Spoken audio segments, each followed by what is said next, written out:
Hey guys, did you know that a lot of you who watch my videos aren't subscribed yet? I'd really appreciate it if you could hit that subscribe button. And don't forget to like the video and leave a comment below. Your interaction really helps the channel grow and allows more people to see my content. Thanks so much for your support. I've lived in Alaska my whole life, in one of the busier parts of the state. I've seen a lot of strange things, even though I'm not that old. You name it, I've probably seen it.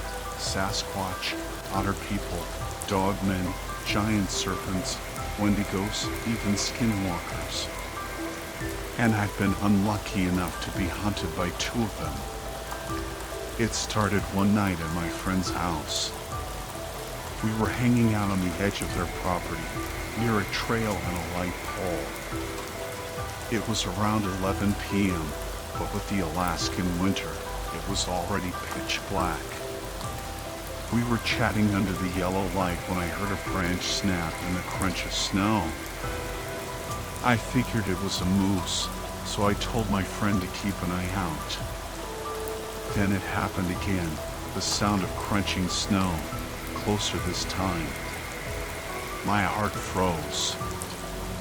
I'm a pretty paranoid person, but this was before my paranoia had really taken hold. I felt it then, a wave of fear, like something was trying to control me. It must have been infrasound, the thing big cats used to paralyze their prey. I grabbed my friend and we ran. We didn't stop until we were inside, and I didn't sleep a wink that night. I was too scared of what was waiting outside. A few months later, in July, I was home alone, writing on my computer with the window open. I felt that strange sensation again, the feeling of being watched. I tried to ignore it, but it was overwhelming. I looked out the window, and there it was. A pale gray creature, skinny and disgusting, with sunken eyes and slightly protruding teeth. It was on all fours, but it had a human-like body, with long, twisted limbs. It saw me and started moving towards the house. I froze, then scrambled to close the window. The creature kept coming, its long, broken-looking legs carrying it closer. I finally got the window shut, locked it, and pulled the curtain down. That night, I hid in the bathtub, clutching a pocket knife and a blanket, terrified. I saw the creature a few more times that year, always around my house. It crawled at me from the driveway, scratched at my bedroom window, even tried to get into my parents' room one night. My cat, Fergus, used to warn me about it, hissing and spitting into the darkness. But Fergus passed away recently, and now I'm even more nervous. One week, things got really bad. I was in the living room when I heard something on the porch. I crept around the house, locking all the doors and windows. My dog started snarling, which he never does. I called my mom, crying, and she came home to find scratch marks on the wall outside her bedroom.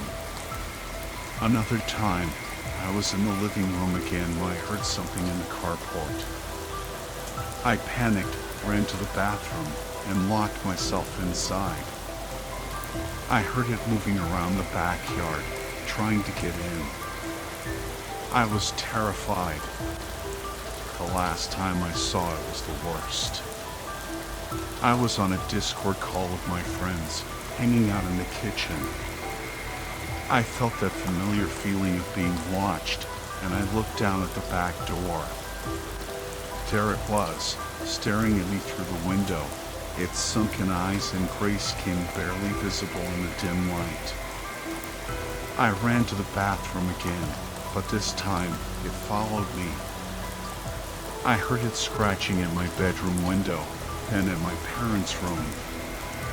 It opened the door, sniffed around, and even stepped on the board covering the entrance to the crawl space where I was hiding. I was frozen with fear, but somehow it didn't find me. That was the last time I saw the creature, but I know it's still out there. I'm never truly alone in my own home. The cryptids are real, and they're a lot more aggressive here in Alaska.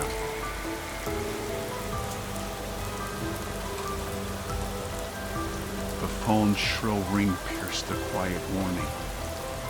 It was Mom, her voice uncharacteristically cheerful. This was strange. It had been just 3 days since Buster, her beloved beagle, had passed away. 3 days of near silence from Mom, punctuated only by muffled sobs. Ethan, you have to come see this. Buster's back. My heart skipped a beat. Back? How? I pushed aside the confusion and rushed over to our house, a knot of worry tightening in my stomach. The scene that greeted me was beyond bizarre. There, in the living room, was a man easily 7 feet tall, clad in a black, full-body dog costume, complete with a creepy, expressionless mask. Mom was beaming, showering the dog with affection. Isn't it wonderful? He came back to me. My mind reeled. Was this some elaborate prank? A bizarre coping mechanism? Or had Mom completely lost it? Mom, I began, my voice trembling. Who's that? Her smile faltered. It's Buster, Ethan. Can't you see? I glanced at the masked man. His eyes, visible through the mask's eye holes, were fixated on me, cold and calculating. A shiver ran down my spine. Something was terribly wrong. Days turned into a blur of bewilderment and fear. The dog never left Mom's side, following her everywhere, even sleeping at the foot of her bed. He never spoke, only growled and whimpered.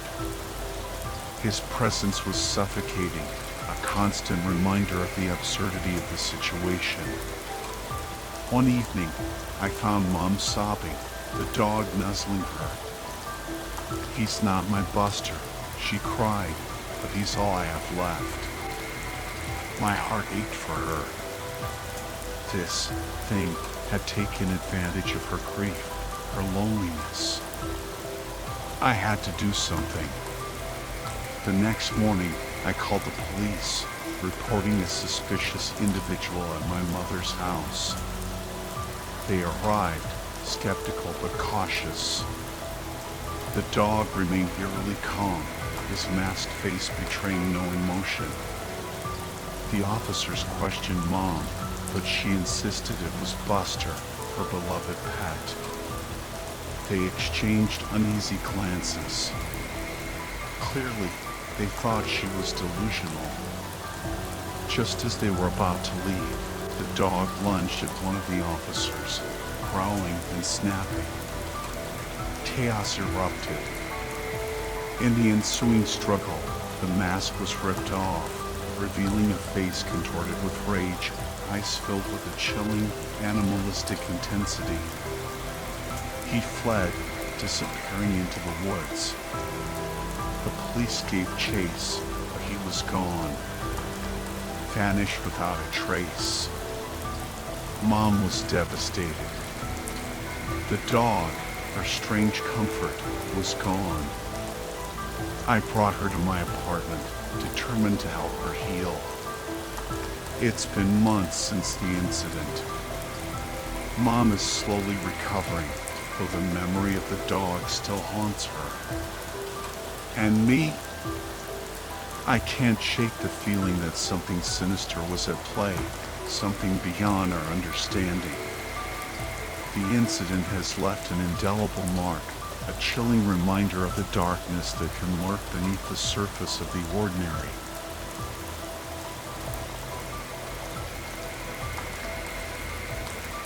The biting wind howled like a hungry wolf, tearing through the snow-covered pines of northern Ontario. Joe and I were heading home after a successful weekend of ice fishing, our SUV laden with walleye and bass. But the worst blizzard in decades had other plans for us. A road closure forced us onto a narrow, snow-choked trail, the setting sun casting long, eerie shadows. The further we ventured, the more uneasy I felt. This was prime wolf country, and darkness was closing in fast. Suddenly, a pair of glowing red eyes pierced the gloom. We slammed on the brakes, our hearts pounding. The creature emerged from the shadows, a hulking monstrosity that defied description. It was like a wolf, but stood on two legs, its eyes burning with malevolent intent. Dogman, Joe breathed, his voice filled with awe and terror. Before we could react, the beast lunged, its claws tearing at the SUV's door. It smashed through the windshield, snarling, its putrid breath filling the car. We were trapped at the mercy of this nightmarish creature. Just as it lunged for my throat, a shot rang out. Then another. The dogman howled in pain, its blood splattering the interior of the SUV. A figure emerged from the darkness, rifle in hand, a grim determination etched on his face. He fired again, and the dogman retreated into the woods, leaving a trail of blood and carnage in its wake. Our savior, a man named Patrick, introduced himself as a dogman hunter. He had been tracking this creature for weeks, drawn by reports of mutilated animals and terrified locals. Patrick, a seasoned survivalist, helped us escape the wrecked SUV and took us to his cabin. We spent the night huddled around the fire, listening to his tales of encounters with these terrifying creatures. The next morning, we returned to the scene of the attack. The SUV was a mangled wreck, its contents ravaged. Patrick was grim. "This isn't over," he said. "It'll be back." We left the woods that day, forever changed by our encounter with the dogman. The experience had shaken us to our core, leaving us with a profound respect for the wild and its hidden dangers. But it had also sparked a fascination in Joe, who, with Patrick's guidance, began to delve deeper into the world of dogman hunters. As for me, I remained wary, content to leave the mysteries of the wilderness undisturbed. Some things, I realized, are best left unknown.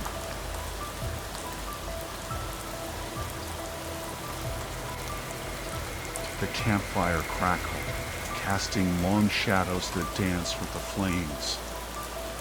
A chill wind whipped through the pines, sending shivers down our spines. We huddled closer, seeking warmth and comfort in each other's presence. It was supposed to be a fun family camping trip, but now an unsettling feeling crept into my gut.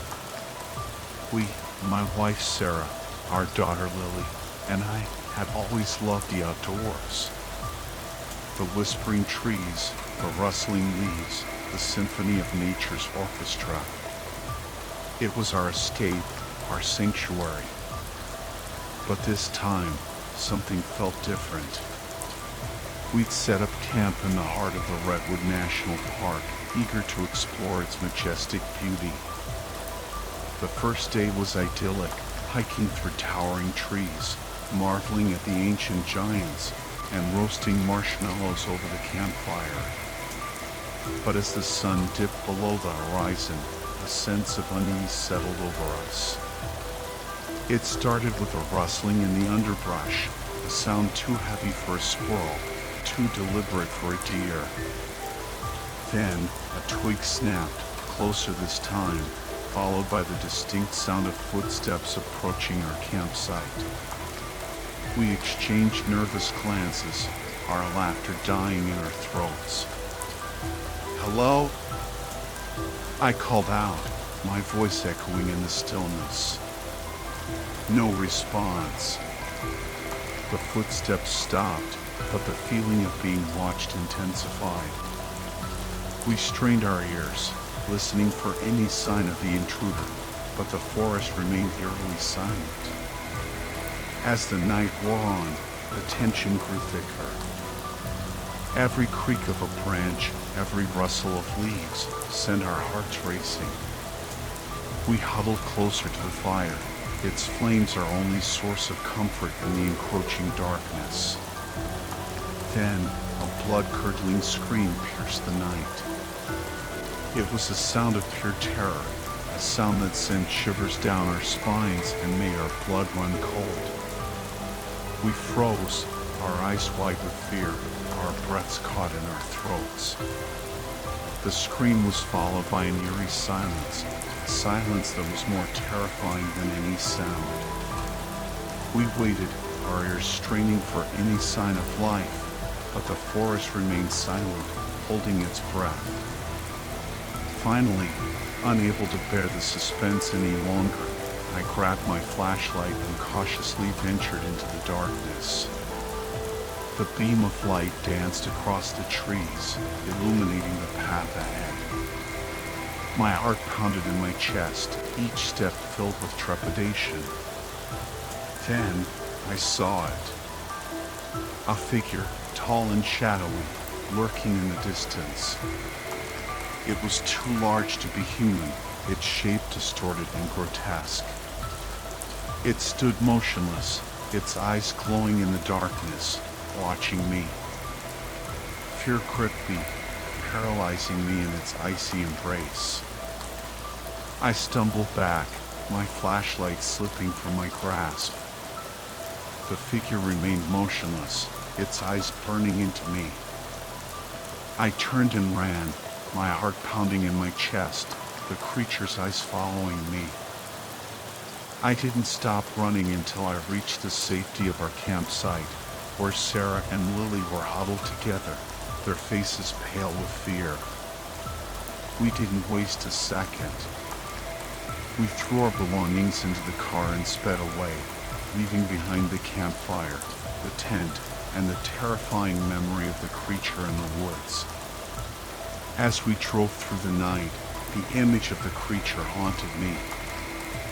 Its eyes, glowing in the darkness, seemed to follow us, watching our every move. I couldn't shake the feeling that we were being hunted, that the creature was still out there, lurking in the shadows. We never went back to that campsite, and we never spoke of the creature again. But the memory of that night, the terror, the fear, the feeling of being watched, remained with us, a chilling reminder of the darkness that lurks just beyond the edge of our world.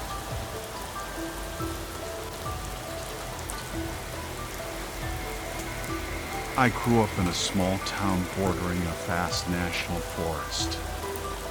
My friend Mike and I often explored its trails, always with a compass to avoid getting lost.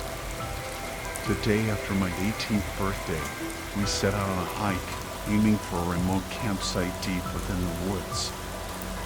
We followed the Red Mark Trail, the longest one, which promised a camping area according to the tent symbol on the sign. After about 4 hours, we stumbled upon an overgrown dirt road. Curiosity piqued, we decided to follow it, hoping it might lead to something interesting. The road was rough, but eventually we saw a large wooden house through the trees. As we got closer, we saw handwritten signs warning us to keep out. The house looked abandoned, so we ignored the warnings. The door was chained and locked, but we found a piece of iron fencing and managed to break the lock. Inside, the house was coated in dust and grime. Boar and stag heads adorned the walls, illuminated by the faint light filtering through cracks in the boarded-up windows. The place looked like it hadn't been touched in decades. Mike went upstairs while I checked out the kitchen. The house creaked with every step he took. "Anything up there?" I shouted. "Nah," he replied. "Just looks like my grandparents' house, but dusty as hell." I laughed. "Same down here." Under the stairs, I found a door, stuck fast. "Mike, get down here," I yelled. Together, we forced the door open, revealing a staircase leading to a basement. The steps were rickety, but we made our way down, our flashlights cutting through the darkness. Large glass cases lined the walls, and a massive case stood in the center of the room. All were covered in a thick layer of dust. "Something died in here," Mike said, wrinkling his nose. "Yeah, this doesn't feel right," I agreed. Suddenly, Mike shouted, "Oh fuck, what the hell is that?" He'd wiped the dust off one of the cases, revealing a grotesque wax figure of a woman. I felt a chill run down my spine. "What is this place?" I whispered. We wiped off a few more cases, each containing more creepy wax figures. Then we saw what was in the central case. A human body, clothed and bound, its flesh withered and decayed. I nearly dropped my flashlight. "We need to get out of here," I said. As I reached for an envelope on a nearby table, we heard a loud tap from one of the cases behind us. We jumped, our hearts pounding. "Fuck this," Mike stammered. "Bring it with us." "Let's go." We ran out of the house as if the devil himself was on our heels.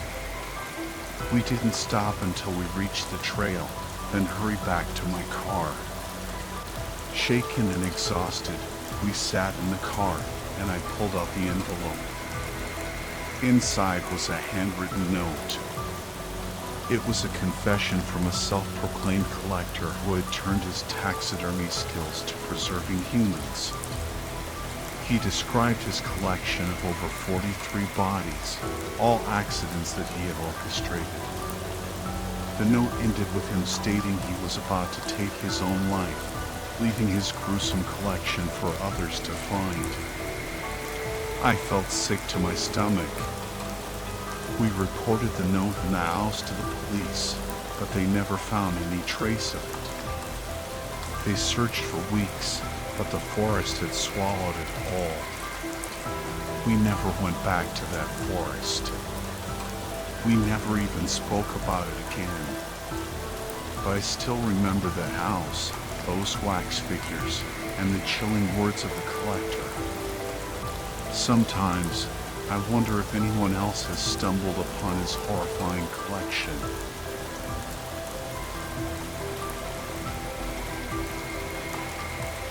The winter of '97 hit Colorado hard.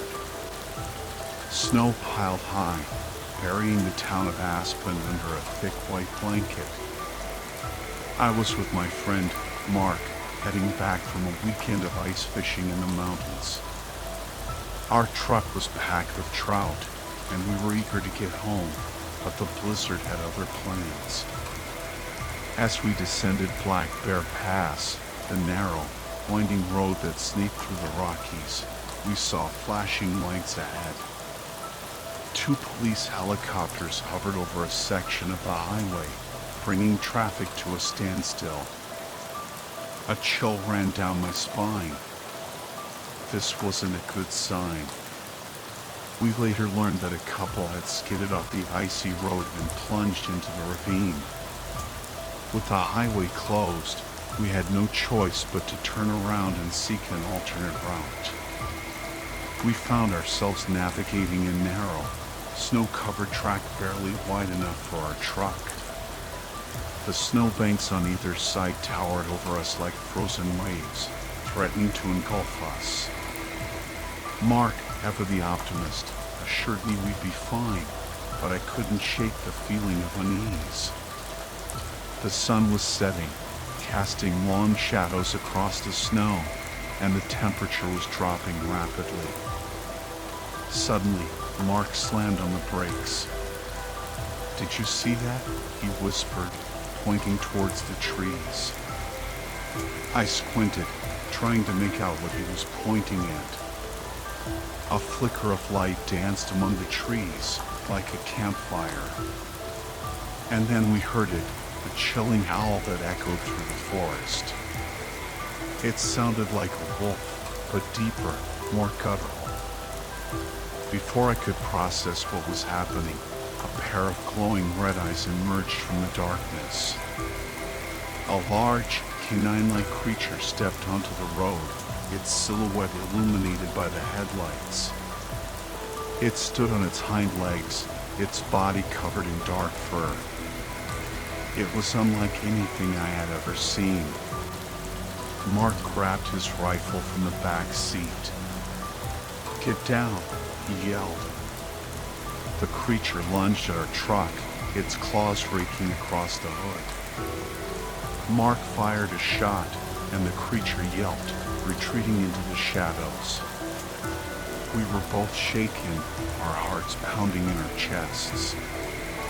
Just when we thought the creature was gone, it reappeared, its eyes burning with rage. It smashed through the windshield, showering us with glass. Mark fired another shot, but the creature kept coming. I braced myself for the worst. Suddenly, another shot rang out, this one from behind us. The creature howled in pain and stumbled back. A figure emerged from the trees, a man with a rifle. He approached cautiously, his eyes scanning the darkness. "You folks all right?" he asked, his voice gruff. We nodded, still in shock. The man introduced himself as Jake, a hunter who had been tracking the creature for weeks. He explained that it was a dogman, a legendary creature said to roam the remote areas of the Rockies. Jake helped us patch up our truck and escorted us back to the main road. We thanked him profusely for saving our lives. As we drove away, I couldn't help but look back at the dark forest, wondering if the dogman was still out there, watching us. The encounter left a lasting impression on me. I had always been skeptical of stories about mythical creatures, but now I knew they were real. The dogman was out there, a reminder that there are still mysteries in this world that we may never fully understand.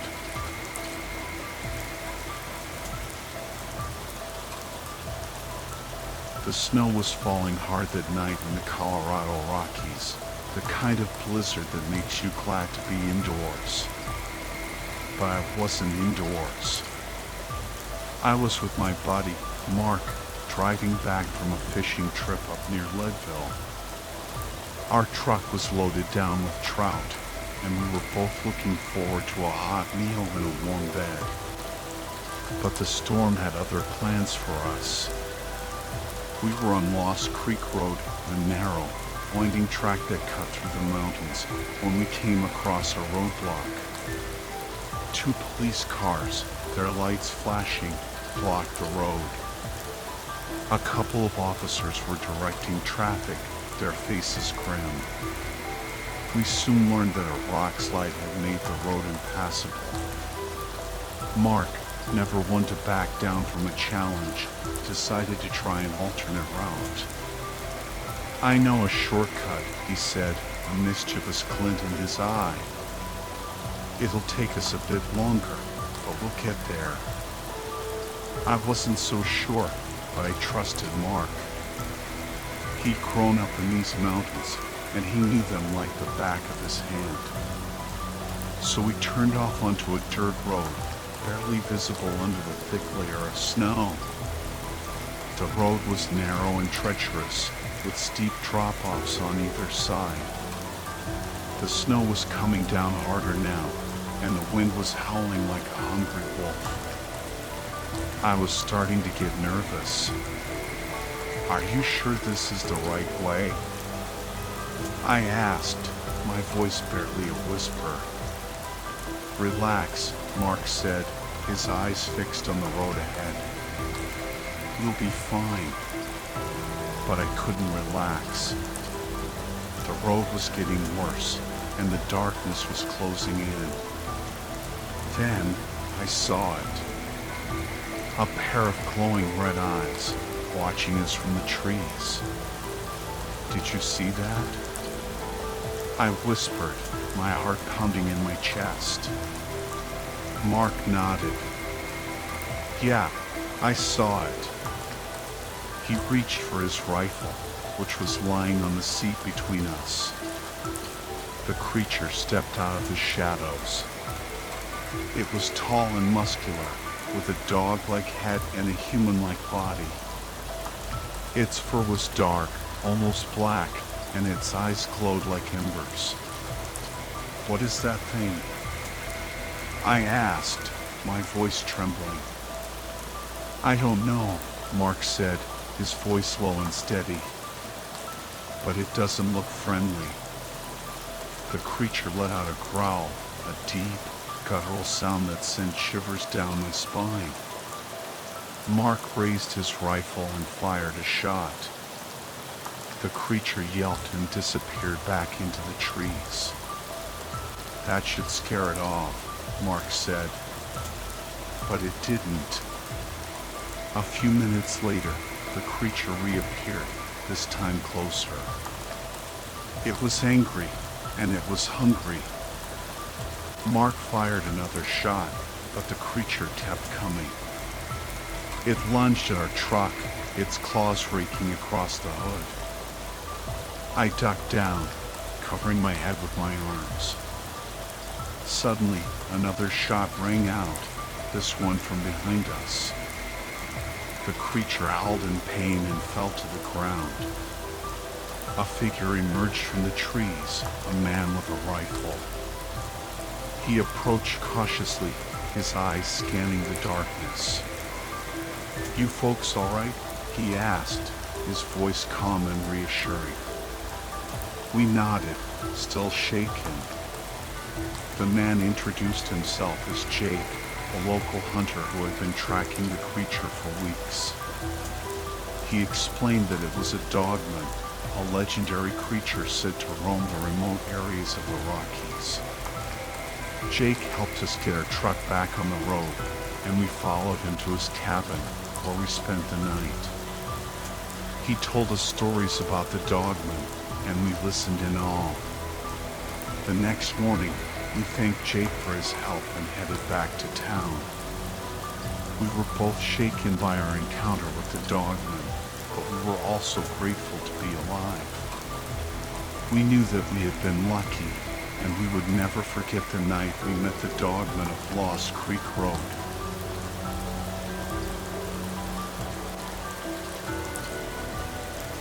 I grew up in a small village in the backwoods of Oregon. Our house was a simple wooden cabin, surrounded by towering pines and the ever-present smell of damp earth. I loved eating fruit, especially the wild berries that grew in the forest. But I wasn't the only one with a taste for them. To get the best pickings, I had to wake up before dawn, before the other kids in the village could beat me to it. One morning, with the sky still dark and the village asleep, I set out with my flashlight, a bag slung over my shoulder, and a small knife tucked into my belt. The forest was silent, except for the chirping of crickets and the occasional hoot of an owl. I knew these woods like the back of my hand, every trail, every stream. As I walked, I scanned the trees for ripe berries, my flashlight beam cutting through the darkness. Then I heard it. A howl unlike anything I'd ever heard before. It was deep and guttural, sending shivers down my spine. I froze, my heart pounding in my chest. The owl echoed through the trees, closer now. Fear gripped me, and I started to run. I didn't know what was out there, but I knew I didn't want to find out. I could hear it behind me, crashing through the undergrowth, getting closer. My breath came in ragged gasps, and my legs burned. I glanced back, but I couldn't see anything in the darkness. Just when I thought I couldn't run any further, I saw a figure standing in the path ahead. It was my dad, his rifle raised. He must have heard the commotion and come to investigate. I didn't have time to explain. The creature was almost upon us. My dad fired a shot, and the creature yelped, the sound echoing through the trees. It crashed to the ground, then scrambled away, leaving a trail of blood in its wake. We stood there for a moment, listening to the creature's fading whimpers. Then, slowly, the forest fell silent again. We never did find out what it was, but I never forgot the terror of that night, the sound of that howl, and the feeling of being hunted. From that day on, I never went into the woods alone.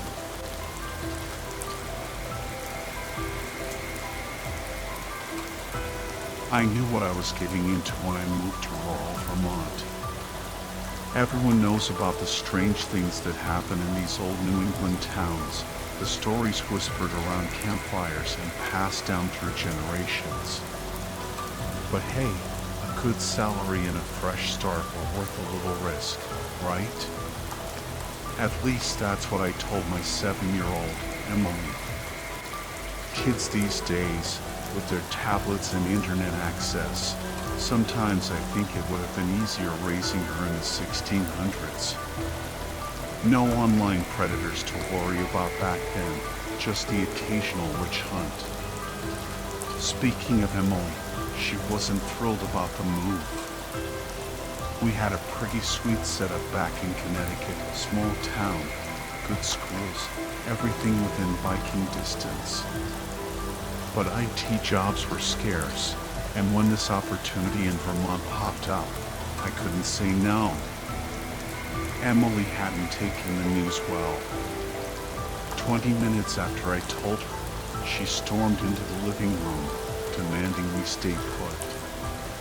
But Emily, I tried to reason, Vermont has forests and mountains. We can go hiking and exploring. That didn't seem to impress her. She loved our little house in Connecticut, with its tiny backyard and the park down the street. But I finally managed to convince her with the promise of a magic protection potion, pink lemonade, ginger ale, and a dash of hot sauce served in her fanciest teacups.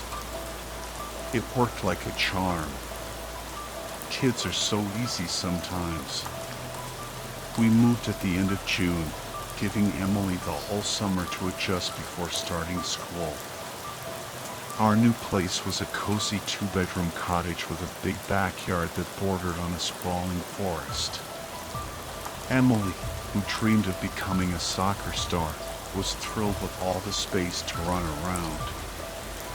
I, on the other hand, was a little unnerved by the endless stretch of trees behind our house.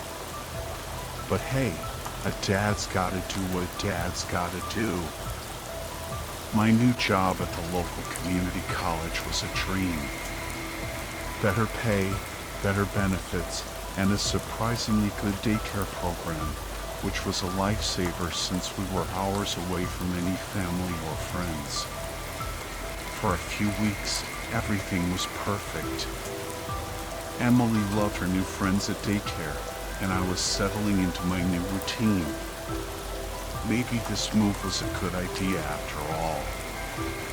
Then came that Thursday. A power outage forced the college to close early, and I found myself heading home at 3 p.m. with an unexpected afternoon off. Emily was ecstatic when I suggested we explore the woods behind our house. On the drive home, I watched her excitedly texting her friends, no doubt bragging about our impromptu adventure. The trail was quiet and shaded, the air thick with the scent of pine needles and damper. We walked for about an hour, Emily chattering away about her new friends and the games they played at daycare. I was enjoying the peace, the rare chance to just be present with my daughter, when a sudden wave of dread washed over me. I glanced at Emily, who was happily balancing on a fallen log, seemingly oblivious to the unease that had gripped me. I scanned our surroundings, but nothing seemed out of place. It had been a while since I had a panic attack, but my racing heart and the tightness in my chest were unmistakable signs. I took a deep breath, trying to calm myself. I said, trying to keep my voice steady, "Stay close, okay?" Just for a little while. She nodded, her attention already back on the log. I kept walking, my eyes darting from side to side, searching for the source of my anxiety. But there was nothing there. Just trees and shadows. Suddenly, I realized Emily had stopped. She was standing a few feet off the trail, staring into the woods, her face pale and drawn. "Emily? What's wrong?" She didn't answer. I hurried over to her, kneeling down to meet her eyes. "Sweetheart, are you okay?" Her lips trembled. "Daddy," she whispered, using the childhood nickname she'd long abandoned, "I want to go home." My blood ran cold. Something was definitely wrong. I scooped her up, my heart pounding in my ears. "Emily, tell me if you see anything following us," I said, my voice a strained whisper. We hadn't gone far when she screamed, "Dad." I spun around, my eyes frantically searching the trees. And then I saw them. Two figures, no older than 10 or 11, standing silently in the middle of the path. They were dressed in plain clothes, their skin pale and unhealthy looking in the dim light. But it was their eyes that terrified me. They were completely black, like empty voids. "W, what do you want?" I stammered, my voice shaking. "We lost our friend," they said in unison, their voices flat and emotionless. "Have you seen her?" "No," I managed to choke out. "We haven't seen anyone." "She can be our friend," they said, taking a step closer. I felt a surge of terror, a primal fear that seemed to rise from the depths of my soul. "No, she can't," I said, my voice barely above a whisper. I backed away slowly, never taking my eyes off them. They didn't follow, but they didn't move either. Just stood there, watching us with those empty eyes. Finally, I turned and ran, Emily clinging tightly to me. I didn't stop until we reached the house, slamming the door shut and locking it behind us. I called the police, my hands still shaking. I told them about the lost children, but I couldn't bring myself to mention their eyes. They promised to send someone out to patrol the area, but I knew it was pointless. Those weren't ordinary children.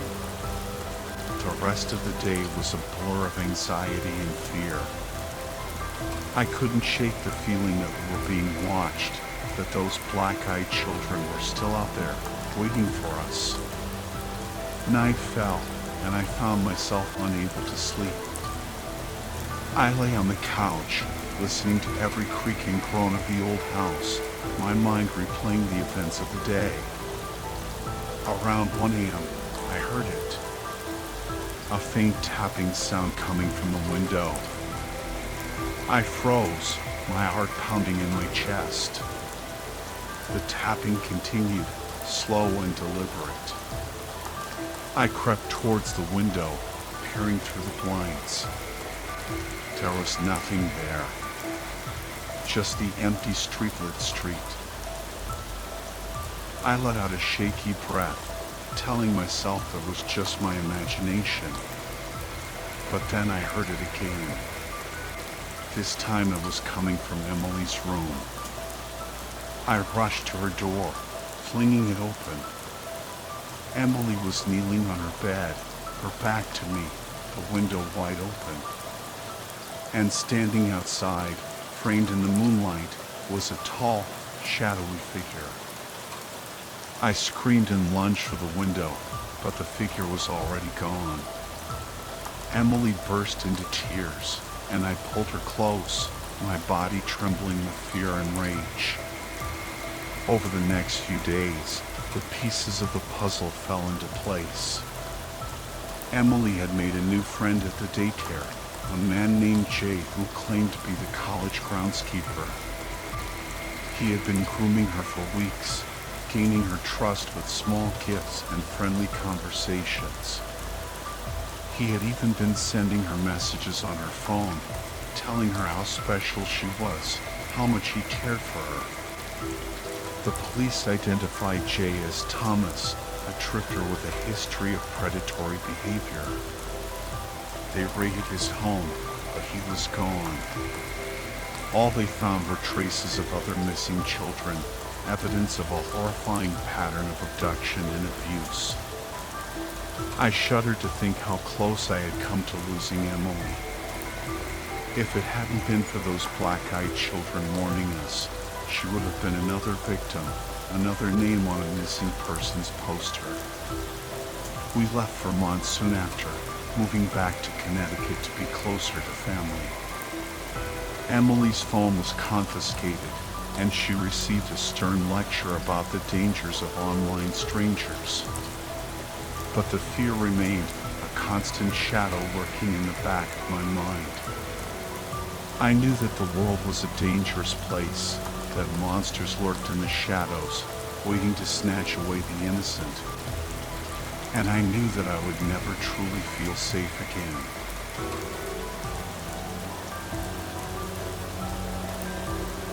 They call me a wilderness expert. Been exploring forests for nearly 2 decades now. I'm no fool. I plan my trips carefully. Always pack enough supplies to last a couple of weeks, just in case I get lost. Satellite phone, GPS, even a weapon as a last resort. Sometimes, getting lost is part of the thrill, you know? As long as you know what you're doing. But the story I'm about to tell you, this is about a guy who didn't take those precautions. A guy who wandered into the unknown and paid the price. It happened on my last trip to the Great Smoky Mountains National Park. Deep in the woods, I found a journal hanging from a tree. Only a few pages left, the rest torn out. Kindling, the writer said. The contents? Strange. Disturbing. But I'll let you be the judge. My name is Alex Walker, student at Western Carolina University. Don't know the exact date, but I started this on August 3rd, 2023. Been about 2 weeks now, I think. If you find this, stop looking for me. Not much paper left, so I'll keep it short. About a week before I came out here, I got a message on Facebook. Some guy said he was looking for adventurers, young and fit, to earn some cash. Offered me $1,000 to spend 48 hours in the woods, surviving on whatever I could find. Said he was writing a book about wilderness survival. Wanted to see how people would handle it.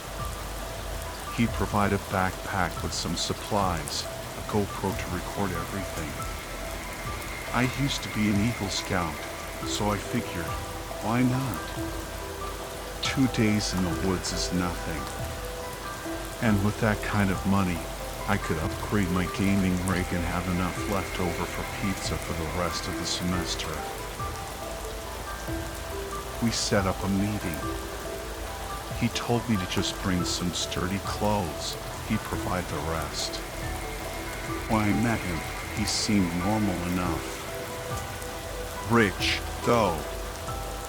He dropped me off in the forest in his private helicopter.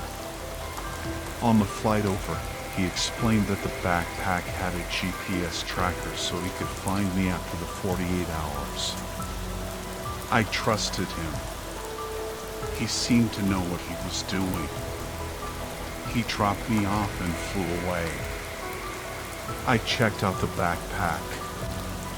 A simple pocket knife, which I put in my pocket. This journal, which I also pocketed. A matchbook with 2 matches, a water bottle, one of those thermal blankets, some rope, and other basic survival stuff. Oh, and the GoPro, which I strapped to my chest. No map, no compass, no navigation tools. The idea was to be lost and survive. So I set off. Spent the first day hiking in a straight line, trying to get my bearings. Nothing but thick trees. I wanted to find a water source, but no luck. It was getting dark, so I decided to set up camp.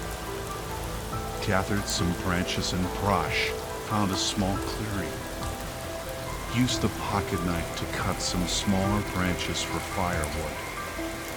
Had to use some pages from this journal to get the fire going with one of my matches. So far, so good. I wrapped myself in the thermal blanket and slept next to the fire. Woke up before sunrise. The fire was dead, and I didn't want to waste my other match, so I packed up and kept moving. After a few more hours, I heard it running water. A stream. My water bottle was almost empty, so I was thrilled. 2 days in the woods for $1,000. Easy money.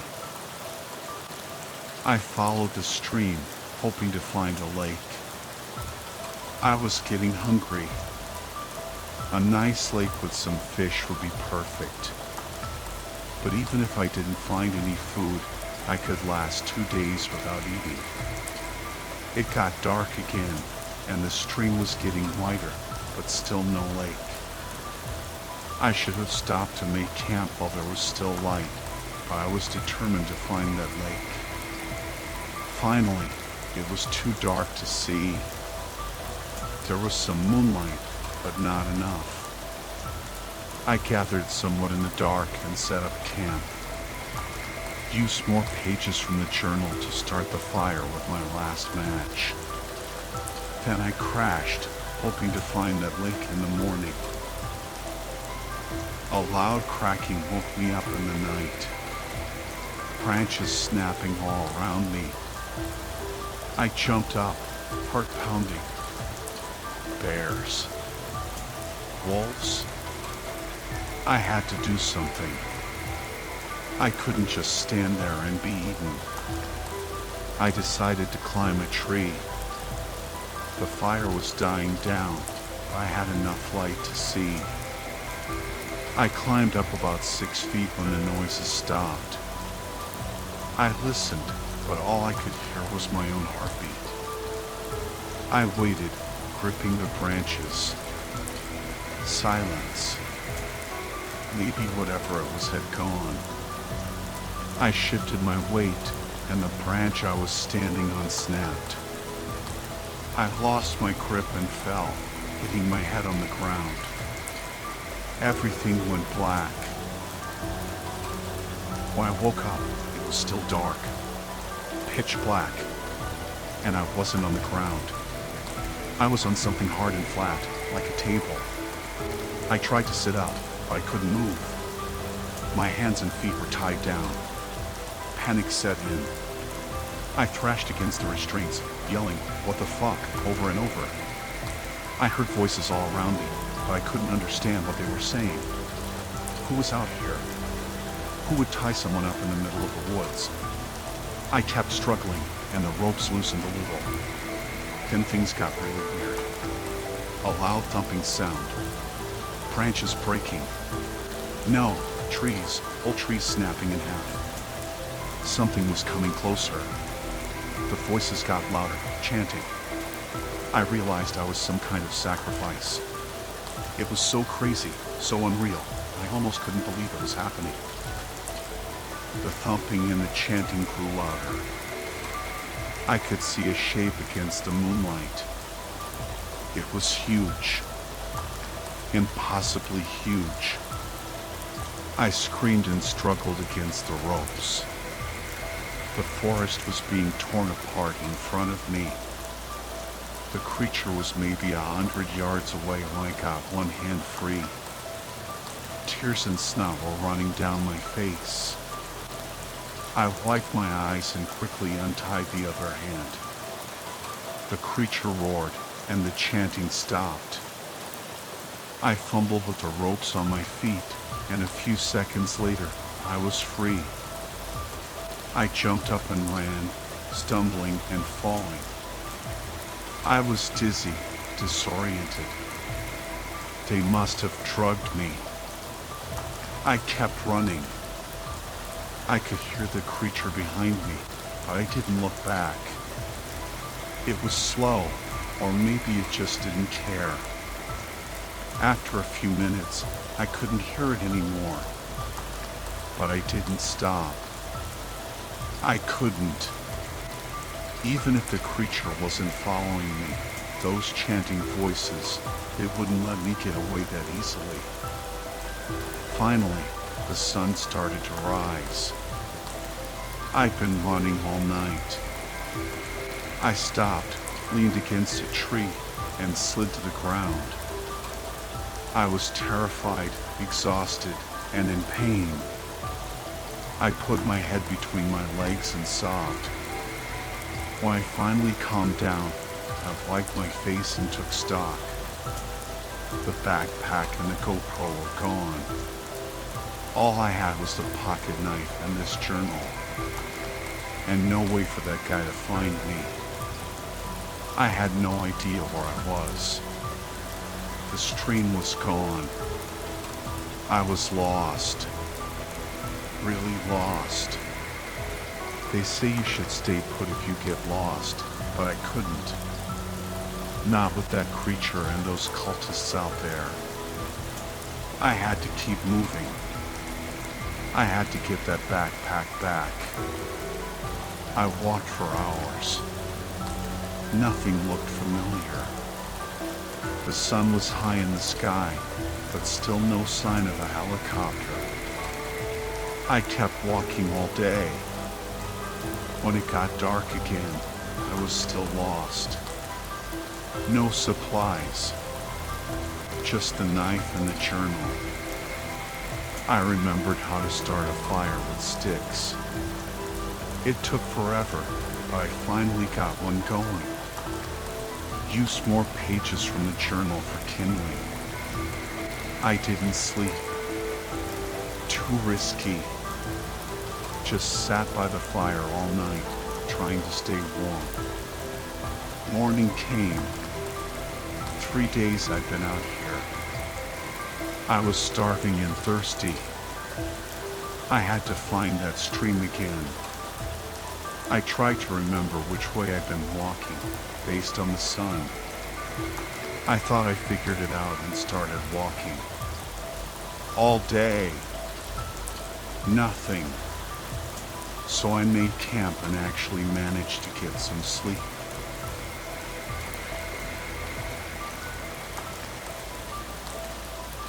"25. That's how many people have disappeared from Yosemite National Park this year. Vanished without a trace. And no one's talking about it. I'm probably going to lose my job for posting this, but honestly, I'm more scared of what's happening in the park than I am of getting fired. This needs to get out. I'm a wilderness ranger at Yosemite. My job is to hike the trails, keep an eye out for trouble, and help lost or injured hikers. It used to be that if someone got lost, we'd all go out and search until we found them. But things changed in 2022. Now, when someone goes missing, we tell their family we're on it, that we'll search high and low. But the minute they're out of sight, our bosses tell us to back off, that a private search and rescue team will take over. We're told to focus on trail maintenance and keep our mouths shut. At first, it was just a few people here and there. We thought it was strange that rangers weren't involved in the searches, but we figured it was some new policy and let it go. But as more people started disappearing, we all started to wonder what was going on. Why were we being told to stay silent? I told myself it was just a bad year. Maybe the trails were in rough shape after a harsh winter, or maybe we had more inexperienced hikers than usual. Maybe the Park Service was trying to avoid bad press. But then came last Thursday. It was a cloudy afternoon, and I was hiking up the 4-mile trail towards Glacier Point, lost in my thoughts, when something caught my eye. A faint, flickering light, about 50 feet from the trail, beckoned me closer. Curiosity overriding caution, I stepped off the path and pushed through the thick undergrowth. The light led me to a small clearing, where I found a hidden trapdoor, almost invisible beneath a layer of fallen leaves and pine needles. A shiver of apprehension ran down my spine, but I couldn't resist the urge to see what lay beneath. I lifted the trapdoor, revealing a narrow, dirt-walled tunnel. At the far end, a dim light flickered, inviting me deeper into the unknown. Against my better judgment, I descended into the tunnel. The air was thick with the scent of damp earth and decay, and the silence was broken only by the sound of my own ragged breathing. The tunnel opened into a small, earthen chamber. The walls were covered in Polaroid photographs, each one depicting a different hiker on a different trail. And then I saw it, a photo of me, taken just moments before, hiking up the 4-mile trail. Panic surged through me. I turned to flee, but a figure emerged from the shadows, blocking my escape. It was tall and gaunt, its skin pale and translucent, its eyes glowing with an eerie light. I screamed, but the sound was swallowed by the thick earthen walls. The creature lunged at me, its long, skeletal fingers reaching for my throat.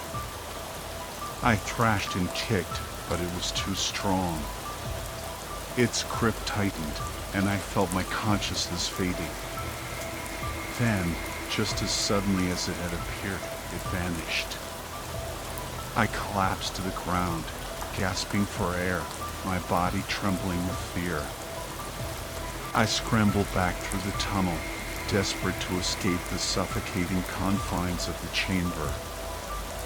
I slammed the trapdoor shut behind me and sprinted back towards the trail. The image of the creature burned into my mind. I didn't stop running until I reached the ranger station, my lungs burning, my legs aching. I burst into my supervisor's office, breathless and terrified, but the words caught in my throat. How could I explain what I had seen? He looked at me with concern, but I knew he wouldn't believe me. So I mumbled something about a family emergency and fled, seeking refuge in the solitude of my own home. But the feeling of being watched persisted. I couldn't shake the feeling that the creature was still out there, lurking in the shadows, waiting for its next victim. And then, this afternoon, I found another Polaroid. It was tucked into the air vent in my living room. It showed me sitting on the couch, reading a book. It was taken this morning.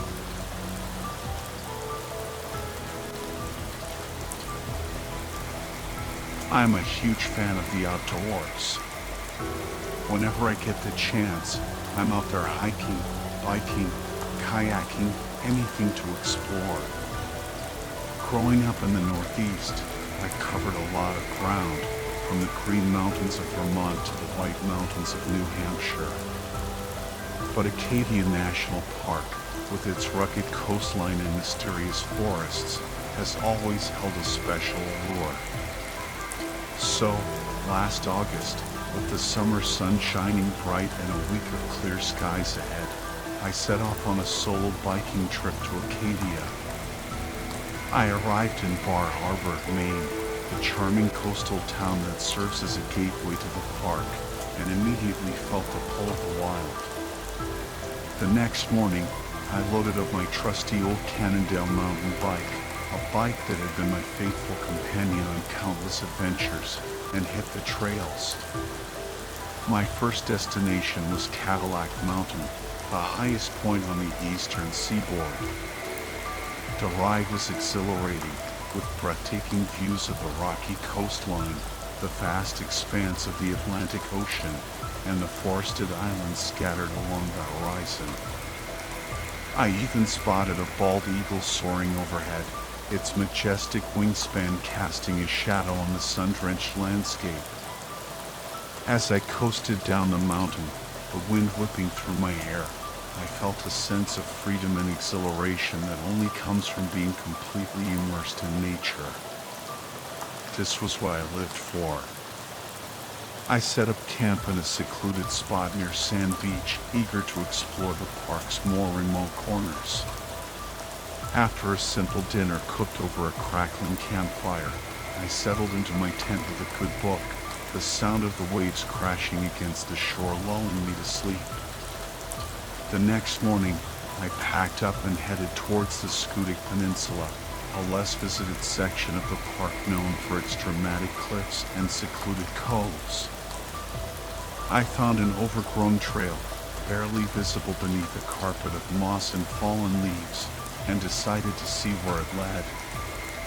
The trail was steep and challenging, but I was determined to conquer it. As I climbed higher, the forest grew denser, the air thick with the scent of pine needles and damp earth. I hadn't seen another person for hours. Then I stumbled upon it, an old, abandoned ranger station hidden deep within the woods. Its weathered wooden walls and boarded-up windows hinted at a long-forgotten past. Curiosity piqued, I cautiously approached the station. The front door creaked open, revealing a dark and dusty interior. I stepped inside, my heart pounding with a mix of excitement and apprehension. The station was small, with a single room and a narrow staircase leading to a basement. Cobwebs hung from the rafters, and the air was thick with the smell of mildew and decay. As I was about to leave, I heard a noise from the basement, a low moan, like someone in pain. "Hello?" I called out, my voice echoing in the stillness. "Is anyone down there?" The moan came again, followed by a faint, gurgled plea. "Help me." Fear pricked my skin, but I couldn't ignore the cry for help. I switched on my flashlight and descended the creaking basement stairs, each step sending shivers down my spine.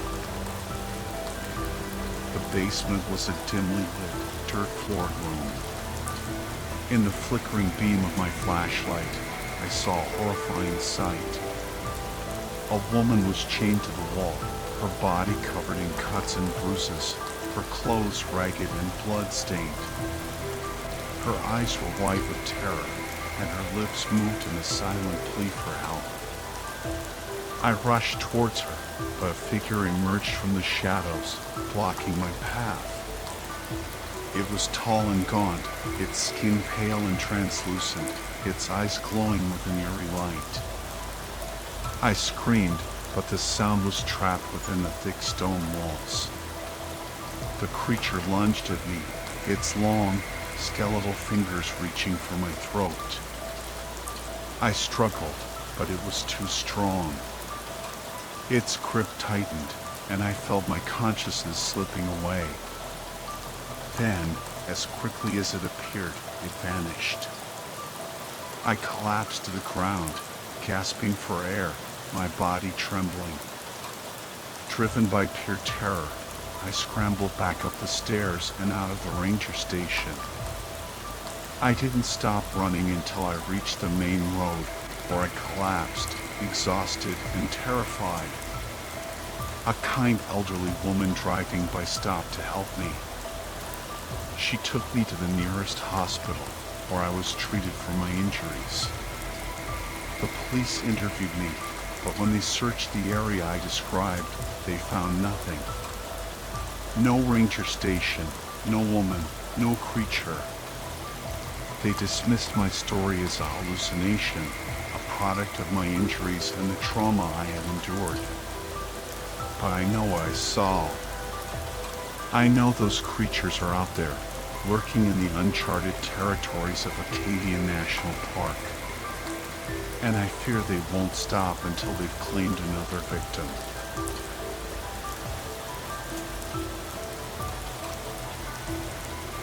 Last year, sick of the daily grind, I embarked on my first real vacation, a cross-country road trip on a vintage Vespa scooter. Fueled by a foolish sense of optimism and a thirst for adventure, I set out to explore the western United States. It was a journey that challenged everything I thought I knew about the world. Seattle was a blast, with its vibrant neighborhoods and the quirky charm of Pike Place Market. The Fremont Troll was a definite highlight. Gotta love a city that embraces the weird and wonderful. Leaving Seattle, however, proved to be a navigational nightmare. Confined to back roads by my Vespa's leisurely pace, I got hopelessly lost despite the best efforts of bewildered gas station attendants.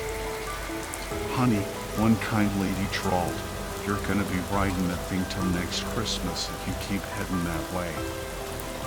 She pointed me in the general direction of south, with a vague wave of her hand towards the Cascade foothills. By nightfall, I was still hopelessly lost and starting to panic. My Vespa was low on gas, and I hadn't seen another sign of civilization for hours. Just endless miles of winding roads, dense forests, and the occasional glimpse of a snow-capped mountain peak in the distance. Just as I was about to abandon all hope and curl up under a tree for the night, I stumbled upon a dirt road that seemed to lead into the heart of the forest. Figuring I had nothing to lose, I turned onto the path, my Vespa bumping along the uneven terrain. The road eventually led to a clearing where I discovered a primitive campground, complete with a fire pit, picnic table, and a dilapidated outhouse. It wasn't much, but it was shelter, and I was grateful for it. I pitched my tent in the fading light, the only camper in sight. After a simple dinner of trail mix and a granola bar, I recorded my usual travel log entry by headlamp light before turning in for the night. I don't know how long I slept, but a strange sound jolted me awake. I sat up, heart pounding, straining to hear what had disturbed my sleep. A soft thud, like something brushing against the side of my tent. Then another, and another. Whatever was out there was circling my tent, slowly and deliberately. I'd encountered plenty of curious critters on my trip, raccoons, squirrels, even a skunk or two, but this felt different. This felt predatory. I held my breath, listening intently. The sound stopped. Silence. Then a slow, deliberate scratching on the tent fabric right beside my head. I gasped, scrambling back from the sound. Whatever was out there was big, and it was close. Too close. My mind raced. Bear? Cougar? Something worse? I had no weapon, no protection. Just the thin nylon walls of my tent separating me from whatever lurked outside. Suddenly, the scratching stopped. I held my breath, waiting, listening. Nothing. Maybe it was gone. Then, a low growl, deep and guttural, vibrated through the tent floor. I flinched, my heart hammering against my ribs. Whatever it was still there, and it was hungry. I had to get out of there. 30 yards away, the outhouse beckoned, a small, sturdy structure that might offer some protection. I made a decision. I would make a run for it. Taking a deep breath, I slowly unzipped the tent, wincing at the loud rasp of the zipper. I peered out cautiously. Nothing. No sign of whatever had been terrorizing me. I slipped out of the tent, my bare feet sinking into the cool, damp grass. I crept towards the outhouse, my heart pounding in my ears. The clearing was bathed in moonlight, casting long, eerie shadows from the surrounding trees. I reached the outhouse and fumbled for the latch. The door creaked open, revealing the dark, foul-smelling interior. I didn't care. It was shelter. I slipped inside, slamming the door shut behind me and sliding the bolt into place. I leaned against the rough wooden wall, my breath coming in ragged gasps. I was safe. For now. But as I stood there in the darkness, listening to the sounds of the night, a new fear crept over me. I wasn't alone. A soft voice, barely a whisper, drifted from the corner of the outhouse. Hello? I froze, my blood turning to ice. The voice was feminine, soft and gentle, but there was something undeniably eerie about it. Something inhuman. Who's there? I whispered, my voice trembling. I'm here, the voice replied. I strained my eyes, trying to pierce the darkness, but I couldn't see anything. Who are you? I asked, my voice barely above a whisper. I'm you, the voice said. A wave of terror washed over me. I stumbled back, my hand reaching for the door latch. But it was too late. The door swung open, revealing a figure standing in the moonlight. It was me. but not me. It was taller, thinner, its skin pale and translucent. Its eyes glowed with an unnatural light, and its mouth was stretched into a wide, grotesque smile. I screamed, my voice echoing through the empty campground. The figure lunged at me, its hands reaching for my throat. I clawed at its face, but it was too strong. Its grip tightened, and I felt my vision fading. Then, just as suddenly as it had appeared, it vanished. I collapsed to the ground, gasping for air, my body trembling with fear. I didn't sleep for the rest of the night. I huddled in the corner of the outhouse, my eyes fixed on the door, waiting for the creature to return. But it didn't. When the first rays of dawn appeared, I cautiously emerged from my hiding place. The campground was empty. My Vespa was still there, but my tent was gone. And so was the creature. I packed up my remaining belongings and fled, my heart pounding in my chest. I didn't look back. I didn't dare.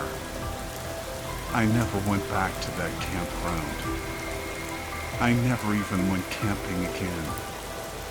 The memory of that night, the voice in the outhouse, the creature that looked like me, it haunted my dreams for months. I still don't know what I encountered that night. Was it a ghost? A demon? A figment of my imagination? I don't know.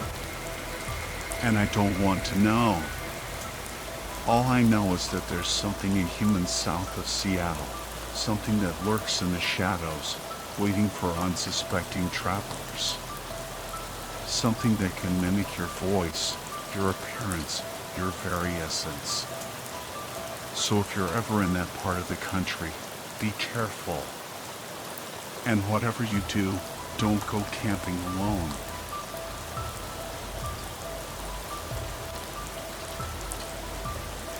This is my first-hand account of a terrifying experience I had in the Wyoming backcountry in 2019. I haven't told anyone about it except my therapist and my best friend. Even after countless therapy sessions and attempts at exposure therapy, the memory still haunts me. Maybe writing it all down will help me find some peace. It all started when I was 25. I've been saving up for a solo backcountry camping trip in the Wyoming wilderness. I live on the East Coast, and while my job paid decently, I picked up odd jobs to help fund the adventure. I also had a friend connect me with their uncle, a seasoned pilot named Mark, who offered to fly me to and from my campsite. Looking back, that was my first mistake.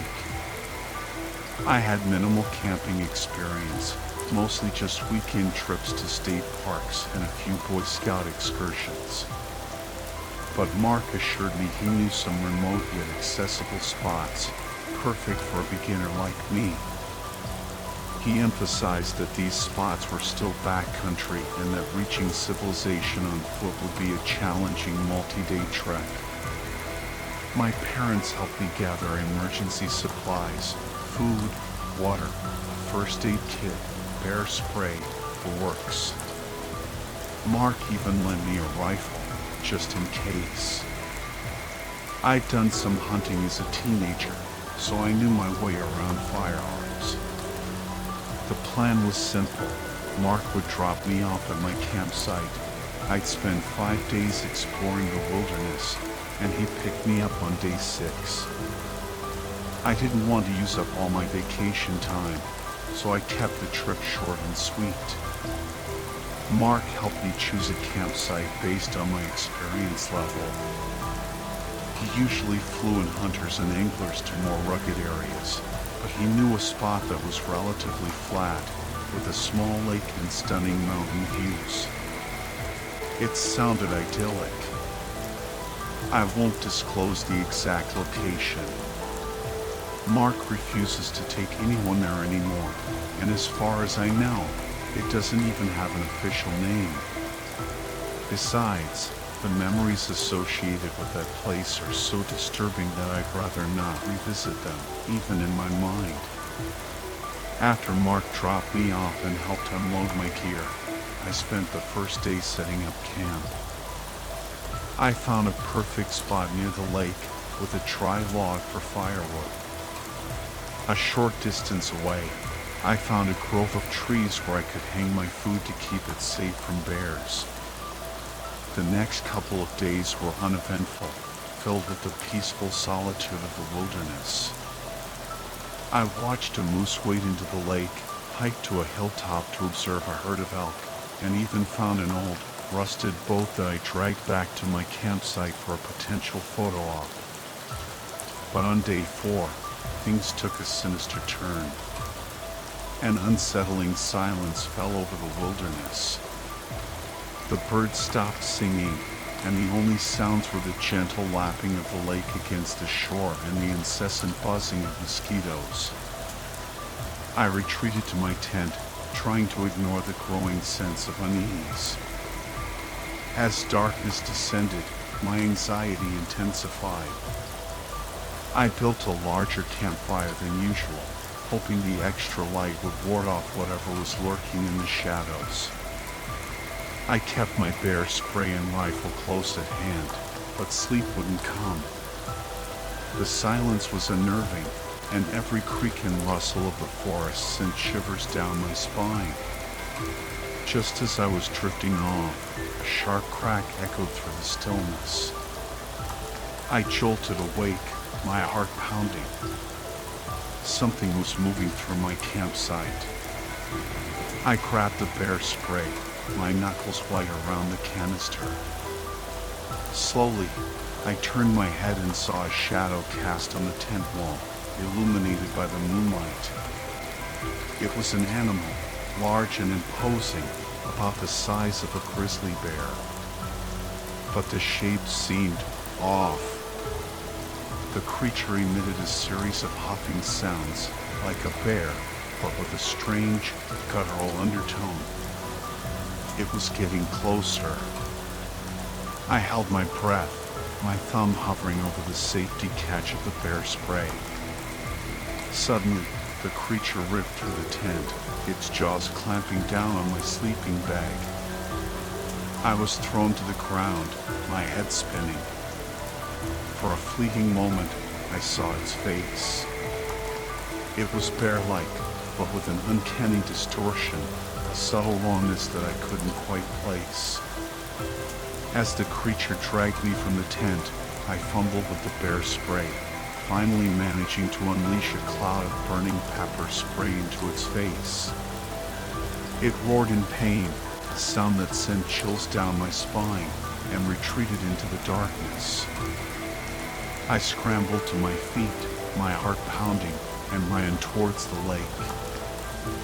I remembered the old boat and frantically pushed it into the water, paddling away from the shore as fast as I could. The creature emerged from the trees, its silhouette illuminated by the fading campfire. It waded into the lake, its eyes fixed on me with a chilling intensity. But it stopped at the shallows, seemingly unwilling to venture deeper. I watched in horror as it turned and charged towards my campsite, tearing through my tent and scattering my belongings. I prayed that my satellite phone and rifle were still intact. I huddled in the boat, shivering in my wet clothes, unable to sleep. The creature's terrifying roars echoed across the lake, a constant reminder of its presence. As dawn broke, I was still too afraid to return to my campsite. I waited until noon, my stomach growling with hunger, before cautiously paddling back to shore. The campsite was a disaster. My tent was shredded, my sleeping bag ripped to shreds, and my belongings scattered everywhere. The rifle was damaged, its stock cracked. My food cache was gone. I salvaged what I could: a small backpack, some clothes, my binoculars, one lens cracked, the satellite phone, and a few emergency flares. I kept glancing over my shoulder, expecting the creature to reappear at any moment. As I reached for my bear spray, a low growl rumbled from the thicket. I froze, my blood turning to ice. The creature emerged from the trees. It was bear-like, but with a disturbingly uncanny quality, as if it were a distorted reflection of a real bear. Its movements were fluid and unnatural, its eyes burning with an eerie intelligence. I threw a flare at it, hoping to scare it off. It recoiled momentarily, giving me a chance to run for the boat. I paddled frantically, but the creature followed me along the shoreline, its growls echoing across the water. I spotted a fallen log jutting out from the shore and steered the boat towards it, hoping to find a temporary refuge. But as I reached the log, I realized the creature was gone. I let out a sigh of relief, but it was short-lived. I accidentally kicked my foot against the log, and the creature reappeared, roaring with renewed fury. I searched the boat frantically for something, anything, to defend myself with. Under the seat, I found a metal box containing a vintage camping shovel. It wasn't much, but it was better than nothing. I paddled down the lake towards a river, the creature stalking me along the shore. I pulled up the satellite phone and called Mark, my voice trembling with fear. He assured me he was on his way and told me to keep an eye on the bear. As darkness fell, I was enveloped in a cold, terrifying solitude. I somehow managed to fall asleep, waking only once to the sound of something moving near the boat. When dawn broke, I found myself drifting towards the shore. The creature was gone. I gathered my meager belongings and, following Mark's instructions, set off on foot towards our prearranged meeting point. The trek was agonizing. Every rustle of leaves, every snapping twig sent my heart racing. I was hyper-aware of my surroundings, constantly scanning the trees for any sign of the creature. Finally, I reached the meadow where Mark was waiting for me. I sprinted towards the plain, my relief palpable. Mark helped me load my gear, his rifle at the ready. Just as we were about to take off, the creature emerged from the trees, roaring and charging towards us. Mark quickly started the engine and took off, the creature's frustrated roars fading into the distance. "I don't know what that was," Mark said, his voice shaking, "but that wasn't a bear." Back in civilization, I tried to describe the creature to wildlife officials, but the words wouldn't come. The memory was too vivid, too disturbing. They dismissed it as a bear encounter, but Mark and I knew better. We had seen something truly uncanny, something that defied explanation. And we both knew that we would never forget it.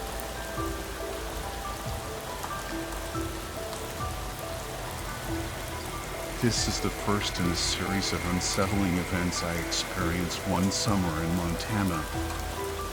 I grew up in the northern part of the state, hiking through its vast forests in the summer and snowboarding down its snow-covered slopes in the winter.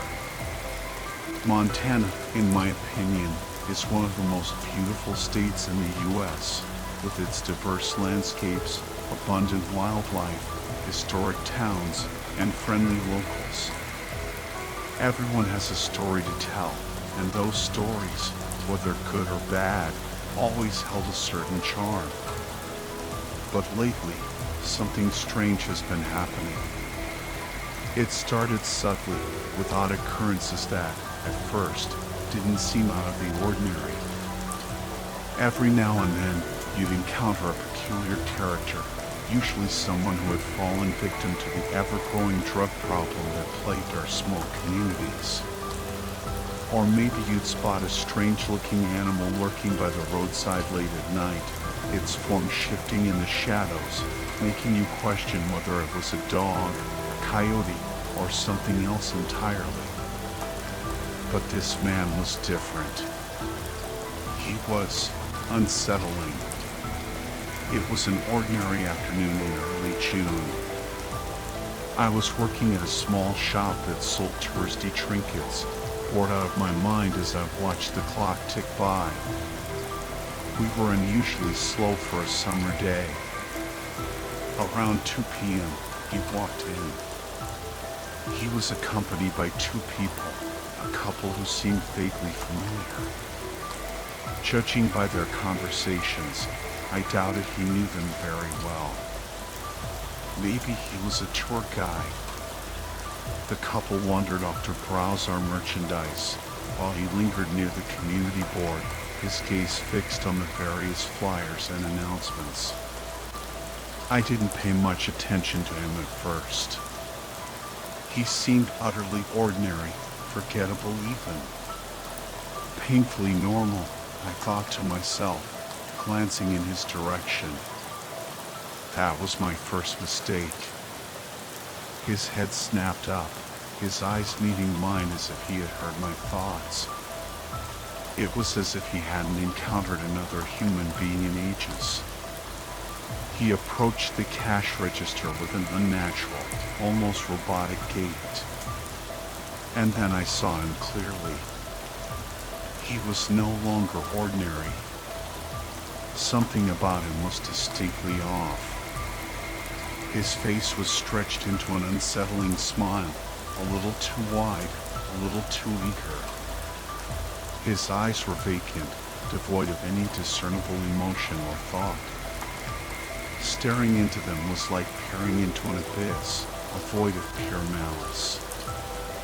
He mumbled something, a string of sounds that didn't quite resemble English. What was that?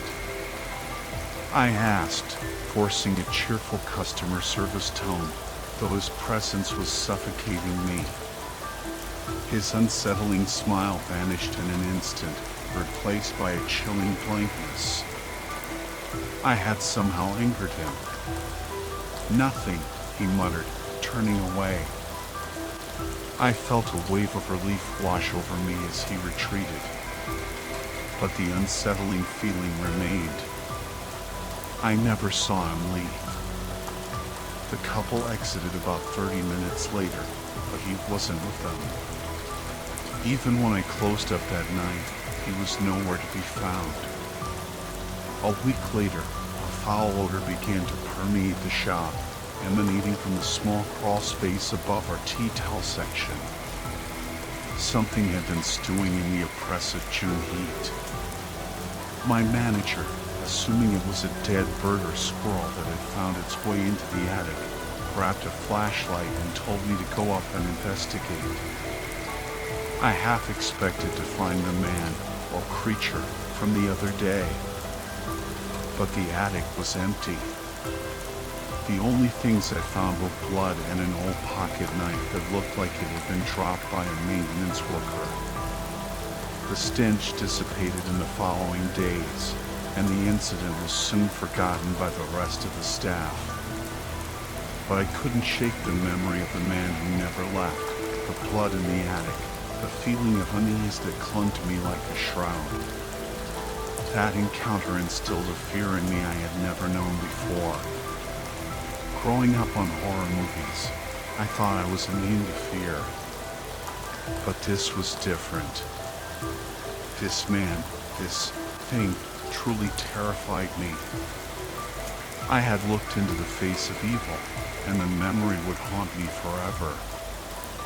It left me with a lingering paranoia, a fear of the ordinary, of the seemingly harmless stranger. Every time a new customer walked in, I couldn't help but wonder if they were hiding a dark secret.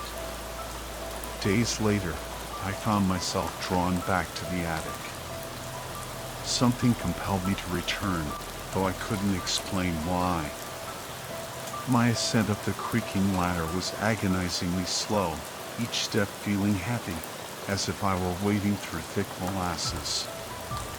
And there he was, sprawled in the dusty attic, his lifeless eyes staring blankly at the rafters.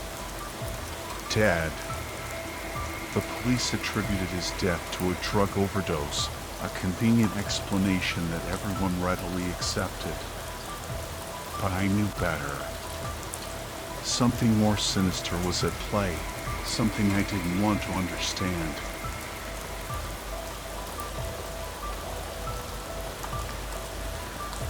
It was a typical Friday night, and I was hanging out with my friend Chris. Now, Chris, he's a bit of a wild card. Not in a mean or dangerous way, but definitely impulsive and always up for something crazy. We met back in 6th grade, shortly after I moved to town. I was shy and awkward, struggling to make friends, but Chris, with his infectious energy and knack for trouble, pulled me out of my shell. He was always the one talking me into doing stupid stuff, the kind of stuff that landed us in detention more often than not. But despite his penchant for trouble, Chris was a good friend. We shared the same geeky interests, and I genuinely enjoyed our adventures, even if they sometimes pushed the boundaries of common sense. Anyway, this happened last year, when I was 16. Chris suggested we head into the woods near his house late one night. I wasn't thrilled about the idea. It was pitch black, and I had a creepy feeling about those woods, but Chris can be pretty persuasive. So, around midnight, we snuck out of his house. His parents were out of town, and ventured into the darkness. The deeper we went, the more uneasy I felt. There was a strange atmosphere in those woods, a heavy presence that made the hairs on the back of my neck stand on end. About an hour into our trek, I stumbled upon something bizarre, a VHS tape lying on the ground beneath a tree. I picked it up, the plastic case cold and damp in my hand. The label simply read Wrath with the date 1995 scrawled beneath it. Chris was intrigued. He told me he had an old VCR in his basement, and since his parents were away, we could watch the tape. Curiosity got the better of me, and I agreed. Back at his house, we hooked up the VCR, popped in the tape, and sat down, bracing ourselves for whatever disturbing content might be on it. The tape started with a scene of 6 children, 3 boys and 3 girls, playing in the woods. The woods looked eerily similar to the ones where we'd found the tape, which made me wonder if it had been filmed there. A man's voice could be heard off camera, talking to the children in a friendly, almost playful tone, like the host of a kid's show. Occasionally, his hand would come into view, wearing a blue and green mitten. He must have been dressed up as some kind of animal. Then, the scene abruptly changed. The children were now tied up, their faces filled with terror. The man chanted something in a language I didn't recognize, then struck a match and tossed it into the center of the circle of children. The kids screamed and struggled against their bonds as the flames engulfed them. The tape ended with the fire dying down, the children's screams fading into silence. I felt sick to my stomach. Chris looked equally disturbed. The next day, I took the tape to the police. They said they'd investigate, but months passed, and I heard nothing. Then, last week, Chris disappeared. The police searched for a day, then called it off, saying they found no trace of him. I've been researching missing children cases from 1995, trying to find any information about the incident on the tape. If anyone knows anything about a child murder involving a kids show host in Northern California around that time, please let me know. I'm scared. I can't shake the feeling that I'm next.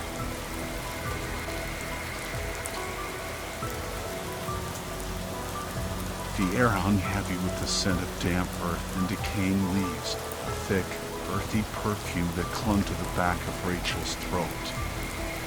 Sunlight, a pale ghost of itself, filtered through the dense canopy of trees, casting the forest floor in a perpetual twilight.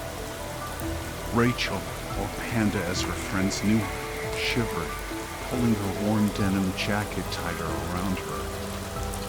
It wasn't the chill that set her teeth on edge, it was the silence, the deep, expectant hush that seemed to press in from all sides. "This is it," she whispered, her voice barely audible above the soft sigh of the wind. "This is where a mystery begins."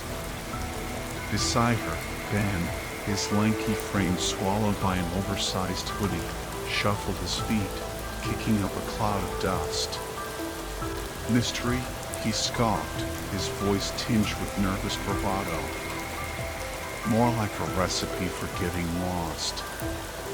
"Don't be such a wimp, Ben," Violet chided, her purple-streaked hair a splash of defiance against the muted greens and browns of the forest. "Besides, Panda's right. This town is suffocating us with its normalcy. We need a little chaos." Jules, ever the quiet observer, nodded his agreement, his gaze fixed on the shadowy depths of the woods. Only Lucy, her eyes alight with a mischievous glint, seemed genuinely enthralled by the prospect of their adventure. "Let's give them something to talk about," she urged, her voice a conspiratorial whisper. "Let's give them a mystery they'll never forget." Their plan, hatched in the boredom of countless summer afternoons, was as audacious as it was reckless. They would weave a tapestry of intrigue, a web of cryptic clues and unsettling events that would send shivers down the spines of their small town. Fake footprints leading into the heart of the forest, strange symbols carved into the bark of ancient trees, whispers of a shadowy figure lurking in the shadows. They would use the forest as their canvas, painting a picture of mystery and fear. As they ventured deeper into the woods, the air grew thick with an almost palpable sense of anticipation. The towering trees, their gnarled branches reaching out like skeletal arms, seemed to close ranks around them, shutting out the world beyond. The silence deepened, broken only by the occasional snap of a twig or the distant cry of a hawk. And in the shadows, unseen eyes watched their every move, their presence a silent promise of the darkness to come. The forest floor, a tapestry of moss-covered roots and fallen leaves, became their testing ground. Panda, with a gleam of mischief in her eyes, devised a series of challenges designed to push her friends beyond their comfort zones. "First up," she announced, her voice ringing with authority, "the Cave of Whispers." A collective groan arose from the group. The Cave of Whispers, a narrow fissure in the rocky hillside, was shrouded in local legend, rumored to be haunted by the spirits of lost travelers. Ben, his face pale, swallowed hard. Violet, however, met Panda's gaze with a spark of defiance. "Fine," she declared, her voice steady. "But if I hear any whispers, I'm blaming you." One by one, they ventured into the cave's maw, their flashlights cutting through the thick darkness. Ben, his heart pounding in his chest, Imagine ghostly figures lurking in the shadows, their whispers echoing through the narrow passage. Violet, her senses heightened, felt a strange energy thrumming within the cave, a primal pulse that resonated with her own rebellious spirit. Jules, ever the pragmatist, examined the cave walls, his keen eyes searching for geological formations or signs of animal habitation. He noted the subtle changes in air temperature, the dampness clinging to the rocks, the faint scent of minerals and decay. Lucy, however, seemed to thrive in the darkness. She moved with an uncanny grace, her laughter echoing off the cave walls, a playful taunt to the unseen forces that might dwell within. Emerging from the cave, blinking in the sudden sunlight, they shared their experiences, their voices hushed with a mixture of fear and exhilaration. The shared challenge had forged a bond between them, a sense of camaraderie that transcended their individual anxieties. Next, Panda led them to the tallest tree in the forest, a towering sentinel that seemed to pierce the heavens. The challenge: climb to the top and retrieve a small flag she had planted there earlier. Then, his fear of heights battling with his desire to impress Violet, reluctantly agreed. Violet, fearless as ever, scaled the tree with the agility of a seasoned climber. Jules, methodical and cautious, made his way up slowly, his eyes scanning for secure handholds. And Lucy, with a mischievous grin, raced ahead, her laughter echoing through the branches. As they descended, flushed with triumph, they felt a surge of confidence. They had faced their fears, tested their limits, and emerged stronger as a team. But as the sun began to set, casting long shadows across the forest floor, a sense of unease crept in. They had pushed the boundaries of their comfort zones, but in doing so, they had also awakened something within the woods, something ancient and watchful, that now followed their every move. The flickering flames of the campfire painted grotesque shadows on the faces of the red blood detectives, their expressions a mix of excitement and apprehension. Panda, her eyes shining with an almost manic intensity, unveiled the final act of their grand deception, a staged kidnapping.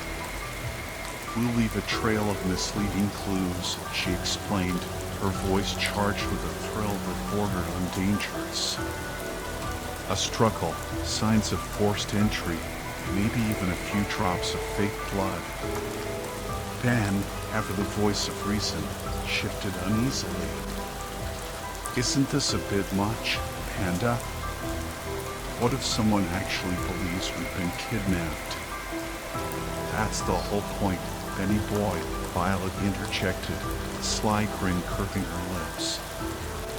"We'll let the town stew in their fear for a while, then make a dramatic reappearance with a harrowing tale of escape. We'll be legends."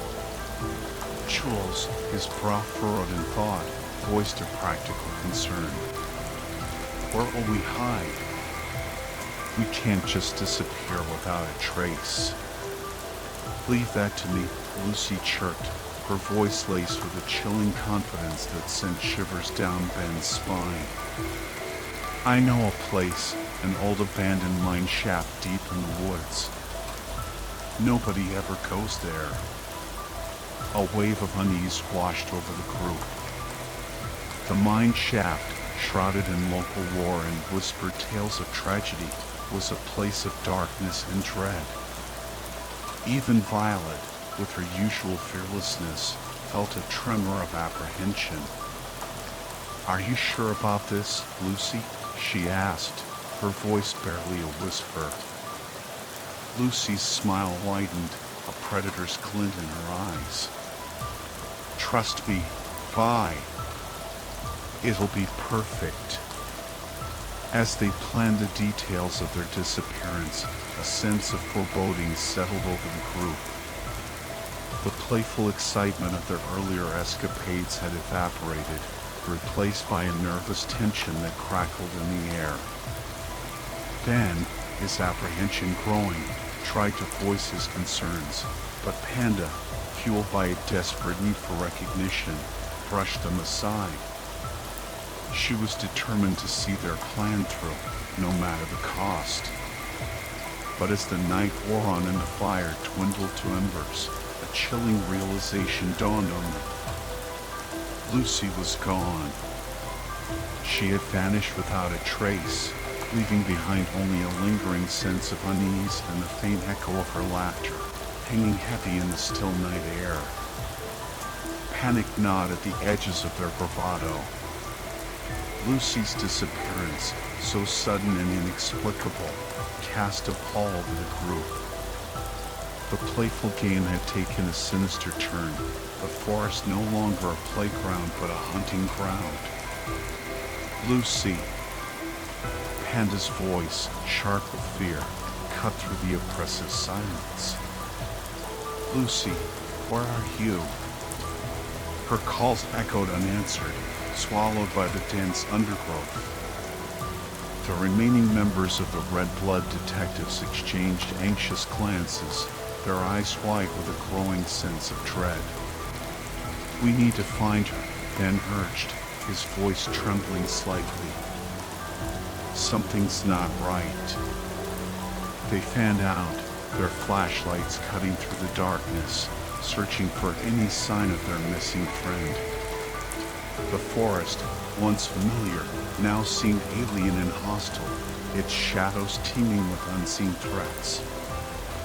Violet, her senses heightened, noticed a faint trail of disturbed leaves and broken branches leading deeper into the woods. A sense of foreboding washed over her, a primal instinct warning her of danger. Jules, ever observant, spotted a glint of metal half hidden beneath a pile of leaves. He cautiously approached, his heart pounding in his chest, and uncovered a small pocket knife, its blade stained a dark, ominous red. A collective gasp arose from the group. The blood, still wet, sent a chill down their spines. This was no longer a game.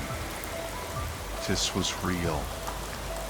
As they pressed on, the forest seemed to close in on them, its silence broken by the occasional snap of a twig or the rustle of leaves.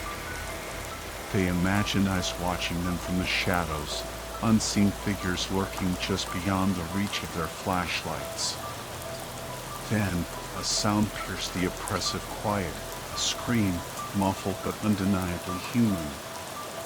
It came from the direction of the abandoned mine shaft, Lucy's chillingly perfect hiding spot.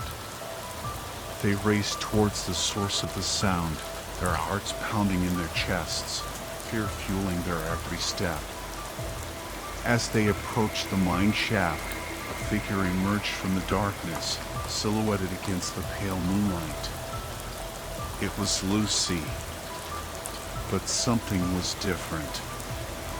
Her eyes, once sparkling with mischief, were now wide and vacant, filled with a chilling emptiness. Her clothes were torn, her hair disheveled, and in her hand she clutched a blood-soaked hunting knife. A wave of horror washed over the group. They had found Lucy, but the girl they knew was gone, replaced by something dark and sinister, something that sent shivers of fear down their spines. The sight of Lucy standing there, bathed in the pale moonlight, the blood-soaked knife clutched in her hand, stopped me dead in my tracks. My breath caught in my throat, a wave of shock, confusion, and fear washing over me. Lucy, what happened? I managed to stammer, trying to mask the tremor in my voice. She didn't answer. Instead, a twisted grin spread across her face, a chillingly unfamiliar expression that made my blood run cold. Her eyes, once sparkling with mischief, were now vacant, hollow, like those of a lifeless doll. This isn't funny, Lucy. Ben's voice cut through the tense silence. Put the knife down. A low, chilling chuckle escaped her lips. You think this is a game? It's not a game anymore. What do you mean? Violet asked, her voice trembling. Lucy took a step closer, her shadow stretching towards us like a grasping claw. I mean, I killed John, and now I'm going to kill all of you. Her words struck us like a physical blow. None of us could have imagined that our sweet, playful friend was capable of such a horrific act. You're insane, Lucy. Jules yelled, backing away. Yes, I am, she shrieked, her voice echoing through the trees. And you're all going to die. She lunged at Jules, the knife raised high. Ben reacted instantly, throwing himself between them. They grappled, a whirlwind of limbs in desperate struggle. Violet, the others, and I, we ran. We ran for our lives. We scrambled through the darkness, the sounds of Lucy's crazed laughter and Ben's desperate cries echoing behind us. We headed for the old abandoned cabin, hoping for shelter, for safety. But when we reached it, the door was locked from the outside, and a faint smell of gasoline hung in the air. Oh no! I gasped. It's a trap.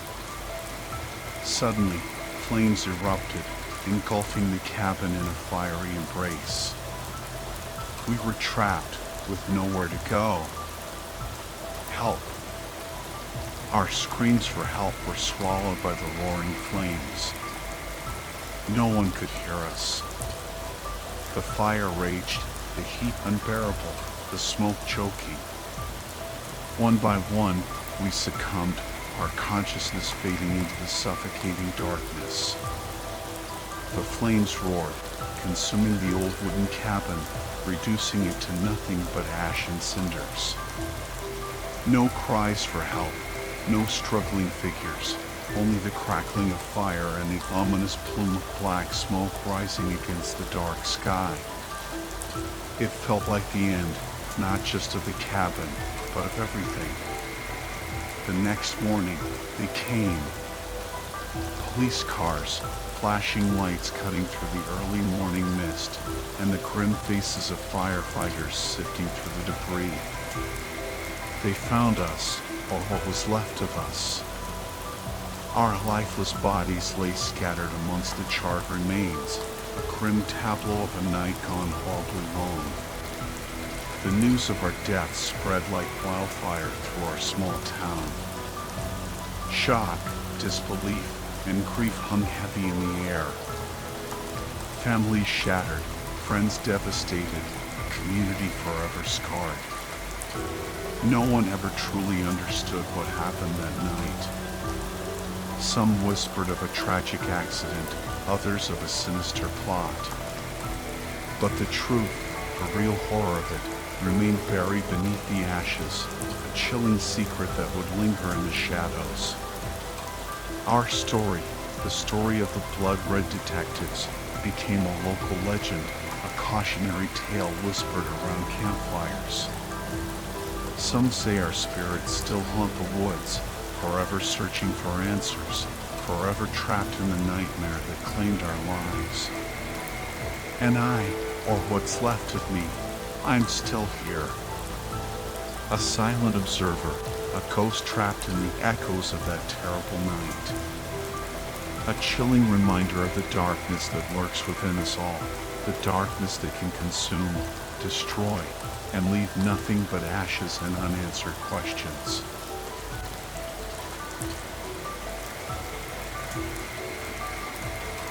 Let me set the scene. I'm 17, name's Alex, and I live in a small, kind of isolated neighborhood in northern West Virginia.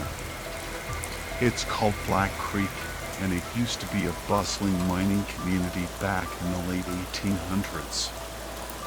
But when the mines closed down, most of the families moved away to find work, leaving behind a ghost town vibe. You can still see remnants of the past scattered around: abandoned houses, a couple of old churches, one for whites, one for blacks.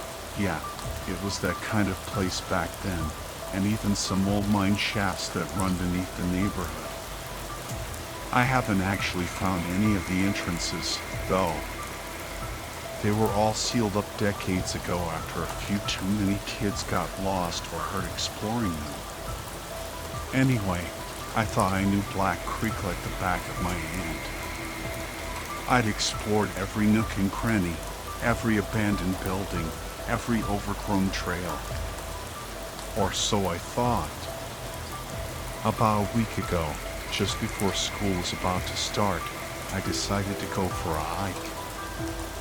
I was wandering along a trail near my house when I decided to veer off the path and head towards a line of old power lines in the distance. That's when I saw it. A house. It wasn't anything special, just a small, dilapidated farmhouse, but it caught me off guard. I'd never seen it before, which was weird considering how close it was to the trail. It was like it had just materialized out of thin air. The house was painted a faded blue, with most of the windows boarded up or broken. Inside, it was a mess: brick wallpaper, holes in the walls, a crumbling chimney. The only door that was still intact was the front door, but it didn't even latch. Despite the house being pretty unremarkable, I couldn't shake this creepy feeling I had. It was like a wave of paranoia washed over me the moment I stepped inside. Like I was somewhere I shouldn't be, like I was being watched. I continued exploring, my unease growing with every step. And then I saw them. Those eyes, peering up at me through a hole in the floor. My stomach lurched, and I almost threw up. They were dark blue, almost black, and surrounded by long, tangled strands of what looked like hair. Whoever, or whatever, was down there didn't blink. It just stared. I instinctively reached for the hunting knife I always carried on my belt. I mean, who the heck just stares at you from a hole in the floor? When I looked back, the eyes were gone. I thought maybe I'd imagined it, so I went to check out the hole. But the second I got close, I heard heavy footsteps pounding up the basement stairs. Fight or flight kicked in, and I bolted out of there. I jumped off the porch, ignoring the jolt of pain in my ankles as I landed, and sprinted back towards the trail. I didn't stop running until I reached my house, where I slammed the door shut and locked it, my heart still pounding in my chest. It's been a week now, and I still can't shake the feeling of dread. I keep replaying those eyes in my mind, that sense of being watched, hunted. Tomorrow, I'm going back to the house. I have to know what's down there. My friend Max is coming with me. He's the only one I've told about this, and I'm not even sure he believes me. But I need someone there, just in case. I'll keep you guys updated. Wish me luck.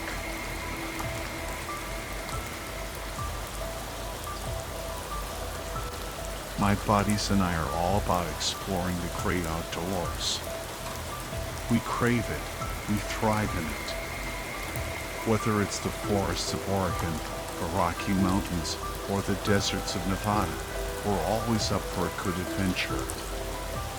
Usually, we stick to the woods, but back in 2020, during the peak of the lockdown, my friend Alex and I decided to head to Arizona.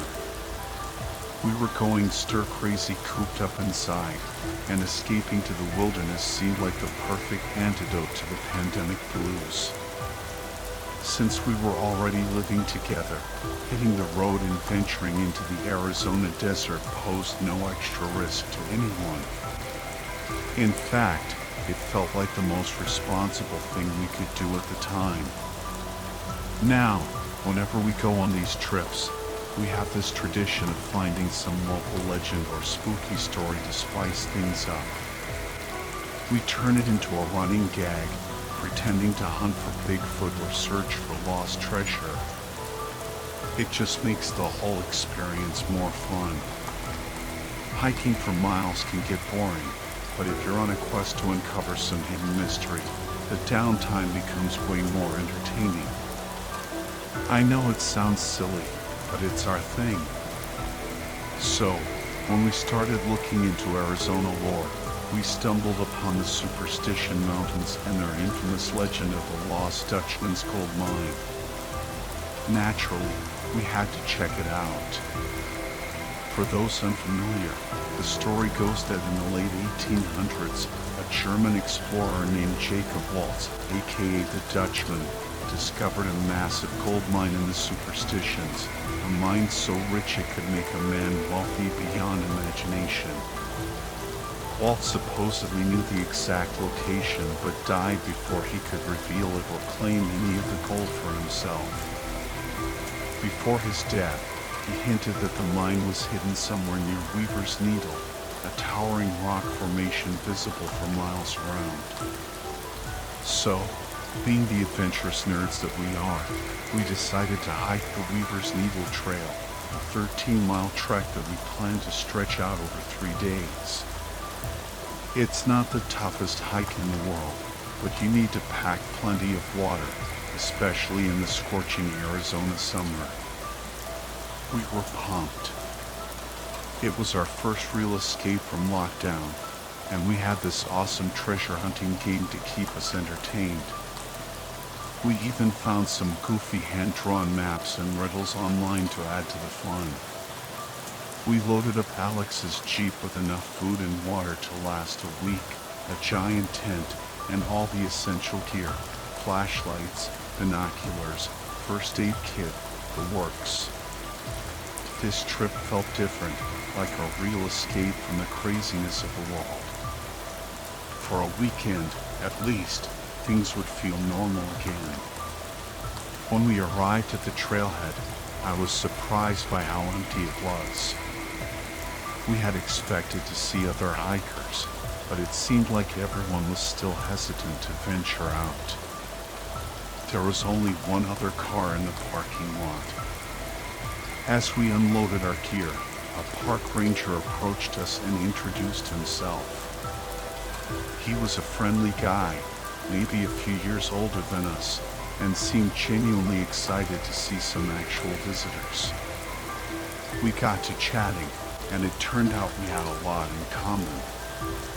We ended up talking for almost half an hour, and he gave us some great tips about the trail and must-see views. He even started jokingly complaining about how he wished he could join us instead of being stuck in the ranger station all day. Alex and I, starved for social interaction after months of isolation, jumped at the chance. "Why don't you come with us?" I asked. We'd love the company. He hesitated at first, saying he didn't want to intrude, but we insisted. We even jokingly tried to shove some cash into his hand. He finally agreed, saying he'd consider it an off-the-books tour, but we had to sign a waiver just in case. We were thrilled. Having a knowledgeable guide along for the adventure made it even more exciting. Before we set off, I gave Alex and the ranger a quick rundown of the clues the Dutchman supposedly left behind. We kept it simple, focusing on the most well-known ones. The mine was located off a trail heading north, You'd pass a stone cabin along the way. There would be a fork in the trail where you had to choose the less obvious path.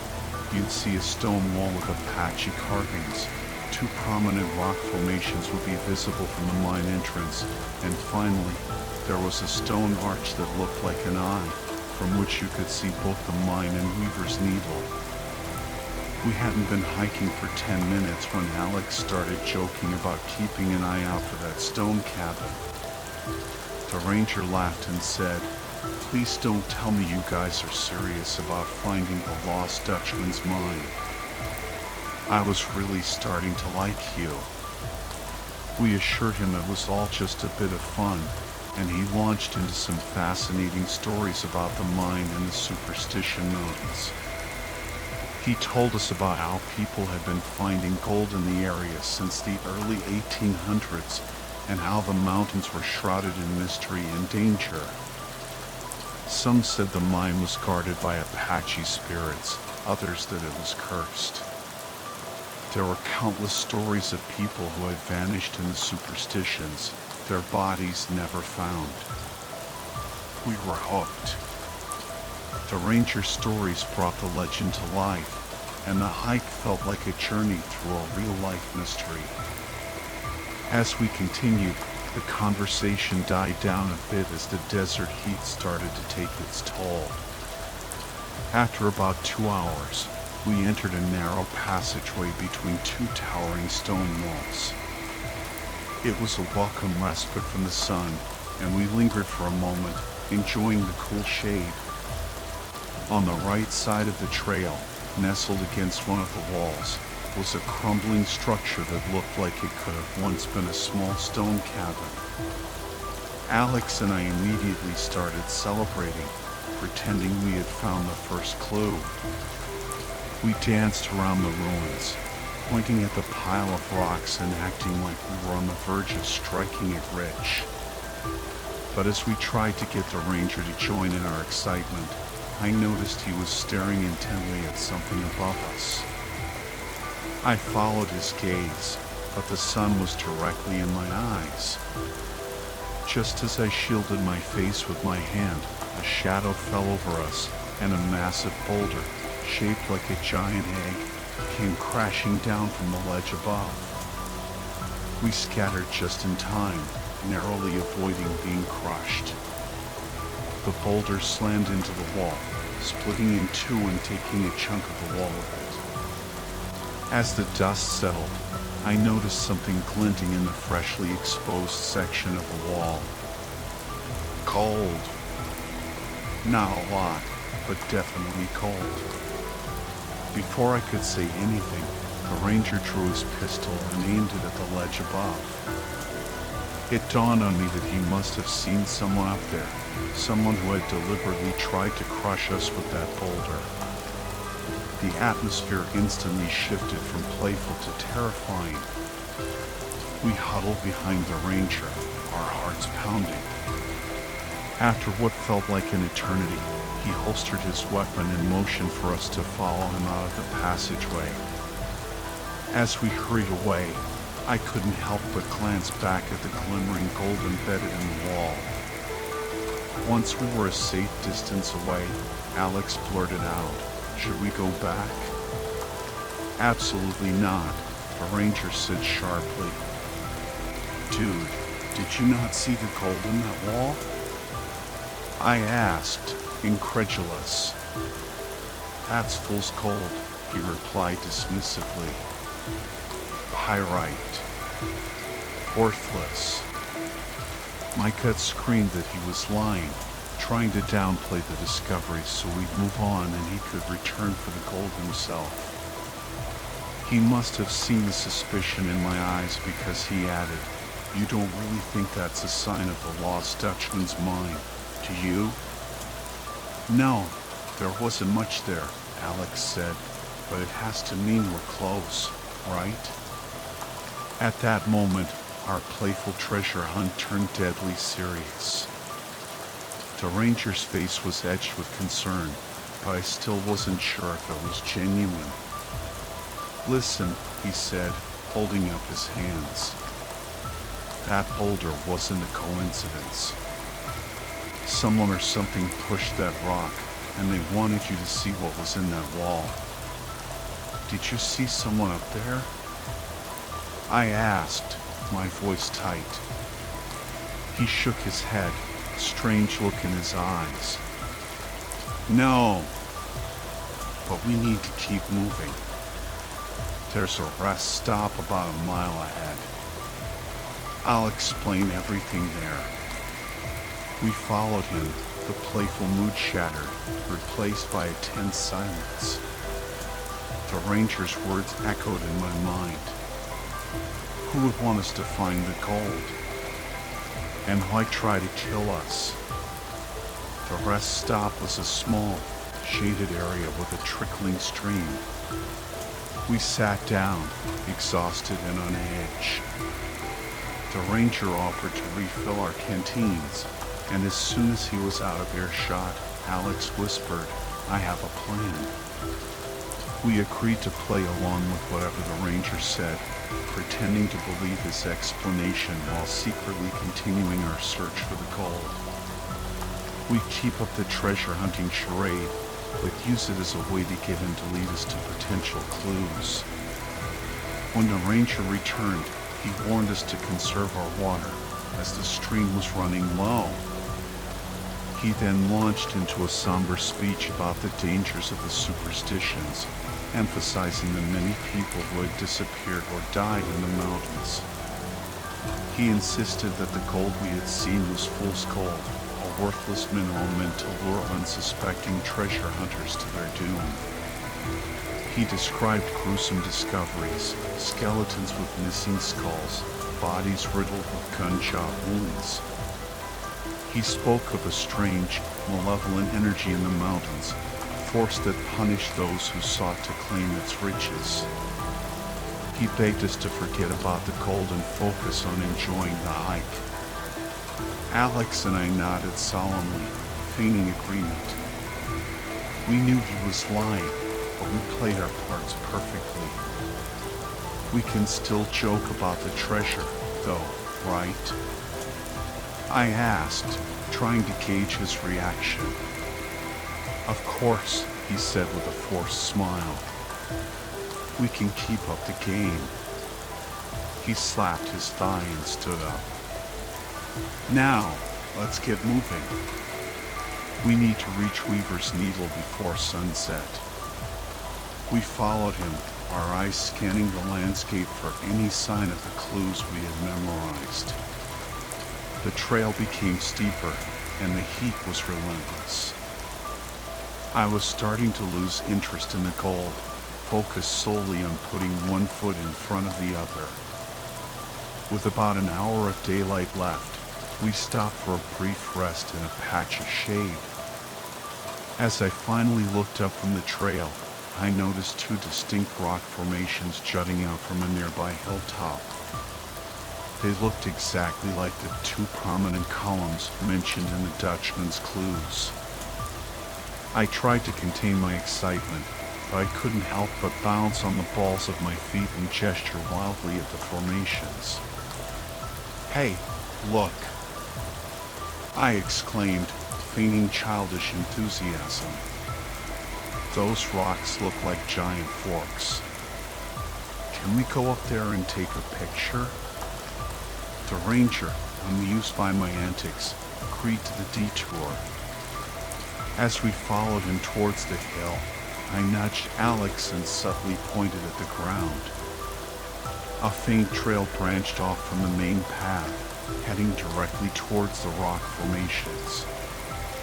"It's the trick of the trail," Alex whispered excitedly. We were now certain that the gold we had seen was real, and that we were on the right track. But we needed a plan to buy ourselves some time at the top of the hill to search for the next clue. The climb was short but strenuous. By the time we reached the peak, I was lightheaded and nauseous from the heat. I sat down, facing the way we had come, hoping to catch my breath. From this vantage point, I could see the passageway with the stone cabin in the distance. As I scanned the area with my binoculars, I noticed some movement near the entrance. I quickly reached for my binoculars, hoping to get a closer look. I focused on the ledge above the passageway, the spot where the boulder had fallen from. And there he was. A man standing on the ledge, looking directly at me. He wasn't dressed like a hiker. He wore ordinary clothes, jeans, and a t-shirt. But there was something unsettling about him, something I couldn't quite put my finger on. I stared at him through the binoculars, my heart pounding. He didn't seem to notice me at first, but then he tilted his head and raised an eyebrow, as if he knew I was watching him. A wave of dread washed over me. He lifted his hand and gave me a slow, deliberate wave, the kind beauty queens do in pageants. I lowered the binoculars, my hand trembling. The man was gone. I looked around frantically, but there was no sign of him. Had I imagined it? "Alex," I whispered, my voice shaking. "I think we're being watched." My heart hammered in my chest as we scrambled down the hill. The image of those disembodied legs seared into my mind. The darkness was absolute. The only sounds are ragged breathing and the crunch of our boots on the loose gravel. "Where are we going?" Alex gasped, his voice tight with fear. "The arch," I said, my voice barely a whisper. "It's our only chance." The ranger didn't argue. He seemed to be in a state of shock, his face pale and drawn in the flickering light of my flashlight. We stumbled through the darkness, the fear propelling us forward. I couldn't shake the feeling that we were being hunted, that those legs were somewhere out there in the night, closing in on us. After what felt like an eternity, we reached the arch. It loomed above us, a dark silhouette against the star-studded sky. We huddled together beneath it, our breaths coming in short gasps. "What now?" Alex whispered, his eyes wide with fear. I didn't know. I had no plan. We were trapped, lost in a nightmare world of shadows and whispers. Suddenly, the ranger spoke, his voice hoarse and trembling. "There's something you need to know about the mine," he said. "It's not just gold that's hidden there." We stared at him, our fear momentarily forgotten. "What do you mean?" I asked. He hesitated, his gaze darting from side to side. "It's a gateway," he finally said. "A portal to somewhere else." "Somewhere else?" Alex repeated, his voice incredulous. The ranger nodded. "I've seen it," he said. "I've seen things you wouldn't believe." He described a swirling vortex of colors, a portal that shimmered and pulsed in the depths of the mine. He said it was guarded by creatures, things that weren't human, things that preyed on fear and desperation. "The gold is just a lure," he said, his voice barely above a whisper. "It draws people in, tempts them to cross over to their doom." I felt a chill run down my spine. The pieces of the puzzle were starting to fall into place. The strange occurrences, the disembodied legs, the hermit, it all pointed to something far more sinister than a simple gold mine. "What about the Dutchman?" I asked. "Did he cross over?" The ranger shook his head. "No," he said.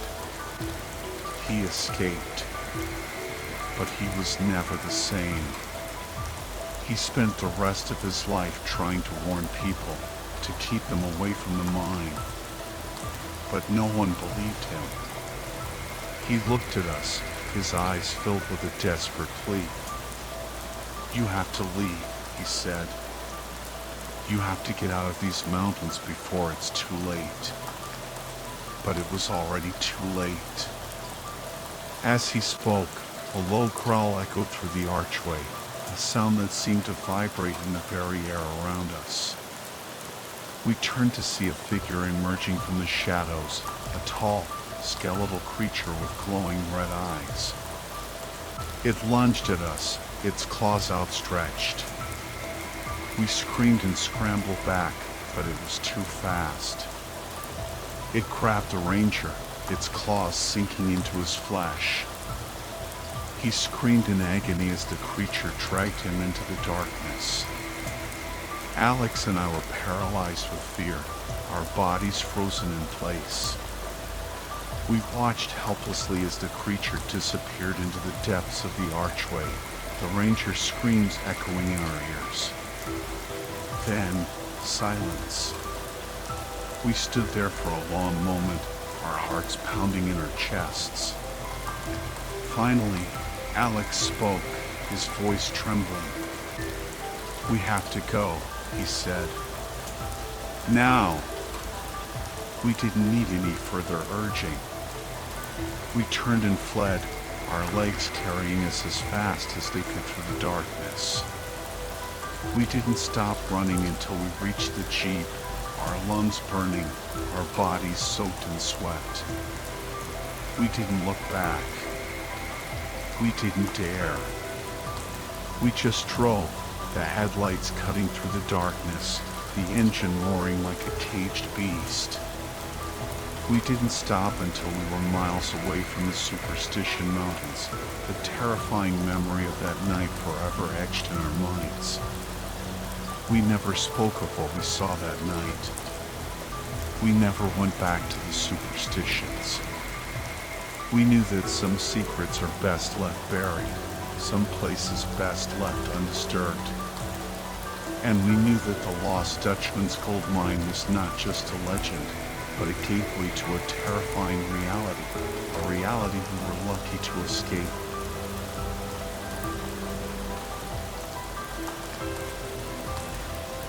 My friend Laura and I have always loved exploring the wilderness near our homes each summer. We'd spend hours venturing into the Montana forests, uncovering hidden clearings, abandoned structures, and other forgotten remnants of the past. We found everything from decaying decontamination buildings to rusted out vehicles to a clearing strewn with women's clothing. The Montana wilderness held endless secrets, and we were determined to uncover them all. One day, we found ourselves 3 miles deep in the woods near Laura's house, searching for a supposed cult site that one of our friends, Jace, had told us about. Jace, a notorious exaggerator, had described a bizarre white face painted on a tree stump wedged between 2 other trees, surrounded by a massive bonfire pit. "Just something to pass the time," Laura had said, sensing my lingering unease from the encounter with the dead man at work the week before. I wasn't sure how effective a weird tree stump would be as a distraction, but I appreciated the effort. It's the thought that counts, as my mom always says. As we ventured deeper into the woods, I couldn't shake the feeling that we were being followed. Loud footsteps echoed behind us, branches snapped, and I thought I heard the murmur of voices. Or maybe it was just animals. There were creatures in these woods that could mimic human sounds, a fact both Laura and I were well aware of. We were mostly silent, Laura preoccupied with deciphering the directions Jace had scribbled on her hand, while I scanned our surroundings, my nerves on edge thanks to the unsettling sounds that seemed to be closing in on us. Suddenly, Laura tripped over a fallen log, nearly plunging face first into the dirt. I rushed to her aid, pulling her back to her feet. "Are you all right?" I asked. She glared at me, annoyance flashing in her eyes. "Yeah, I'm fine," she muttered, her gaze fixed on something in the dirt. Not her bleeding hand, not me, not even the unsettling sounds behind us. Her eyes were locked on a white shard protruding from the mud. I knelt down and carefully extracted the shard from the earth. It was a bone fragment, a piece of a vertebra. Laura wiped the dirt and blood from her hands on her jeans before reaching for the bone. I handed it to her gingerly. "What the hell?" she exclaimed, rolling her eyes. Of all the things to cut my hand on, it had to be a freaking bone? This is ridiculous. She flung the bone aside in disgust, sending it flying into a huckleberry bush. "Better disinfect that when we get back," I said, stifling a laugh. Laura was a walking disaster. Leave it to her to find a way to injure herself on a bone while searching for a cult site. "Thanks, Doc," she grumbled, shoving past me and continuing down the trail. I trailed behind her, chuckling at her indignation. Laura's clumsiness had momentarily dispelled my paranoia. We had a knack for finding humor in the most unexpected situations, especially when it came to each other's misfortunes. We soon arrived at the spot Jace had described. The crudely painted face on the stump confirmed that this was the place. The empty beer cans and fire pits suggested it was more of a party spot than a cult gathering, but Jace was always prone to exaggeration. Laura slumped onto a boulder beside the fire pit, cradling her injured hand. "Well, this was a bust," she grumbled, scanning the trees with a bored expression. Typical. She was the one who had insisted on this little expedition, and now she was already bored. I hummed in agreement, my gaze sweeping the perimeter. A rustle in the undergrowth sent a jolt of fear through me. My paranoia returned with a vengeance. I could have sworn I saw figures lurking in the shadows, their forms shrouded in dark cloaks. Was I imagining things? Suddenly, I stumbled, my foot plunging into a shallow depression. I fell to my knees, the impact jarring my bones. "Jesus!" I gasped, scrambling back, my eyes widening in horror. Laura rushed to my side, her own face etched with alarm. "Oh my God," she breathed. I stared at the white rocks scattered across the bottom of the pit. They weren't rocks. They were bones. Human bones.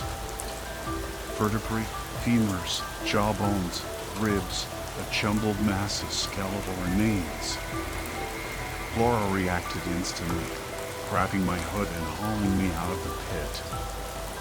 We didn't need to discuss what to do next. We fled, the image of that gruesome pit seared into our minds. The walk back was eerily silent. The woods, usually alive with the sounds of birdsong and rustling leaves, were deathly quiet. Even the distant rush of the river seemed muted, as if the forest itself was holding its breath. We never spoke of the bones again, not to each other, not to anyone.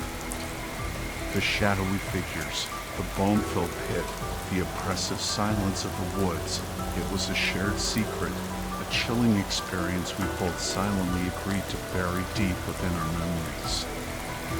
But the fear lingered. Driving home that night, I could have sworn I saw those cloaked figures flitting through the trees, their eyes fixed on me, a silent warning not to reveal what we had witnessed.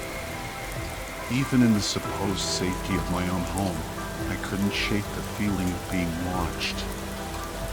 I saw one of them lurking at the edge of the tree line, its form shifting in the shadows. Fear paralyzed me. All I could do was watch. Then came the knock. 3 sharp raps on my front door. I didn't move. I couldn't. The knocking was followed by scratching, long, deliberate strokes that seemed to claw at the very wood of the door. It was a chilling sound, a deliberate attempt to instill terror.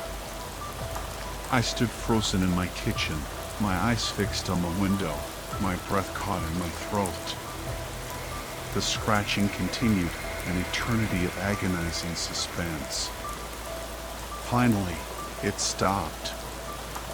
The figure retreated into the shadows, melting back into the tree line.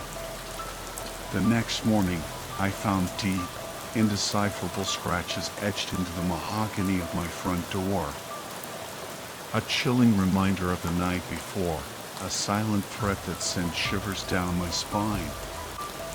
I couldn't shake the feeling that I was next. Next for what? I didn't know, and I didn't want to find out. 2 weeks had passed since those things started watching me. Their presence was constant, their eyes always on me, their ears always listening.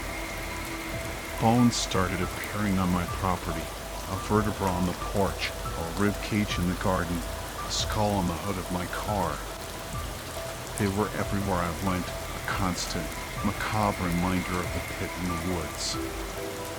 Luke thought I was spending too much time indoors, becoming a recluse. But I couldn't bring myself to leave the yard, not since those things started watching me. I couldn't tell him why. I didn't want to burden him with my fears, didn't want him to become their next target. He didn't deserve to live with the same terror that consumed me. July arrived, but the events of June remained vivid, a heavy weight on my mind. Even now, as I write this, the memories haunt me. I suspect they will follow me to my grave.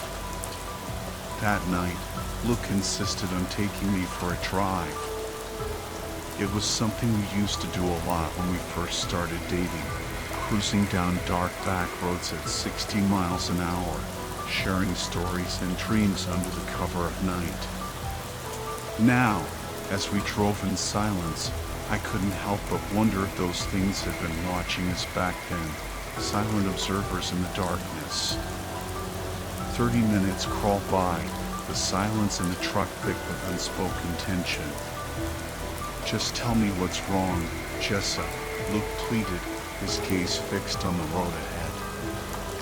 I kept my eyes glued to the trees lining the roadside, searching for any sign of movement. They weren't there. Not yet. "Nothing's wrong," I lied, a sigh escaping my lips. I couldn't tell him. I didn't know how. Ever since that day in the woods with Laura, you haven't been the same. It's like a part of you is still out there. Even Laura is acting strange. He turned to face me, his eyes filled with concern. "I'm right here, aren't I?" I retorted, meeting his gaze defiantly. It was a weak defense, and we both knew it. He was right. Something had changed in me that day in the woods. "Not mentally," he murmured, his voice heavy with worry. I longed to confide in him, to tell him about the shadowy figures, the bone-filled pit, the man at work whose death defied explanation. But the words wouldn't come. And then I saw them. Dozens of shadowy figures, cloaked and silent, lined the tree line, their eyes burning into me. Panic seized me. I fumbled for my phone, desperate to capture proof of their existence, proof that I wasn't losing my mind. "What are you doing?" Luke asked, his eyes darting from the road to my phone. "You don't see them?" I snapped the picture, my hand shaking. "See who?" he asked, his voice laced with concern. He thought I was hallucinating. I glanced back at the trees, but they were gone. Vanished. "Are you doing drugs?" Luke demanded, his voice sharp with accusation. The question stung. He knew how I felt about drugs, how they had ravaged my family, stolen loved ones from me. The thought that he would suspect me, it was unbearable. Anger flared in my chest, but before I could unleash it, a figure darted out from the trees, directly into our path. Luke swerved violently, the tires screaming as the truck veered off the road. My scream was swallowed by the roar of the engine and the sickening crunch of metal against bark. Then darkness. I woke up in a hospital bed, my body aching, my mind reeling. They told me I was lucky to be alive, that the crash could have been much worse. Lucky. The word felt like a cruel mockery. Luke was dead, killed by a creature they dismissed as a deer. I couldn't cry. The shock had numbed me, leaving me hollow and empty. I remember staring at the photo for hours after being released from the hospital. My phone screen had cracked because of the crash, but even then, I could tell that there was no one in the picture. Just an empty dirt road illuminated only by headlights at 1 a.m. on July 5th. They weren't there. Maybe Luke had been correct in his final moments, that there was nothing there and I was starting to go crazy. But deep down, I didn't believe it. He swerved for a reason. They killed him for a reason.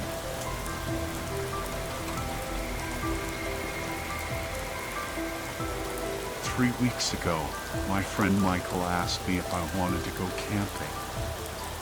I'd spent the whole summer working a mind-numbing office job, so I jumped at the chance to escape the monotony. But as the weekend approached, Michael kept adding people to the group. Soon, it was 6 of us crammed into the SUV I inherited from my mom. I considered backing out. I'm not a fan of crowds, and Eddie, with his booming voice and questionable sense of humor, was among the additions, but I knew they needed my car to transport everyone. So, I sucked it up, figuring a little discomfort was a small price to pay for a weekend with friends. The 2-hour drive was almost unbearable.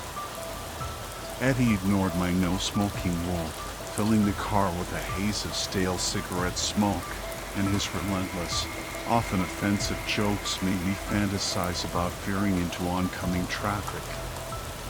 If it weren't for Sophia, my old friend from high school, distracting him with lively conversation, I might have actually snapped. Sophia and I had drifted apart after graduation, but we reconnected instantly that day, our easy banter easing the tension in the car. It was a welcome distraction from the growing dread I felt about the camping trip.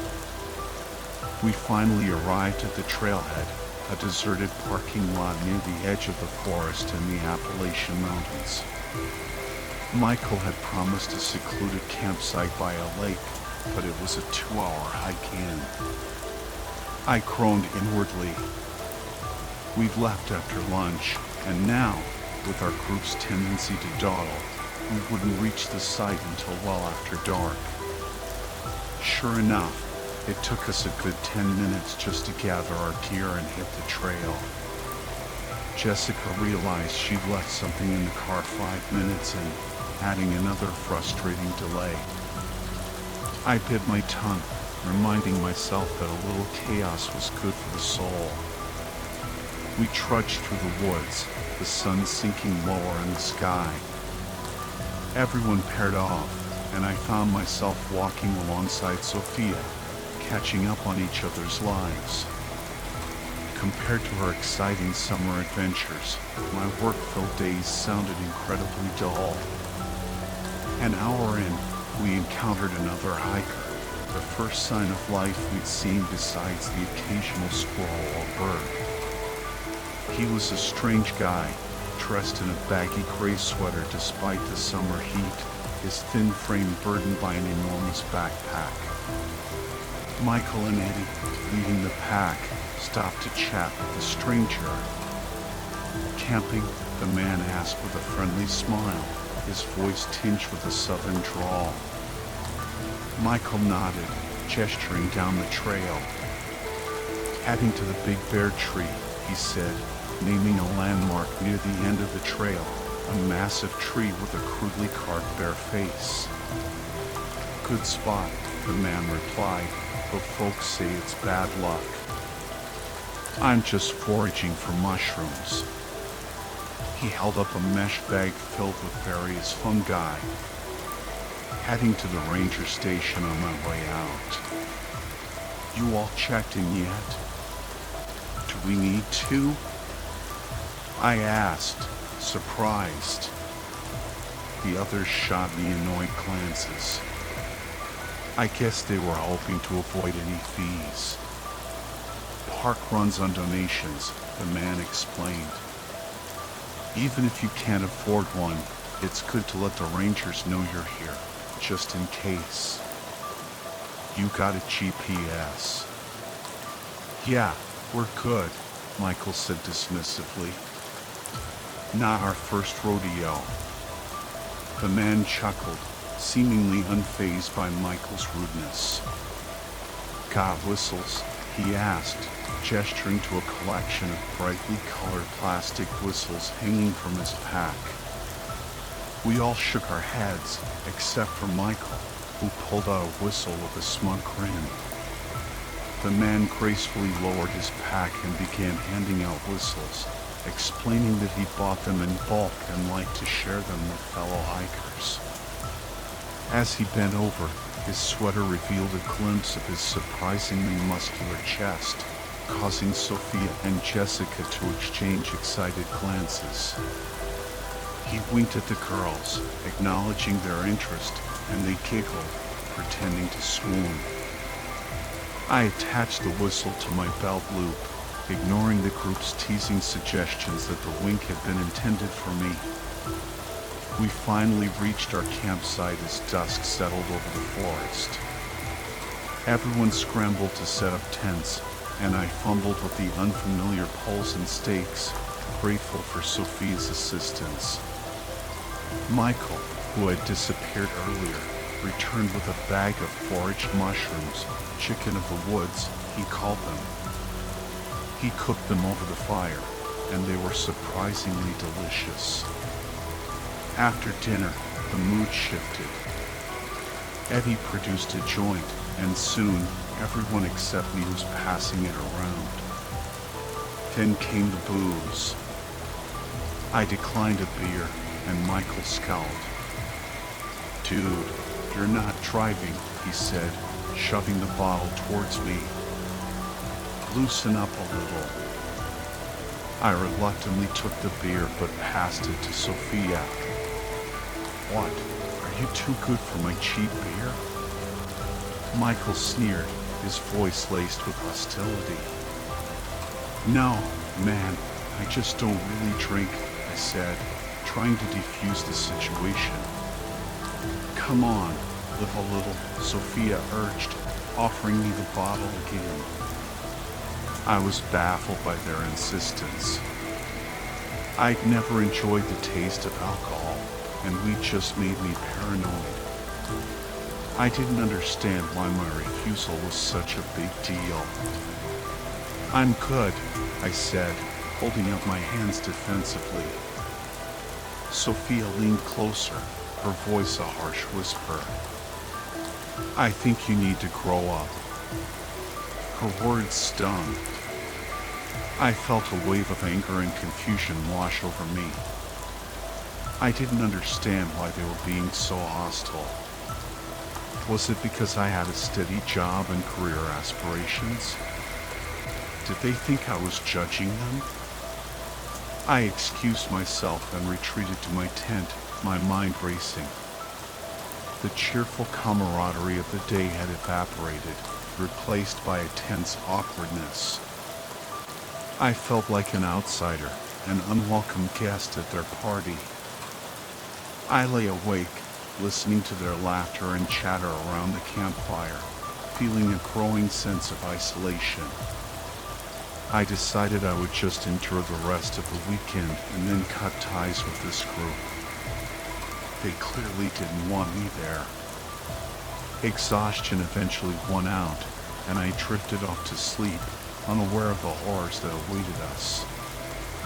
I woke to a cacophony of sounds, screams, shouts, and something that sounded like an animal in distress. I stumbled out of my tent, disoriented and confused. Ben was writhing on the ground near the fire pit, clutching his head and moaning in pain. He retched violently, his body convulsing. What's going on?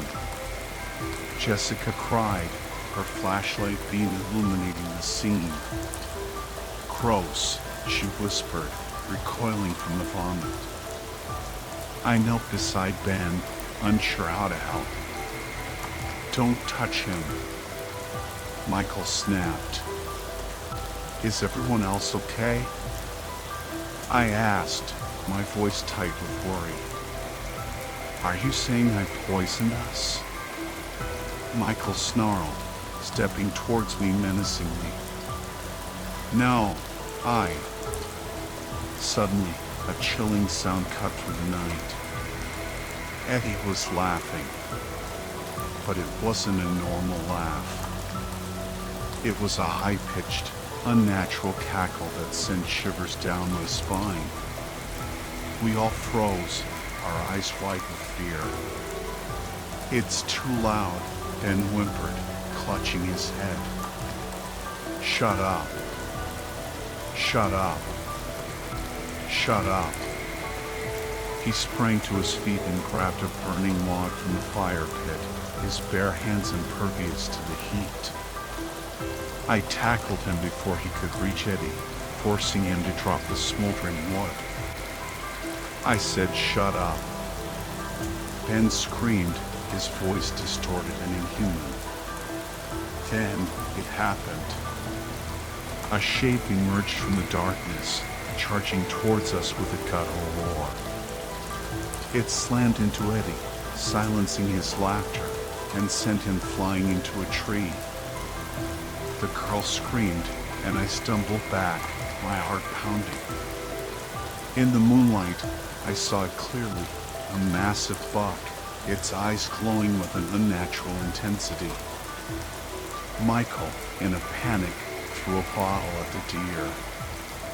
The creature roared and charged through the campsite, tearing down tents and scattering our belongings. It was a chaotic blur of hooves and antlers, a terrifying dance of destruction. Ben, miraculously unharmed, sat down, hugging his knees, a disturbingly calm expression on his face. I stood there, shaking, trying to comprehend what had just happened. We needed to get out of there. I reached for my phone, but there was no signal. Does anyone have a working phone? I asked, my voice trembling. The girls huddled together, too terrified to speak. Michael was staring at Eddie's crumpled form, his face pale and drawn. Do you have a satellite phone? I asked Michael, desperate for any means of communication. Not all of us are loaded like you, he snapped, his voice filled with resentment. I was taken aback by his hostility. That's not the point, I retorted. We need to get help. My mind raced. We needed to reach the ranger station. They would have a radio. I'm going to head back to the SUV, I announced. Michael, you know these woods better than anyone. You should go to the ranger station and get help. Anyone who wants to come with me to the car is welcome to. To my surprise, Jessica and Sophia opted to stay at the campsite with Eddie and Ben. I glanced nervously at Ben, who was still sitting silently, his gaze fixed on some unseen point in the distance. I couldn't shake the feeling that something was terribly wrong.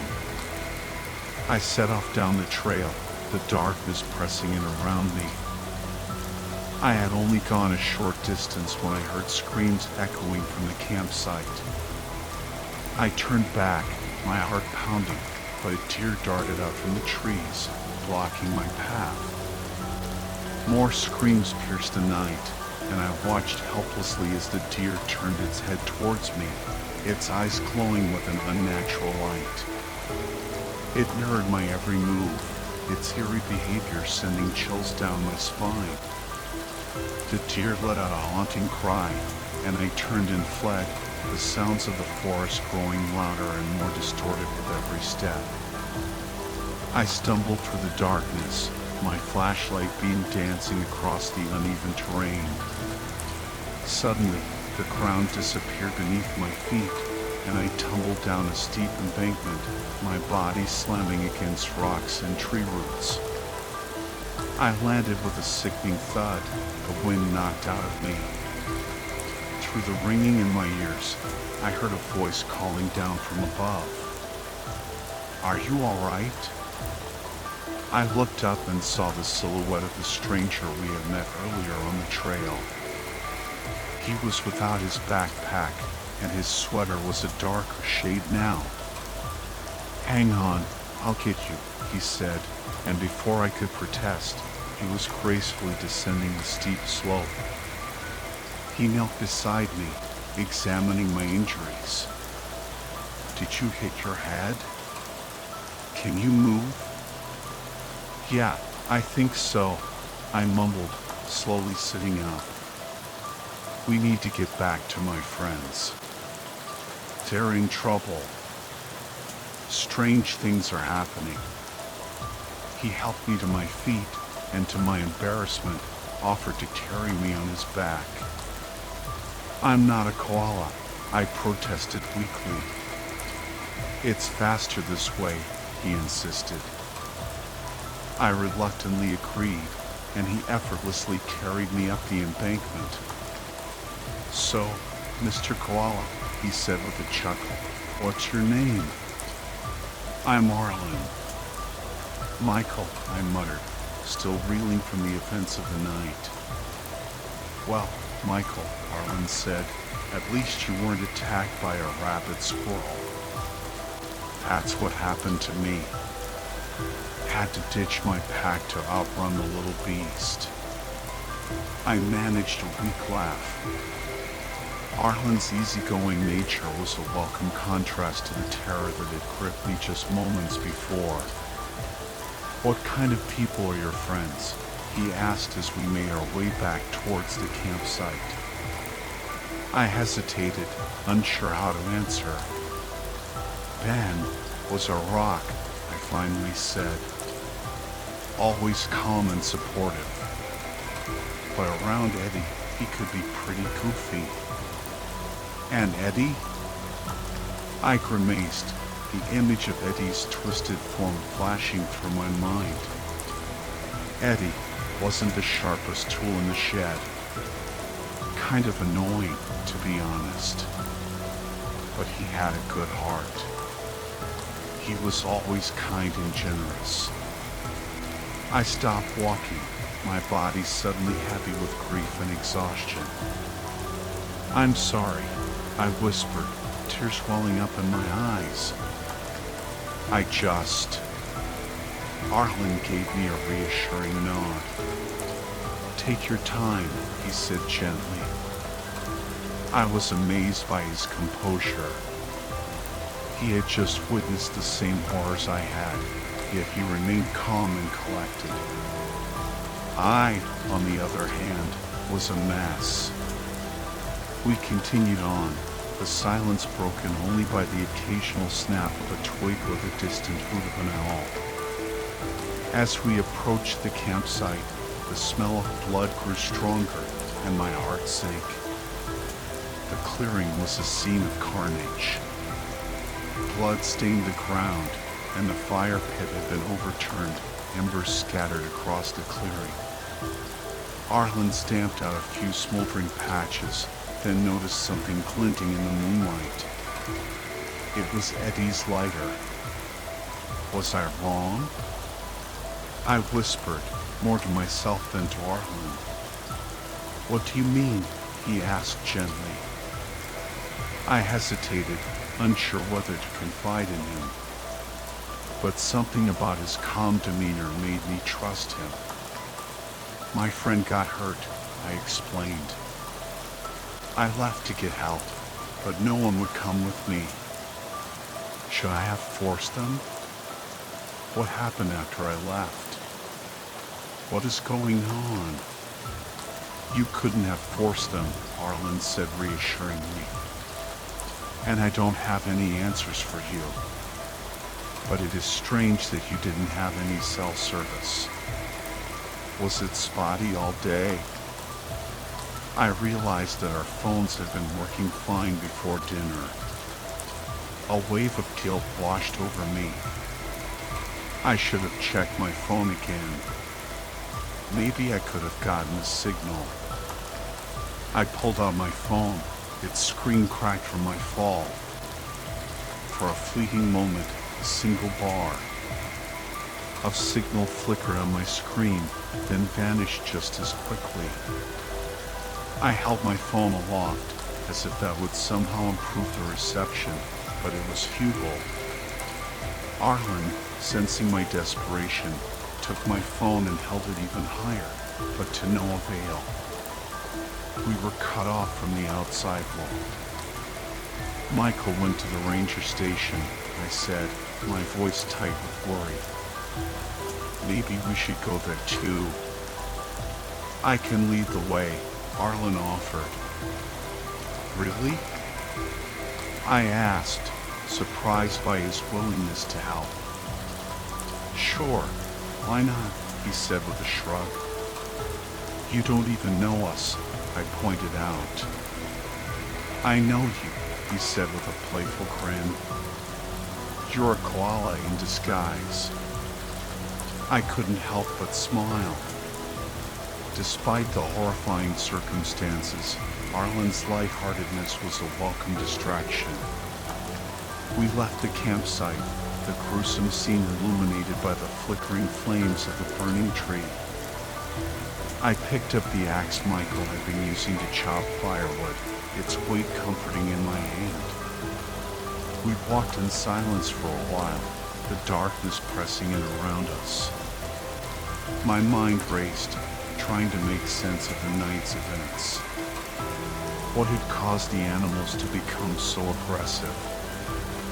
Why had Ben and Eddie gotten sick? And what were those things that had emerged from their bodies? Arlen suddenly stopped, his gaze fixed on something in the distance. I followed his gaze, but I couldn't see anything. Then a whistle pierced the silence. I fumbled for the whistle the stranger had given me earlier and blew into it, the shrill sound echoing through the trees. A moment later, the whistle sounded again, closer this time, followed by a faint cry for help. Ben! I shouted, my voice hoarse with relief. We hurried towards the sound, our hearts pounding with a mix of hope and fear. We found Ben huddled beneath a tree, his face streaked with tears. It's so dark, he whimpered. I got scared. We're going to the ranger station, I said, trying to reassure him. It's not far now. No, Ben said, his voice taking on a strange, childlike quality. It's too scary. I want to go to bed, but I need Mr. Hoppy to sleep. Mr. Hoppy? I asked, confused. He's my. Ben struggled to find the words. He helps me sleep. He reached out and grabbed my wrist, his grip surprisingly strong. Come with me, he whispered. We can all sleep together. His face contorted into a grotesque grin, his mouth stretching impossibly wide. I recoiled in horror, but it was too late. His grip tightened, and I felt a sharp pain in my arm. Arlen reacted instantly. He swung the axe, severing Ben's arm at the elbow. I cried out in shock, but Arlen pulled me away, dragging me through the undergrowth. We didn't stop running until we reached a clearing. I collapsed against a tree, my breath coming in ragged gasps. Ben's severed hand was still clutched around my wrist, its grip surprisingly strong even in death. Arlen pried the hand away and tossed it into the bushes. He looked at me, his face etched with concern. Are you all right? He asked. I nodded, unable to speak. I was still reeling from the encounter with Ben. The image of his distorted face burned into my mind. We're almost there, Arlen said, his voice soothing. Just a little further. We continued on, the silence broken only by the sound of our footsteps and the occasional rustle of leaves. As we approached the ranger station, a sense of dread washed over me. The windows were dark, and an unnatural stillness hung in the air. Arlen cautiously approached the cabin, his hand resting on the axe handle. He pushed the door open, and we stepped inside. The sight that greeted us was horrifying. The ranger's body lay sprawled on the floor, his head severed from his body. Blood splattered the walls and furniture, painting a gruesome picture of violence. I gasped, covering my mouth to stifle a scream. Arlen quickly scanned the room, his eyes searching for any sign of danger. He spotted a radio on a shelf and rushed towards it. It's broken, a voice said from behind us. We turned to see a man standing in the doorway, his face pale and drawn. He wore a white lab coat, and a security badge hung from his belt. Who are you? Arlen asked, his voice wary. My name is John, the man said. I'm a researcher. I was sent here to investigate the incidents. Incidents? I asked, my voice trembling. What incidents? John hesitated, his gaze darting between Arlen and me. There's been an outbreak, he finally said. A contagion. A contagion? Arlen repeated, his eyes narrowing. What kind of contagion? John took a deep breath. We're not sure yet, he said, but it seems to be affecting the local flora and fauna. Affecting them how? I asked, my heart pounding. John's face grew even paler. It's mutating them, he said. Changing them. He described the symptoms, the aggression, the distorted features, the unnatural growths. It was all too familiar. Can it infect humans? Arlen asked, his voice dangerously low. John nodded grimly. Yes, he said. Through ingestion or contact. I felt a wave of nausea wash over me. We had eaten those mushrooms. There's no cure, John said, his voice heavy with despair. The only way to stop it is to destroy the infected. He pointed to the ranger's body. We need to burn it, he said, and anything else that's been infected. Arlen grabbed the axe and swung it, splitting the ranger's body in two. Then he turned to John, his eyes filled with a cold fury. Why wasn't the park closed? He demanded. John flinched. We didn't know the extent of the outbreak, he said. We thought it was contained to a different area. I was sent here to investigate. And your colleague? Arlen asked, gesturing to the headless body on the floor. John's face flushed with shame. We got separated, he mumbled. I panicked. You left him to die, Arlen said accusingly. John hung his head. I'm sorry, he whispered. Sorry won't bring him back, Arlen said coldly. He turned to me, his expression softening. We need to get out of here, he said. Now. We left the ranger station, the gruesome scene behind us a grim reminder of the danger we were in. As we made our way through the forest, the first rays of dawn began to filter through the trees. We're almost there, Arlen said, his voice filled with hope. Just a little further. But as we reached the edge of the woods, we found our path blocked by a figure standing in the shadows.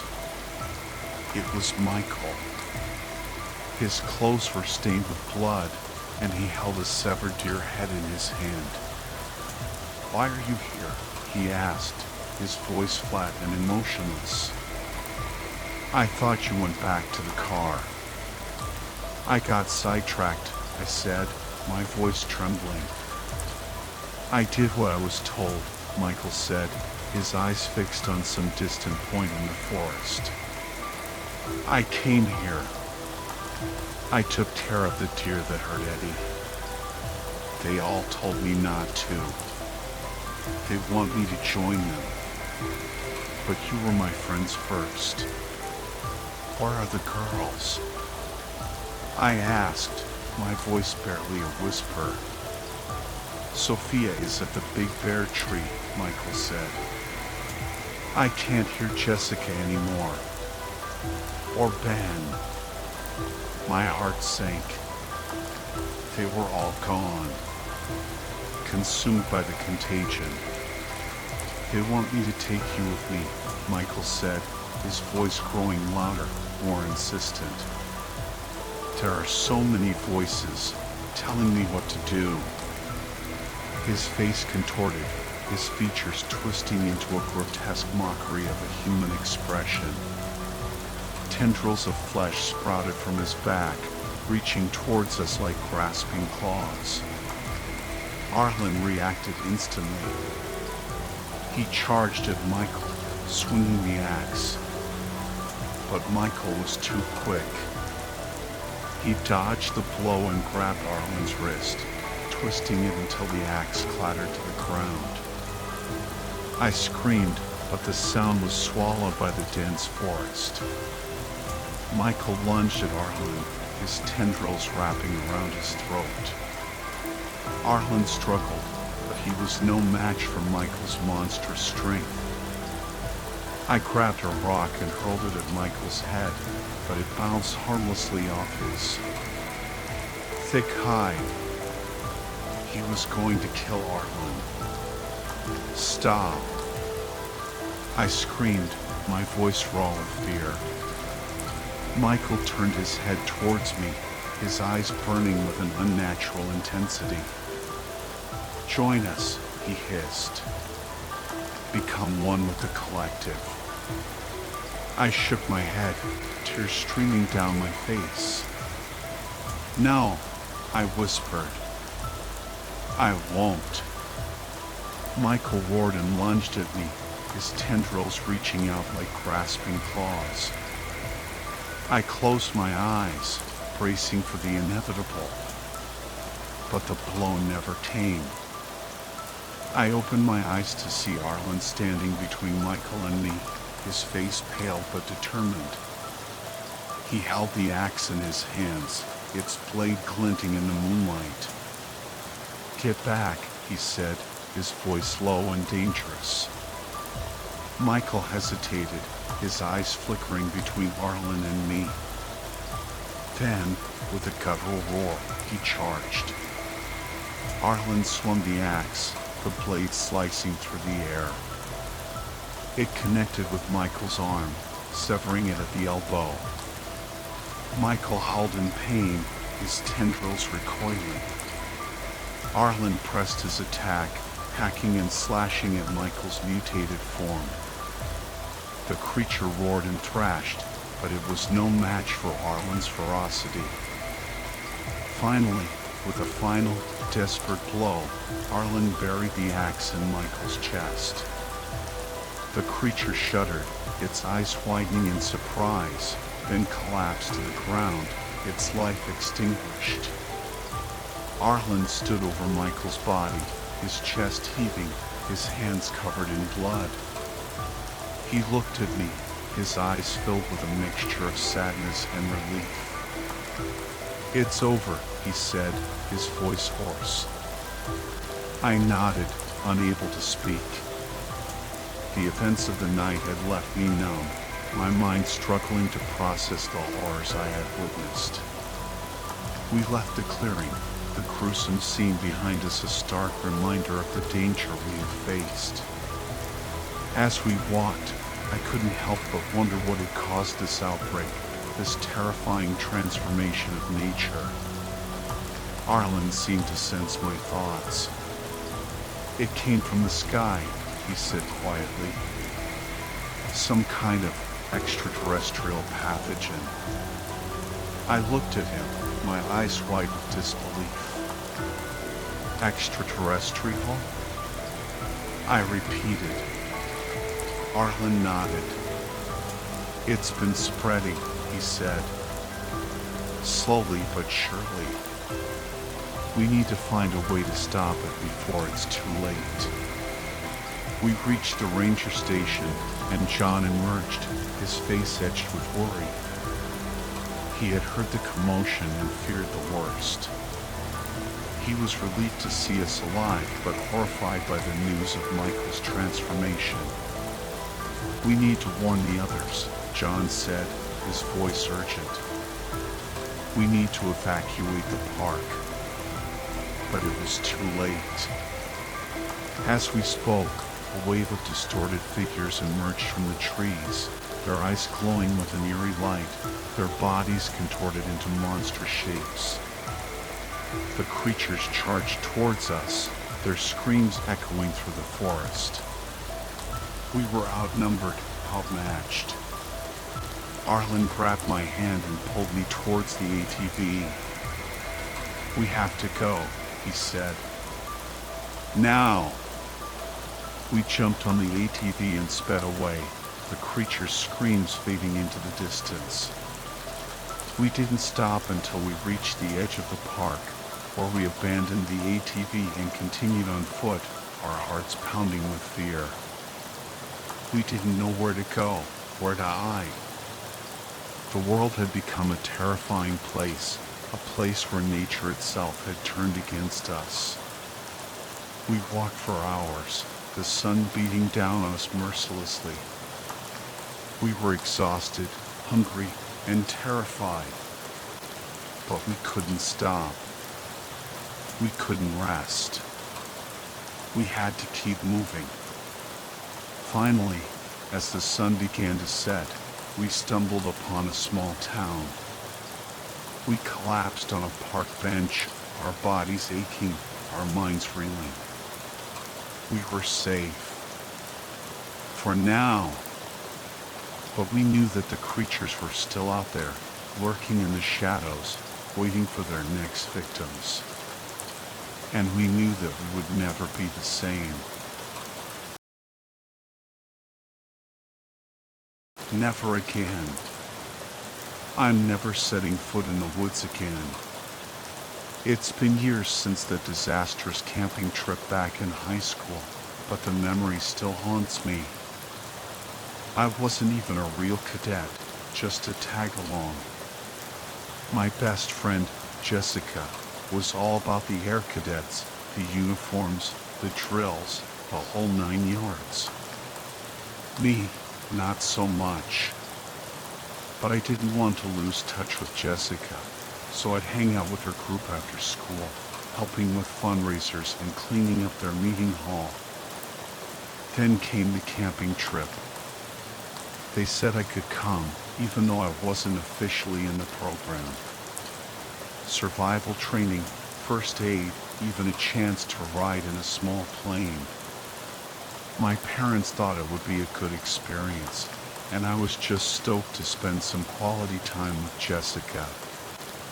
The first day was actually pretty fun. We set up camp in the Adirondack Mountains, learned how to build shelters, and practiced some basic first aid. Since I wasn't a real cadet, they just let me hang out with Jessica's group, as long as I didn't get in the way. While I was wandering around, gathering firewood, I noticed these weird, deep scratches on some of the trees. I asked if there were bears around, but everyone said no. They assured me there weren't any dangerous animals in these woods. I shrugged it off, but those scratches stuck in my mind. By nightfall, we were all exhausted and freezing. No one had warned me how cold it would get in the mountains. Jessica, being the awesome friend she was, saw me shivering and lent me a sweater. I noticed a flicker of hesitation on her face, but I didn't think much of it at the time. I was having a decent time, despite feeling a bit out of place. That is, until I overheard some of the other cadets talking while I was coming back from the bathroom. Why did they even let her come? One of them asked Jessica. My stomach dropped. I waited for Jessica to defend me. She doesn't have anything else to do, Jessica said. Besides, she's not that bad. Not that bad? Did Jessica actually think I was a burden? I mean, I knew I wasn't as skilled as the rest of them, but I thought I was at least trying. The only way to salvage this trip is to have her do all the chores and keep her busy while we do what we came here for, another cadet said, his voice full of annoyance. I'll see what I can do, Jessica replied. That was it. My own friend was turning against me. I felt like an intruder, an unwelcome guest. I walked back to camp, plastering a fake smile on my face, determined not to make things any worse. When night fell, we didn't have a set bedtime, but I decided to turn in early. I didn't want to intrude on their fun any longer than necessary. The tent was freezing, and I wished I had packed warmer clothes. After a while, Jessica came in and crawled into her sleeping bag. I think she knew I had overheard their conversation, but we both pretended nothing had happened. I lay there in the darkness, planning to fake sleep until I actually drifted off. But then I realized I desperately needed to pee. That meant getting out of my semi-warm sleeping bag and braving the freezing cold. I thought I heard some rustling outside the tent, but I told myself it was just my imagination. The moon was bright, so I decided to risk going without a flashlight. I quietly unzipped the tent and slipped out, shivering as the cold air hit me. I knew the path to the porta potty, but everything looked different in the dark. I started to doubt myself, wondering if I was going the right way. I was so focused on the path that I didn't notice the flickering red lights in the bushes ahead until it was too late. I froze, squinting to get a better look. And then I realized what they were. Eyes. Red eyes, staring at me from the darkness. They slowly started to rise, as if whatever was watching me was standing up. Panic surged through me. I turned and ran, blindly stumbling through the trees, my heart pounding in my chest. I didn't know how long I ran, but I finally collapsed on the forest floor, my lungs burning, my legs aching. I lay there, gasping for breath, the fear a cold knot in my stomach. I had no idea where I was. The towering pines of the Adirondacks loomed around me, their branches forming a dense canopy that blocked out the moonlight. The only sound was my own ragged breathing. I was lost, alone, and terrified. I thought about Jessica and the other cadets. They were probably back at camp, laughing and telling stories around the campfire, completely oblivious to my plight. Maybe they wouldn't even notice I was gone until morning. Or maybe they wouldn't care. Maybe they were glad I was gone. Maybe they thought I was a burden, a nuisance, a tag-along who didn't belong. The thought made me feel even more alone. I hugged my knees to my chest, trying to conserve warmth, but the cold seeped into my bones. I was going to die out here, alone and forgotten. A wave of self-pity washed over me. I'd always been a bit of a screw-up, never really fitting in, never excelling at anything. And now, my incompetence was going to cost me my life. I thought about my parents. They would be devastated. They had always tried to encourage me, to push me to be better, but I had always fallen short. Now, I would never get the chance to make them proud. Lost in my despair, I didn't hear the rustling in the bushes until it was too late. I looked up to see a pair of glowing eyes staring at me from the darkness. A coyote.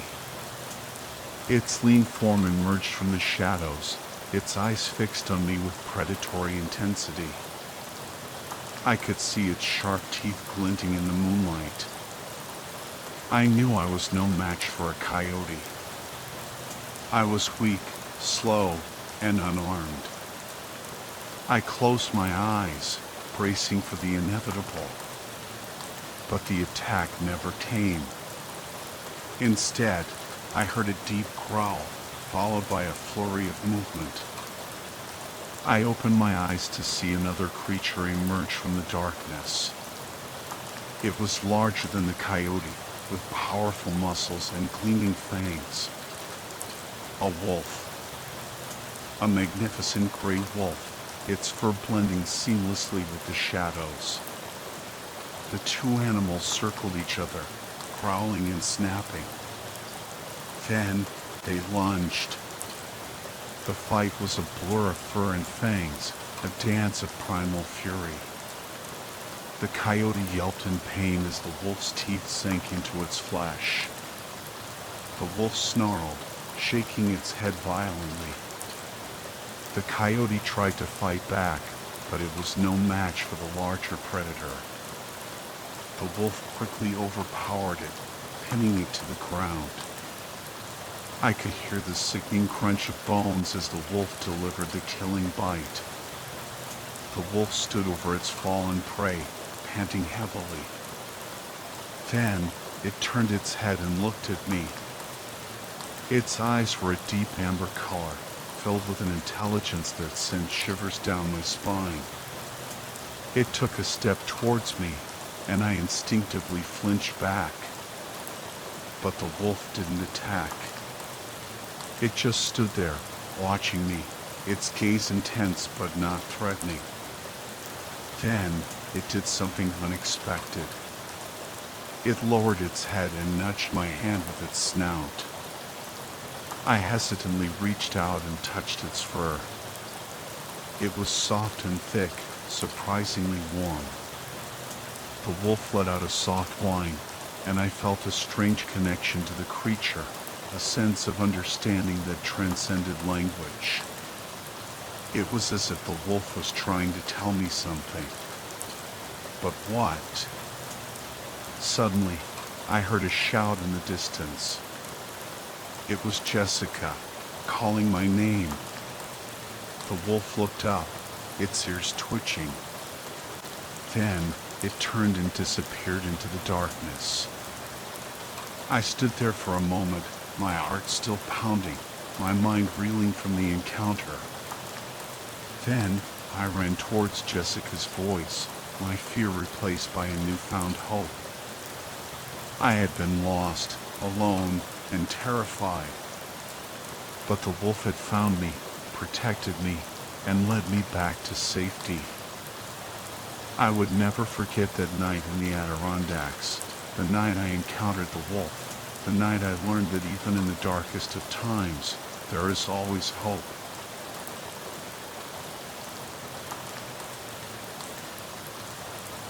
Camping, man, it's my thing.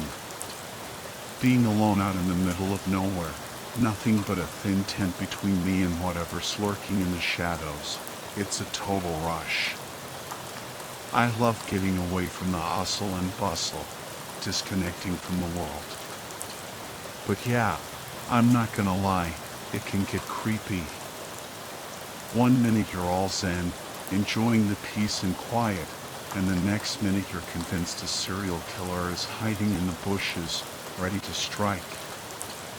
All it takes is a twig snapping or an owl hooting, and your imagination goes into overdrive. Still, I'm a seasoned camper. I take all the necessary precautions. My family knows my itinerary. I've got up-to-date maps, a satellite phone for emergencies, a reliable vehicle with spare tires and extra fuel, enough water to survive a desert trek, and a first aid kit that could rival a small hospital. I also do a ton of research before every trip. Weather patterns, local wildlife, you name it. This time, I was heading to Australia, the land of venomous snakes and giant spiders, so I was extra diligent about learning about the local critters. I'm a freelance nature photographer, and I was hoping to capture some amazing shots of the Australian outback in spring. I felt totally prepared, organized, and ready for anything. Except there was one thing I overlooked. One crucial thing that I'll never neglect again, local folklore. Yeah, I know what you're thinking. Folklore? Seriously? But trust me, after what I experienced in the Australian outback, I'm a believer. It all started on a particularly brutal day.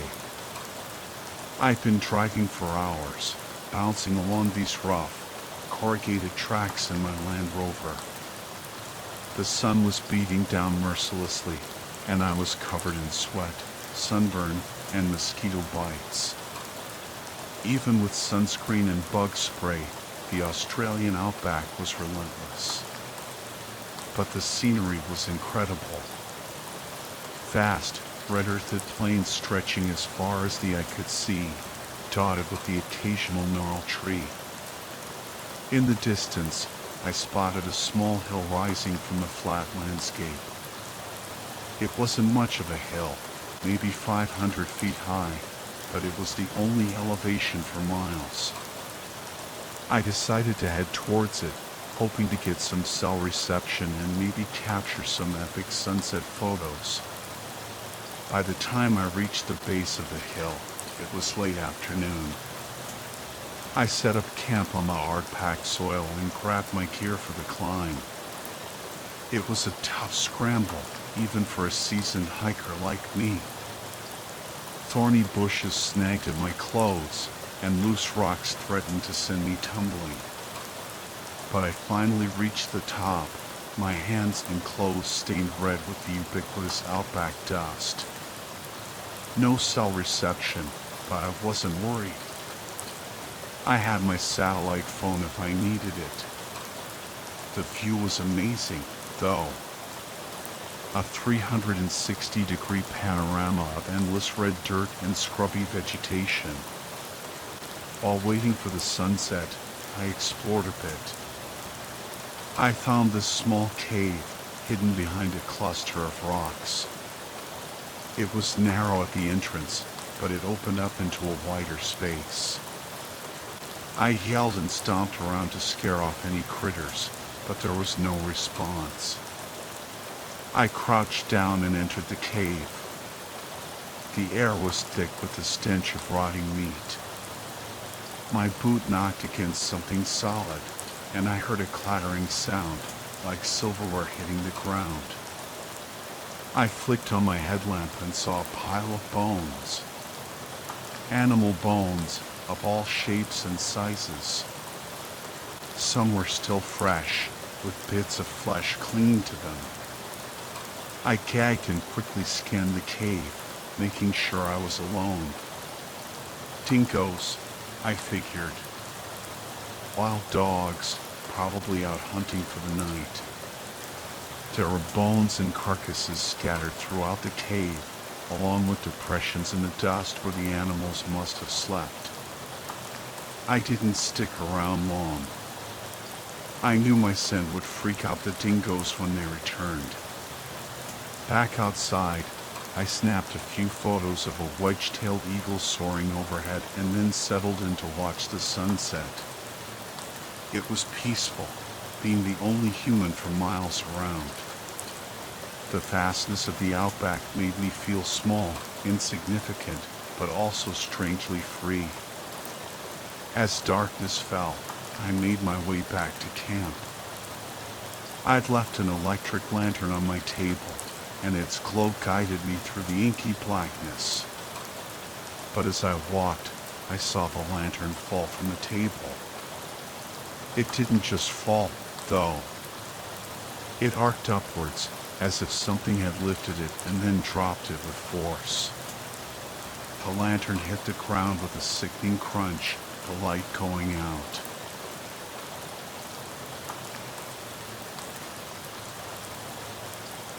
I froze, my heart pounding. What the hell was that? I picked up the pace, jogging towards camp. I didn't want to run into any dingoes, but I also didn't want to stick around in the dark any longer than necessary. When I reached the campsite, everything seemed normal, except for the lantern. It was crushed, as if something incredibly heavy had stepped on it. Then I heard it. The most terrifying sound I've ever heard in my life. A chorus of high-pitched, undulating cries echoing through the night. Dingoes. But they sounded so distant, like they were miles away. And the sound was unsettling. It sent shivers down my spine. I grabbed my car keys and dragged my sleeping bag out of the tent. I was sleeping in the car tonight. No way was I staying in that tent. I climbed onto the roof of the Land Rover and turned on the spotlight I had mounted there. I slowly scanned the clearing, searching for any sign of movement. At first, I saw nothing. But then, at the very edge of the light beam, I spotted two milky white dots. eyes, glowing in the darkness. I froze, my blood turning to ice. The eyes tilted, as if they were looking at me. Then I saw more eyes, closer now, and I could make out shadowy figures, tall and lanky, with impossibly long limbs. I switched off the spotlight and jumped down from the roof, my heart pounding in my chest. I fumbled for my keys, my hands shaking. Suddenly, the ground started to shake. I heard a ripping sound, and I knew the creatures were tearing apart my tent. Adrenaline surged through me. I wrenched open the car door, threw myself inside, and jammed the key into the ignition. The engine sputtered to life, and I slammed my foot on the accelerator. I didn't look back. I just drove as fast as I could away from the terror of Black Bear Ridge. The rough terrain was a blur in my headlights. I didn't dare slow down, terrified that those things were still on my tail. Every shadow, every rustle of leaves sent my heart racing. I drove through the night, the fear a constant companion. The road seemed endless, stretching into the darkness like a black ribbon. The only sounds were the rumble of the engine and my own ragged breathing. As dawn broke, painting the sky in hues of orange and pink, I finally spotted a familiar landmark, a barbed wire fence marking the boundary of a cattle station I'd stopped at the day before. Relief washed over me. Civilization. I had made it. I pulled up to the farmhouse, my body shaking with exhaustion and adrenaline. The owner, a weathered old rancher named Jack, was sitting on the porch, sipping his morning coffee. He looked up in surprise as I stumbled out of the Land Rover, practically collapsing on his doorstep. "Whoa there, Missy," he exclaimed, rushing over to help me. "You all right?" I could only nod, too shaken to speak. He led me inside, sat me down at his kitchen table, and poured me a steaming mug of coffee. He didn't press for details, just let me sit there, sipping the hot liquid, trying to calm my nerves. Finally, I managed to stammer out, Something happened to me last night." Jack just nodded, his expression unsurprised. "Yeah," he said calmly, "you strayed west, didn't you?" I frowned. "West? I don't understand." "Quincan territory," he explained. "My people don't go there. Never have. Too much mischief." "Quincan?" I repeated, confused. "What are Quincan?" Jack shrugged. "Spirits.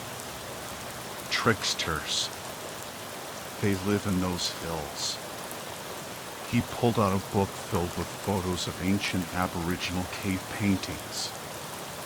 They depicted strange, elongated figures with large eyes and elongated limbs, just like the creatures I had seen in the spotlight. "Something like that?" Jack asked, pointing to the paintings. I nodded, chills running down my spine.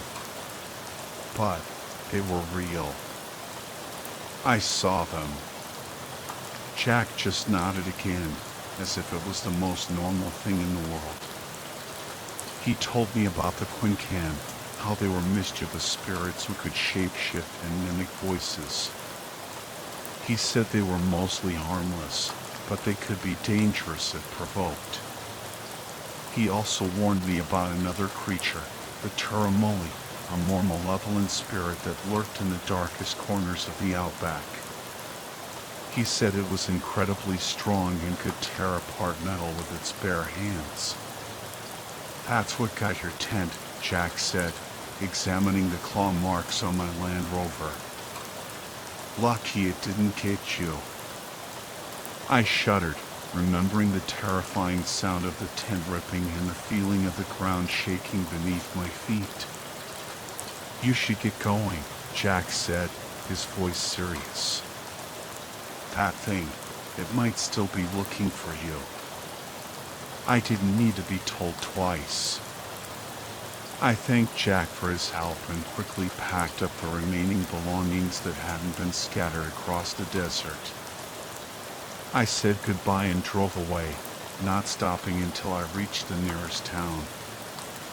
I booked a flight back home that day, cutting my trip short. I couldn't shake the feeling that I had been incredibly lucky to escape with my life. The Australian outback was a beautiful, awe-inspiring place, but it was also a land of ancient mysteries and hidden dangers. I had learned a valuable lesson: respect the land, respect the legends, and never underestimate the power of the unknown.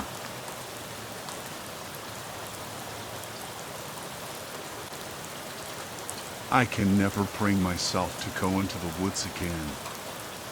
Not after what happened a few weeks ago in the Shawnee National Forest. I've always been a city boy, born and raised amidst the noise and concrete. So when my best friend and boss, Alex, invited me on a camping trip, I wasn't exactly thrilled. The thought of sleeping in a tent, surrounded by spiders, centipedes, and God knows what else, made my skin crawl. But Alex was so excited, like a kid on Christmas morning, that I couldn't say no. He had planned a 5-day hiking and camping expedition through the Shawnee, which bordered a Native American reservation. Alex, being part Cherokee, was eager to explore the area's history and scenery. Despite my reservations, pun intended, I agreed to go. Worst decision ever. Fast forward a few weeks, and there I was, sweating, covered in mud, lugging 60 pounds of gear on my back, and wondering what the hell I had gotten myself into. We were 2 days into the trip, deep within the reservation boundaries. The forest here had a different feel, a primal energy that both Alex and I noticed. But no matter how pure the aura was, I couldn't shake the feeling of being constantly watched, and the bugs were driving me crazy. After battling a swarm of mosquitoes the size of hummingbirds, I finally snapped. When are we setting up camp, Alex? I whined. My legs are killing me. Alex consulted his map. There's an old Cherokee burial ground over that ridge, he said, pointing towards a hill in the distance. I thought it would be cool to camp there for the night. I hesitated. Something about camping in a burial ground didn't sit right with me, but I didn't want to offend Alex or disrespect his heritage, so I reluctantly agreed. The burial ground was a small clearing with a dozen or so grassy mounds. We pitched our tent a respectful distance away, unpacked our gear, and cooked up some dinner. Afterward, Alex, exhausted from the day's hike, drifted off to sleep. I, on the other hand, was wide awake. I pulled out my phone, desperate for a dose of social media, my only connection to the city life I'd left behind. The signal was weak under the dense canopy of trees, but as I walked towards the burial mounds, it strengthened. While waiting for my emails to load, I realized I needed to pee. Not wanting to relieve myself in full view of the tent, I ducked behind one of the mounds. Finally, my emails popped up, Nothing but the usual boring updates. Relieved I hadn't missed anything important, I headed back to the tent. As I reached for the zipper, a shiver ran down my spine. That feeling of being watched intensified, and my heart started to pound. I slowly turned on my flashlight, scanning the darkness. There, about 20 feet away, stood a deer. It was a large buck with an impressive rack of antlers, one of which was broken. One of its ears was mangled, like it had been in a fight. I let out a breath I hadn't realized I was holding.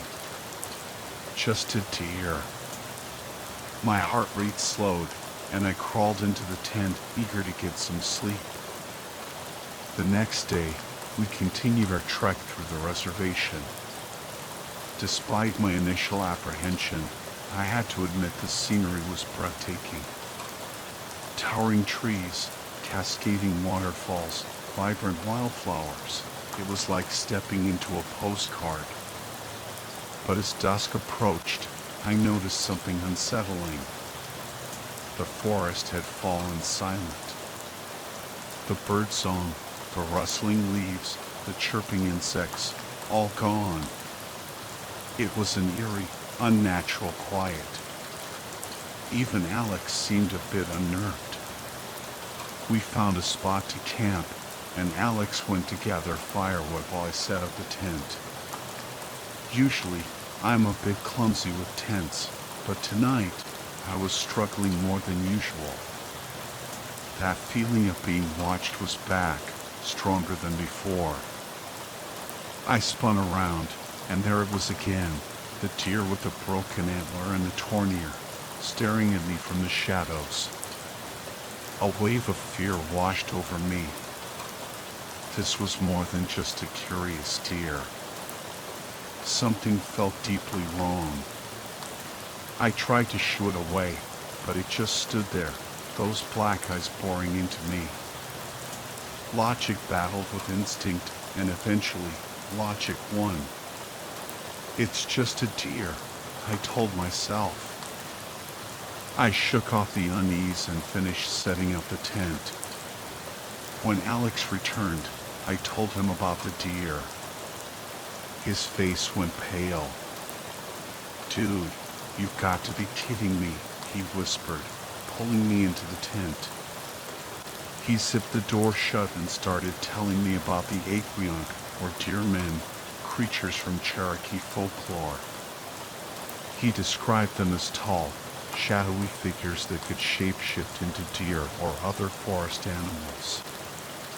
"They're like demons of the forest," he said, his voice hushed. "They prey on unwanted visitors, people who disrespect the land." He recounted stories of early settlers who had been brutally killed after encroaching on Cherokee territory. My hands started to shake. Alex, seeing my fear, burst out laughing. "Come on, man, don't tell me you believe in forest demons," he chuckled. I punched him in the arm, trying to mask my fear with bravado. But that night, sleep wouldn't come. My dreams were filled with images of shape-shifting creatures, their eyes glowing in the darkness, their antlers sharp as knives. The next day, the fear lingered. Every sound in the forest seemed like a threat, every shadow a lurking monster.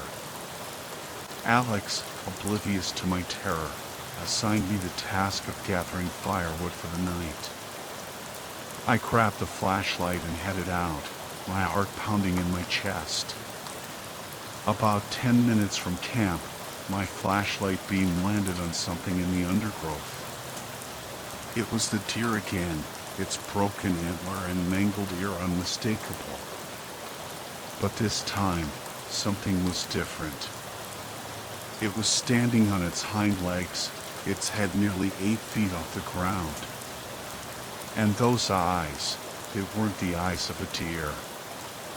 They were cold, predatory, filled with malice. I slowly panned the flashlight down, and through the leaves I saw it, a long, black, clawed arm reaching out towards me. I dropped the flashlight, turned, and ran. I ran faster than I'd ever run in my life, my lungs burning, my legs screaming in protest. I didn't look back. I burst into camp, breathless and terrified, pushing Alex into the tent. I could barely speak, but my fear was contagious. We grabbed our camping knives, our only weapons, and huddled in the tent, peering out into the darkness, waiting for the inevitable attack. Dawn finally arrived, and we were still awake, our nerves frayed, our bodies exhausted. Alex, finally understanding the gravity of the situation, consulted his map. We could make it to a nearby road and call for a ride before nightfall. We abandoned most of our gear, keeping only the essentials, and set off at a brisk pace. We reached the road, called a cab, and made it back to our cars. Alex still seemed skeptical, but I knew what I had seen. "Go home, get some rest," he said as he dropped me off. "We'll meet for drinks tomorrow and talk about it then." I nodded silently, relieved to be back in the city, back in familiar territory. I hurried up the stairs to my apartment, eager to collapse into bed. But as I stepped inside, I noticed a strange, metallic smell in the air. It was faint, but unmistakable. I flicked on the bedroom light, and my blood ran cold. There, on my bed, lay the deer. Its broken antler, its mangled ear, its cold, dead eyes staring up at me. The police arrived, and the investigation was inconclusive. The deer had been skinned, its face fashioned into a grotesque mask. There was no sign of forced entry, nothing stolen. The only other clue was a series of long, deep gashes across my bed, as if made by claws. The detectives chalked it up to vandalism, some meth heads messing around. But I knew better. The Aquionk, the deer man, had followed me home. And it was a message, a warning. I had trespassed on its land, and it wouldn't be forgotten.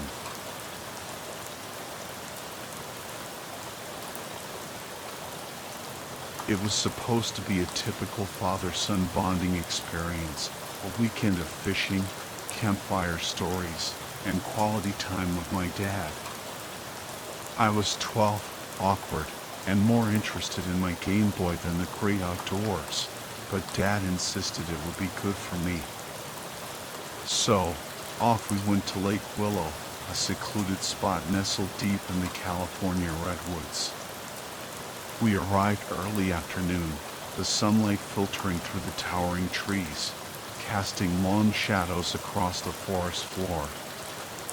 Dad, ever the outdoorsman, had our tent set up in minutes, a canvas haven nestled beside the shimmering lake.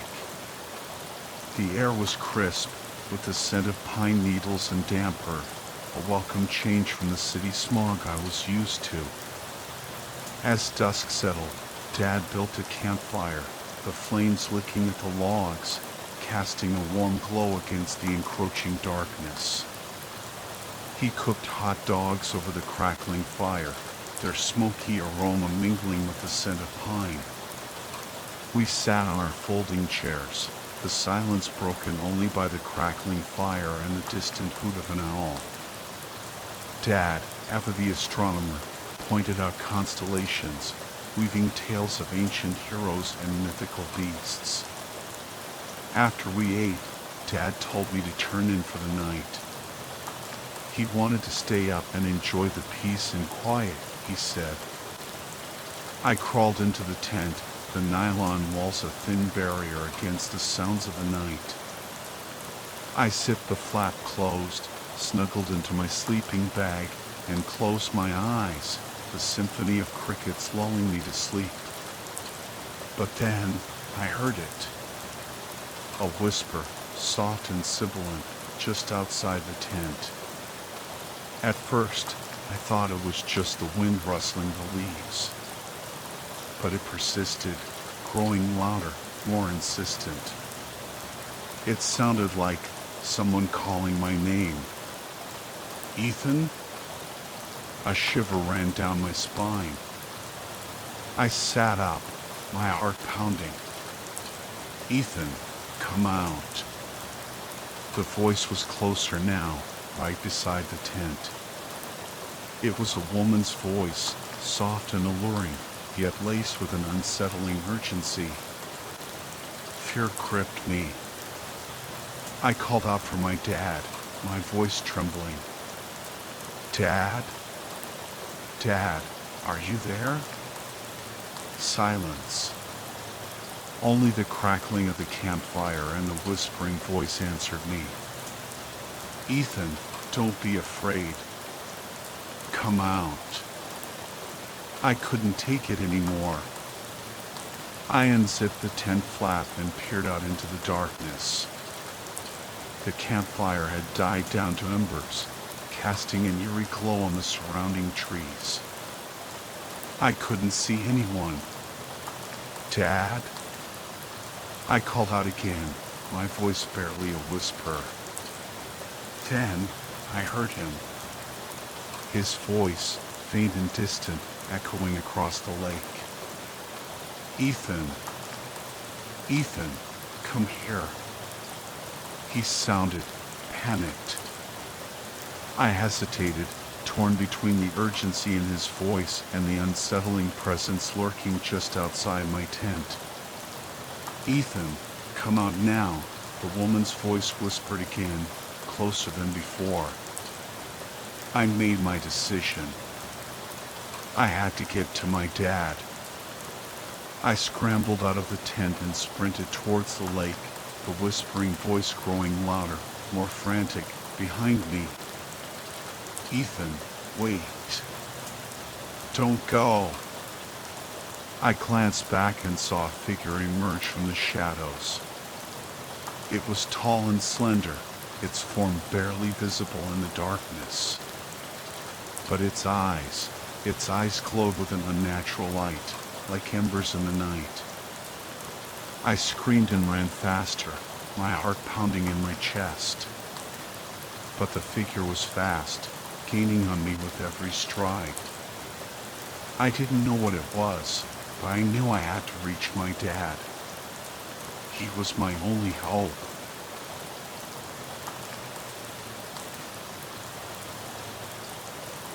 I burst through the trees onto the lake shore, gasping for breath.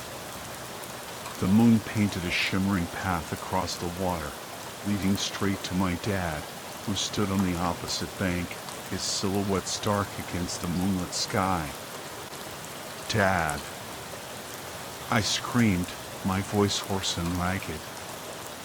He waved frantically, beckoning me closer. Ethan. Hurry. I plunged into the icy water, the cold shocking my system. I waded through the shallows, the water growing deeper with each step. I could feel the current tugging at my legs, pulling me further from the shore. But I pressed on, my eyes fixed on my dad, my only refuge in this terrifying landscape. The whispering voice pursued me, echoing across the water, its tone laced with desperation. Ethan, stop. Come back. I ignored it, my fear fueling my determination. I had to reach my dad. He would protect me. Finally, I reached the opposite shore, stumbling onto the rocky beach, my legs shaking with exhaustion. Dad. I cried, running towards him. He caught me in a tight embrace, his arms strong and reassuring. Ethan, you're okay. he said, his voice thick with relief. I was so worried. I clung to him, my body trembling, my heart still pounding. I was safe. I was with my dad. But as I pulled back to look at him, a wave of unease washed over me. His face, it was different. Older, somehow. His eyes were sunken and shadowed, his skin pale and drawn. And his touch, it was cold, almost lifeless. Dad? I whispered, my voice filled with uncertainty. He smiled, but it was a strained, unfamiliar smile. It's okay, Ethan, he said, his voice hollow and distant. Let's just go home. We packed up our things in silence, the atmosphere thick with an unspoken tension. As we drove away from the lake, I couldn't shake the feeling that something was terribly wrong. My dad was different. He barely spoke, his gaze fixed on the winding road ahead. And when he did speak, his voice was flat, devoid of emotion. I tried to convince myself that it was just the stress of the situation, that he was exhausted, shaken by the events of the night. But deep down, I knew something was amiss. Something had changed. The drive home was long and agonizing. I stole glances at my dad, searching for a flicker of recognition, a spark of the father I knew. But all I found was a stranger, a hollow shell wearing my dad's face. When we finally arrived home, I rushed to my room, locking the door behind me. I collapsed onto my bed, tears streaming down my face. What had happened to my dad? Who was that man who had brought me home? The questions swirled in my head, unanswered and unsettling. I felt a profound sense of loss, a grief that went beyond words. I had lost my dad, not to death, but to something far more sinister, something I couldn't comprehend. Days turned into weeks, and the unease lingered. The man who called himself my dad went through the motions of everyday life, but there was a distance in his eyes, a coldness in his touch. He was a stranger in my own home. I tried to talk to him, to reach out, but it was like talking to a wall. He would respond with empty words, his voice devoid of warmth or emotion. I was alone, trapped in a nightmare with no escape. Sometimes, late at night, I would hear the whispering voice again, calling my name, beckoning me back to the lake. I would lie awake, my heart pounding, my mind filled with terrifying images of the shadowy figure in my dad's cold, unfamiliar face. I knew then that I would never be the same. The camping trip had changed me, stolen a part of me that I would never get back. And the question that haunted me most was, who did I come home with that night?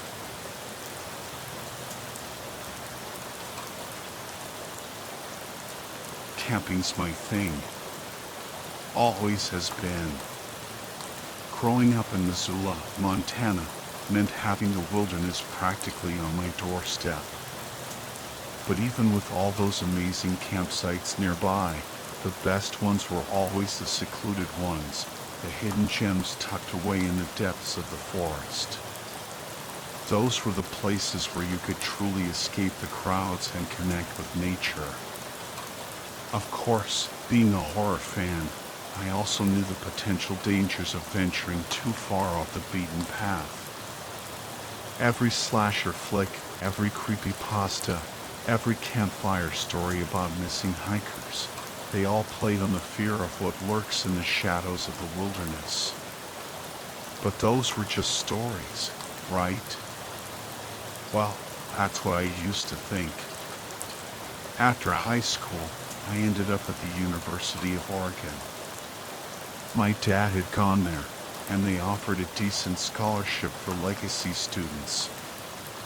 Plus, Oregon was another outdoor enthusiast dream, with its lush forests, rugged mountains, and endless hiking trails. I met this guy, Caleb, who was like a walking encyclopedia of camping knowledge.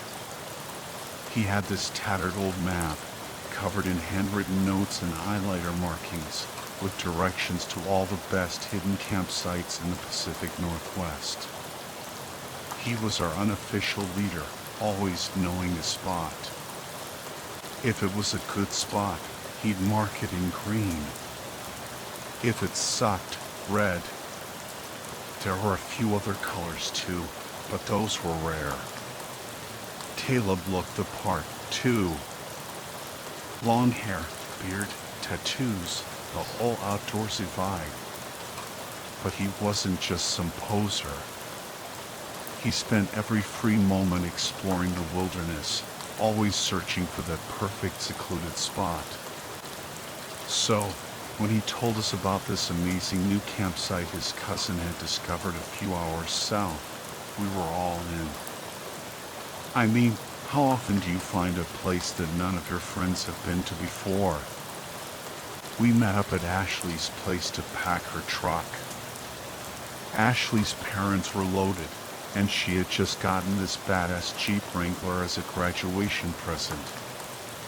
My roommate, Emily, and I showed up first, with a cooler full of beer as a peace offering for Ashley. We weren't technically old enough to drink, but Emily had a pretty solid fake ID, and we'd been getting away with it for years. Ben was next, with his giant tent and a Costco-sized bag of trail mix. Caleb arrived last, looking all excited. "All right, road trip rules," Ashley announced as we piled into the Jeep. "I control the music." "New Jeep, new rules," I shot back. "I say we amend that policy." "Seriously, I'm not listening to country music the whole way," Ben groaned. "You guys have no taste," Ashley scoffed.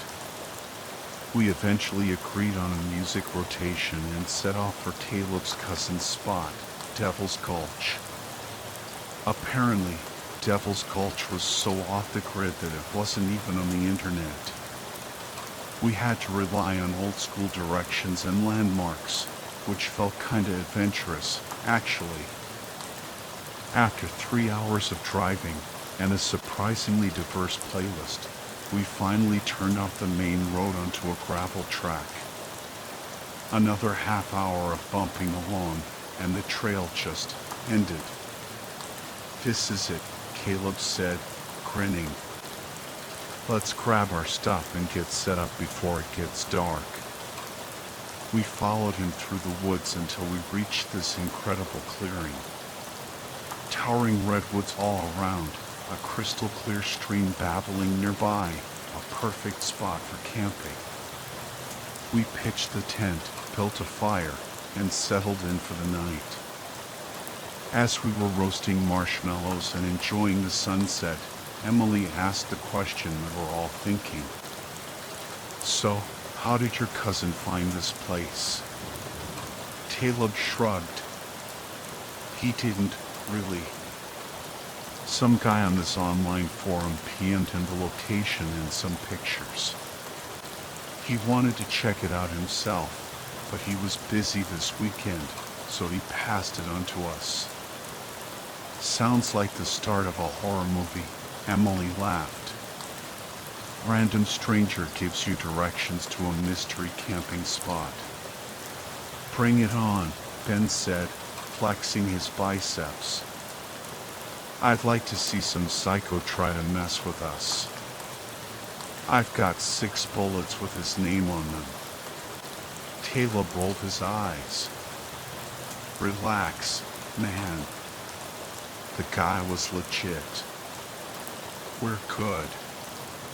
We all laughed, but a shiver ran down my spine. Emily was right. This did feel like a horror movie setup. Later that night, as we were getting ready for bed, Ben went to take a leak. When he came back, Emily zipped the tent flap closed and said, "Password." "Seriously?"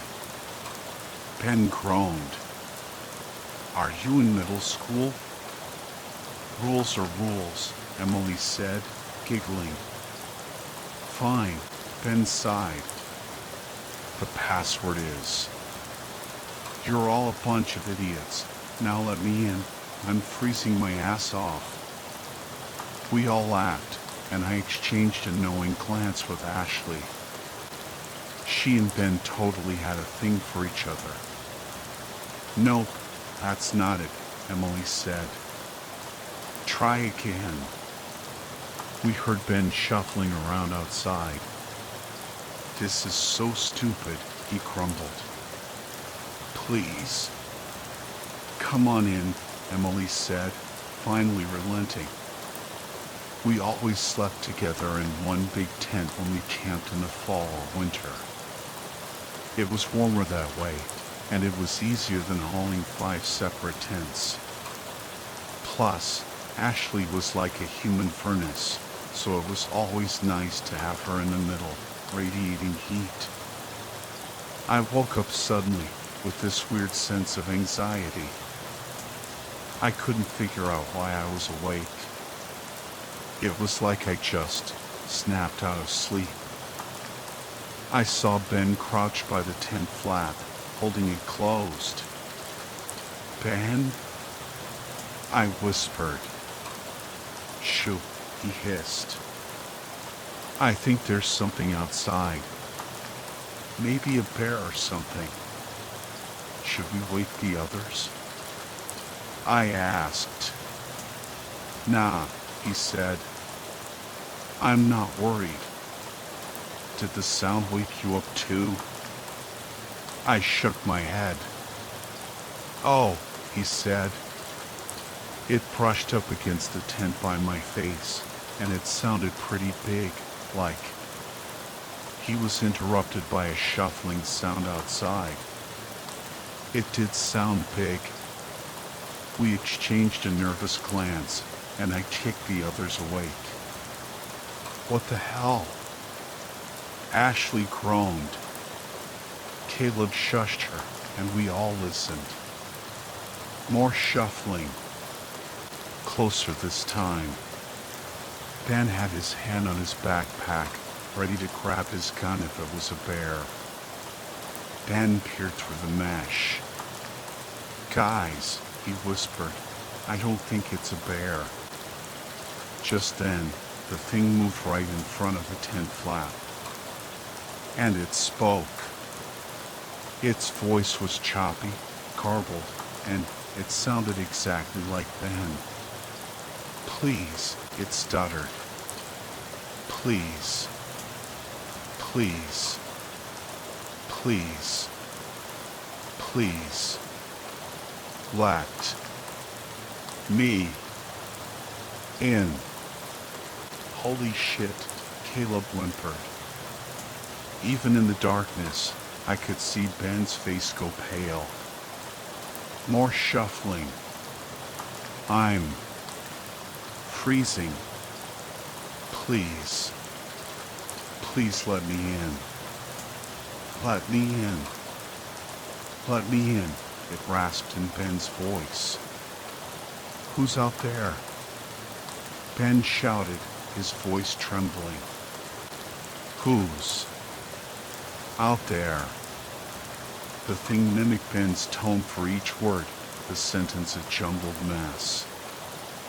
"Who's in there?" I said, "Who's out there?" "I have a gun." Ben's voice cracked with fear. Ashley and I exchanged a terrified look. Emily was shaking uncontrollably. We knew this wasn't human. I'd read the stories, seen the movies. This was something else. Something not right. Con. Con. Con. It was like the thing was trying out the word, testing it. Let me in. I am freezing to death. Please, please, please, it moaned, its voice getting smoother, more like Ben's with every word. Ashley crawled forward and slammed her hands against the tent mesh. No! Go away! Rapid shuffling. No, it screamed in a distorted version of Ashley's voice. No, please let me in. I'm freezing. Then, in a voice that sounded like a chorus of different people, it said, I'm starving. Ben choked back a sob and pulled his gun from his backpack. No! Caleb hissed. Ben, don't. But it was too late. Ben fired through the mesh, emptying the clip. An ear-splitting shriek echoed through the night, and the shuffling retreated. To the jeep. Now! Caleb yelled, unzipping the tent flap and scrambling out. We followed him, stumbling through the darkness, leaving everything behind. I could hear the thing crashing through the trees, its awkward gait and snapping branches echoing through the night. We piled into the jeep, Ashley fumbling with the keys, her hands shaking. I turned in my seat as Ashley sped down the narrow trail, my eyes frantically searching the tree line. And then I saw it. Bathed in moonlight, this thing emerged from the trees. It was easily 9 feet tall, its skin pale and sickly in the dim light. Its torso was long and disproportionate, with unnaturally thin, bony limbs. Its legs were so short and spindly, I couldn't fathom how it even managed to stand. Its arms, though equally thin, were incredibly long, dragging on the ground as it moved. It had hands that were almost human, with 4 elongated fingers and a claw-like thumb. But it was the head that truly horrified me. It was grotesquely large, with a massive mouth that seemed to split its entire face, filled with rows of mismatched teeth. It had no nose, just empty sockets where its nostrils should have been. And its eyes, they were huge, black pits, reflecting the moonlight like a predator's. Just below its chin was a large, pulsating sac, like some kind of grotesque tumor.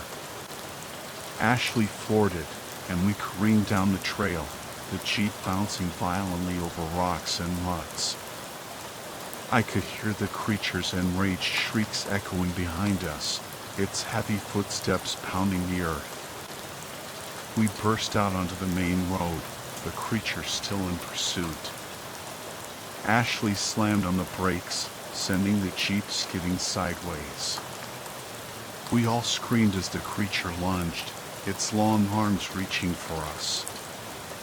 But just as it was about to grab Emily, Ashley slammed the jeep into reverse and gunned it. We lurched backward, narrowly avoiding the creature's grasp. It stumbled, its long limbs flailing wildly. Ashley spun the jeep around and sped off in the opposite direction, leaving the creature behind. We didn't stop until we reached the highway, our hearts still pounding in our chests. We didn't speak a word the entire ride back to Eugene. The only sound was Caleb's shaky breathing as he pulled out his map and marked Devil's Gulch with a purple X. We haven't been camping together since. Sometimes I think about Caleb's map with all those markings in different colors. I wonder what else he's encountered out there in the wilderness. He was fearless, always pushing the boundaries, always searching for the perfect secluded spot. I still camp sometimes, but only in established campgrounds close to other people. The memory of that night at Devil's Gulch is still too vivid, too terrifying. I'll never forget the creature's chilling voice, its grotesque appearance, and the feeling of pure terror that gripped me as we fled for our lives. The Pacific Northwest is a beautiful, wild place, but it holds secrets. Dark, ancient secrets that are best left undisturbed.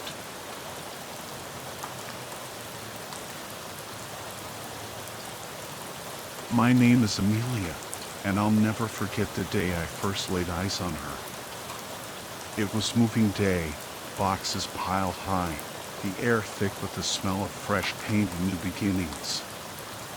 My husband, Jake, insisted on hanging this massive, antique painting in our bedroom. A young woman with blonde hair cascading down her shoulders, dressed in a white gown, staring out from the canvas with unnervingly lifelike gray eyes. It was creepy, especially looming over our bed. Jake, honey, I tried to reason, it's a beautiful piece, but maybe not, right above where we sleep. He just shrugged. Found it at an estate sale. A steal, really. That night, I woke with a jolt. The feeling of being watched, those eyes boring into me. I barely slept a wink. And then there was the time I swore her hand moved. 1 minute it was resting by her side, the next, fingers slightly outstretched, like she was reaching for something or someone. Jake, did you ever notice her hand? I asked, voice barely above a whisper. He just gave me a confused look. It's a painting, Amy. It doesn't move. But I knew what I saw. Or at least, I thought I did. The whole thing was so unsettling. Those eyes, it felt like I was staring into the soul of a real person. After 2 weeks of sleepless nights, I finally convinced Jake to move the painting. But instead of banishing it to the basement, he hung it in the hallway. Now, every time I went downstairs, there she was, those piercing gray eyes following me. One night, I nearly tripped and tumbled down the stairs, mistaking her for a real person in the dim light. Jake, please. I begged the next morning. That painting has to go. He laughed it off, thinking I was overreacting. But he finally agreed to move it into his home office. Problem solved, right? Wrong. Jake started spending more and more time in his office. At first, I figured he was just busy with work. But then I caught him, just sitting there, staring at the painting. No computer, no papers, just her. When I confronted him about it, he brushed it off, but I knew something was wrong. He was obsessed. And then it hit me. Who was this woman? An ex?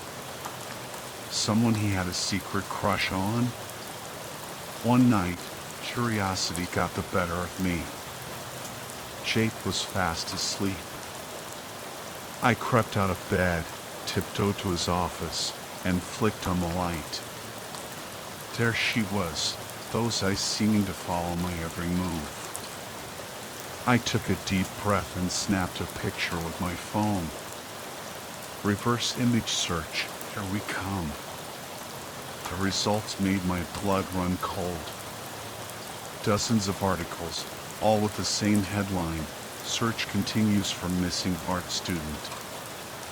Anya Kelsing, 23, vanished 5 years ago after a hike with her boyfriend. The articles included a photo of Anya, and it was her. The woman in the painting. And the boyfriend? Never named, but the timeline, it had to be Jake. My heart pounded in my chest. I had to get out of there. But as I turned to leave, I heard footsteps. Jake. Panicked, I ducked under his desk. Amelia? His voice was closer now. He knew I was in there. He crouched down, his eyes meeting mine.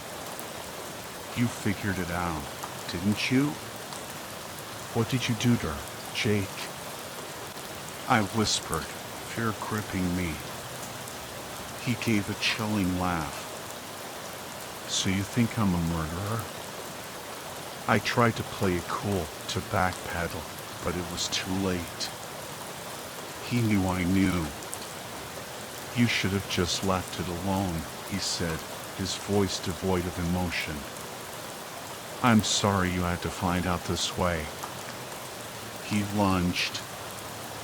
But just then, a loud crash echoed through the room.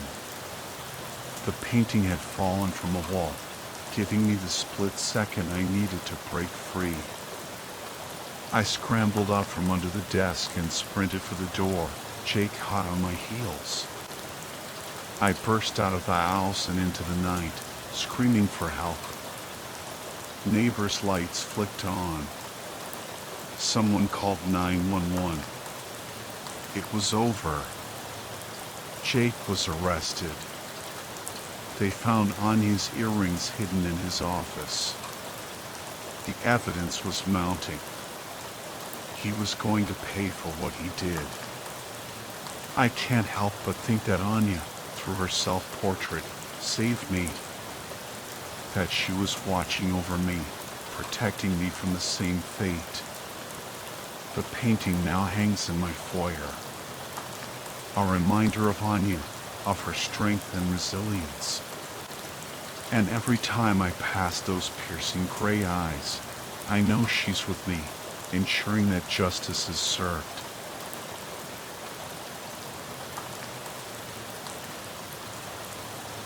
It was a mistake going hiking with Jason. We've been friends since forever, but he's always been a pain. 5 minutes in, he ditches the trail, yelling back, "Screw the trail." What else could I do? I followed. He's got the navigational skills of a goldfish and zero respect for nature. The second I stepped off the path, the ground sucked at my boots. Mud, thick and cold, clung to my feet. It was like the forest itself was trying to hold me back. I pushed through, following Jason's trail of destruction, broken branches, crushed leaves. The air was heavy with the smell of sap and something off. Like something dead. Then, the sounds of Jason, his stupid whoops and yells, vanished. The forest went silent. The light started to fade, even though it was the middle of the afternoon. A deep, unnatural chill settled over me. Jason? Jason. My voice echoed in the oppressive silence. Nothing. His footprints led to a clearing. And then, they just stopped. Right in front of a tiny pile of white stones, stacked in a perfect pyramid. A cairn. My blood ran cold. I looked up, and hanging from a branch, swaying slightly, were Jason's clothes. His boots. Suddenly, a blinding light hit me. Jason was standing there, flashlight in hand. Dude. Mark. You okay? I was looking for you. He sounded genuinely worried, which was weird for him. You were. I saw. I stammered, pointing at the branch. But the clothes were gone. Saw what? He asked, that smug look back on his face. I glanced down. The cairn was still there. Oh, that, Jason chuckled. Like it? Blair Witch Project, right? Blair Witch. We were in the middle of nowhere, miles from any known Blair Witch location. My fear morphed into anger. You're an idiot. Now we're lost. Nah, we're fine, he said, already walking away. Camp's close. I followed. It was pitch black. No moon, no stars, just the beam of his flashlight. But as I followed, I realized he wasn't leaving any footprints. We reached the campground. Come on, let's get a fire going, Jason said, switching off his light. Later, I mumbled, fumbling with my tent. I couldn't shake the feeling that something was terribly wrong. I scrambled into my tent, heart pounding. I didn't dare turn on my flashlight. I didn't need to. I could still see it. The cairn, glowing faintly in the darkness. My phone's almost dead. No signal. No way to call for help. I'm trapped here with whatever the hell that thing is. It's out there, toying with me. I hear it moving around the tent, sometimes fast, sometimes slow. Like it's playing. I don't know what's going to happen. But I know one thing. I shouldn't have gone hiking with Jason.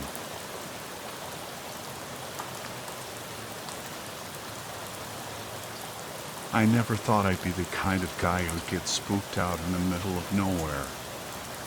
But let me tell you, after that camping trip in the Nevada desert, I'm never venturing that far off the grid again. See, I needed to get away. My family was driving me crazy, and the city felt like it was closing in on me. So, I did some research and found this place called the Diamond Valley Ranch, the largest cattle ranch in the U.S. It's massive, bigger than the entire state of Rhode Island. Perfect for some serious solitude, I thought. I packed up my trusty Land Cruiser, loaded it with camping gear, and hit the road. After a long drive, I finally reached the ranch, found a secluded spot miles from any road, and set up camp. As the sun dipped below the horizon, casting long shadows across the vast landscape, I felt a sense of peace I hadn't experienced in months. It was around 9 p.m. when I finally decided to call it a night. I crawled into the back of my SUV, where I'd set up a comfy sleeping area. With the windows cracked for some fresh air, I drifted off to sleep, the silence of the desert lulling me into a deep slumber. But around 1 a.m., I woke up with a start. I lay there, heart pounding, trying to figure out what had roused me. Then I heard it. Footsteps. Heavy, deliberate footsteps crunching on the gravel outside my SUV. They were strange, following a distinct pattern, 3 steps in one direction, then 3 steps closer to my vehicle. I instantly regretted leaving those windows open. As the footsteps grew closer, the rhythm became more pronounced, and I realized they were coming from both sides of my SUV. Whatever was out there wasn't an animal. No animal walked like that. Fear gripped me, and I didn't dare move a muscle. Whoever, or whatever, was out there would surely know I was inside. Why else would a vehicle be parked out here, miles from civilization? They were right outside now. I could hear their ragged breathing, their low grunts. Something scraped against the window next to me, a sound like metal on glass. I peered out through the tinted windows, but I couldn't see anything. Then the scratching started on the other side, and on the back window. There were at least 3 of them, maybe more, trying to get in. My body trembled with a mix of terror and adrenaline. I'm usually not one to back down from a fight, but something about this felt different. This felt primal. I tried to inch my way to the driver's seat, but my knee bumped against something, causing a loud crinkling sound. The scratching stopped abruptly. The silence that followed was deafening, amplifying my fear. Then, all hell broke loose. Blood-curdling screams erupted from all around the SUV. There were 7, maybe 8 of them, their voices a chorus of animalistic rage. The scratching turned into pounding, the whole vehicle shaking as they slammed against it. They were incredibly strong, and I knew they could easily flip my SUV if they wanted to. Adrenaline surged through me. I scrambled into the driver's seat, fumbling with the keys, and started the engine. In the headlights, I saw him. A hunched figure, pale and gaunt, completely naked. He had no weapons, but his fingernails were long, at least 5 inches, and sharp as blades. It was the only thing about him that seemed off. 6 more figures emerged from the darkness, their screams echoing across the desert. They were all different, men and women, but they shared the same pale skin, the same elongated nails, the same nakedness. I slammed the SUV into gear and floored it. They sprinted after me, their screams mingling with the roar of the engine. In the red glow of the taillights, they looked demonic, their shadows stretching long and distorted across the uneven terrain. I was hitting 40 miles per hour, but they were keeping pace. I drove for what felt like miles, the rugged path jolting the SUV violently. Finally, they faded from view, their screams swallowed by the vastness of the desert. I stopped the car, my body shaking, tears streaming down my face. I had escaped, but the fear lingered, a cold knot in my stomach. I was about to start driving again when I heard it, a low, guttural growl from the roof of my SUV, followed by the scrape of metal on metal. My blood ran cold. I had left the sunroof open. I didn't dare look up.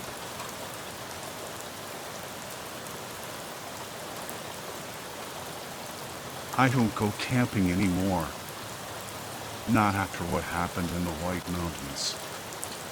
People tell me I'm crazy for going solo into the wilderness, especially a woman alone. But the truth is, out there, in the quiet solitude of the forest, that's the only place I ever truly felt at peace. Until that last trip. My whole life has been about doing what's expected of me. School, job, bills, the whole 9 yards. But camping, that was my escape.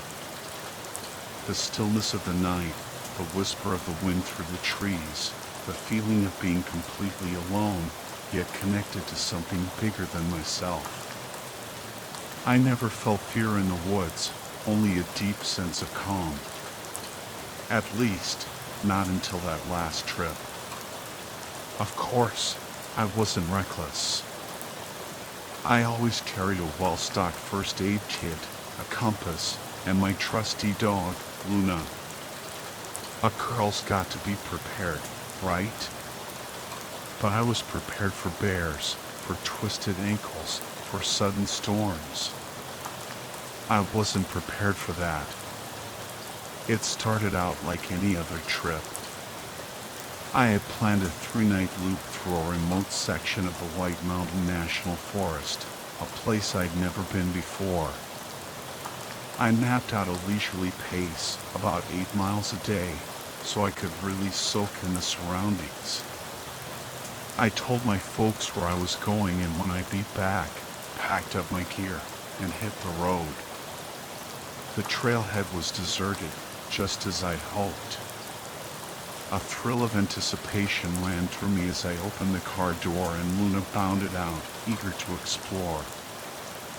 Luna was a mixed breed, a real mutt, but she was my best friend and guardian.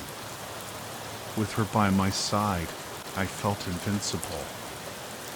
We set off into the dense forest, the trail winding through a maze of towering pines and rocky outcrops. I checked my map and compass frequently, making sure I stayed on course. The air was crisp and clean, the only sounds the crunch of our footsteps and the occasional bird song. It was paradise. That evening, I found a secluded clearing and set up camp. The sun dipped below the horizon, casting long shadows through the trees. A chill settled in the air, and I retreated to the warmth of my tent, Luna curled up beside me. I drifted off to sleep, lulled by the chirping of crickets. But then I woke up. It was 1:45 a.m., the middle of the night. The full moon cast an eerie glow through the tent, and the shadows seemed to dance and writhe. Luna was awake too, her eyes fixed on something outside. I felt a shiver run down my spine. Luna growled, a low rumble in her chest. I tried to reassure myself, it's just a deer, girl. But something felt wrong. Luna never growled at animals. She was the most easygoing dog, curious at best, indifferent at worst. The only time I'd ever heard her growl like that was when we encountered a bear a couple of years back. The thought of a bear actually calmed me down a bit. My food was safely hung in a tree, and bears in this area weren't usually aggressive. I stroked Luna's fur, waiting for the animal to move on. But the growling continued, a constant, low vibration that seemed to fill the tent. I strained my ears, but I couldn't hear anything else. No rustling leaves, no snapping twigs, just that unsettling growl. Hours seemed to pass. The growling eventually subsided, replaced by soft whimpers from Luna. I let her crawl into my sleeping bag, seeking comfort in her warmth. Sleep finally came, but it was filled with disturbing dreams, images of shadowy figures and unseen eyes watching me from the darkness. Morning arrived, and I was filled with a sense of unease. Why hadn't I heard the bear leave? Why was Luna so agitated? But I pushed the worries aside. I had miles to cover, and I didn't want to dwell on what might have been just a bad dream. We packed up and continued our hike. Luna stayed close, her usual playful energy replaced by a nervous tension. She wouldn't let me pet her, her body stiffening whenever I reached out. The forest seemed different too, quieter than usual. The cheerful chatter of birds was gone, replaced by an unsettling silence. We stopped for lunch in a small clearing. As I unpacked my food, the silence hit me like a physical force. There were no birds singing, no insects buzzing, no wind rustling the leaves. It was an unnatural, suffocating silence. I felt a chill run down my spine.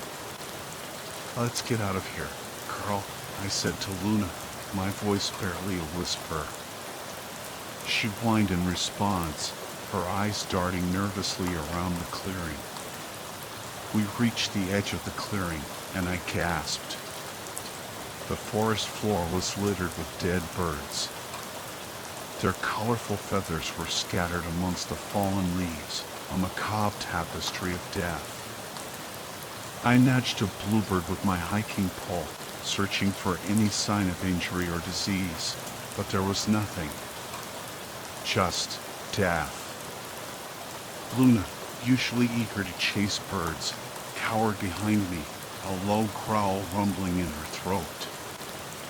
I clipped a leash to her collar, fear gripping my heart. Something was terribly wrong. My mind raced. Should I turn back? Keep going? I was miles from my car, and night was approaching.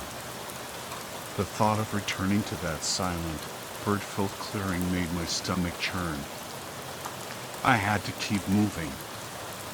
We pressed on, the silence growing heavier with each step. The forest seemed to be holding its breath, watching us with unseen eyes. The light began to fade, the sun sinking below the horizon, painting the sky in shades of orange and purple. I knew I couldn't hike in the dark.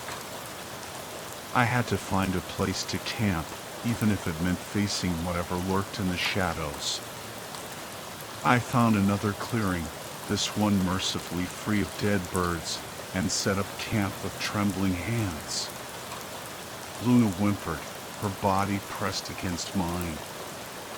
"It's okay, girl," I whispered, trying to reassure both of us. "We'll be out of here tomorrow. I promise." I crawled into my tent, the thin nylon wall offering little comfort. Luna stayed close, her growls and whimpers echoing my own fear. I clutched my hiking pole, my knuckles white, and prayed for morning. The wind picked up, and the branches swayed above me, casting eerie shadows across the tent. But then the wind died down, and the branches continued to move, their movements jerky and unnatural. It was as if they were reaching for me, their long, skeletal fingers tapping against the nylon. A sound broke the silence. A crunch of footsteps right outside my tent. Luna lunged, her claws tearing at the tent door. I tried to hold her back, but she was frantic, desperate to escape. The fabric ripped, and she bolted into the night. A single, chilling yelp echoed through the trees, and then silence. The tent began to shake violently. The branches, no longer just shadows, were tearing at the fabric, ripping it to shreds. I scrambled out, my hiking pole useless against this unseen force. The clearing was bathed in moonlight, the trees swaying ominously around me. I felt exposed, vulnerable, utterly alone. I backed against a tree, my heart pounding in my chest. The silence stretched on, broken only by my ragged breathing. Shadows danced around me, taking on monstrous shapes. I was losing my mind. "Please," I whispered, my voice cracking. "I'm sorry. I didn't mean to disturb you. I'll leave. Just let me go." The words became a mantra, a desperate plea to the unseen forces that surrounded me. I repeated them over and over, clinging to the sound of my own voice, trying to drown out the fear that threatened to consume me. Dawn finally broke, and with it came a sense of exhaustion so profound I could barely move. But I knew I had to keep going. I stumbled through the forest, the silence still pressing down on me, the feeling of being watched never leaving. I don't remember much of that last day. Just the endless miles, the aching muscles, the constant whisper of pleas on my lips. When I finally reached my car, I collapsed in the driver's seat, too drained to even cry. Later, much later, when the shock had worn off, I researched the White Mountains. I found stories about the strange occurrences, the abandoned logging equipment, the disappearing hikers. Stories I had dismissed as folklore before. But now I knew better. The forest wasn't meant for us. It was something else entirely, something ancient and powerful, and it didn't want us there. I haven't been back since, and I never will.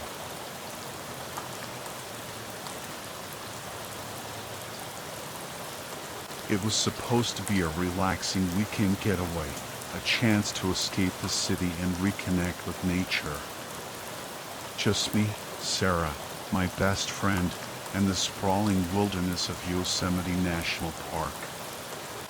We've been planning this camping trip for months, eager to trade our cramped apartment for a tent under the stars.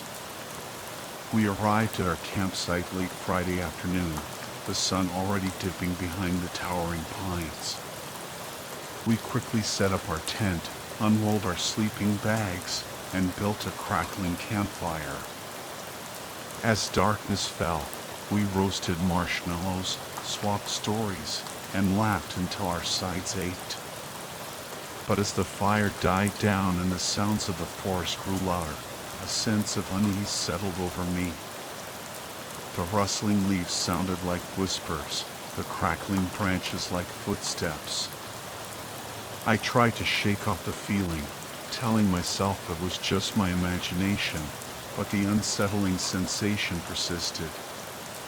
Sarah, oblivious to my growing anxiety, snuggled deeper into her sleeping bag and drifted off to sleep.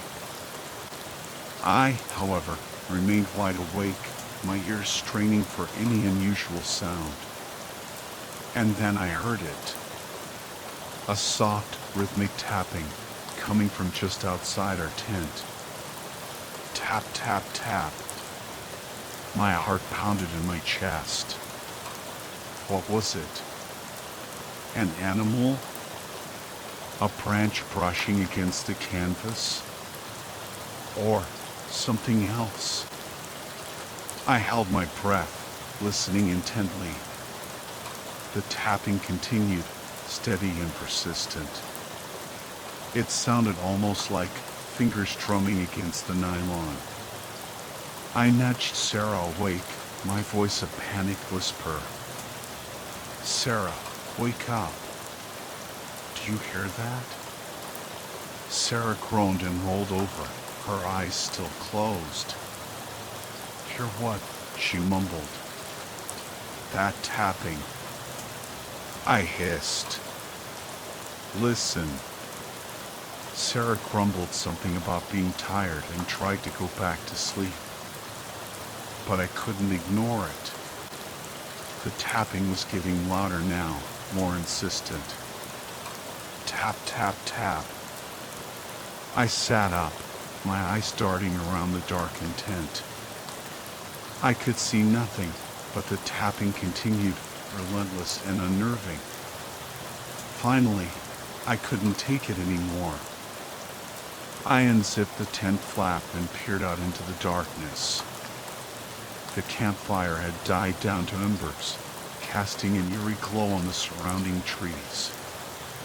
The forest was silent, except for the chirping of crickets and the occasional hoot of an owl.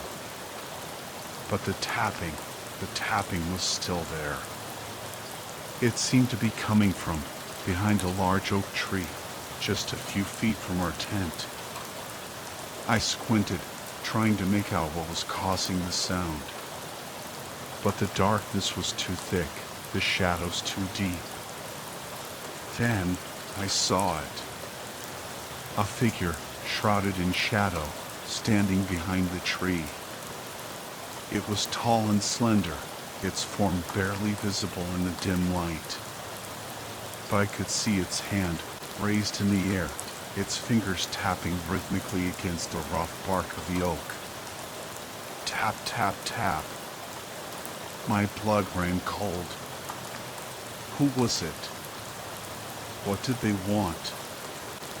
I ducked back into the tent, zipping the flap closed behind me. My heart hammered against my ribs, my breath coming in ragged gasps. "Sarah," I whispered urgently. "Wake up. There's someone outside." Sarah finally sat up, her eyes wide with alarm. "What? Who?" she whispered back. "I don't know," I hissed. But I saw them. They were tapping on the tree. Sarah's eyes widened even further. She grabbed my arm, her grip tight. "What do we do?" she whispered, her voice trembling. I had no idea. We were alone, miles from civilization, with something lurking just outside our tent. The tapping continued, a constant reminder of the unseen presence just beyond the thin nylon walls. We huddled together, our fear growing with every passing moment. What was out there? And what did it want with us? The tapping stopped. A wave of relief washed over me, quickly followed by a surge of dread. Silence was somehow even more terrifying. It meant whatever was out there was no longer occupied with its creepy percussion solo. It was listening, waiting. Sarah and I huddled together, our breathing shallow and rapid. We didn't dare speak, afraid that even a whisper would break the fragile silence and draw attention to ourselves. Minutes crawled by, each one stretching into an eternity. The tension inside the tent was almost unbearable. I could feel Sarah trembling beside me, her fear palpable. Then, a new sound pierced the stillness. A slow, deliberate scratching, like something dragging its claws across the fabric of our tent. My blood ran cold. It was close. Too close. The scratching continued, moving slowly across the tent, as if whatever was outside was tracing its outline. I squeezed my eyes shut, willing it to go away. Suddenly, the scratching stopped. A heavy silence descended once again. Then, a voice, low and guttural, whispered from just outside the tent flap. "Hello?" I gasped, my eyes flying open. Sarah buried her face in my shoulder, her body shaking uncontrollably. The voice spoke again, closer this time, its tone laced with a chilling curiosity. "Is anyone there?" I didn't answer. I couldn't. Fear had paralyzed me. The tent flap unzipped slowly, revealing a sliver of the moonlit night. A hand reached in, its fingers long and pale, their nails thick and yellowed. I screamed, a high-pitched, desperate sound that echoed through the silent forest. Sarah joined in, her screams mingling with mine in a terrifying symphony of fear. The hand retreated, and the tent flap zipped closed again. But the terror remained, a suffocating presence that filled the small space. We huddled together, our bodies shaking, our minds reeling. What was that thing? Why was it here? The silence stretched on, broken only by our ragged breathing and the pounding of our hearts. We waited, our fear a living thing, coiling around us, squeezing the breath from our lungs. Then, the scratching started again, this time more frantic, more desperate. It sounded like it was trying to tear its way inside. Panic seized me. I scrambled for the tent flap, desperate to escape. But Sarah grabbed my arm, her grip surprisingly strong. "No," she whispered urgently. "Don't open it." I hesitated, my hand hovering over the zipper. She was right. Opening the tent would be like inviting whatever was out there inside. But what else could we do? We were trapped, cornered like animals. The scratching grew louder, more insistent. The fabric of the tent strained against the unseen force, threatening to rip at any moment. We were running out of time. Suddenly, a loud crack echoed through the forest. The scratching stopped abruptly. Sarah and I exchanged a terrified glance. What was that? Another crack, closer this time, followed by the snapping of twigs and the rustling of leaves. Something was moving through the undergrowth, approaching our tent. I held my breath, my ears straining to identify the source of the noise. It sounded large, heavy, and it was getting closer. Then, a pair of glowing eyes appeared in the darkness beyond the tent flap. They were large, round eyes, reflecting the dim moonlight like a pair of predatory orbs. I stifled a scream, my hand flying to my mouth. Sarah whimpered beside me, her body trembling uncontrollably. The eyes remained fixed on us, unwavering, menacing. Then, a low growl rumbled from the darkness, sending shivers down my spine. Whatever was out there, it was big. And it was hungry. The growling intensified, morphing into a series of guttural snarls.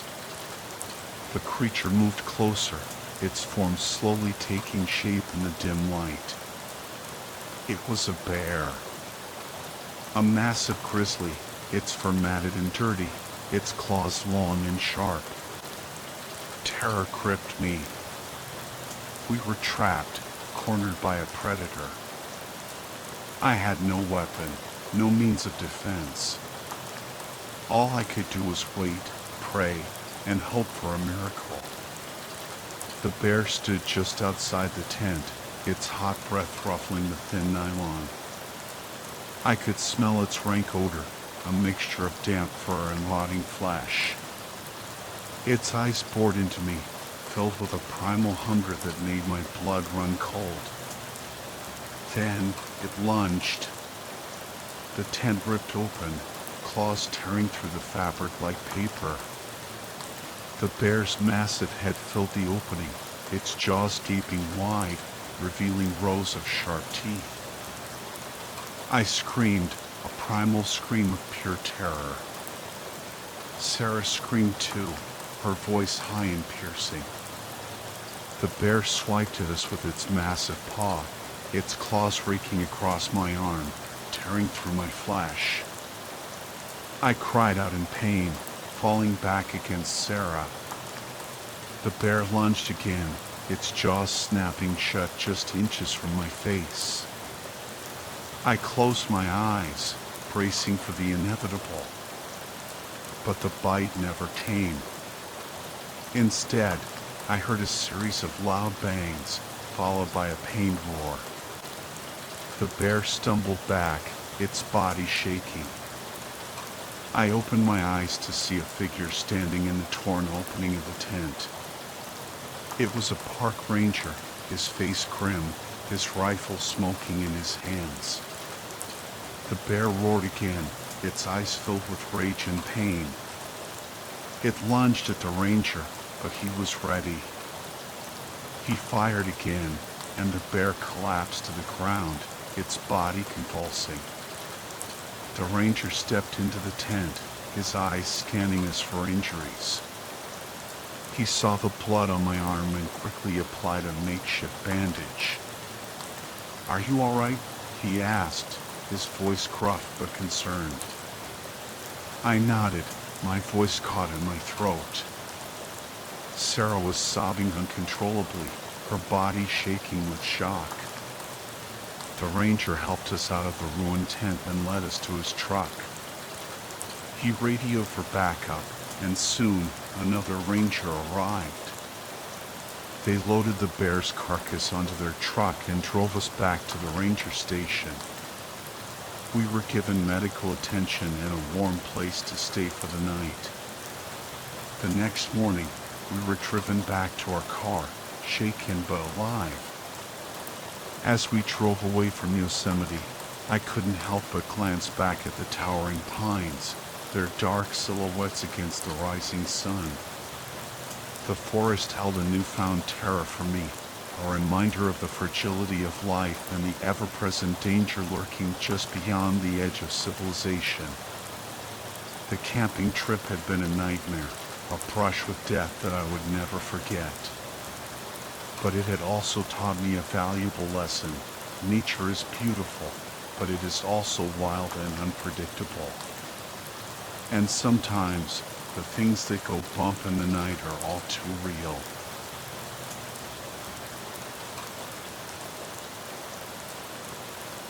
The dating scene these days is a minefield.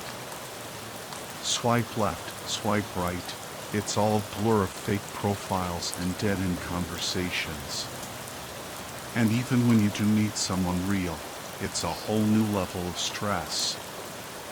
What are they hiding? What baggage are they carrying? It's exhausting, and honestly, sometimes I just want to give up and become a hermit. But then I met Sarah. Sure, she's got a few eccentricities. Okay, maybe more than a few. But she makes me laugh, and with her, I don't feel the need to pretend to be someone I'm not. So what if she has some unusual eating habits and a tendency to wander off into the woods at night? Compared to the soul-crushing alternative of online dating, I'll take it. We even have nicknames for each other now, City Boy and Country Girl. I'll let you guess which one I am. Anyway, all of this is a long-winded way of saying that I finally agreed to go on that camping trip with Sarah. And let me tell you, it wasn't exactly what I expected. First off, she was right about one thing. The Redwood National Park is incredible. The towering trees, the filtered sunlight, the sounds of the forest, it's like stepping into another world. Time seems to slow down, and every breath feels like a meditation. Being there with Sarah, I started to wonder why I ever lived in the city. She was a natural in the wilderness. Sarah knew all the trails, had a knack for setting up camp, and could identify every bird by its song. She even taught me how to pack my backpack properly and lace my boots for maximum comfort. There was just one slightly unsettling moment during our hike. We stumbled into this area that smelled like death. I mean, it was awful, a thick, suffocating stench of rotting flesh. I tried to make a joke about it, but Sarah just gave me this intense look and said, "Come on, let's pick up the pace. We'll be through it soon." And she was right. We eventually left the smell behind, and the rest of the hike was pure bliss. Sarah even helped me set up the tent, and in no time, we had a campfire crackling merrily. When she pulled out the food for dinner, I didn't even flinch when I realized there was only enough for one. I'd accepted that whatever was going on with Sarah and food was just part of the package. And honestly, For someone who never seems to eat, she sure knows how to grill a mean burger. After a relaxing evening and a surprisingly comfortable night's sleep under the stars, I woke up to find myself alone in the tent. I wasn't too worried at first. Sarah was an early riser and loved exploring. But then I noticed that the usual sounds of the forest had gone quiet. An eerie silence had fallen over everything. Nature was calling, so I reluctantly unzipped the tent and stepped out. The moon was almost full, casting an ethereal glow over the trees. I glanced up at the sky, mesmerized by the countless stars, but the feeling of unease was growing stronger. And then I smelled it again. That putrid stench of decay, even stronger than before. It was like something had died right next to me. I fumbled with the zipper on the tent, desperate to get back inside, when I heard a sound that made my blood run cold. It was a low growl, deep and guttural, unlike anything I'd ever heard before. It seemed to come from the shadows just beyond the firelight. I froze, every instinct screaming at me to stay silent, stay hidden. I crouched there in the darkness, heart pounding in my chest, waiting for what felt like an eternity.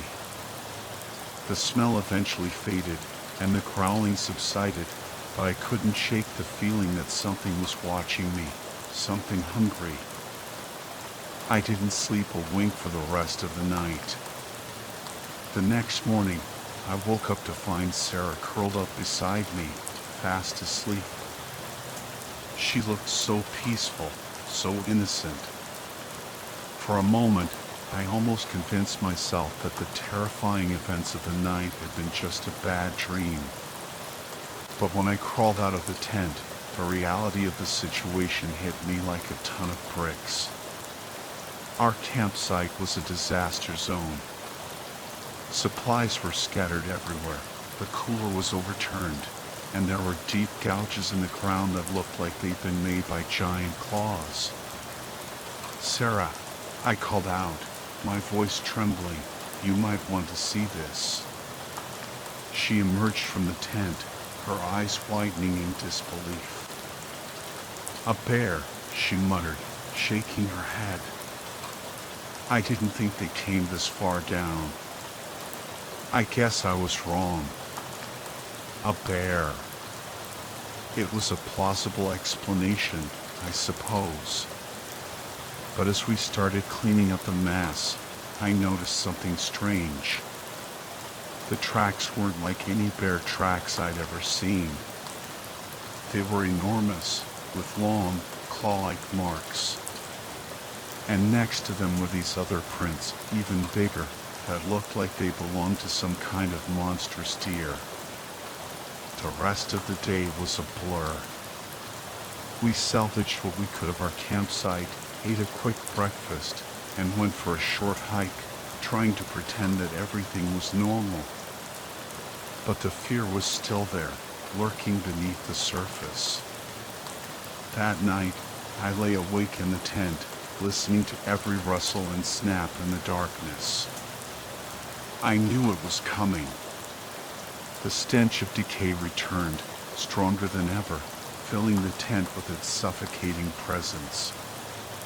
And then I saw it. A shadow loomed over the tent, tall and menacing. It was the deer-like creature from the tracks, but it was standing on its hind legs, its eyes glowing in the moonlight. Its antlers were massive, like a crown of twisted bone, and its mouth was filled with razor-sharp teeth. I felt a surge of adrenaline, my heart pounding in my chest.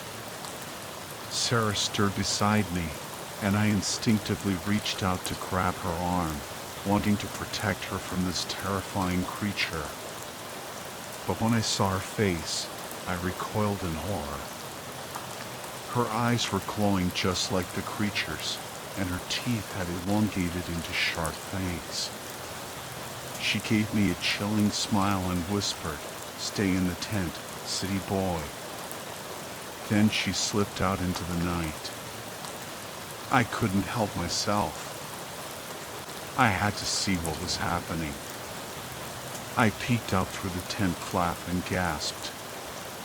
Sarah was no longer the woman I knew. She had transformed into something else, something wild and feral. Her body was covered in thick fur, her hands had become claws, and her face was contorted into a snarl. The dear creature lunged at her, its antlers aimed like spears. But Sarah was too quick. She leaped aside, dodging the attack, and then launched herself at the creature, sinking her teeth into its neck.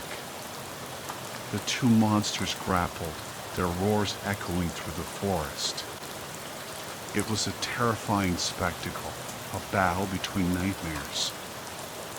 I watched in horror as Sarah tore into the creature, her claws ripping through its flesh. The fight was brutal, bloody, and mercifully short. Sarah emerged victorious, standing over the fallen creature, its lifeblood staining her fur. She let out a triumphant howl, a sound that sent shivers down my spine. I don't remember how long I stayed there, huddled in the tent, shaking with fear. Eventually, exhaustion overcame me, and I drifted off to sleep. When I woke up, Sarah was gone. I packed up our things, my hands trembling, and made my way back to the trailhead, my mind reeling from the events of the past few days. I never saw Sarah again. But sometimes, late at night, I hear a howl in the distance, and I wonder if it's her, calling out to me from the depths of the forest.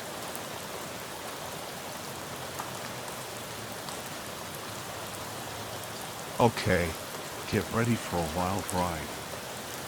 This just happened last week, and my boyfriend Ethan and I are still reeling. It was Ethan's birthday, June 6th, and we both had the day off. No big plans, just chilling. But then Ethan gets this sudden urge to go camping, like right now. He starts talking about this place called Miller's Creek, about an hour outside of Asheville, North Carolina. He'd been there with his family years ago, and it was supposed to be this amazing, secluded spot in the woods. Perfect for a spontaneous birthday adventure, right? So, we hit up Walmart for some last-minute gear, a sleeping bag, firewood, snacks, and we're off. It's already getting late, like 6 p.m., and we're racing against the sunset to get to the campsite. I text my mom with the location and Ethan's license plate, just in case we lose service and she freaks out. Which, knowing my mom, is a definite possibility. Oh, and this is kind of funny, but the last song that plays on the radio before we lose service is You Used to Say, Holy Fuck, by the Front Bottoms. The song ends with this dude repeating holy fuck. I'm about to die over and over. And it cuts out exactly as we hit the edge of cell range. We laugh about the creepy timing, but little did we know. Anyway, we finally see the signs from Miller's Creek and turn off onto this dirt road. But guess what? There's a huge no trespassing sign and the road is blocked off. We're both bummed, but we decide to head towards Brevard, figuring we could find another campground or at least ask a ranger for suggestions. Brevard is this cute little mountain town with a bunch of outdoorsy shops and restaurants. It's usually bustling, but when we get there, it's eerily quiet. Almost everything's closed. We find this small gas station that's still open, and this older lady tells us that the road to Miller's Creek was washed out in a flood a year ago. She mentions a couple of other options: camping off the side of the road somewhere, no thanks, or going to this place called Black Bear Ridge. We ask her which she'd choose, and she just gives us this creepy look and says, "I don't go into those woods after dark." Okay, that's not exactly reassuring. But we're determined to salvage our camping trip, so we head towards Black Bear Ridge.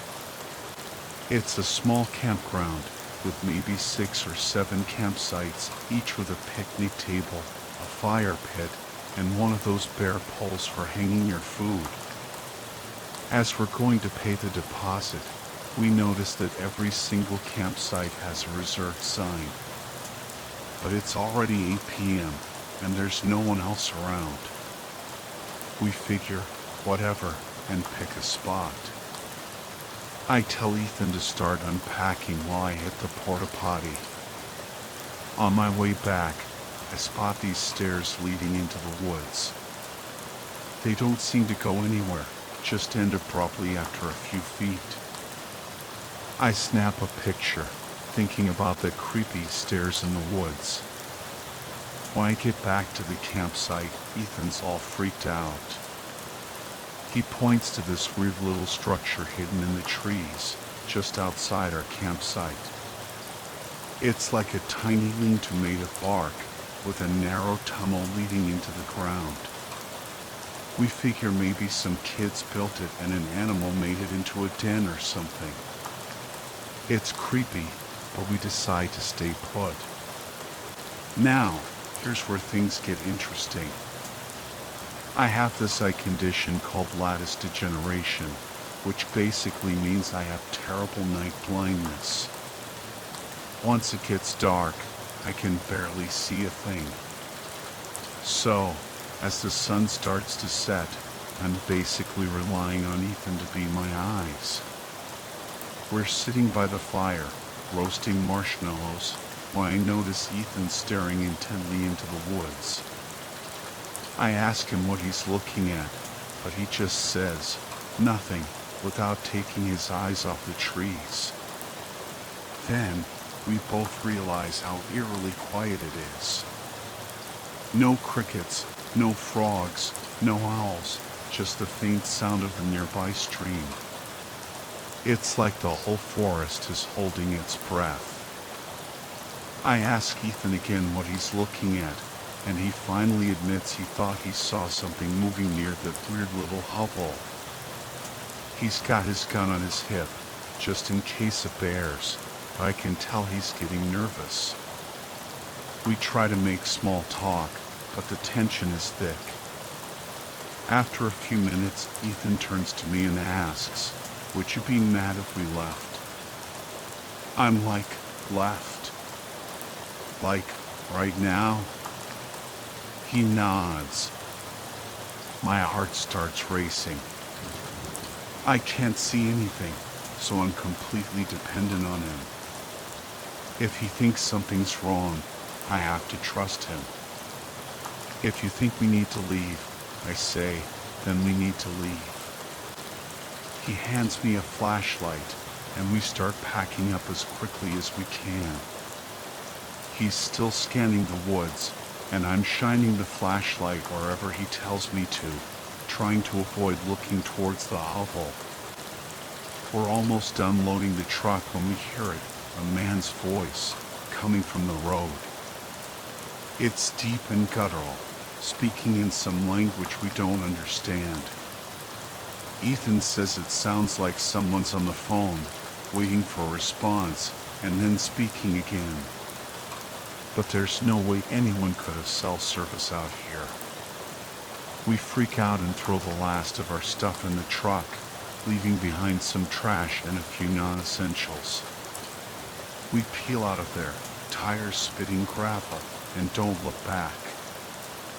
We're flying down this dark, winding mountain road, the headlights barely cutting through the thick trees.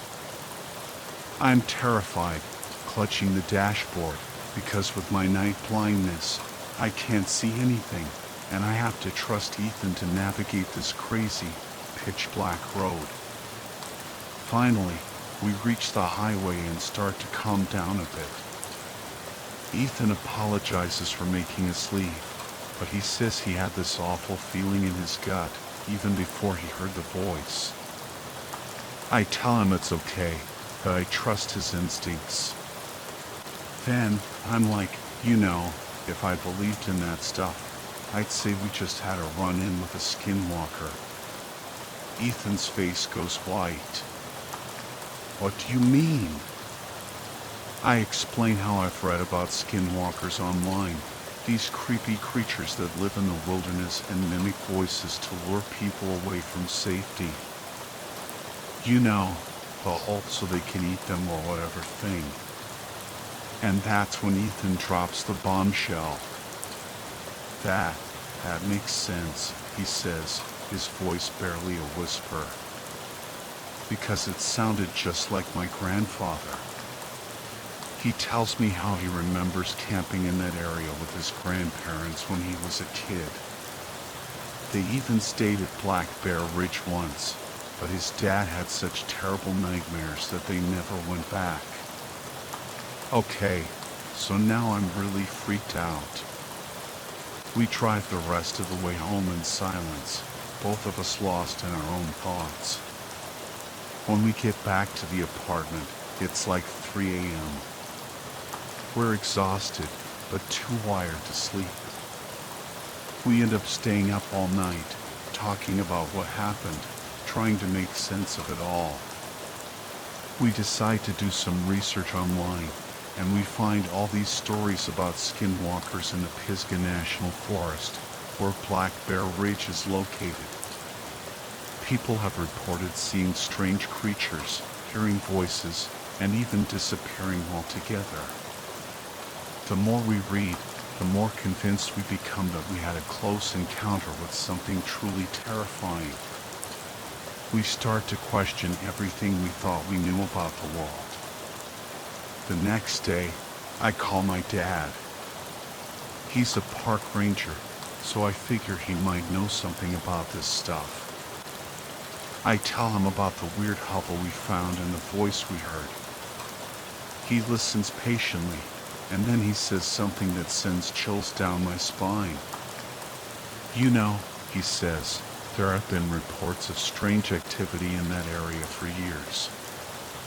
Some of the Cherokee elders believe it's connected to ancient legends about skinwalkers. He tells me to be careful, to stay away from Black Bear Ridge, and to never go camping alone in those woods again. So yeah, that's my story. We're still pretty shaken up about it, but we're trying to get back to normal.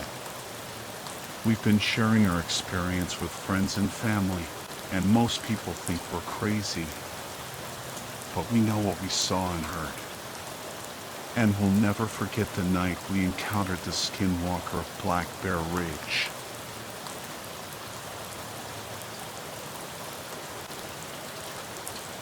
I was hooked, utterly and completely. Not on drugs, not on booze, but on food. I was a glutton, a gourmand, a girl with an insatiable appetite. I'd spent years denying it, justifying it, whispering to myself that it wasn't hurting anyone, so what did it matter? All the usual lies an addict tells themselves on their way down. Mom, when she finally noticed, just sighed and muttered something about middle children and attention seeking. Dad, well, he figured there were worse vices. My sisters, bless their perfect little hearts, were too busy being skinny and brilliant to even comment. Dad wasn't wrong, not really. I wasn't exactly shooting up in a dark alley somewhere. There were definitely worse things than eating myself into an early grave. But what had started as innocent comfort eating, a way to cope with the bullies and the ever-present feeling of not being good enough, had twisted into something dark, a craving that gnawed at me day and night. Every time I saw food, any food, it was like a siren song, a hypnotic pull. I'd shove it in, handful after handful, desperate to fill the gnawing emptiness inside. And for a few blissful moments, there'd be silence, peace. Then the guilt would crash over me, hot and heavy, and I'd hate myself even more. It was a vicious cycle, a downward spiral with a bottomless pit of self-loathing at the end. It got out of control quickly. I started hiding it, eating normal amounts in front of people, then sneaking back for seconds, thirds, fourths, until I felt sick, bloated, disgusting. Mirrors became my enemy, reflecting a stranger back at me, a girl with a round face and thickening limbs. My sisters, with their effortless grace and delicate frames, started making snide comments about water weight and that time of the month. Mom, never one for subtlety, just came right out with it one morning at breakfast. "Chloe," she said, her voice sharp as broken glass, "you're getting fat." Ashley and Jenna, my sisters, pretended to be absorbed in their oatmeal, but I saw the smirks playing on their lips.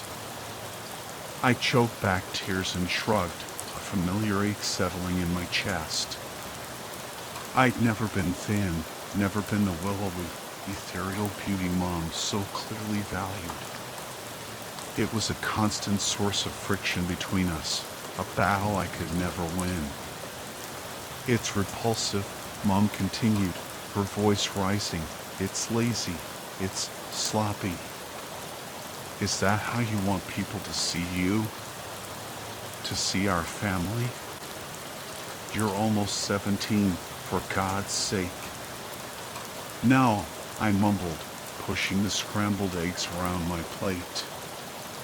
"Then what are you going to do about it?" "I've been trying, Mom."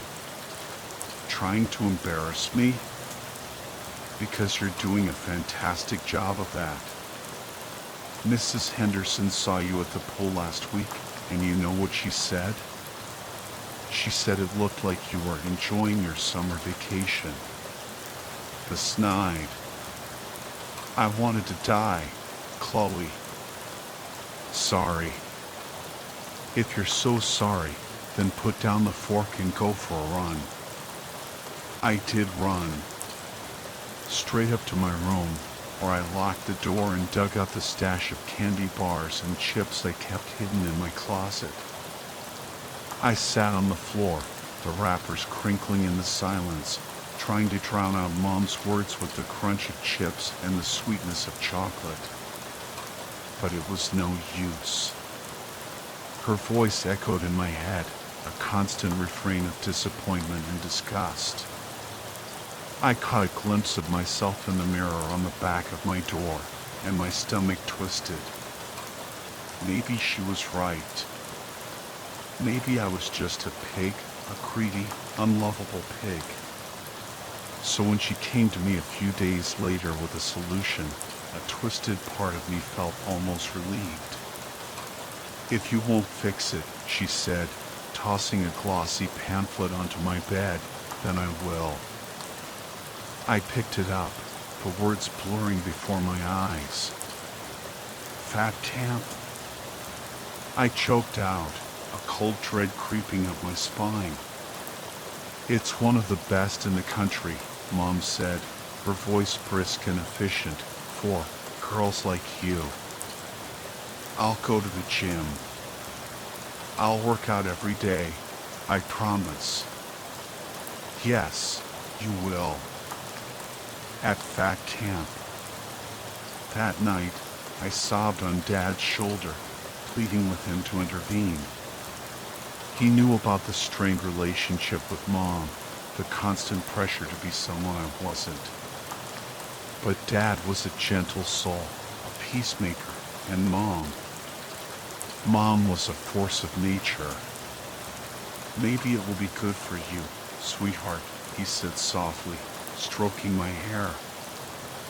"You'll get out of the house. meet new people, try new things. It could be fun.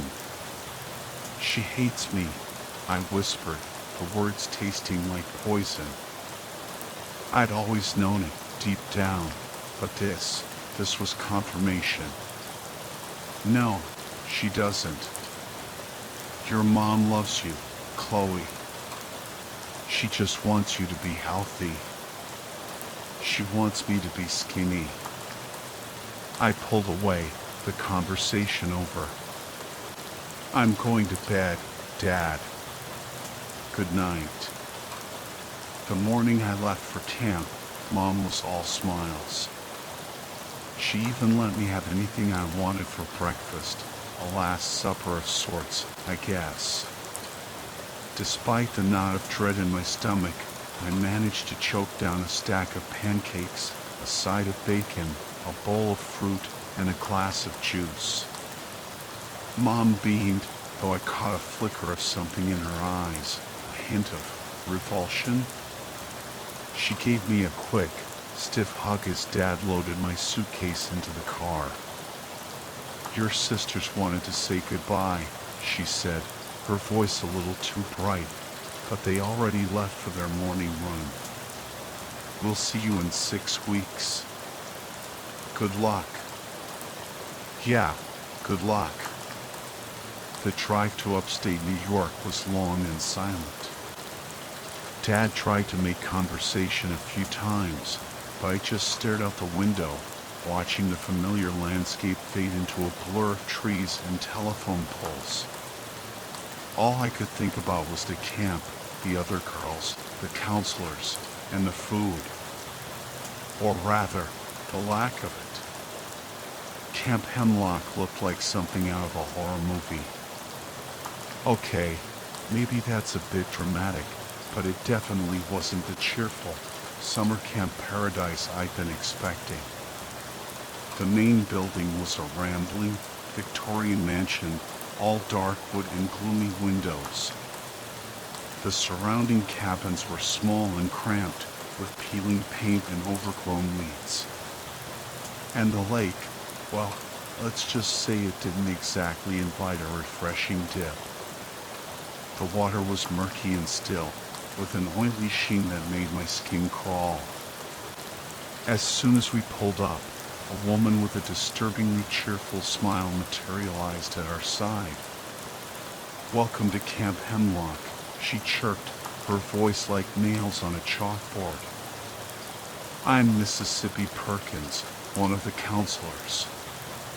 And you must be. She glanced at a clipboard, Chloe Hunter. Wonderful. You'll be in cabin 3 with Sarah. Why don't you grab your things, and I'll show you around. Dad gave me a quick hug, his eyes filled with worry. If it's awful, call me, he whispered. I'll come get you. I nodded, but we both knew he wouldn't. Cabin 3 was even worse than I imagined. It was small and stuffy, with 4 bunk beds crammed into the tiny space. My bunkmate, Sarah, was already there, unpacking a suitcase overflowing with junk food. She barely glanced up as I entered, just grunted a hello and went back to stuffing her face with potato chips. The other girls in the cabin weren't much friendlier. There was Emily, a tall, sullen girl with dark circles under her eyes, and Jessica, a bubbly blonde who wouldn't stop talking about her latest diet fad. I felt a wave of loneliness wash over me, a familiar feeling of being the odd one out. Lunch was a nightmare. We were herded into a drab dining hall and served a pathetic excuse for a meal, a small salad with a few measly slices of chicken, a cup of watery broth, and a single, forlorn-looking apple. I was starving after the first bite, but the other girls seemed to be used to it. They picked at their food listlessly, their faces etched with boredom and resentment. After lunch, We were subjected to a series of icebreaker activities that were about as fun as a root canal. We had to stand in a circle and share our weight loss goals, which was basically just a public shaming session. Then we played a game called Calorie Count, where we had to guess the number of calories in various food items. It was all so pointless and humiliating. By the time dinner rolled around, I was exhausted, starving, and ready to burst into tears. But dinner was even worse than lunch. We were given a bowl of plain oatmeal and a cup of lukewarm water. That was it. No fruit, no vegetables, no nothing. I went to bed that night with my stomach growling and my heart aching. I'd never felt so alone, so miserable, so hungry. As I drifted off to sleep, I had a terrible feeling that this was just the beginning. I woke up to the sound of screaming. It wasn't the panicked, blood-curdling kind of scream, more like a chorus of confused yelps and startled cries. I sat up, my heart pounding, and saw that the other girls in the cabin were awake too, all staring at each other with wide, terrified eyes. What was that? Emily whispered, her voice trembling. Before anyone could answer, the cabin door flew open and Mississippi Perkins strode in, her smile even more unnervingly cheerful than usual. "Good morning, campers," she chirped. "Did you all sleep well?" We stared at her blankly. Sleep well? After that horrifying dinner and the nightmares that had followed? Was she serious? "I see we have some sleepyheads," Mississippi Perkins continued, clapping her hands together. "Well, rise and shine. It's time for our morning weigh-in." Weigh-in? But it was barely dawn. Groaning and grumbling, we dragged ourselves out of bed and shuffled towards the door. Mississippi Perkins followed us, her eyes gleaming with a strange intensity. "Remember, ladies," she said, her voice taking on a sharp edge. "Every pound counts. Don't disappoint me." The weigh-in room was cold and sterile, with a single, industrial-looking scale in the center. One by one, we were forced to step onto the scale, our weight announced in a loud, booming voice that echoed through the room. I felt my cheeks burn with shame as my own weight was declared, the number hanging in the air like a condemnation. After the weigh-in, we were marched outside for our morning exercise. It was still dark, the air heavy with mist and the chilling promise of rain. Mississippi Perkins led us on a grueling run through the woods, her voice echoing behind us like a whip crack. I stumbled and gasped for breath, my lungs burning, my legs aching. But Mississippi Perkins showed no mercy. "Faster, ladies," she yelled. "No pain, no gain." By the time we finally staggered back to the cabin, I was ready to collapse. But there was no time to rest.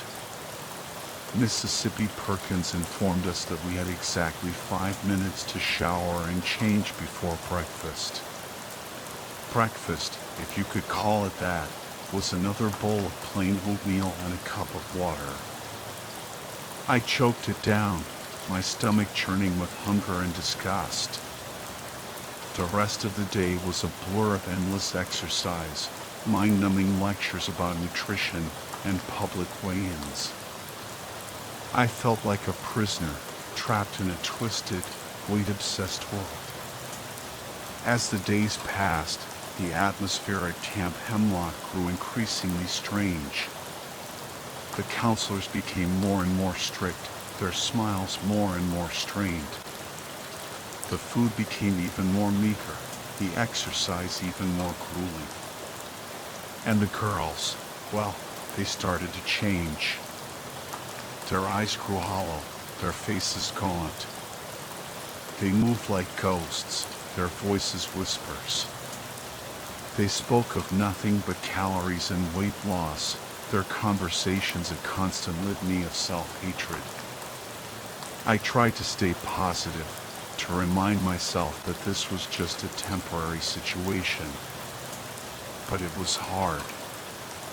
The camp was like a black hole, sucking the joy and life out of everything. One night, I woke up to a strange sound. It was a low, guttural moan, coming from somewhere outside the cabin. I sat up, my heart pounding, and listened intently. The moaning continued, growing louder, closer. Suddenly, a figure appeared at the window. It was tall and skeletal, its skin stretched taut over its bones. Its eyes glowed with an eerie light, and its mouth was open in a silent scream. I gasped and scrambled back, my blood turning to ice. The figure pressed its face against the window, its breath fogging the glass. I could see its skeletal fingers reaching out, grasping for the latch. Terror seized me. I screamed and screamed, but no one came. The figure at the window continued to claw at the latch, its moans growing louder, more desperate. I squeezed my eyes shut, praying for it to go away. But the moaning continued, relentless, terrifying. I knew, with a chilling certainty, that I was no longer safe. Camp Hemlock had become something truly sinister, and I was trapped within its grasp. The next morning, I woke up feeling different. It wasn't just the lingering terror from the night before, though that certainly hadn't faded. It was something deeper, a strange emptiness inside, a gnawing hunger that went beyond the physical. I felt hollow, drained, like something had been taken from me. I glanced at the other girls in the cabin. They were all still asleep, their faces pale and drawn, their breathing shallow and uneven. Even Sarah, who usually woke up with a bag of chips in hand, lay motionless in her bunk. A shiver ran down my spine. Something was definitely wrong. We were herded to the dining hall for breakfast, but the usual meager fare wasn't waiting for us. Instead, there was a single, long table laden with food. Mountains of pancakes, glistening with butter and syrup. Platters of crispy bacon and sausage.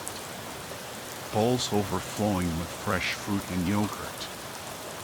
And in the center of the table, a towering chocolate fountain, its rich aroma filling the room. My mouth watered. I hadn't seen this much food in, well, ever. The other girls seemed equally stunned. They stared at the feast with wide, hungry eyes, their faces a mixture of disbelief and longing. Mississippi Perkins entered the room, her smile wider than ever. "Good morning, campers," she chirped. "I hope you're all hungry." A chorus of hesitant yes filled the room. "Wonderful." Mississippi Perkins clapped her hands together. "Then dig in. Today is a special day. Today, we celebrate." Celebrate? What were we celebrating? Mississippi Perkins' smile took on a sinister edge. "Today," she said, her voice dropping to a chilling whisper, "we celebrate your transformation." Transformation? What did she mean? Before I could ask, Mississippi Perkins gestured towards the food. "Eat," she commanded. Eat until you can eat no more. The girls hesitated for a moment, then, as if possessed by a single mind, they descended upon the food. They grabbed pancakes, piled their plates high with bacon, and dipped strawberries into the flowing chocolate.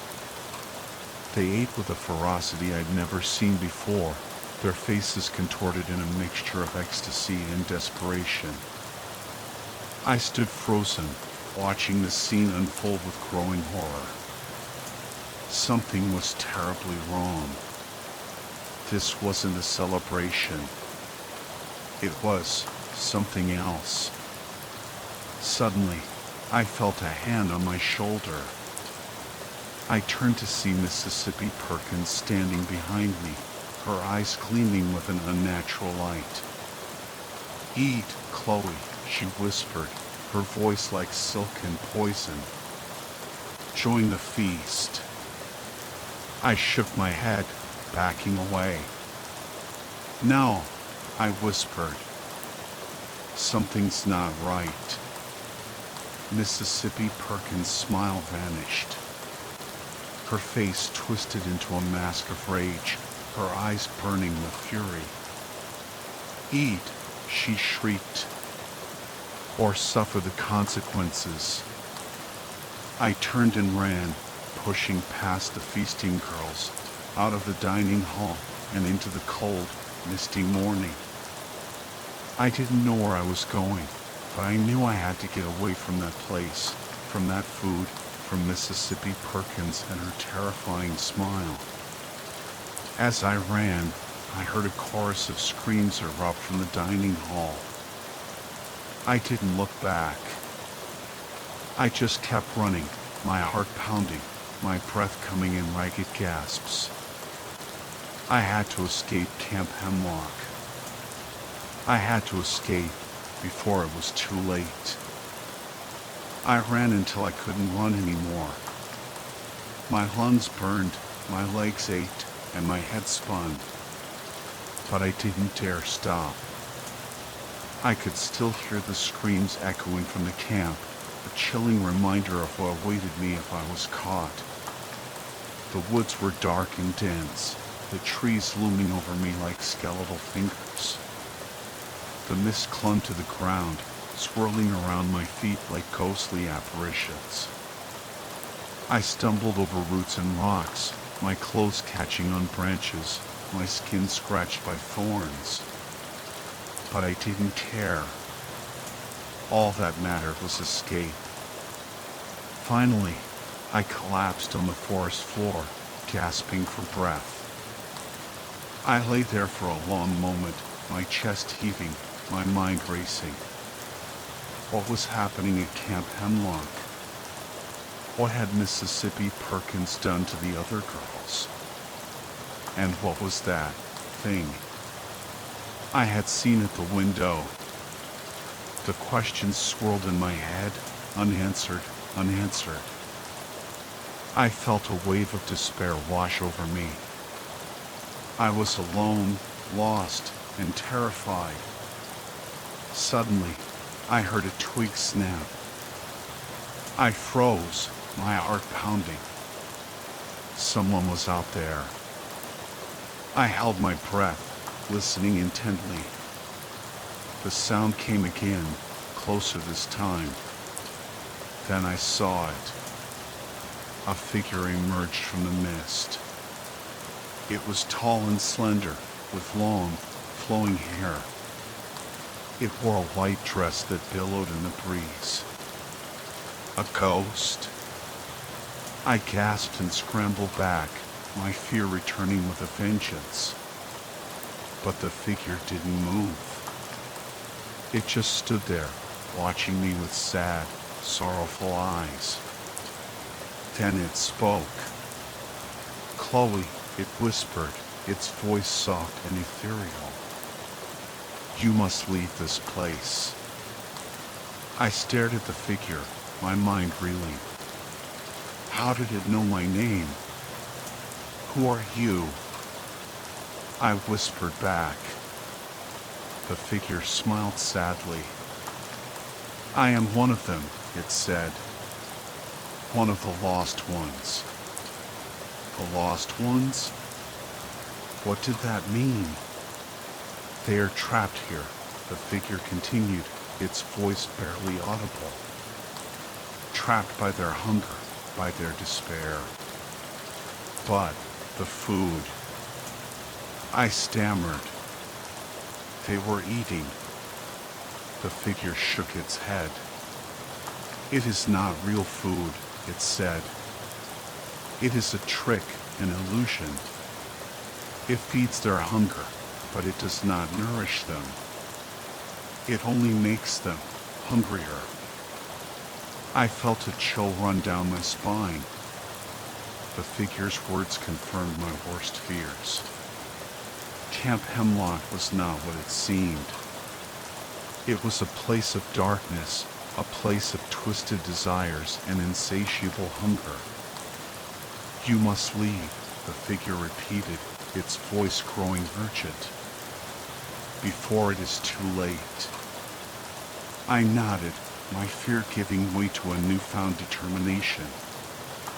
I would escape Camp Hemlock. I would escape, and I would warn others about the horrors that lurked within its walls. I stood up, my gaze fixed on the figure. Thank you, I whispered. The figure smiled again, then faded into the mist, leaving me alone in the silent woods. I took a deep breath and started walking. I didn't know where I was going, but I knew I was no longer alone. I had a purpose now, a mission. I would survive. I would escape. And I would expose the truth about Camp Hemlock. I ran until my legs gave out from under me. My lungs burned, my muscles screamed, and my vision blurred. But the echoes of those screams from the camp spurred me onward. I couldn't stop. Not now. Not when I was so close to escaping the clutches of Camp Hemlock.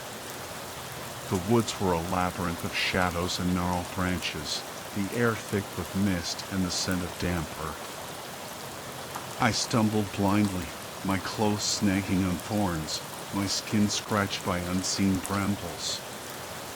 But I pushed on, driven by a primal fear that clawed at my insides. Finally, I collapsed onto the forest floor, gasping for air. I lay there, my chest heaving, my mind a whirlwind of confusion and terror. What was happening back there? What had Miss Perkins done to the other girls? And why was I running? Where was I even going? The questions bombarded me, unanswered and unsettling. Despair threatened to engulf me, but a flicker of defiance remained. I wouldn't let them break me. I wouldn't become one of them. With renewed determination, I pushed myself to my feet. I had to keep moving. I had to find help. But where could I go? Who would believe my story? As I scanned the dense woods surrounding me, a glimmer of hope emerged. In the distance, through the thick veil of mist, I saw a faint light. A house. A road. Anything was better than staying here, lost and vulnerable. With renewed purpose, I stumbled towards the light, my body aching, my spirit wavering. The journey was arduous, the terrain unforgiving. But I pressed on, fueled by the promise of escape. The light grew brighter, revealing a narrow dirt road winding through the trees. Relief washed over me. Civilization. I had found a way out. As I stumbled onto the road, a pair of headlights pierced the darkness. A car. My heart leaped with hope. Maybe this was my chance. I waved my arms frantically, shouting for help. The car slowed, then came to a stop a few feet away. The driver, a middle-aged woman with kind eyes, peered out at me with concern. "Are you all right, dear?" she asked, her voice laced with worry. I burst into tears, the words tumbling out in a torrent of fear and desperation. I told her about Camp Hemlock, about the strange food, about Miss Perkins and the screaming girls. The woman listened patiently, her expression shifting from concern to disbelief to something akin to horror. When I finished, she reached out and gently touched my arm. "Get in, dear," she said softly. "You're safe now." The woman, who introduced herself as Mrs. Anderson, wrapped me in a warm blanket and offered me a thermos of hot chocolate. As I sipped the sweet liquid, I felt a wave of warmth spread through my chilled body, a sense of safety I hadn't experienced in days. Mrs. Anderson drove me to her cozy farmhouse, where she fed me a hearty meal of soup and sandwiches. I ate ravenously, savoring every bite, my body and mind finally nourished after days of deprivation. Afterward, I recounted my experience at Camp Hemlock in more detail. Mrs. Anderson listened with growing horror, her eyes wide with disbelief. When I finished, she sat in silence for a moment, her brow furrowed in thought. "Chloe," she said finally, her voice grave, "I believe you." Relief washed over me. Finally, someone who understood. "I've heard rumors about that place," Mrs. Anderson continued, whispers of strange happenings, of girls disappearing.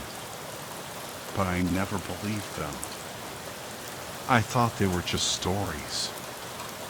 She paused, her gaze fixed on the flickering flames in the fireplace.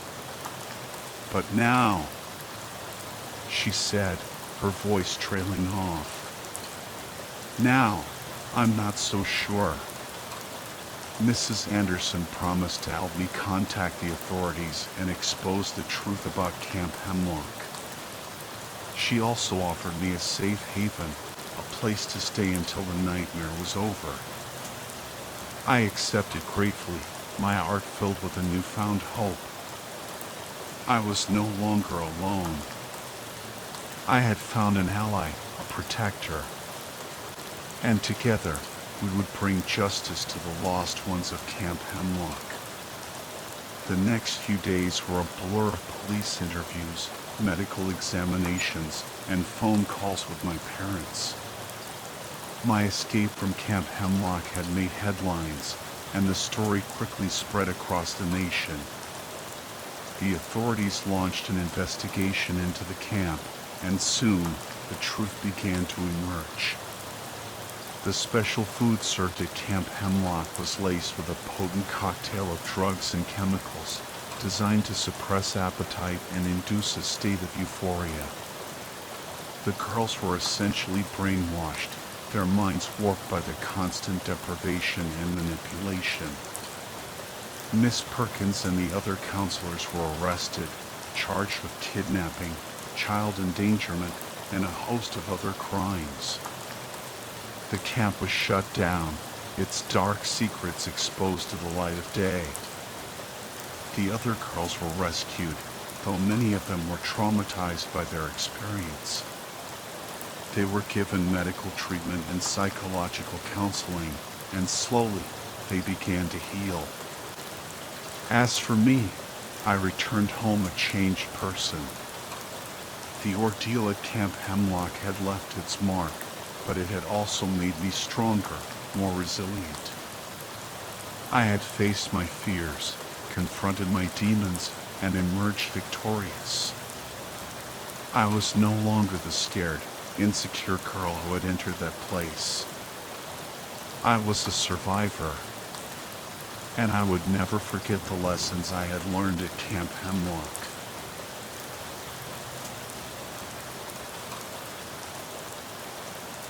Okay, so I'm not exactly the outdoorsy type. Give me a comfy couch, a good book, and a reliable Wi-Fi connection, and I'm happy. But my wife, Emily, she's all about nature, hiking, camping, the whole shebang.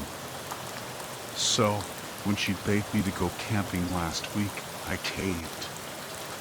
Anything to make her happy, right? She was ecstatic. We packed up our gear and headed out the next morning to this secluded piece of land her parents own, somewhere in the backwoods of West Virginia.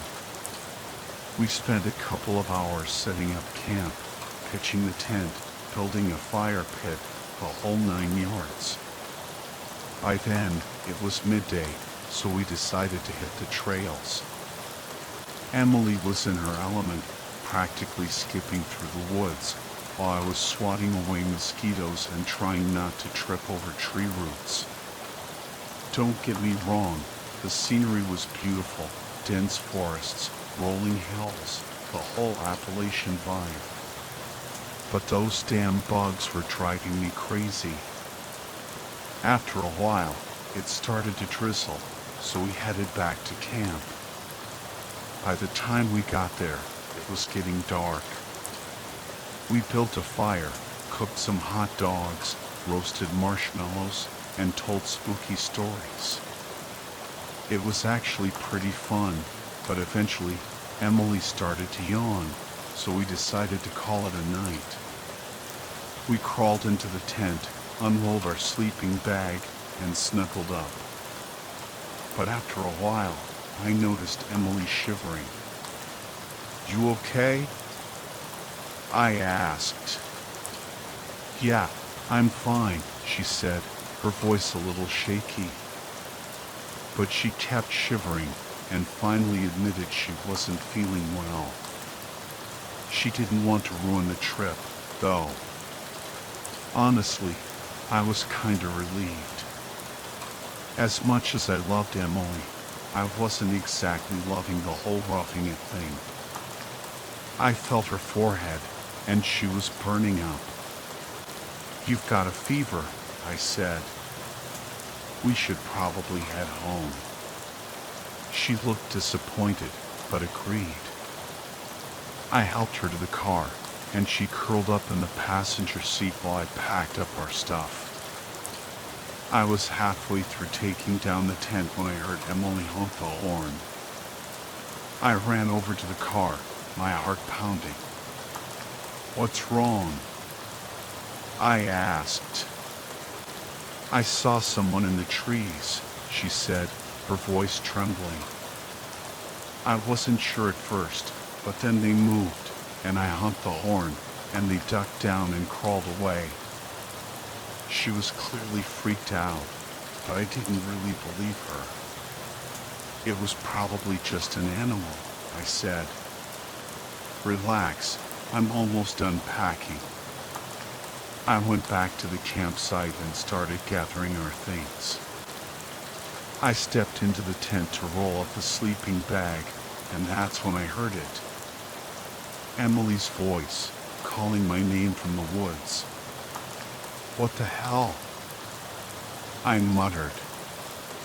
"What is she doing out there?" "Help, Jack," she cried.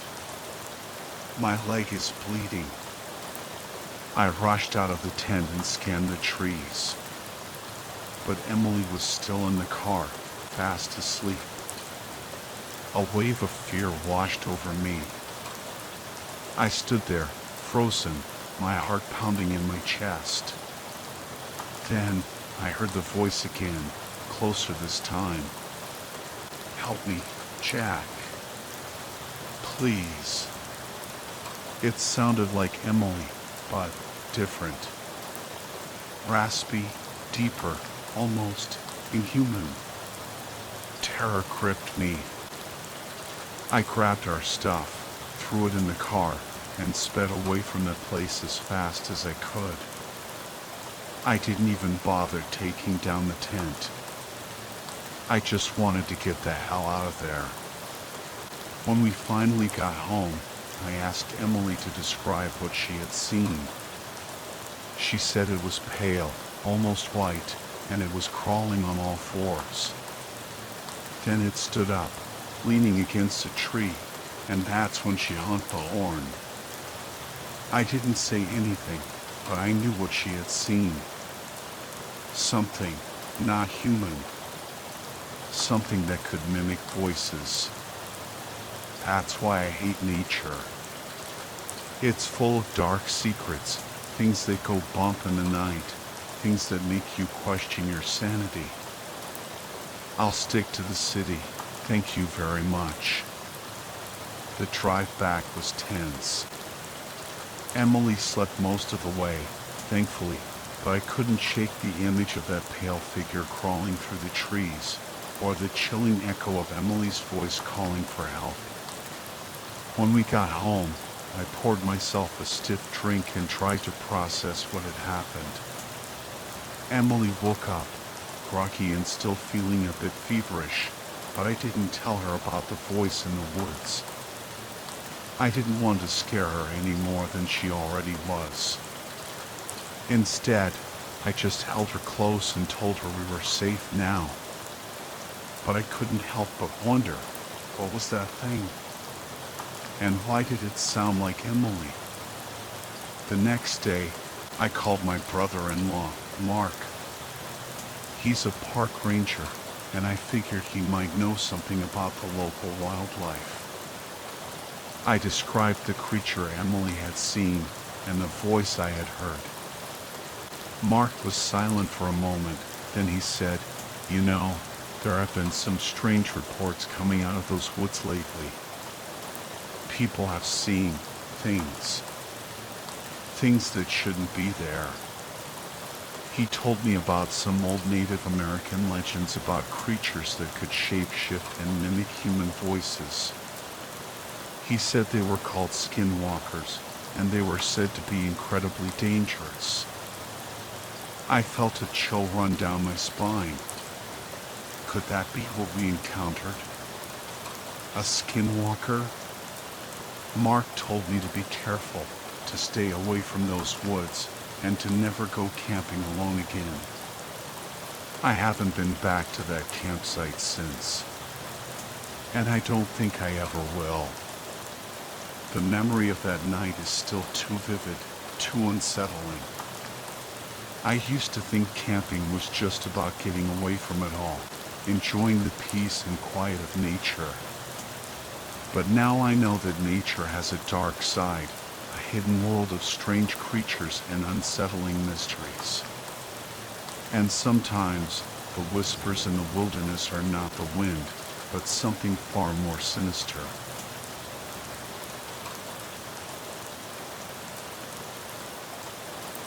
I'm never going camping again. Not after what happened at Moxie Pond. It was supposed to be a relaxing getaway with my girlfriend, but it turned into a nightmare. I love camping. Always have. My family has this cabin on Moxie Pond, up in Maine. It's totally secluded, miles from civilization, surrounded by trees and water. No electricity, no plumbing, just the sounds of nature and the occasional loon call. It's my happy place. My girlfriend, Ashley, is more of a city girl, but she was excited to experience the rustic charm of my family's cabin. We packed up my truck and headed out. It's about a 4-hour drive from Portland, mostly through small towns and winding mountain roads. The further you get from civilization, the more isolated it feels. We arrived at the cabin as dusk was settling. The woods were dark and silent, the only light coming from the moon and the stars. Ashley was a little freaked out by the remoteness, but I reassured her that nothing bad had ever happened up there. We settled in, unpacked our stuff, and I made dinner while Ashley read a book. The cabin was cozy, with a wood-burning stove and gas lamps. It was a nice change of pace from the city, even if it meant using an outhouse and pumping water from the lake. We spent the next few days exploring the area, swimming in the lake, kayaking to nearby islands, and just enjoying each other's company. It was actually pretty romantic, being completely alone in the wilderness. I had brought a tent, hoping to spend a night out under the stars, but Ashley was hesitant at first. After a few nights at the cabin, though, she warmed up to the idea. As long as I brought my shotgun, she said. I agreed, even though I had never encountered any dangerous animals up there. We found a nice clearing near the lake and set up the tent. We spent the day swimming and relaxing, and then cooked hot dogs and s'mores over the campfire. As darkness fell, we crawled into the tent and snuggled up in our sleeping bags. Ashley fell asleep quickly, but I tossed and turned, my mind racing. I kept thinking about the strange shadows I had seen moving through the trees on the drive-in. I told myself it was just my imagination, but I couldn't shake the feeling that something was watching us. I finally drifted off, but I woke up in the middle of the night with a jolt. I felt Ashley get out of the tent, and I saw the faint glow of her flashlight as she moved around outside. I tried to call out to her, but I couldn't speak. It was like I was paralyzed. After a minute, she came back in and lay down beside me. I still couldn't move or speak. I just lay there, my heart pounding, wondering what the hell was going on. Then I heard Ashley's voice, whispering from outside the tent. You need to get out of there, she hissed. That's not me. Get out. We need to get back to the cabin. My blood ran cold. I opened my eyes, but I couldn't see anything in the darkness.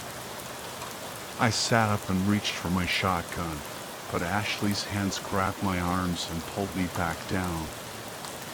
Where are you going? She whispered. I froze. Her voice sounded different. Deeper, raspy, almost inhuman. My mind raced. Was I dreaming? Hallucinating? What was happening? Ashley pulled me closer and kissed me. It was a passionate, aggressive kiss, unlike anything she had ever initiated before. She was usually more reserved, but tonight she was different. She pulled away and got out of the tent again. I lay there, listening to her footsteps fade into the distance. I couldn't hear anything else, no crickets, no owls, just an eerie silence. After a few minutes, I heard her footsteps returning. She crawled back into the tent, and I held her close. She was warm and soft, but something felt off. I finally fell asleep, exhausted and confused.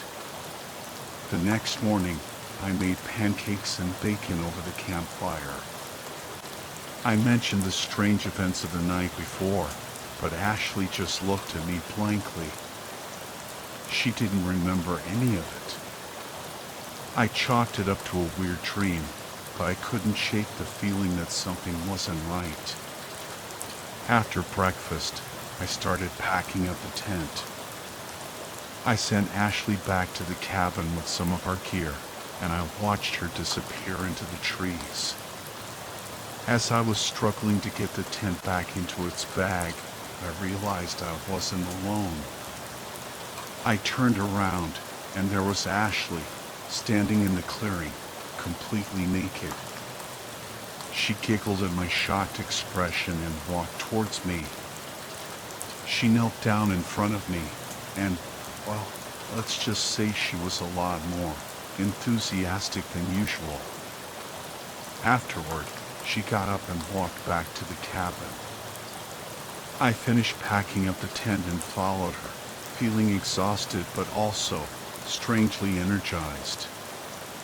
Back at the cabin, I took a nap. When I woke up, Ashley was all over me again. This continued for the rest of the day, and each time I would pass out immediately afterward. The next morning, we packed up and headed back to the city.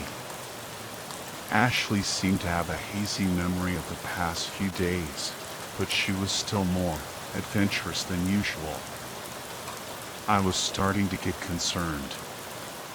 She kept pushing me, even when I told her I was tired. And I was noticing more and more white hairs in my beard, like I was aging rapidly. It's been a few months now, and things haven't changed. Ashley's appetite for sex is insatiable, and I'm struggling to keep up. I feel exhausted all the time, like something is draining my life force. I don't know what happened to Ashley in those woods, but she's not the same. Something took her place. And I'm terrified of what it might do next.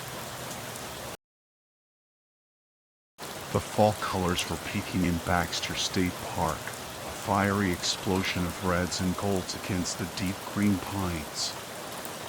It was October 2024, and I was solo camping, a much-needed escape from the constant demands of my tech startup. No wife, no kids, just me, my trusty drone, and the promise of some stunning aerial footage. I found the perfect spot, a secluded clearing by a pristine lake. As the sun dipped below the horizon, I set up my ultralight tent, fired up my portable campfire, and settled in with a locally brewed IPA. I even managed to snag a decent Wi-Fi signal, enough to upload a few scenic shots to Instagram with the hashtag solo camping. But as darkness enveloped the forest, a primal fear started to stir within me. The silence was broken by strange sounds, a guttural growl, the snapping of branches, a chilling howl that echoed through the trees. I tried to rationalize it. Maybe it was a bear or a pack of coyotes. But deep down, I knew it was something else, something far more sinister. I reached for my bear spray, my heart pounding in my chest. I'd never encountered anything truly dangerous in the wilderness, but the stories I'd read online about mysterious creatures and unexplained disappearances flashed through my mind. Suddenly, a pair of glowing eyes pierced the darkness, their intensity sending shivers down my spine. The creature emerged from the shadows, its form shifting and distorted, its growl morphing into a chilling, almost human-like wail. Panic surged through me. I fumbled for my phone, the screen illuminating my trembling hands. No signal. Of course. I was alone, completely isolated, with no way to call for help. The creature lunged, its claws raking the side of my tent. I screamed, scrambling back, my mind racing. I had to get out of there, escape the clutches of whatever monstrous thing was stalking me. I grabbed my backpack, my camera, and my drone, and sprinted towards the lake. The creature was right behind me, its howls echoing through the night. I jumped into my kayak, paddling furiously, my arms burning with exertion. As I reached the middle of the lake, I glanced back, and my blood ran cold. The creature stood on the shore, its silhouette illuminated by the moon. It wasn't a bear, not a wolf, not anything I'd ever seen before. It was tall, humanoid, with glowing red eyes and a mouth full of razor-sharp teeth. I paddled until my muscles screamed for mercy, until the shoreline was nothing but a distant memory. I collapsed on the shore, exhausted and terrified, the creature's howls still ringing in my ears. The next morning, I reported the incident to the park rangers. They listened with a polite disinterest, their eyes betraying a hint of amusement. They offered me a pamphlet on wildlife safety and suggested I invest in a better headlamp. But I knew what I had seen. It wasn't a bear, not a wolf, not any known creature. It was something else, something that lurked in the shadows, something that preyed on unsuspecting campers. I left Baxter State Park, my sense of adventure replaced by a lingering dread. I tried to forget the incident, to bury the fear deep within me. But the memory of those glowing eyes, that chilling howl, continued to haunt me. Months later, I stumbled upon a forum dedicated to unexplained phenomena. There, buried among the grainy photos and outlandish claims, I found a thread about the beast of Baxter State Park. Others had seen it too, that creature of the night, that shape-shifting horror. I read their stories, each one more chilling than the last. Hikers vanishing without a trace, campers found mutilated in their tents, whispers of a creature that could mimic human voices, luring its victims to their doom. I realized then that I wasn't alone, that the creature was real, and that it was still out there, lurking in the shadows, waiting for its next victim. I haven't been camping since. The wilderness, once a source of solace and adventure, now holds a terrifying new meaning. And sometimes, when the wind howls through the trees, I can still hear the echoes of that chilling wail, a reminder of the night I encountered the beast at Baxter State Park and barely escaped with my life.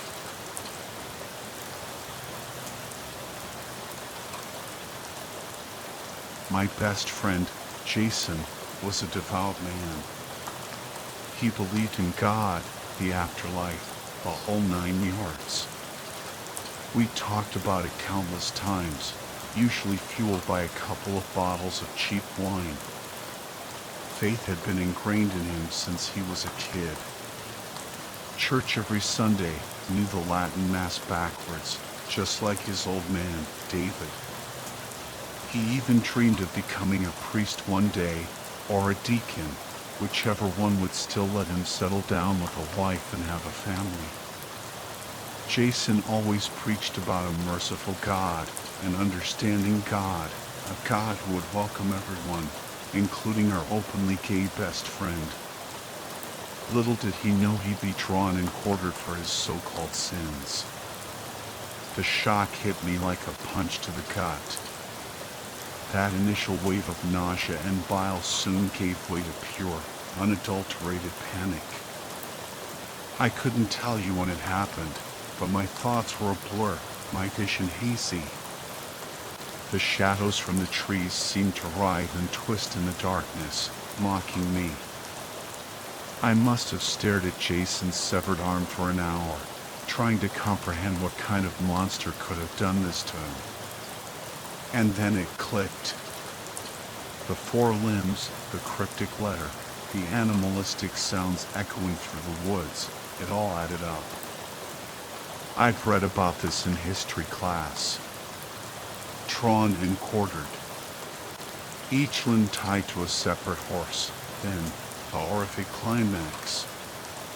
Some sick bastard yells go, and the horses tear the victim apart. I found the remains of my poor friend's torso closer to our cabin, confirming my gruesome theory. His head was nowhere to be found. Jason's Nirvana t-shirt clung to his torso, the tattered fabric barely concealing the brutal severing that had left small pools of blood congealing at each corner of his body. The shock of that image, the undeniable reality of Jason's death, It finally triggered my fight or flight response. I sprinted back towards the cabin, branches whipping in my face. I could hear things moving in the woods, their unseen presence spurring me on.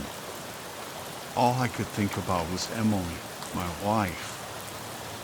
Rain mingled with my tears, but I didn't care. Reaching the cabin, I pounded on the door, desperate to wake everyone up. Stacy was the first to open the door. I didn't even give her a chance to speak. Jason's dead. He's been drawn and quartered. His arms, his legs, they're everywhere. His Nirvana shirt, oh God, it's awful. We need help. Help me. A small voice piped up from inside the cabin. What are you talking about? I stumbled over my words, trying to explain the gruesome scene to Casey. She burst into tears, while Veronica yelled at me to calm down and speak clearly. Stacy, ever the pragmatist, rummaged through her bag and pulled out something long, shoving it into the waistband of her jeans. Is that a gun? I asked, incredulous. Someone has to protect us, she replied, her voice steely. Veronica, Casey, and Emily turned on Stacy, their fear turning to anger. They screamed at her as she pushed past me and out into the night, a rifle clutched in her hand. Stacy, no! Don't go up there. I heard someone. She ignored me, disappearing into the darkness. I followed, the other screams echoing behind me. We reached the edge of the parking lot, where Stacy paused, peering through the scope of her rifle. I see a light, she gasped. Those were her last words. A shot rang out, the bullet slicing through the leaves before finding its mark. Stacy's head snapped back as if she'd been struck by an invisible force. Blood and other things splattered my face. Before I could even scream, more shots erupted from the woods. Casey collapsed in the doorway. Veronica fell trying to reach for the gun, both victims of the unseen assailant. Emily, thank God, had the sense to retreat back into the cabin and lock the door. A gruff voice boomed through the trees. Got the whores and the adulterer. Just like their Facebook pictures. Two left. His words gave him away. The voice pinpointed his location in the darkness. Stupid. Adrenaline surged through me. I grabbed Stacy's rifle. I wasn't a gun expert, but I'd been to the range enough times to know the basics. I knew how to aim, how to shoot, and how to pray for a lucky shot. As the echoes of gunfire faded, I crouched behind our minivan, my eyes scanning the woods. A flicker of that same flashlight, and I fired. Brian's hit. You fucking murderers, the voice roared back. I didn't wait to hear any more. Bullets whizzed past my head as I scrambled back to the cabin, yanking Emily out the door. She was hysterical, fighting me, desperate to stay inside. I dragged her away from the cabin, my grip firm but gentle. And then we ran. We ran for what felt like hours, our lungs burning, our legs screaming for rest. We didn't look back, not even once. I didn't know if they were still after us, if they'd given up, or if they were content with fulfilling their twisted poem. Eventually, we stumbled onto a road. I flagged down the first car we saw, my voice trembling as I recounted the horrifying events. Part of me feared it could be them, the killers. But the driver, a kind-faced woman, immediately pulled out her phone and called the police. I collapsed in the back seat, exhaustion finally claiming me. The cops searched every inch of those woods, but they found nothing. No bodies, no trace of our friends. For a while, Emily and I were suspects. But the fact that our rifle had only been fired once made that theory unlikely. We tried to rebuild our lives, to find some semblance of normalcy in our cramped city apartment. It felt safe, secure. We bought extra locks, triple-checking them every night. We deleted our social media accounts, convinced that's how they found us. But that sense of security shattered recently. On Saturday, we received a letter in the mail. The handwriting was eerily familiar, that same chicken scratch as the first. The police considered it the first contact in 2 years. 2 souls went into the pretty little city all on their own. They have read the sign shown in this poem. But the man in an eye window has too perfect a view of the street below. One cloudy day, one just won't make it home.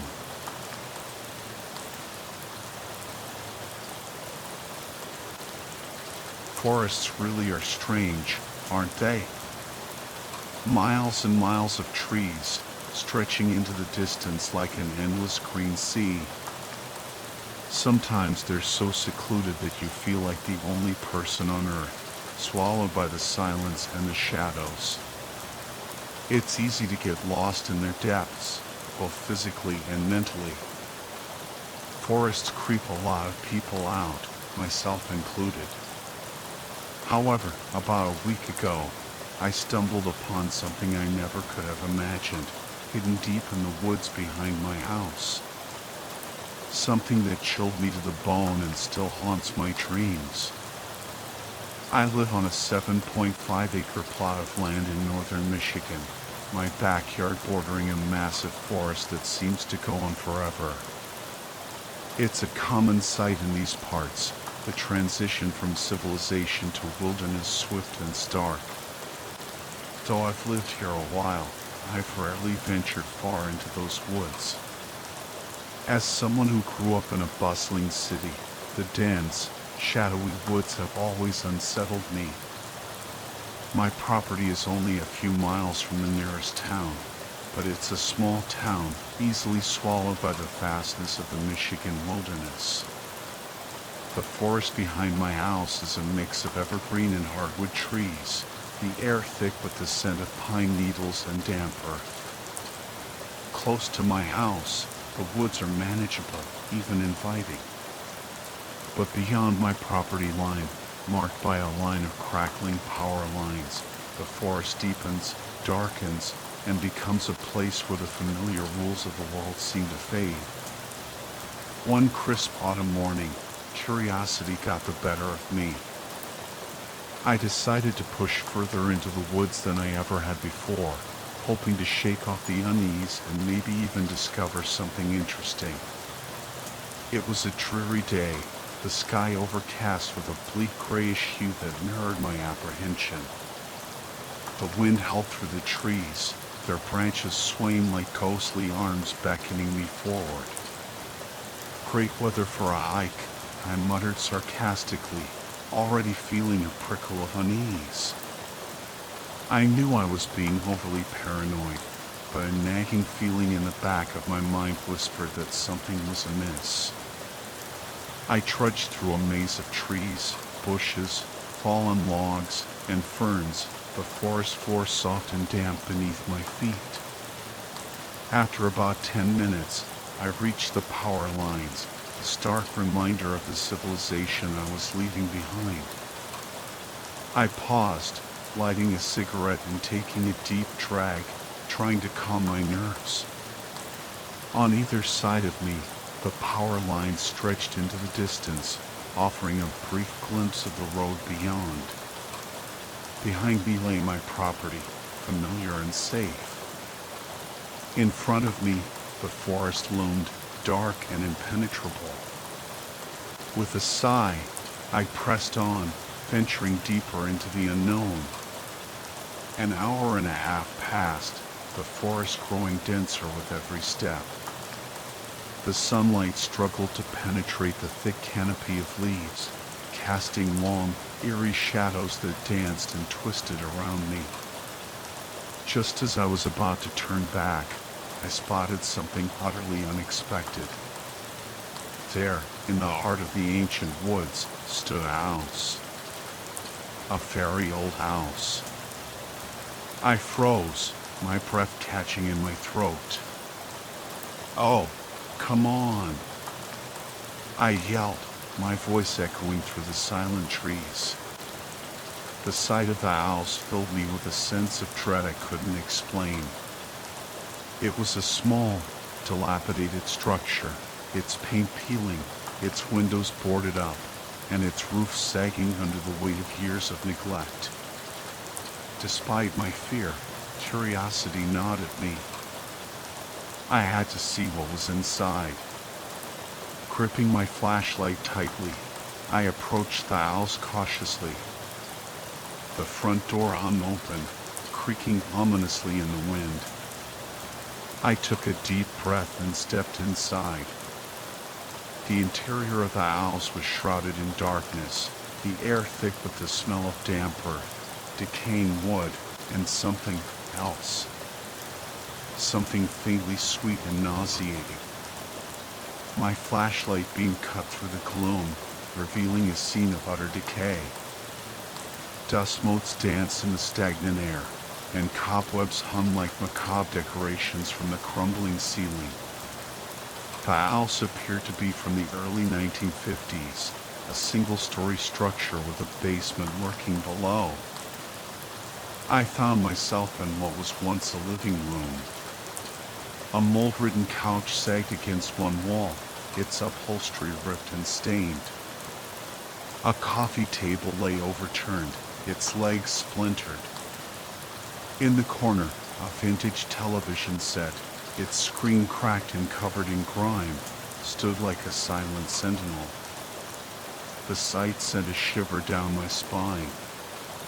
Everything was coated in a thick layer of dust and grime, as if time had stood still within these walls.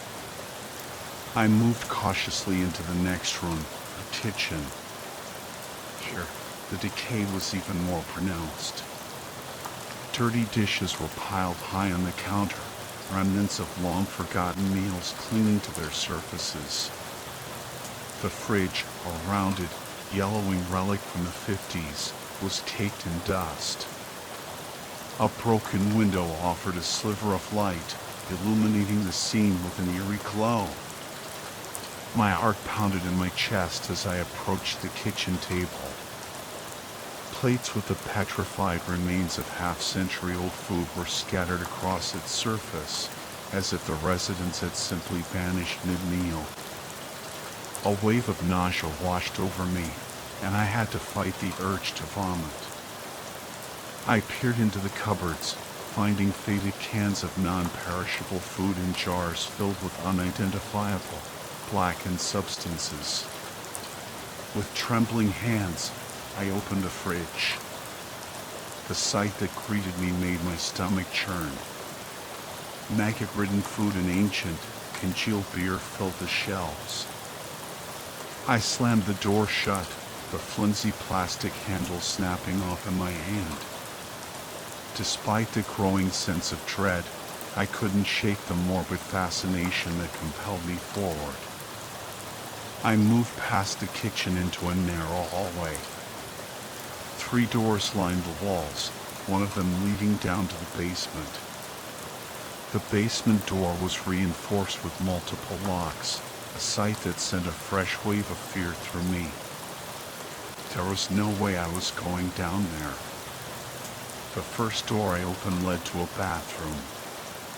It was a scene of utter dilapidation. The toilet was smashed, the bathtub stained and rusted, and the mirror cracked, reflecting a distorted image of my own terrified face.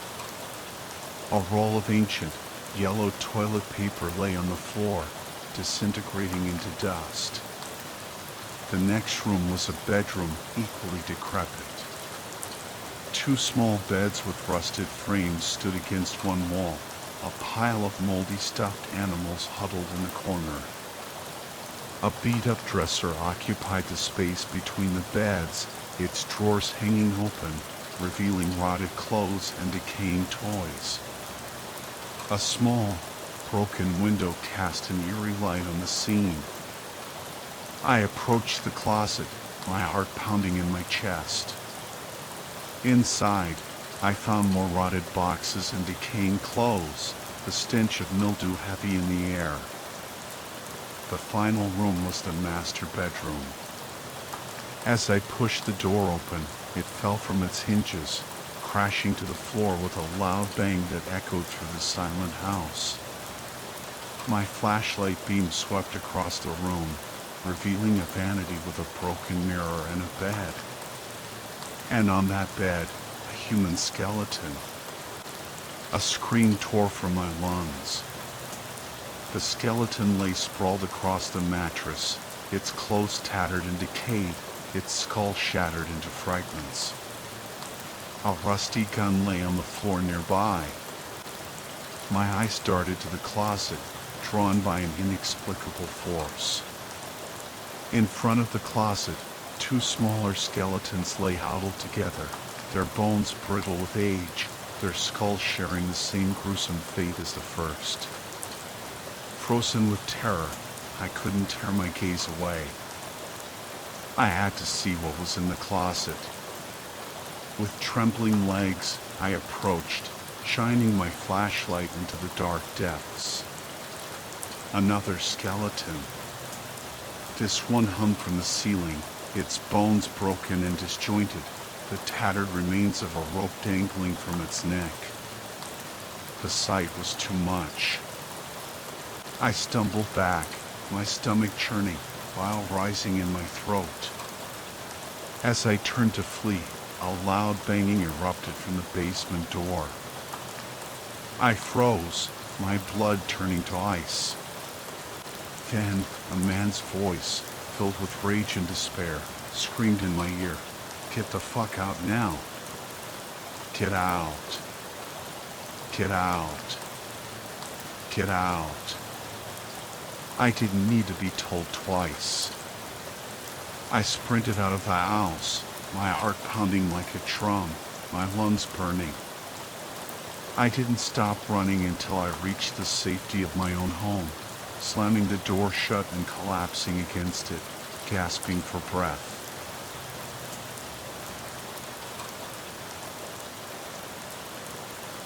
The crisp autumn air whipped through my hair as Emily and I ventured deeper into the woods of Northern California. It was supposed to be a fun adventure, a chance to explore a new hiking trail recommended by Emily's boyfriend. But as the sun dipped below the horizon, casting long, eerie shadows across the forest floor, a sense of unease settled over me. We had been hiking for about an hour, the trail winding through a dense thicket of towering redwoods and Douglas firs. The air was thick with the scent of pine needles and damp earth, and the only sounds were the rustling of leaves and the occasional chirping of crickets. As we rounded a bend in the trail, I noticed something strange, a series of symbols etched into the bark of a nearby tree. They were a chilling mix of geometric shapes and abstract patterns, unlike anything I had ever seen before. A shiver ran down my spine, and I exchanged a nervous glance with Emily. "What do you think those are?" she whispered, her voice barely audible above the rustling leaves. I shrugged, trying to appear nonchalant. "I don't know," I replied, my voice betraying a hint of trepidation. "Maybe some kind of trail markers?" But deep down, I knew that these symbols were something more sinister. They emanated an aura of ancient power, a primal energy that made the hairs on the back of my neck stand on end. We continued along the trail, the symbols becoming more frequent and elaborate. They were carved into trees, rocks, even the forest floor itself. It was as if we were walking through a hidden world, a place where ancient secrets were whispered on the wind. The sun had almost completely disappeared below the horizon, and the forest was growing darker with each passing minute. The shadows deepened, stretching out like long, skeletal fingers reaching for us. Suddenly, we heard a sound that made our blood run cold, a low, guttural chanting echoing through the trees.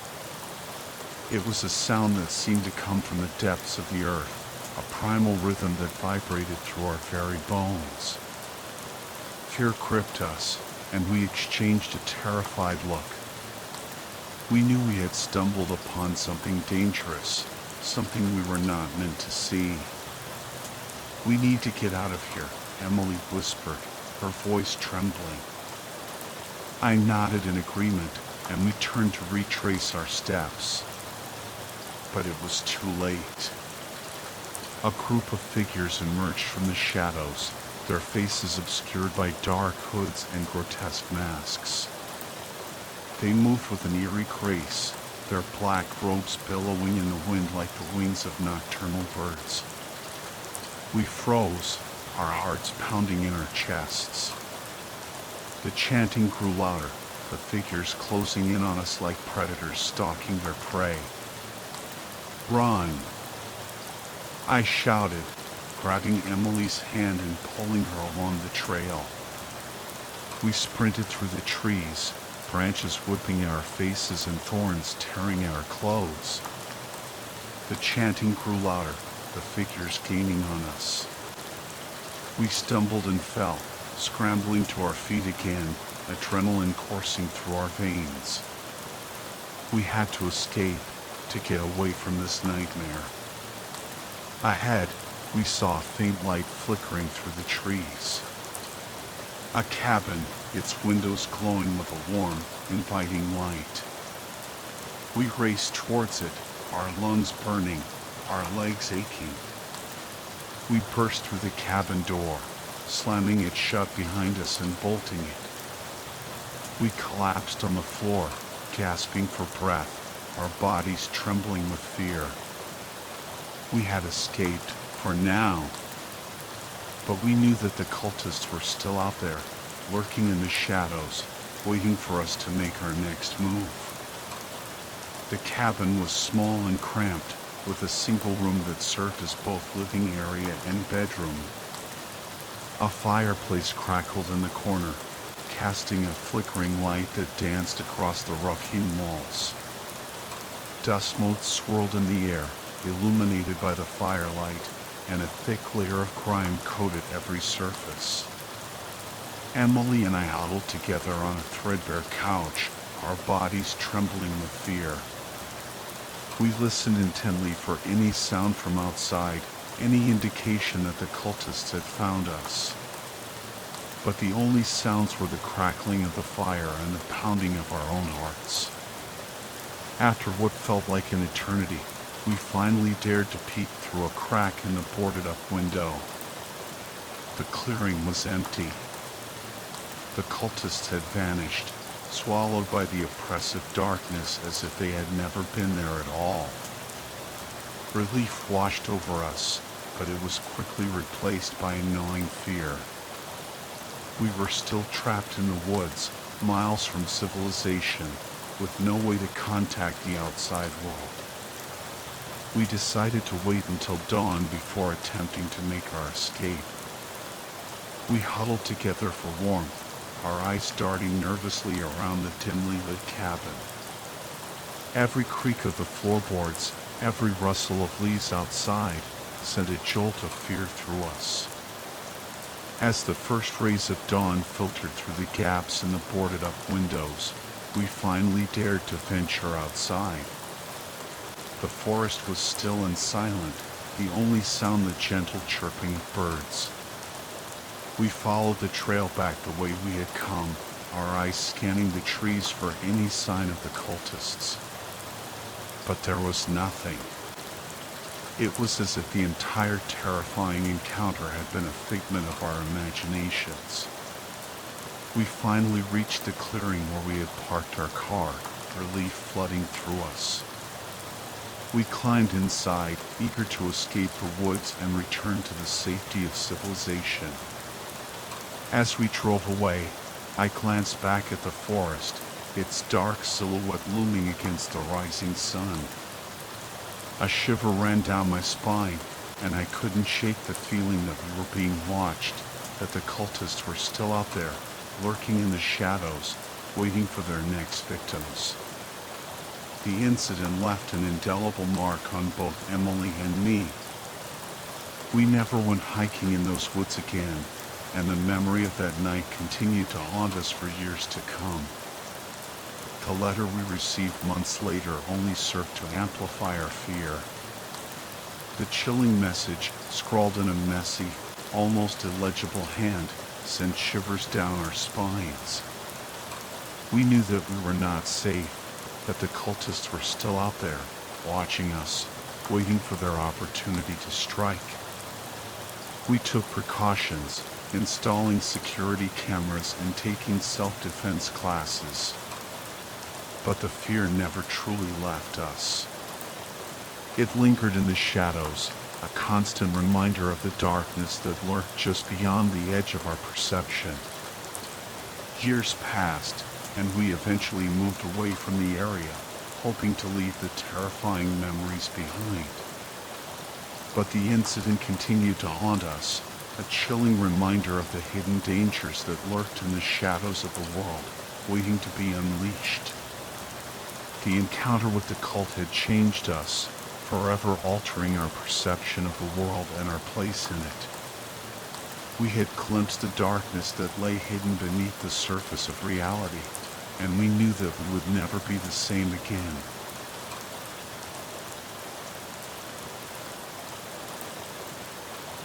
Did you know, I began, my voice barely above a whisper, that early astronomers thought there were oceans on the moon?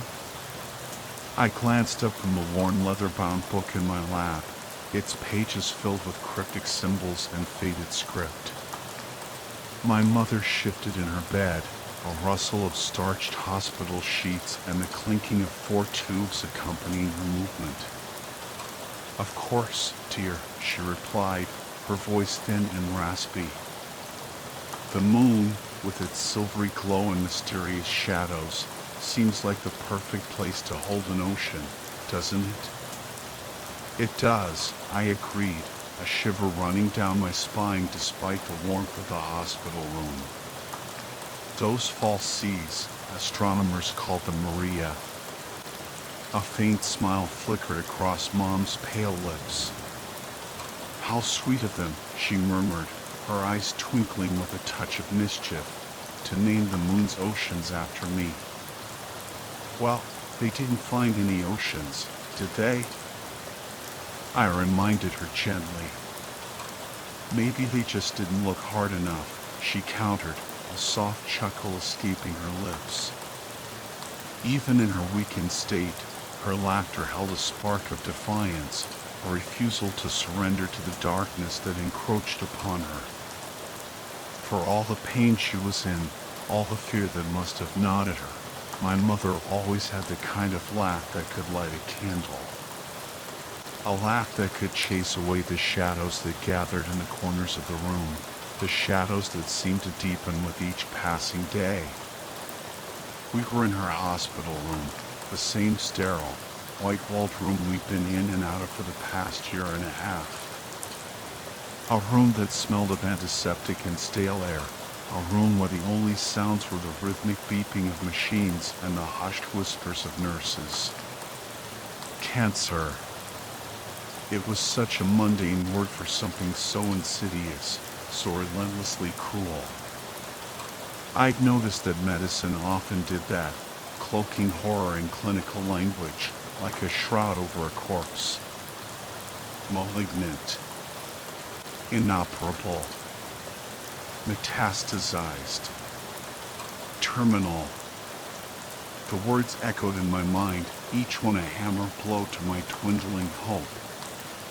But when she laughed, we weren't in the hospital anymore. We were home, in the cozy living room with the crackling fireplace, surrounded by the familiar scent of Mom's baking and the comforting sounds of her humming. When she laughed, she wasn't sick. She was young again, and I was a kid, and the world was a bright, boundless expanse waiting to be explored. What a miracle my mother was. Cancer had ravaged her body, stealing her strength and vitality, but it could never extinguish the light within her. That was hers to keep, a beacon in the encroaching darkness. "How are we feeling today, Maria?" Dr. Evans asked, his voice gentle but weary. He came in less and less often these days. We all sensed this was the final stay, the last act in a play that had dragged on for far too long. "Just brilliant, Doctor," Mom replied, her voice a mere thread of its former strength.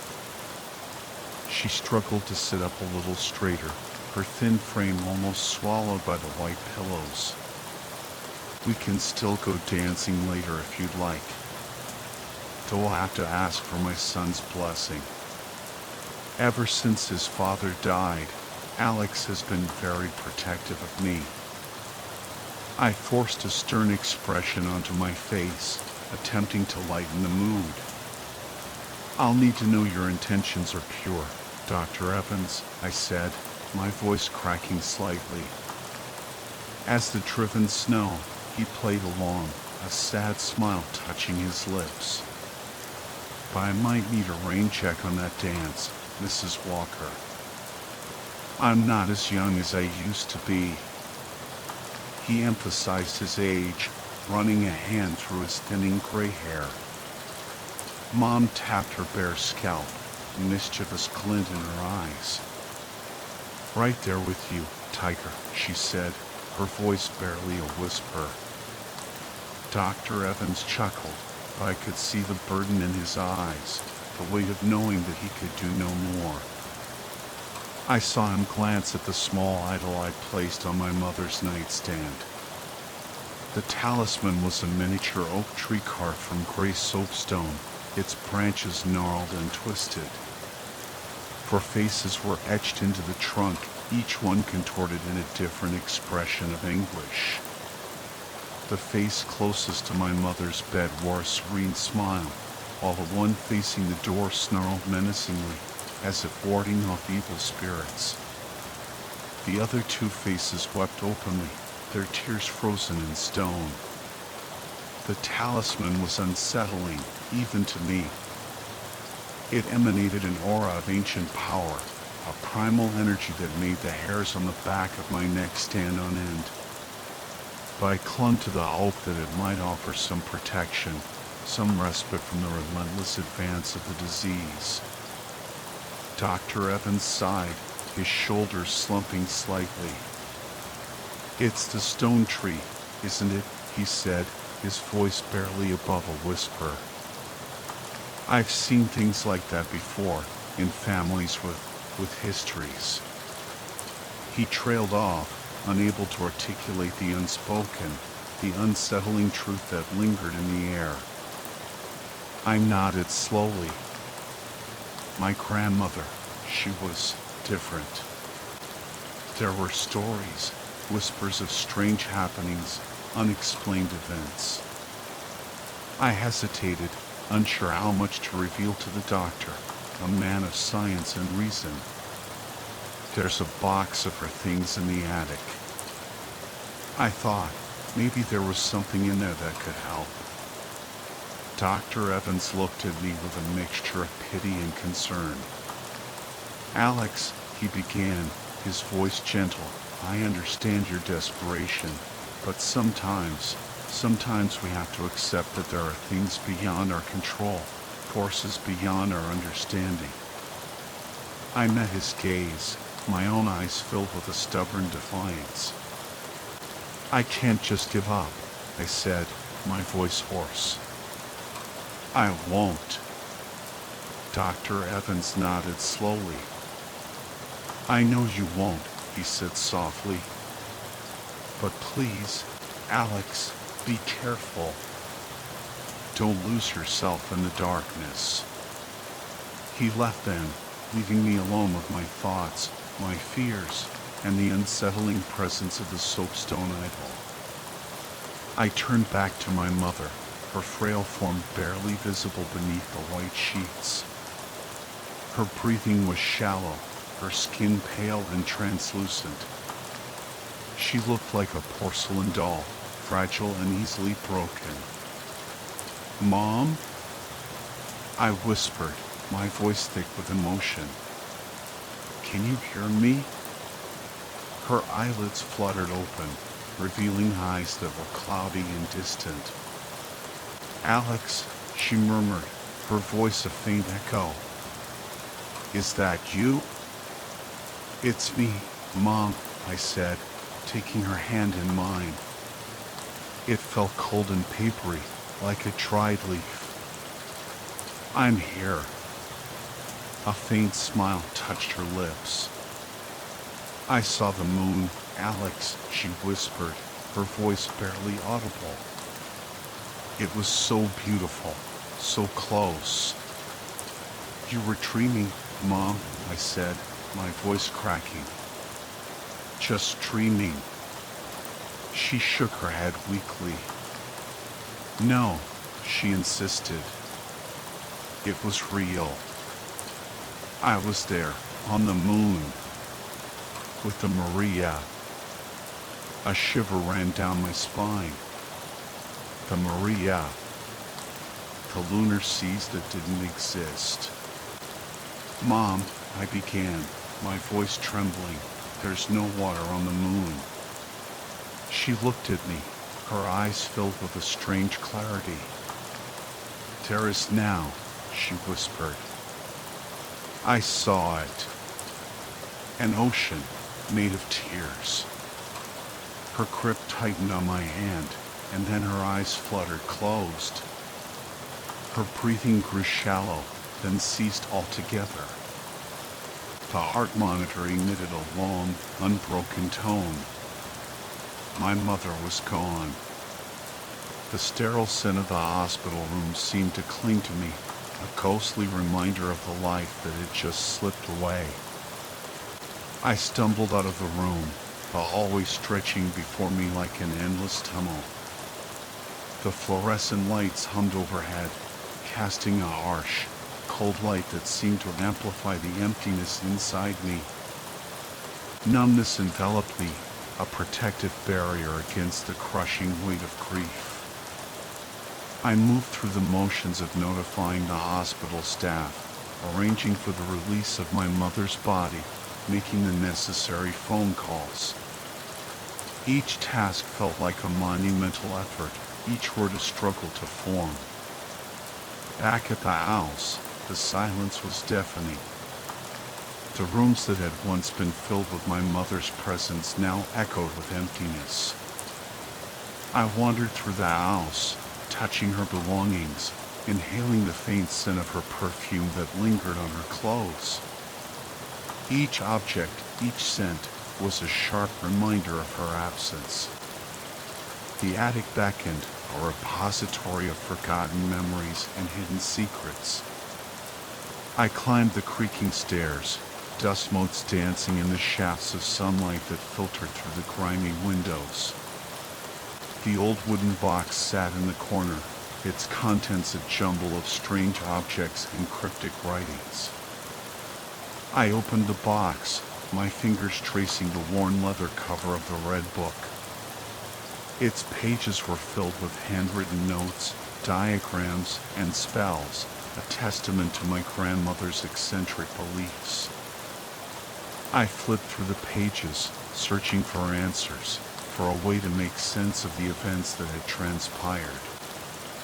One passage caught my attention, its words scrawled in a hurried, almost frantic hand.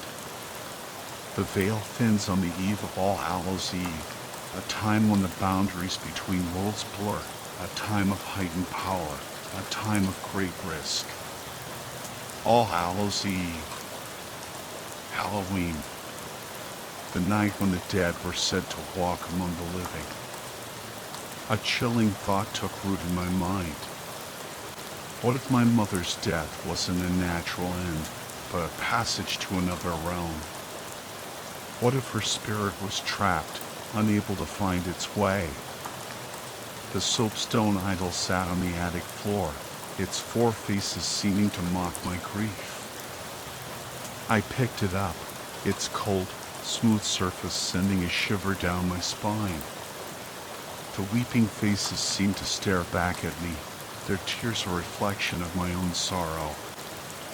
Driven by a desperate hope, I decided to perform the ritual described in the Red Book, a ritual intended to guide lost souls to their final resting place.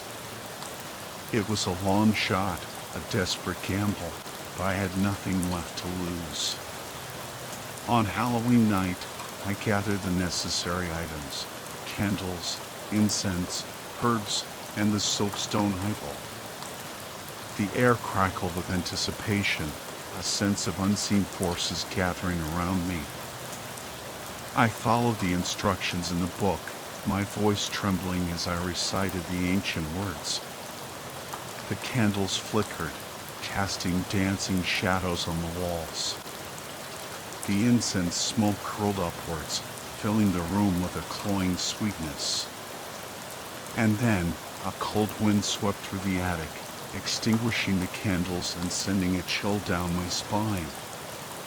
A presence filled the room, an unseen entity that made the hairs on the back of my neck stand on end. I could feel its eyes upon me, cold and ancient. "Maria," I whispered, my voice barely audible. "Mom, are you there?" A whisper answered me, a voice that seemed to come from the very walls of the house. "Alex." My heart pounded in my chest. "Mom?" "I'm here," the voice whispered again. "But I can't stay." "Where are you?" I asked, my voice trembling. "What's happening?" I'm on the moon," she replied, her voice fading in and out. "There's an ocean here, made of tears." Tears streamed down my face. "Mom, come back," I pleaded. "Please come back." "I can't," she whispered. "It's too late." "No!" I cried out, my voice filled with anguish. "Don't leave me." But the voice was gone, swallowed by the silence of the attic. The only sound was the beating of my own heart, a frantic drumbeat against the backdrop of emptiness. I sank to the floor, the soapstone idol clutched in my hand. The weeping faces seemed to mock my grief, their tears a constant reminder of my loss. The Red Book lay open on the floor, its pages filled with cryptic symbols and unfulfilled promises. I closed the book, its leather cover cold against my skin. The attic was silent, the air heavy with the weight of unanswered questions and unfulfilled hopes. I left the attic, the darkness closing in behind me. The house was empty, the silence broken only by the creaking of the floorboards beneath my feet. I wandered through the rooms, each one a tomb of memories. Outside, the wind howled, carrying with it the scent of fallen leaves and the distant echo of my mother's laughter.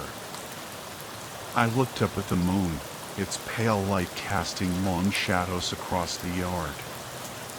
Somewhere, in the vast expanse of the lunar landscape, My mother was walking among the Maria, her tears mingling with the stardust. And I was left behind, alone in the darkness, haunted by the echoes of a love that could never be extinguished.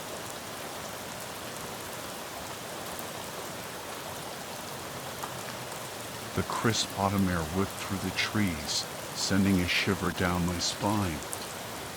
It was the start of October, the leaves turning vibrant shades of red and gold, but a sense of unease hung heavy in the air. This wasn't just the usual pre-Halloween spookiness. This was different. This was a bad year. I'm Kate, and I run a campground nestled deep in the woods. It's a beautiful place, but it has a dark side. The land is old, steeped in a history that intertwines with the supernatural. Most years, it's manageable. We deal with the occasional mischievous spirit or lost soul, nothing we can't handle. But every few years, something shifts. The veil between worlds thins, and the creatures that lurk in the shadows grow bolder. This year, it started with the spiders. Not just any spiders, mind you, but grotesque, zombie-like creatures that crawled out from the depths of the forest. They swarmed a young police officer, their bites leaving festering wounds that refused to heal. The doctors were baffled, the treatments useless. He was fading fast, and we were all helpless to stop it. Desperate, I turned to the only source of knowledge I knew, the strange and often terrifying inhabitants of the deep woods. There's the man with the skull cup, a creature of immense power who demands a heavy price for his aid. There's the lady with extra eyes, bound by chains and shrouded in mystery. And then there are the dancers, ethereal beings who flit through the trees, their motives as elusive as their forms. My first encounter was with the man with the skull cup. He agreed to help, but his price was steep, a piece of my land, a piece of my soul. Desperate to save the young officer, I agreed, sealing a pact that I would soon come to regret. His solution was as bizarre as it was gruesome. He instructed me to capture the spiders, grind them into a paste, and feed them to the officer.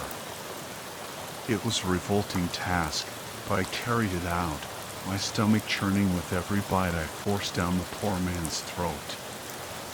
For a while, it seemed to work. The officer stabilized, the spiders retreating from his body. But the relief was short-lived. The spiders returned, more numerous and aggressive than before.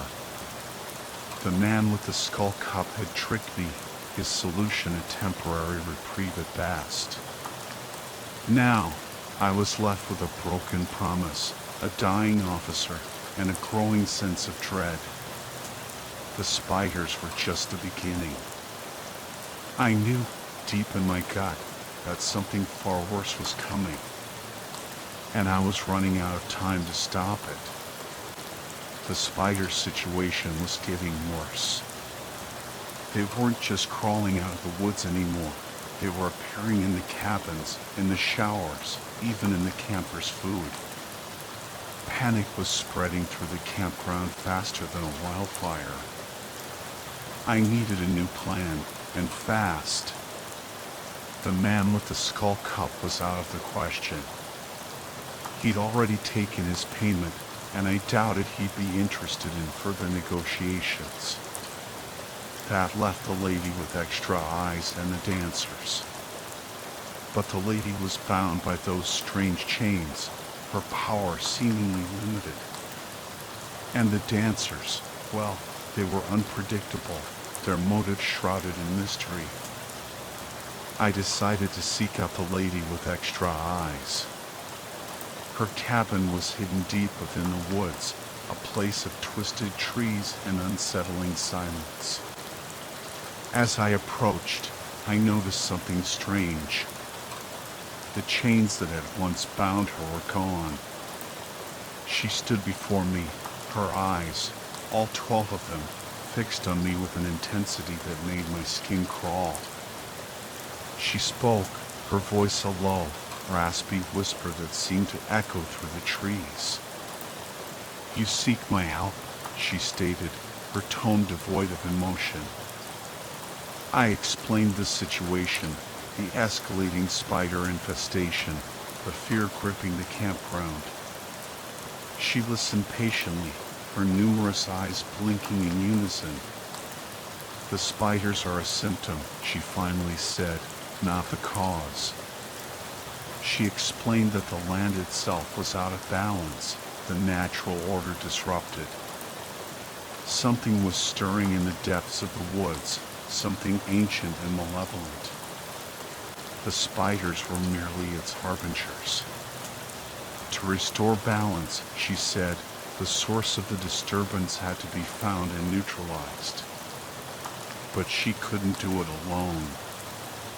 She needed my help. I hesitated. Trusting the lady with extra eyes felt like a gamble, especially after my experience with the man with the skull cup. But I had no other choice. The campground, my home, was on the verge of collapse. She led me deeper into the woods, to a place where the trees grew thick and gnarled, their branches reaching out like skeletal fingers. The air was heavy with an oppressive energy that made it difficult to breathe. We arrived at a clearing where a towering oak tree stood, its trunk scarred and twisted. The lady explained that this was the heart of the disturbance, the source of the unnatural energy that was plaguing the land. She handed me a small, silver knife, its blade gleaming in the dim light. "You must strike the tree," she instructed, "and draw its blood." I raised the knife, my hand trembling. As the blade pierced the bark, a dark, viscous liquid oozed out, staining the ground a deep crimson. The air crackled with energy, and I felt a surge of power coursing through me. Suddenly, the ground shook, and the tree groaned in agony. From its depths, a creature emerged, its form shifting and grotesque. It was a monstrosity, a fusion of spider and human, its eyes glowing with malevolent intent. The lady and I fought side by side, our combined strength barely holding back the creature's fury. Just when I thought we were about to be overwhelmed, the creature let out a piercing shriek and collapsed, its body dissolving into dust. The ground stilled, the air cleared, and a sense of peace settled over the woods. The lady turned to me, her expression unreadable. "The balance has been restored," she said, her voice echoing through the trees. "But the fight is not over. The land is still vulnerable, and there are others who would seek to exploit its power." I knew she was right. The spiders were gone, but the threat remained. I had a responsibility to protect this land, this campground, from the forces that sought to destroy it. And I wouldn't rest until I had ensured its safety.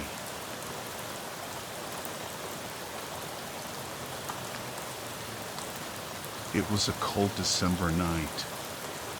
The kind of night where the wind howls like a banshee and the bare branches of trees scratch against your windows like skeletal fingers. I was home alone, my husband out of town on business.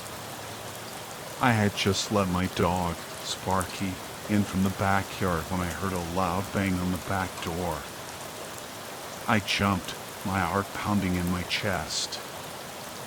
I peeked through the blinds, but I couldn't see anyone.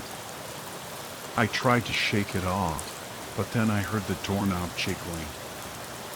I quickly locked the door and called 911. The operator told me to stay inside and keep the doors locked. I did as I was told, but I couldn't shake the feeling that someone was watching me.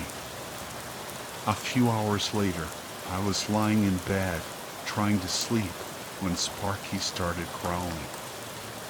I looked up and saw a face peering in through my bedroom window.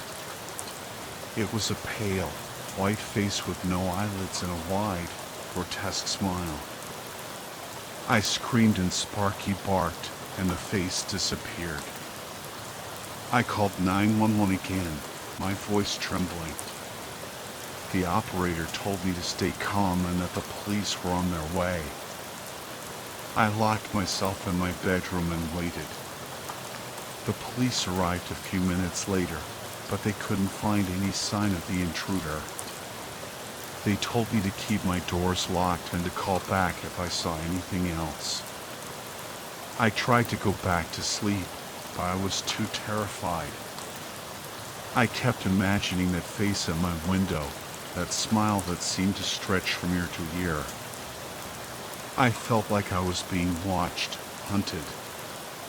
A few hours later, I heard it tapping on my bedroom window. I looked up and there it was again, that pale, white face with no eyelids and that grotesque smile. I screamed and ran out of the room, Sparky at my heels. I ran downstairs and locked myself in the bathroom. I could hear the intruder moving around in the house. I was trapped. I heard a noise coming from the air vent. I looked up and saw that face staring back at me. It was smiling, mouthing words I couldn't understand. I screamed and grabbed the towel bar, ready to fight for my life. But it was too late. The intruder reached out from the vent, its long, skeletal fingers wrapping around my throat. I struggled, but it was no use. The last thing I saw was that grotesque smile before everything went black. The police arrived a few minutes later to find my front door wide open. They found Sparky in the laundry room, whimpering and staring at the air vent. There were traces of white makeup on all the windows and inside the vents. They found blood and hair samples in the vents, along with fingernails embedded in one of the grates. The police investigated, but they never found my body. I vanished without a trace. They called the case the December Stalker because of the time of year and the chilling way the intruder stalked his victims. Some people say the December Stalker is still out there, hiding in the shadows, waiting to strike again. They say that if you hear a tapping on your window on a cold December night, you should never look up. Because if you do, you might just see his face, pale and white with no eyelids and a grotesque smile, staring back at you.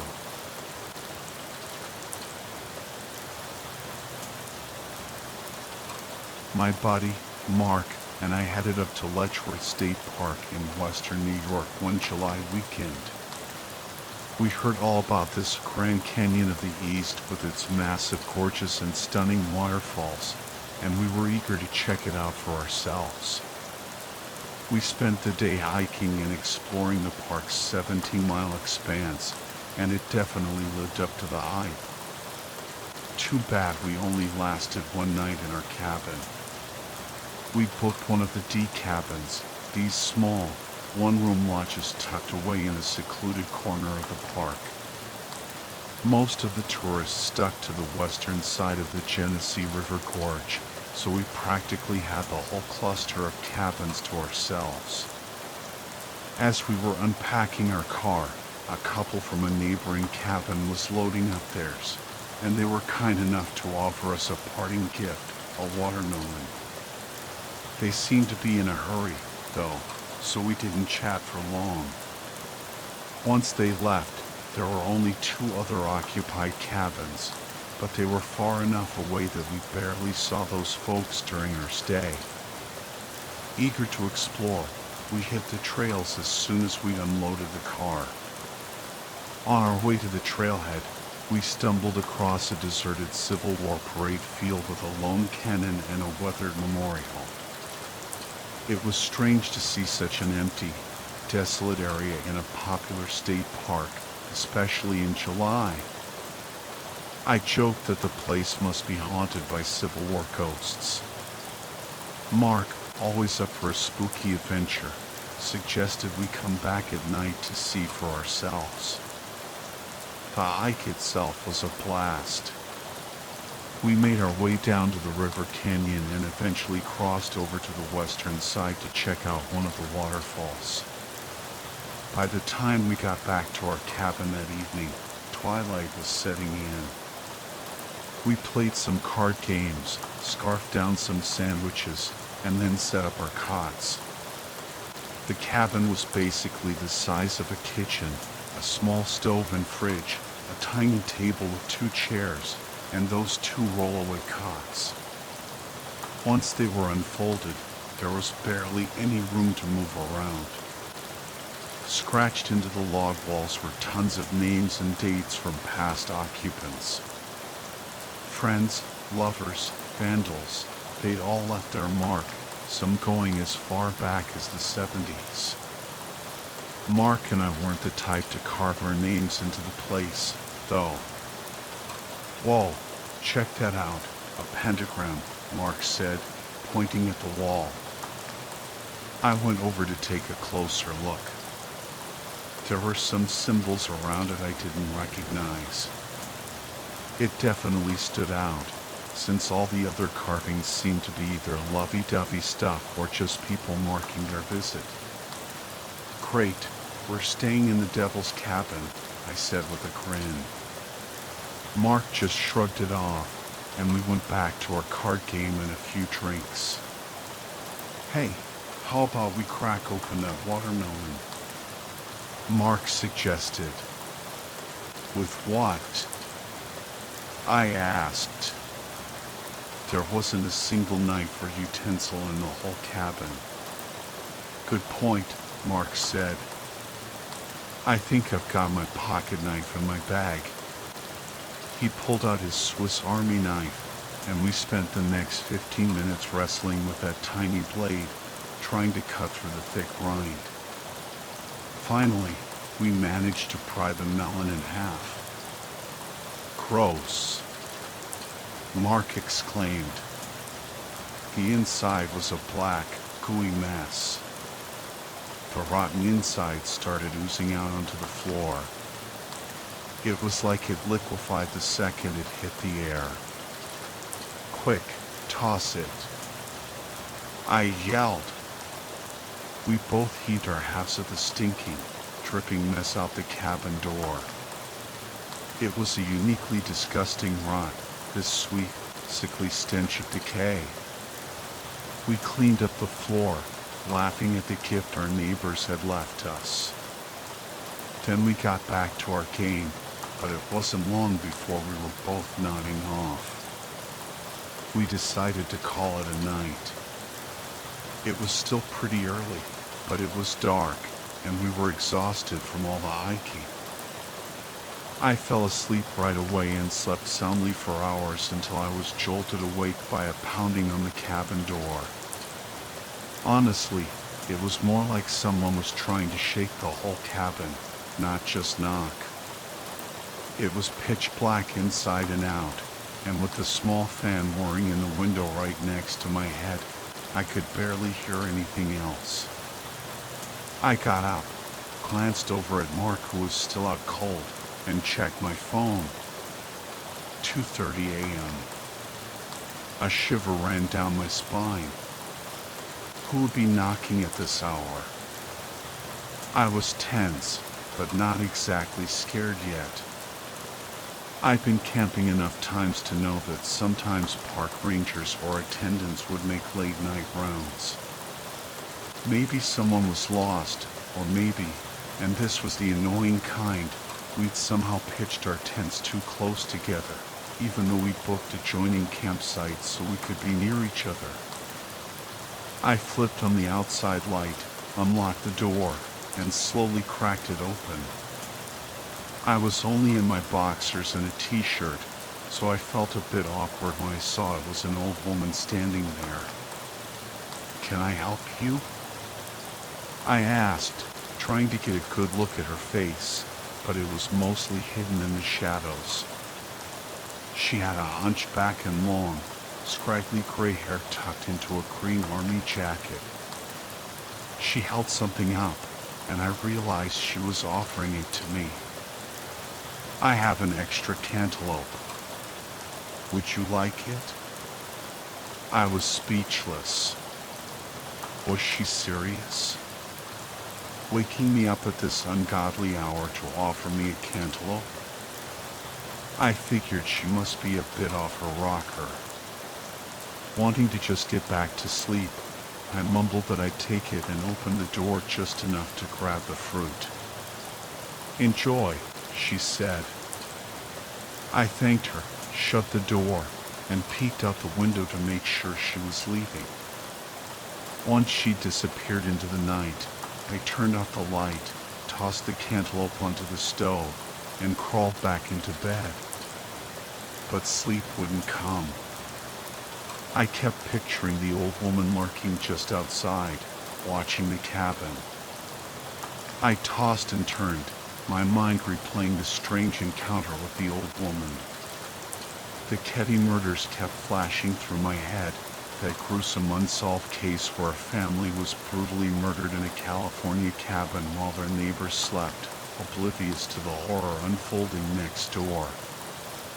I wondered if Mark would even wake up if this old lady decided to stab me through the door instead of offering me fruit.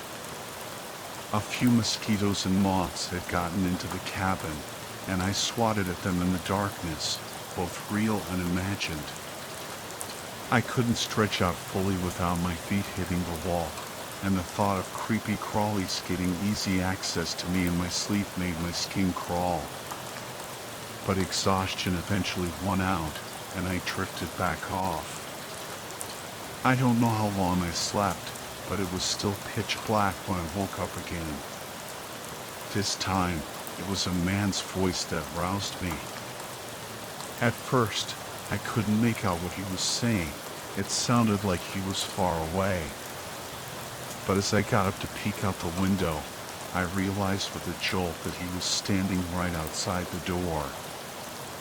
I couldn't see him clearly, but I could hear him muttering, not quite whispering, but speaking in hushed tones. The fan made it hard to understand what he was saying, but the whole situation felt way too creepy to just confront him. I woke Mark up. "What?" Mark's eyes flew open in the faint light filtering in from the moon in the distant bathroom building. "I think there's some guy outside, talking to himself," I whispered urgently. "Ha! What time is it?" He sat up, sensing my fear. "It's after 3, maybe closer to 4. "I don't know," I said. "An old lady came by about an hour ago and knocked on the door. Now this guy's out there." "Turn on the light," Mark said, his voice tense. I leaned over the table and flipped both switches, illuminating the cabin's interior and the space outside. Mark got up and went to the door, cracking it open. "What's going on? Why are you here so late?" he demanded. Mark blocked my view, so I couldn't see who he was talking to. "No, we don't want that," Mark said firmly. "We want to get some rest. It's the middle of the night." I heard a muffled response, then Mark slammed the door shut. What did he want? I asked, my heart pounding. Mark turned off the outside light. His face was pale, and his eyes were wide with fear. "It wasn't a man," he said, his voice barely a whisper. "It was an old lady." "An old lady?" I echoed, my voice barely above a whisper. But I heard a man's voice. Mark's face was ashen. It was definitely an old woman. The same one who gave you the cantaloupe. She gave me a cantaloupe. My words trailed off as I turned towards the stove. The cantaloupe I'd left there was now cracked open, covered in a dark, pulsating mold. Tiny worms and larvae swarmed over its putrid flesh. Oh, that's nasty, dude. Mark gagged, his eyes wide with disgust. Why would you even bring that thing inside? It wasn't like that when I took it. I grabbed a plastic shopping bag, scooped up the revolting cantaloupe, and flung it out the door before quickly locking it again. We huddled over the table, our breaths shallow and rapid. What did she say to you? I asked, my voice trembling. I couldn't hear anything over the fan. Mark swallowed hard, his gaze fixed on some unseen point beyond me. She said something about living in this cabin during the off-season, and then she tried to hand me a knife.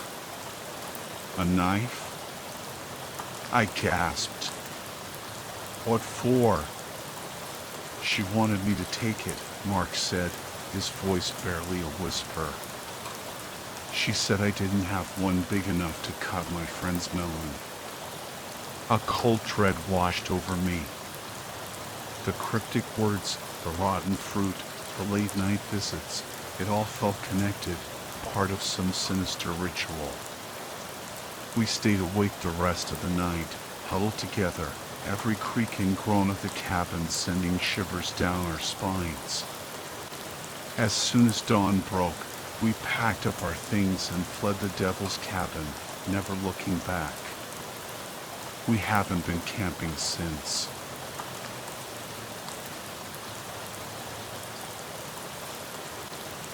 The old shoebox felt cold in my hands. It had been 2 years since I last touched it, 2 years since my father's death, 2 years since the detective handed me the suicide note and that chilling Ziploc bag. 2 years of hospitals, therapists, and a fog of grief so thick I could barely breathe. But tonight, something had shifted. I was ready. I slid the note out of its envelope. The familiar blue lines of the paper seemed to mock me. My dad. He always used those cheap notebooks. Aaron, it began, in a handwriting that was almost, but not quite, his. I want you to know that I'm sorry and that none of this is your fault. The words blurred as a wave of nausea washed over me. My dad. Gone. He'd been everything. My coach, my confidant, my protector. Mom had vanished when I was a baby, swallowed by the darkness of addiction, leaving just me and Dad against the world. He'd always said we were a team. But what kind of team was this? A team where he left me with a note full of lies? Because that's what it was. A lie. He wrote about Mom's death. But Mom hadn't died. She just left. That's what he always told me. And then there was the handwriting.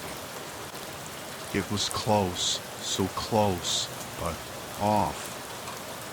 The way he formed his ES, the slant of the letters.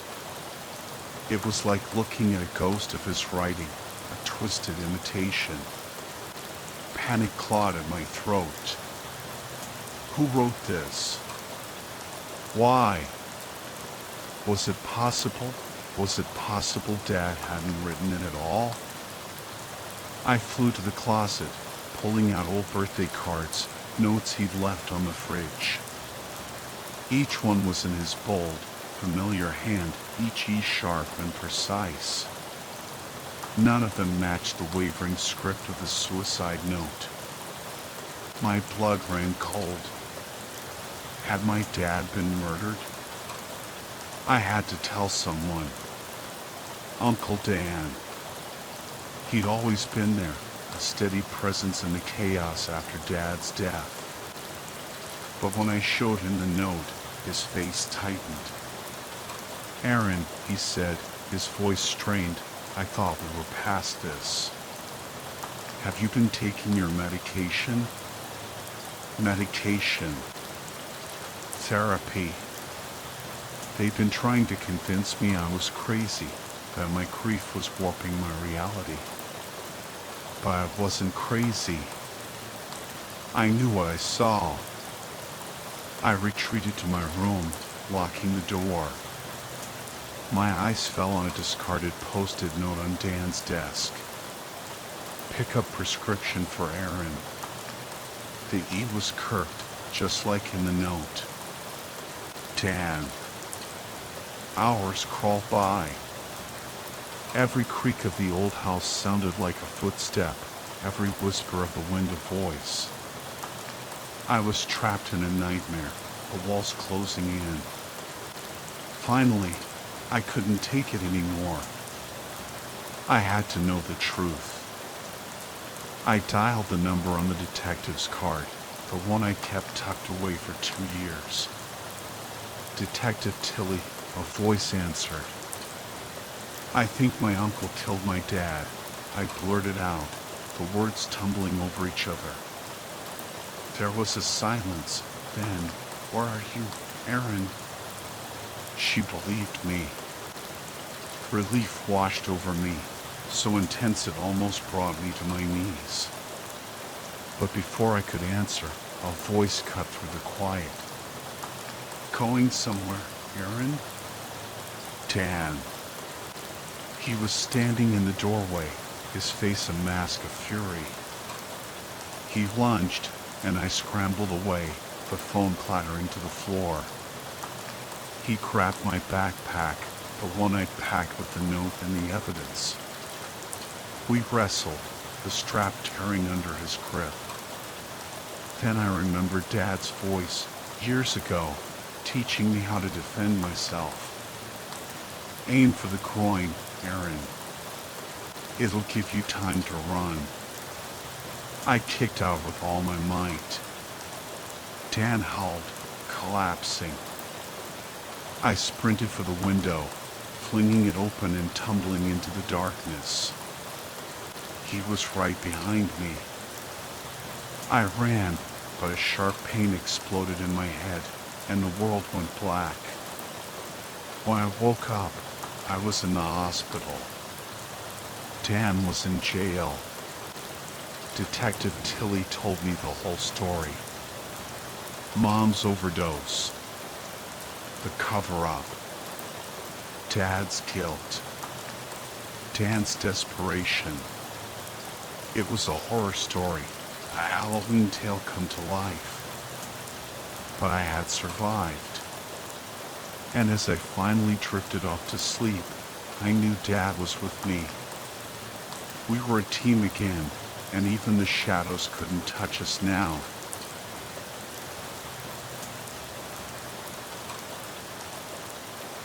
It started with a lie. A lie coated in candy corn and shrouded in fake cobwebs. Every Halloween night, for as long as I can remember, my parents drugged us. They called them spooky potions, foul-tasting liquids that guaranteed we'd be dead asleep by the time trick-or-treating ended. As a kid, I believed the story. The costumes, the jack-o'-lanterns, the eerie decorations, it was all part of the fun of Halloween. But as I got older, the fear behind the facade started to creep in. By middle school, the whispers about haunted houses and creepy creatures seemed a little too real. So why the potions? My friends just shrugged when I asked. Spooky potions? They'd say, rolling their eyes. That's when I knew something was wrong. that our Halloween tradition wasn't normal. Last year, I decided to find out the truth. I pretended to drink the potion, waited for my parents to fall asleep, and then crept out of bed. The house was eerily silent, the only sound the wind whistling through the bare branches outside. But that wasn't what chilled me to the bone. It was the things on the roof. Giant, black, spidery creatures crawling across the moonlit houses, slipping down chimneys one by one. I watched in horror as they emerged from the Petersons' chimney, dragging little Emily with them. Her screams pierced the night, a sound that still echoes in my nightmares. I knew then why my parents drugged us. It wasn't about Halloween fun. It was about survival. Halloween morning was a blur. Relief washed over me as I woke up in my own bed, safe and sound. But the joy was short-lived. The Petersons were gone. Emily had vanished. And no one seemed to care. Weeks turned into months, and the fear gnawed at me. I couldn't sleep, couldn't focus. The thought of those creatures, those Halloween horrors, haunted my every waking moment. My friends noticed. They staged an intervention, a smoke session behind the school. I finally broke down, spilling the truth about the potions, the creatures, Emily's disappearance. They were skeptical at first, but then Ashley and Greg realized their families had similar traditions. We were all being drugged, kept safe from the creatures that stalked the night on Halloween. But why?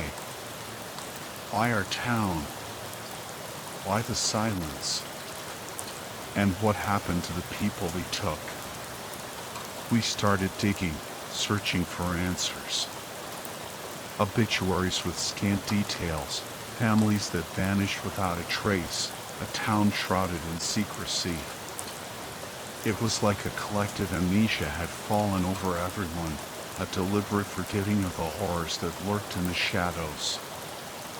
Then, one crisp autumn day, we met Rose.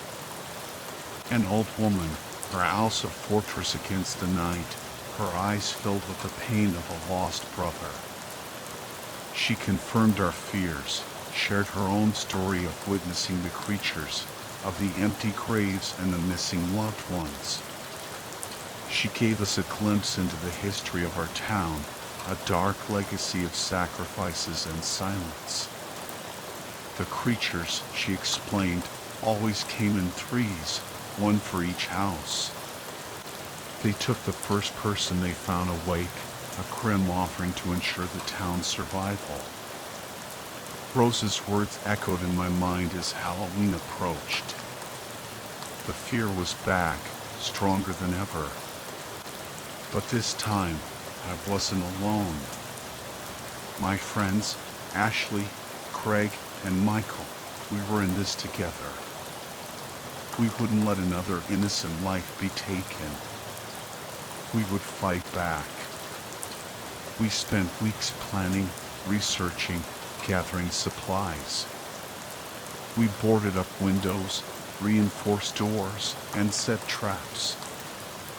We were ready for a war against the Halloween horrors. Halloween night arrived, and the tension was thick in the air. We waited, armed with makeshift weapons and a desperate hope. As the clock struck midnight, we heard the telltale clicking sound, the skittering on the roof, the rustle of leaves. The creatures were here. We held our breath as they descended the chimneys, one by one. But this year, they wouldn't find easy prey. We were awake, and we were ready. The fight was brutal, a desperate struggle against creatures that seemed to defy the laws of nature. But we fought with a ferocity born of fear and anger, and slowly, we started to gain the upper hand. We drove them back, those creatures of the night, their spidery limbs flailing, their black eyes glowing with rage. We chased them across the rooftops, through the leaf-strewn streets, until finally they retreated, vanishing into the darkness.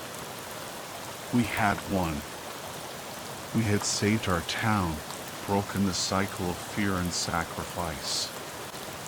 But the victory came at a cost. We had seen the true face of Halloween, the darkness that lurked beneath the costumes and candy. And we would never be the same. As the sun rose on Halloween morning, we stood together, battered and bruised, but alive. We had faced the creatures and lived to tell the tale. And we knew that the Halloween horrors would never again terrorize our town.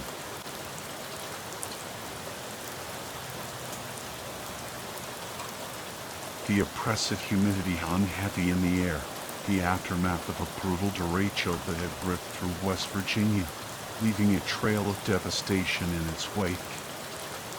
Trees lay sprawled like fallen giants, power lines dangled precariously, and the air crackled with an eerie stillness. With the power out and the mercury soaring, I decided to escape the sweltering confines of our home and venture into the woods behind our house. My wife, Emily, opted to stay back with our little girl, Lily, content to splash around in the kiddie pool and avoid the stifling heat. As I laced up my hiking boots, Emily rushed in, her face etched with worry. "Jake," she said, her voice trembling, "I think I just saw someone lurking in the front yard. He looked like, well, like an FBI agent or something." Intrigued, I followed her outside, but a thorough search yielded nothing. No footprints, no rustling leaves, no sign of any intruder. "Are you sure, Em?" I asked, scanning the area around the towering pine tree she'd indicated. "I swear, Jake," she insisted, her eyes wide with fear. "He was right there, behind that broken branch." I saw his face clear as day. The branch in question was a good 4 feet above my head. I'm a tall guy, so whoever this agent was, he must have been exceptionally tall. Dismissing it as a case of storm-induced paranoia, I reassured Emily and headed out, eager to explore the woods and clear my head. The storm had wreaked havoc on the trails, making them nearly impassable. Yet, an inexplicable urge propelled me forward, compelling me to forge my own path through the dense undergrowth. I stumbled upon a clearing, where a wall of tangled branches and trees stood before me, an impenetrable barrier woven together by some unseen force. A shiver ran down my spine, and the air grew heavy with an oppressive dread. That's when I saw them, a pair of crimson eyes, gleaming with malevolent intensity from behind the tangled wall. They were inhuman, reptilian, filled with a chilling intelligence that sent a wave of fear washing over me. Blinking, I tried to focus, but the eyes vanished, leaving me to question my sanity. Driven by an insatiable curiosity, I cautiously approached the wall. A climbing vine, adorned with delicate white flowers, partially obscured a small porcelain doll. Its limbs were elongated, its face eerily smooth and devoid of features. Attached to the doll was a white card, bearing a single, chilling word scrawled in black ink, "Beware." Below it, a crude drawing of the red-eyed face I had seen moments before. My heart pounded in my chest. Was this some elaborate prank by local kids, or something far more sinister? Determined not to let fear dictate my actions, I pressed on, convincing myself that I was merely succumbing to the same anxieties as Emily. I paused to rest on a moss-covered boulder, taking a long swig of water. As my heart rate slowed and my breathing steadied, I began to feel foolish for my earlier apprehension. It had to be a prank, I reasoned. But as I rose to continue my trek, a twig snapped behind me, shattering the silence.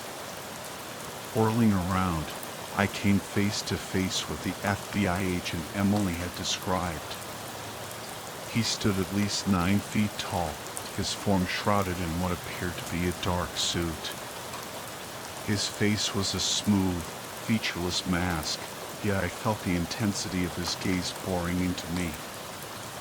A wave of terror, more profound than anything I had ever experienced, washed over me, rooting me to the spot.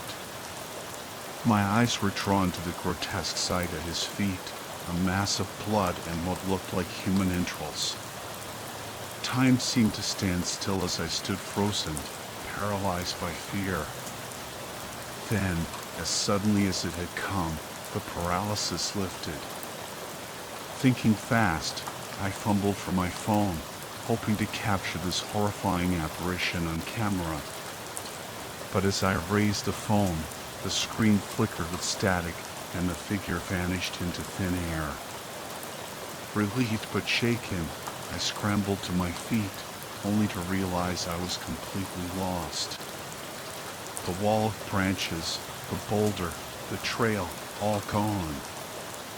Panic surged through me as I stumbled through the unfamiliar terrain, the horrifying realization dawning that I might never see Emily and Lily again.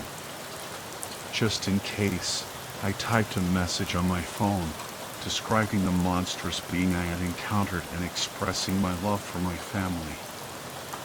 Then, I slipped the phone back into my pocket and continued my desperate attempt to find my way back. But I wasn't alone. Strange noises echoed through the trees, and every time I turned, I caught a glimpse of that blank, emotionless stare from behind a tree or bush. Once, the tall man materialized mere feet away, his head tilting slowly, as if studying me.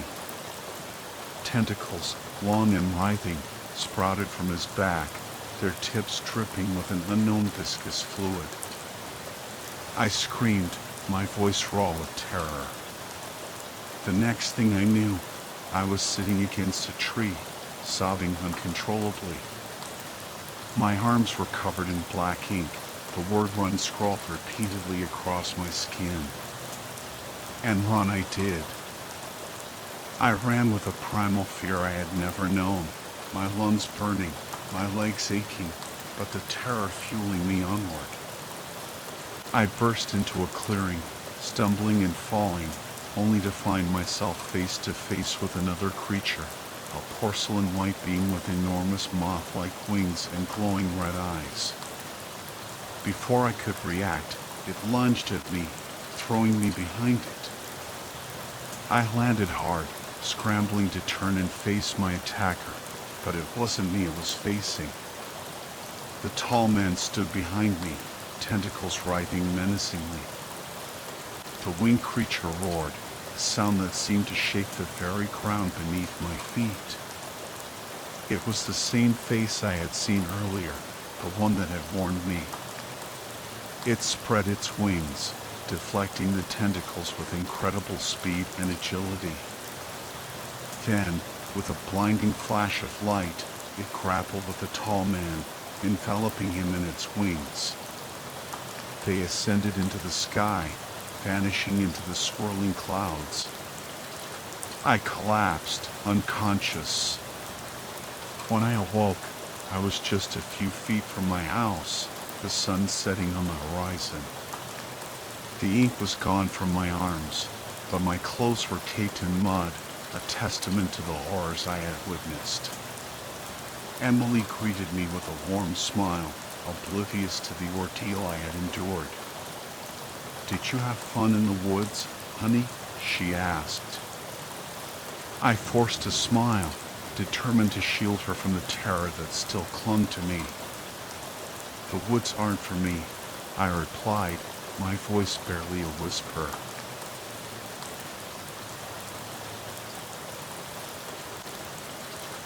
The woods whispered secrets that day, secrets I wasn't meant to hear. I was hiking alone, lost in thought, when the emptiness came for me. It wasn't a creature, not exactly. More like a void where something should be.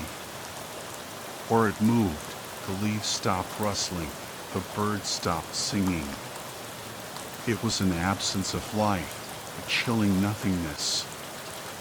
And then it struck. I felt claws pierce me, not on my skin, but somewhere deeper in the core of my being. I wasn't bleeding, but I was wounded. A piece of me was gone, stolen by the emptiness. The world felt hazy, muted. Days blurred into weeks, and I started noticing strange things. My neighbor's car changed color. My coworker's name wasn't Fred anymore, it was Dan. Everyone insisted it had always been Dan. Then, one morning, I was in my bathroom, and the next, I was standing in the middle of a busy street, still in my pajamas. People stared, horrified. I ran, the shame burning hot on my face. That's when I knew the emptiness was still with me, feeding on my life, stealing my memories. It had already eaten 3 months. 3 months of dates with Mary, the woman who made my heart sing.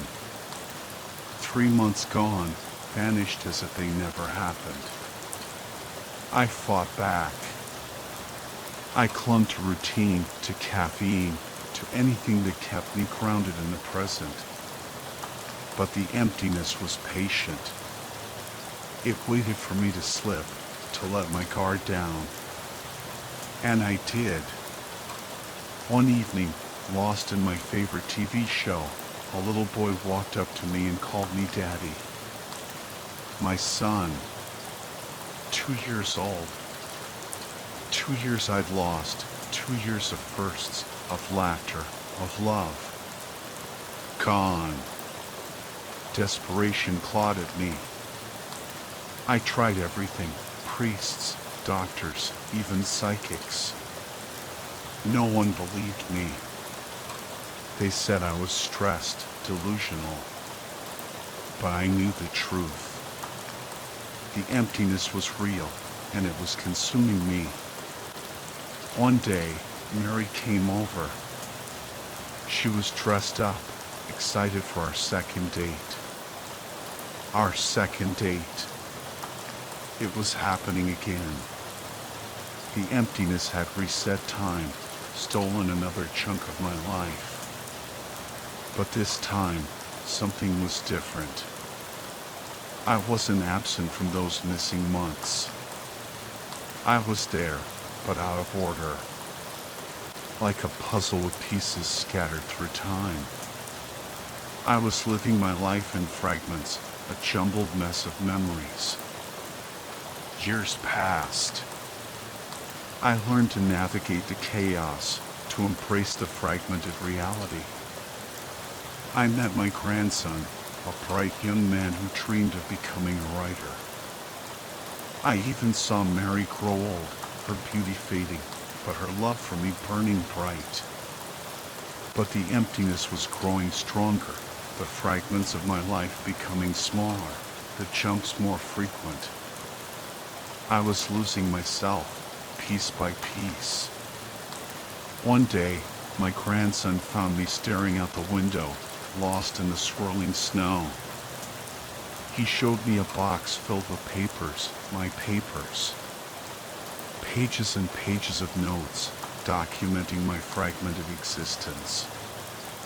He had found a pattern, a way to track the emptiness's path through my life. Hope flickered in my chest. Maybe, just maybe, there was a way to fight back. We worked together, my grandson and I, building a machine, a weapon against the emptiness. It was a long shot, a desperate gamble, but it was all we had. The day came. I sat in the machine, my heart pounding. My grandson flipped the switch, and a jolt of electricity surged through me. Pain ripped through my body, but I saw it, the emptiness, a grotesque parasite attached to my soul. My grandson increased the voltage, and the parasite writhed, its grip weakening. Memories flooded back, vivid and whole. Mary's smile, my son's first steps, the joy and the pain, all of it. Then, silence. The emptiness was gone. I was whole again, my life restored. But the victory was bittersweet. Mary was gone, her time with me already lived, her death a fresh wound in my heart.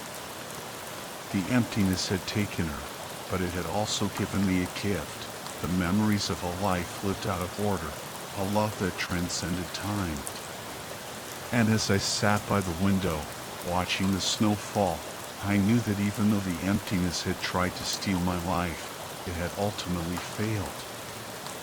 My memories, my love, my fragmented existence, it was all still there, a part of me, a testament to the enduring power of the human spirit.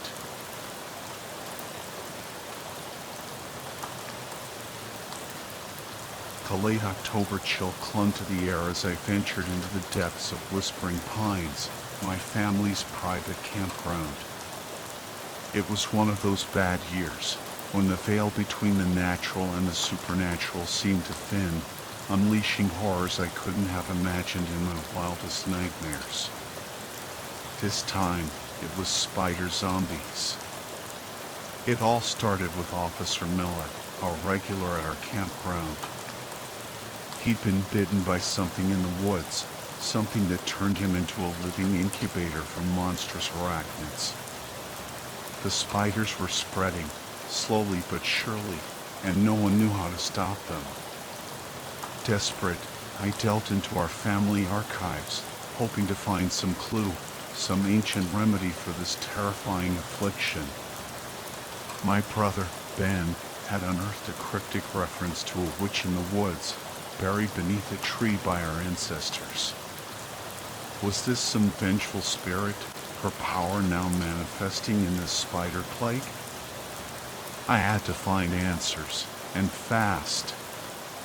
But with Ben and his chaotic family visiting, my normally meticulous records were in disarray. The baby threw them everywhere, he'd claimed, a convenient excuse for his lack of organizational skills. So, armed with my trusty shotgun, a charm vest, don't ask, and a double-barrel can of industrial-strength spider spray, I ventured into the woods, seeking help from the supernatural entities that resided within. I hoped to enlist the aid of the ethereal dancers, but they were nowhere to be found. The enigmatic man with the skull cup was out of the question, his price too high to pay.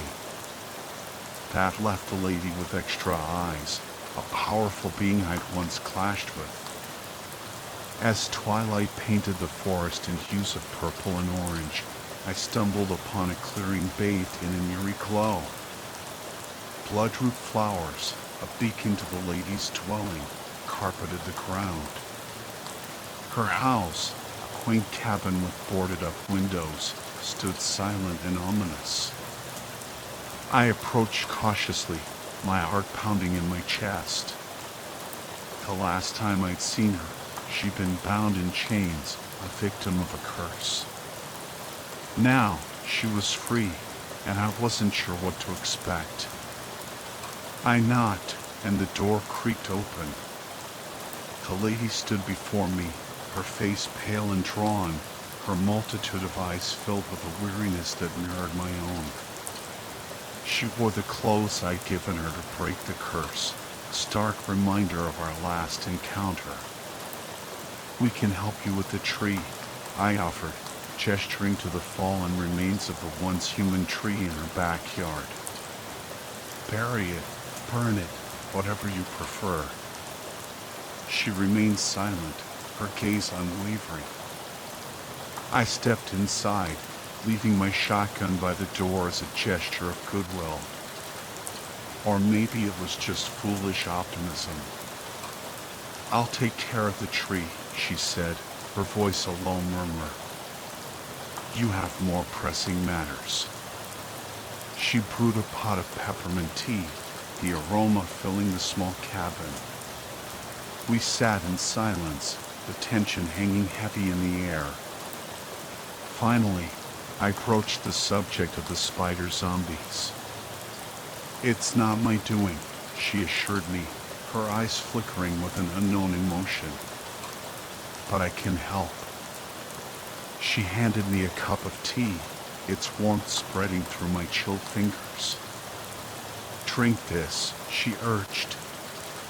"It will guide them out." Guide them out? Where? And how? The lady explained that the tea would force the spiders to leave Officer Miller's body, seeking an escape route. She would provide instructions, a gruesome ritual involving incisions and a desperate hope for survival. I felt a surge of gratitude, but it was quickly replaced by a gnawing suspicion. The lady with extra eyes was not known for her altruism. What was her game? I pressed her for answers, questioning her about the curse, the balance of the campground, the strange forces vying for control. She remained evasive, her words cryptic and unsettling. "It's a shame," she finally sighed, "that you'll have to die for someone else to claim this land." Die! My heart sank. Was this her plan all along? To eliminate me, seize control of Whispering Pines, and rule over the supernatural entities within? The realization hit me like a bolt of lightning. I was a pawn in a game far bigger than myself, a game with stakes higher than I could have ever imagined. As I stumbled towards the door, the lady's true form began to emerge. Spiders crawled from the cracks in the walls, from the shadows beneath the furniture, their clicking legs a chorus of impending doom. Her human facade crumbled, replaced by a monstrous creature with spider limbs and glowing eyes. "I'm giving you a head start," she hissed, her voice dripping with malice. "But you can't outrun your fate." I fled into the night, my heart pounding, the spider horde at my heels. The lady's words echoed in my mind, a chilling prophecy of my demise. But I wouldn't go down without a fight. I would find a way to break the curse, to restore balance to Whispering Pines, to protect my campers from the horrors that lurked within. Even if it meant facing the spider witch and her army of darkness.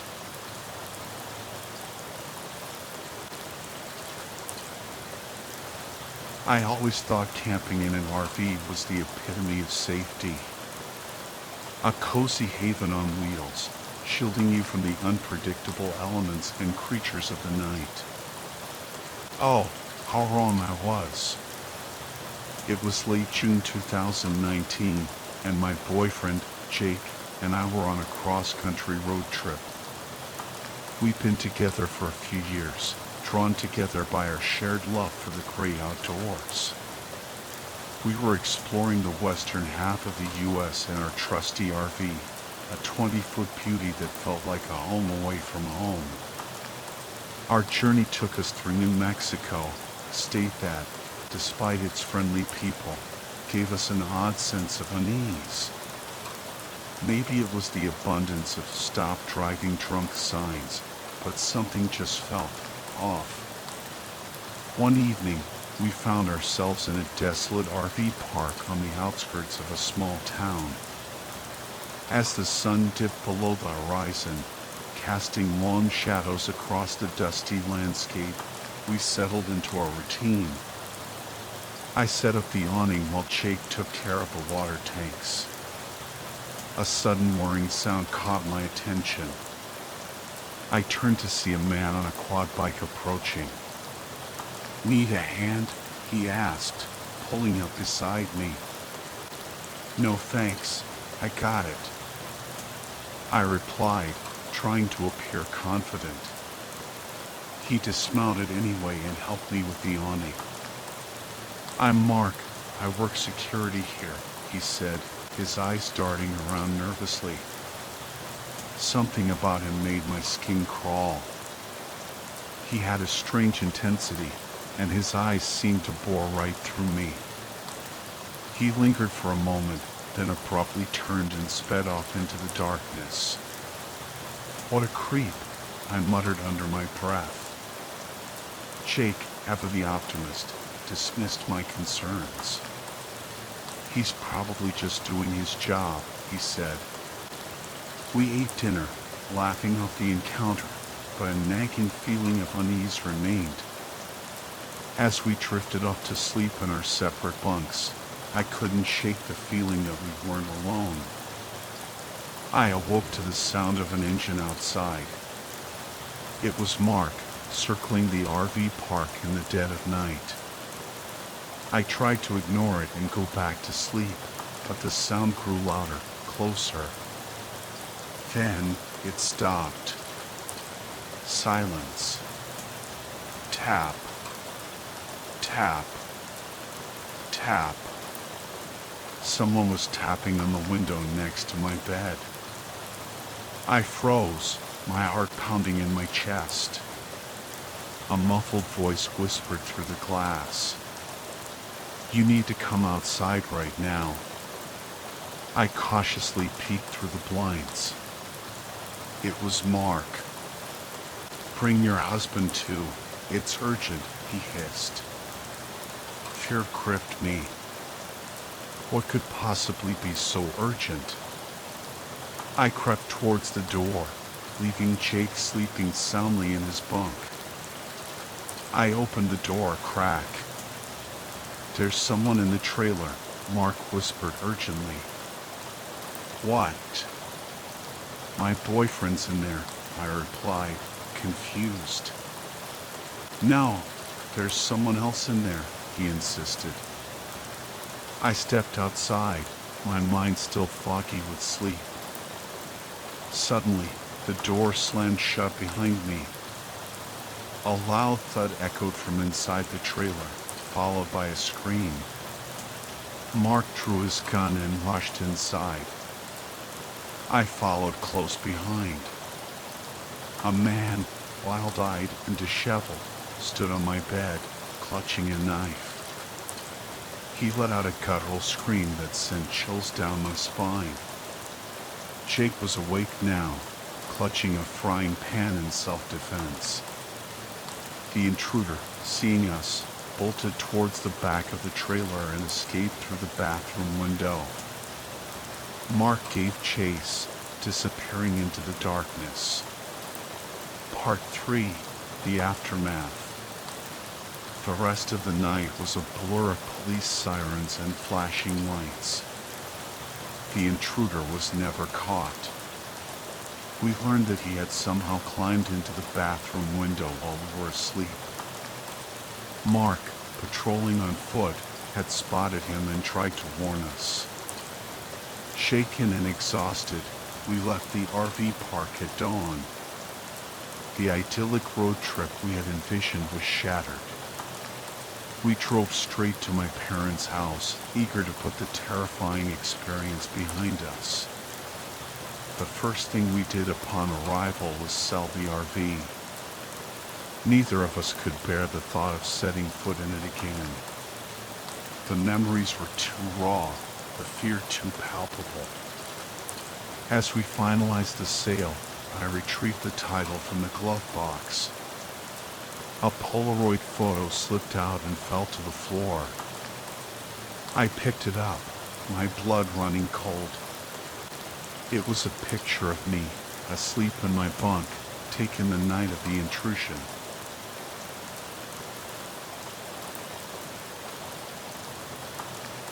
The wind howled like a banshee, rattling the windows of the isolated cabin and sending shivers down my spine. Rain lashed against the roof, a relentless drumming that echoed the frantic beat of my heart. I glanced at the old clock above the fireplace, its hands frozen at some irrelevant hour. Time seemed to have lost all meaning in this forgotten corner of the Appalachian Mountains. The fire in the hearth crackled and spat, casting dancing shadows on the rough-hewn walls. Even with the flames roaring, a bone-chilling dampness clung to the air, seeping through the cracks in the weathered logs. I huddled closer to the fire, seeking warmth and a distraction from the storm raging outside. Another cup? Alex offered, his voice cutting through the silence. I nodded, holding out my mug. He poured the steaming coffee, its bitter aroma mingling with the scent of wood smoke and the lingering remnants of our meager dinner. I added a generous splash of whiskey, chasing away the chill that had settled deep in my bones. Sarah? Alex offered the same to her. She nodded, her eyes reflecting the flickering flames. I took a long drag of my cigarette, the smoke curling upwards like a ghostly apparition. I hated instant coffee, but out here in the middle of nowhere, it was all we had. Maybe the whiskey helped, I thought, taking a sip of a burning liquid. I glanced around the cabin, taking in the familiar surroundings. Sarah sat huddled on the faded couch, her gaze fixed on the fire. Alex perched on a stool at the rough-hewn counter, his face etched with a weariness that mirrored my own. We had been holed up in this cabin for weeks now, three strangers brought together by a research project that seemed increasingly pointless. Despite the shared time and space, a sense of unease lingered between us, an unspoken tension that hung heavy in the air. Hey, Sarah's voice broke the silence. Come sit with me. Alex glanced at me, his expression unreadable, then moved from the counter to the couch beside Sarah. I stubbed out my cigarette and settled into the worn armchair across from them. A heavy silence fell over us, broken only by the crackling fire and the relentless pounding of the rain. What's up? Alex finally asked, his voice rough. I'm bored, Sarah said, a playful smile flickering across her lips. I need some entertainment. He chuckled. Entertainment, huh? Don't really think I'm up for that. He started to rise, but Sarah stopped him. Come on, Alex. Pour yourself another drink and relax. We're stuck here with nothing to do. Let's tell each other stories. Stories? I asked, intrigued. Yeah, Sarah shrugged. Spooky stories. It's Halloween, after all. Alex settled back on the couch. All right, fine. I can do stories. Who's first? Sarah asked. The wind held its answer, sending a fresh wave of goosebumps down my arms. I guess I'll go, Sarah said, leaning forward. I've got a good one. It always creeps people out. Alex leaned back, pulling a flask from his pocket. I fished another cigarette from my pack, the flame from my lighter momentarily illuminating the tense faces around me. This happened when I was 16, Sarah began, her voice low and mesmerizing. I was dating this guy, and we lived in San Francisco. One night, we decided to take a drive in his vintage Camaro. We found this deserted road out in the hills, parked, and, well, let's just say things got a little heated. I leaned closer, captivated. Afterwards, I got out of the car for a smoke. As I was standing there, I noticed this figure walking towards us. It was dark, and I couldn't make out any details, but there was something about the way he moved. It was fast, almost unnatural, like he was gliding over the ground. She paused, taking a sip of her coffee. Alex and I exchanged a quick glance, a shared shiver of unease passing between us. I called out to him, asking if he needed help. Sarah continued. My boyfriend got out of the car too. That's when we realized how fast this guy was moving. My boyfriend offered him a ride, but I swear I heard the guy say no in this panicked voice. My boyfriend didn't seem to hear it, though. Offering a stranger a ride at night? Alex muttered. That's asking for trouble. Yeah, well, we were young and stupid, Sarah said with a wry smile.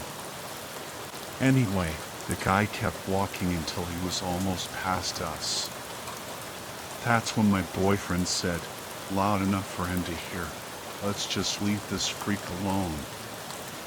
The guy stopped dead in his tracks and turned to face us. We were maybe 20 feet away, but in the darkness, I couldn't see his face. A log shifted in the fireplace, sending a shower of sparks up the chimney. The shadows in the cabin seemed to deepen, pressing in on us. I was terrified, Sarah whispered. My boyfriend looked pretty spooked too. And the guy, he just stood there, staring at us in the darkness. Did he say anything? I asked, my voice barely above a whisper. He did, Sarah said, her eyes wide. He said, in this deep, chilling voice, you're lucky you parked where you did. Then he turned and disappeared into the night. That's creepy as hell, I said, a chill running down my spine. Yeah, Sarah said, her voice barely a whisper. The next day, we heard about a murder. A young couple killed on that same road, not far from where we had been parked. It was never solved. She looked at me, her eyes filled with a haunting fear. Whoever that guy was, she said, he knew. He knew what had happened, or what was going to happen. And he warned us.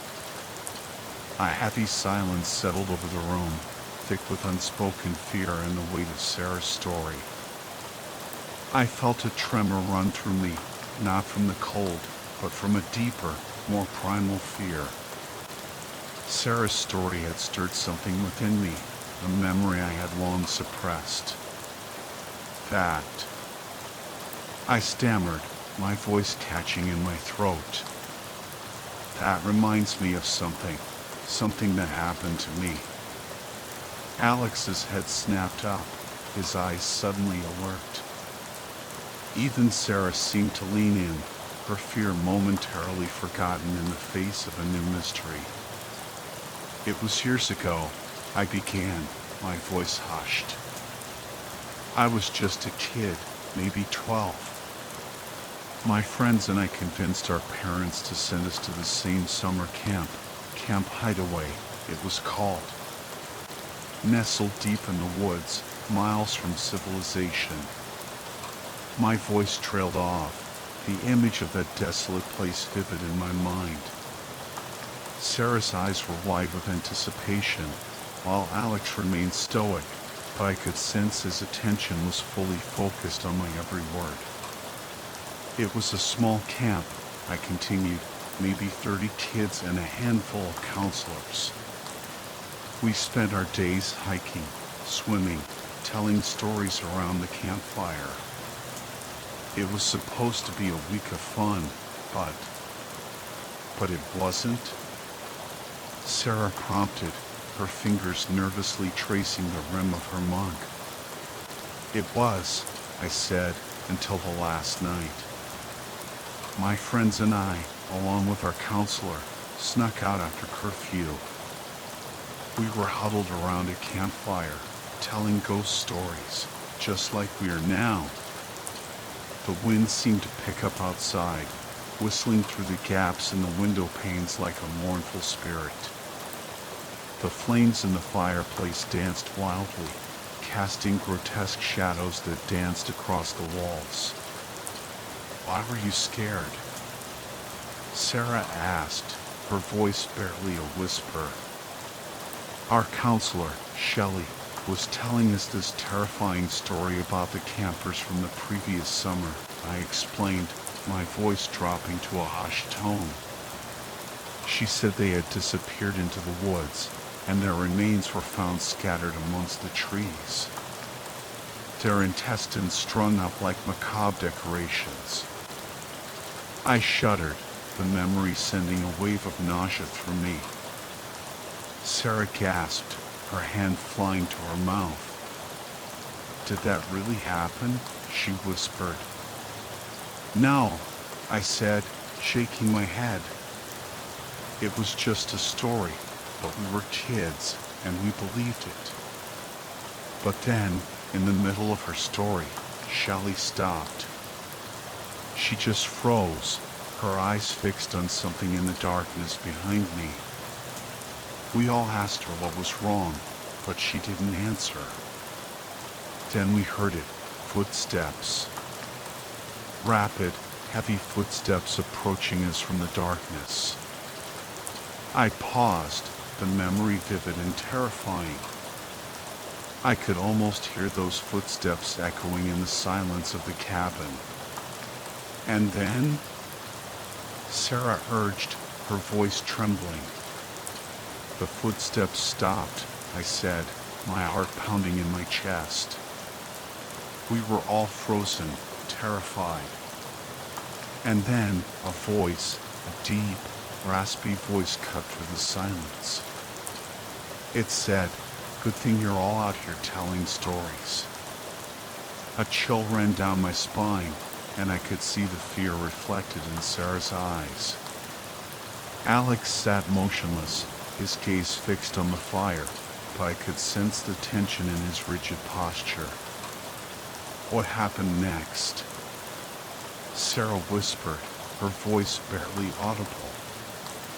The voice, it just faded away, I said, along with the footsteps. We were left there, in the darkness, with our fear and the lingering echo of that chilling voice. We didn't know what it meant, but we knew it was a warning. I paused, my breath catching in my throat. The memory of that night, the explosion, the screams, it all came flooding back, vivid and horrifying. Sarah's eyes were wide with horror, her hand clasped over her mouth. Even Alex seemed shaken, his usual stoicism replaced with a look of genuine concern. We saw it, I continued, my voice barely a whisper. We saw the explosion rip through the cabins, a fiery inferno engulfing everything in its path. The screams, the heat, the smell of burning flesh. I closed my eyes, trying to block out the horrific images. Sarah reached out and touched my arm, her touch a silent offering of comfort. There were no survivors, I said, my voice cracking. Except for us. We were spared, huddled around the campfire, protected by some unseen force. We never knew why. A heavy silence fell over the room, the weight of the unspoken question hanging heavy in the air. Why were we spared? What was the meaning of the fast walker's warning? And who or what was he? Suddenly, a loud crack echoed through the cabin, followed by the sound of splintering wood. We all jumped, our hearts pounding in our chests. Alex sprang to his feet, his eyes scanning the room for the source of the noise. What was that? Sarah whispered, her voice trembling. Another crack, louder this time, and a section of the ceiling sagged inwards, revealing a gaping hole. Rain poured through the opening, drenching the floor and sending a shiver of cold air through the cabin. The storm. Alex muttered, his face pale. It's getting worse. But even as he spoke, I knew it was more than just a storm. There was something else, something sinister, lurking in the shadows. I could feel it, a presence that chilled me to the bone. And then we saw him. Standing in the doorway, silhouetted against the raging storm, was a figure. Tall, gaunt, with an unnatural gait that sent shivers down my spine. He was drenched, water dripping from his long coat, but his face remained hidden in the shadows. It was the fast walker. Time twisted and contorted, each second stretching into agonizing eternity as we stared at the figure. The shadowy silhouette in the doorway was undeniably the same from both Sarah's and my encounter, the harbinger of cryptic warnings. But now, the question that clawed at my throat was, why was he here? Who is that? Sarah's whisper was barely audible, a fragile thread in the oppressive silence. Alex moved instinctively, placing himself between us and the figure. Who are you? He shouted, his voice echoing in the tense space. What do you want? The figure offered no reply. He stood motionless in the doorway, an obsidian statue against the raging storm.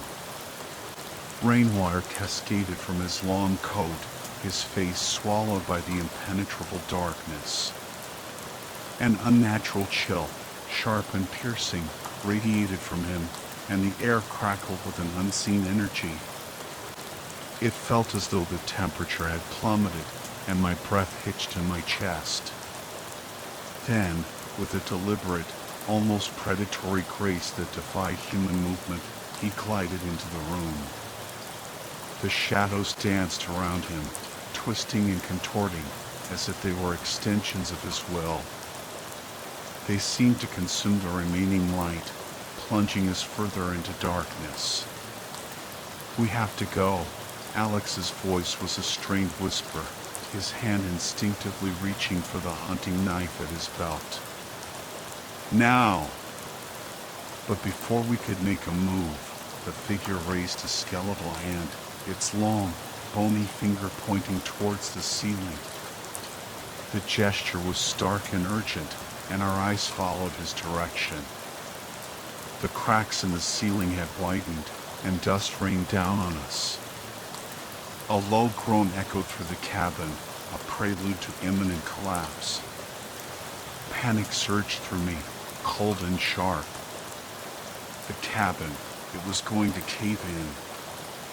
The figure turned towards us, his face still hidden in shadow, but his intent was clear. He didn't need words. His presence screamed a single, terrifying message: run.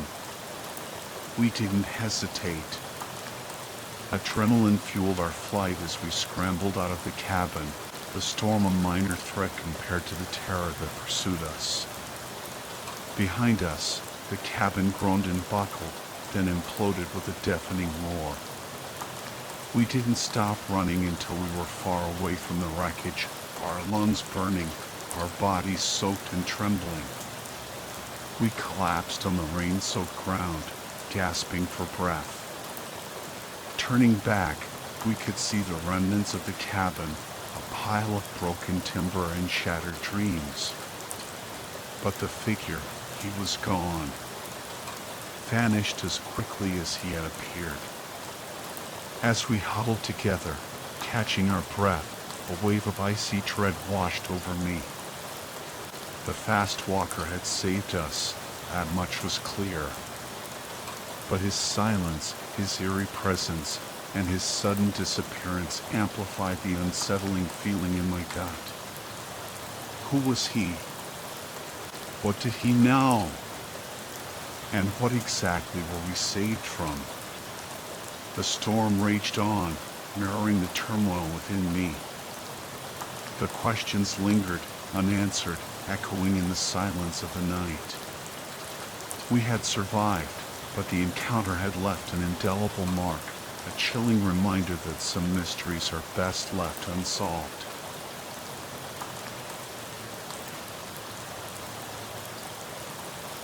The noises began a week ago, subtle at first, like the rustling of leaves or the creaking of old bones. I dismissed them as the sounds of a restless forest, the whispers of a lonely cabin settling into the chilly autumn nights. But as the days passed, the noises grew bolder, more persistent, morphing into distinct thumps that echoed through the silence of my secluded retreat. I live alone in a cozy cabin nestled deep within the woods of rural Maine. It's my escape from the hustle and bustle of city life, a place where I can immerse myself in the quiet solitude of nature and the comforting world of books. As a freelance editor, I spend most of my days confined to my desk, the glow of my laptop screen my only companion.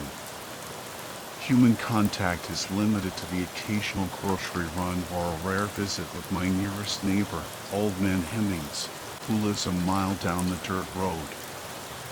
My bedroom is my sanctuary, a spacious haven with dark oak walls and a worn carpet that muffles my footsteps. A large window overlooks the sprawling forest, offering a breathtaking view of the towering pines and the star-studded sky. Usually, I sleep with the curtains open, embracing the tranquility of the moonlit nights. But lately, a sense of unease has settled over me, a creeping dread that has forced me to draw the curtains closed, shutting out the darkness that seems to press against the glass. The first night it happened, I was wrapping up a late-night editing session. It was around 12:30 a.m., and the only sound was the gentle hum of my laptop. As I stood up to stretch, a soft thump echoed through the cabin. I paused, listening intently, but the sound didn't repeat. Shrugging it off, I attributed it to the old house settling. I headed to the bathroom, a small, cramped space with barely enough room to turn around. As I reached for my toothbrush, another thump reverberated through the cabin, this time louder, more insistent. I frowned, my heart quickening slightly. The old man who sold me the cabin had warned me about the strange noises, the whispers and groans of a house steeped in history.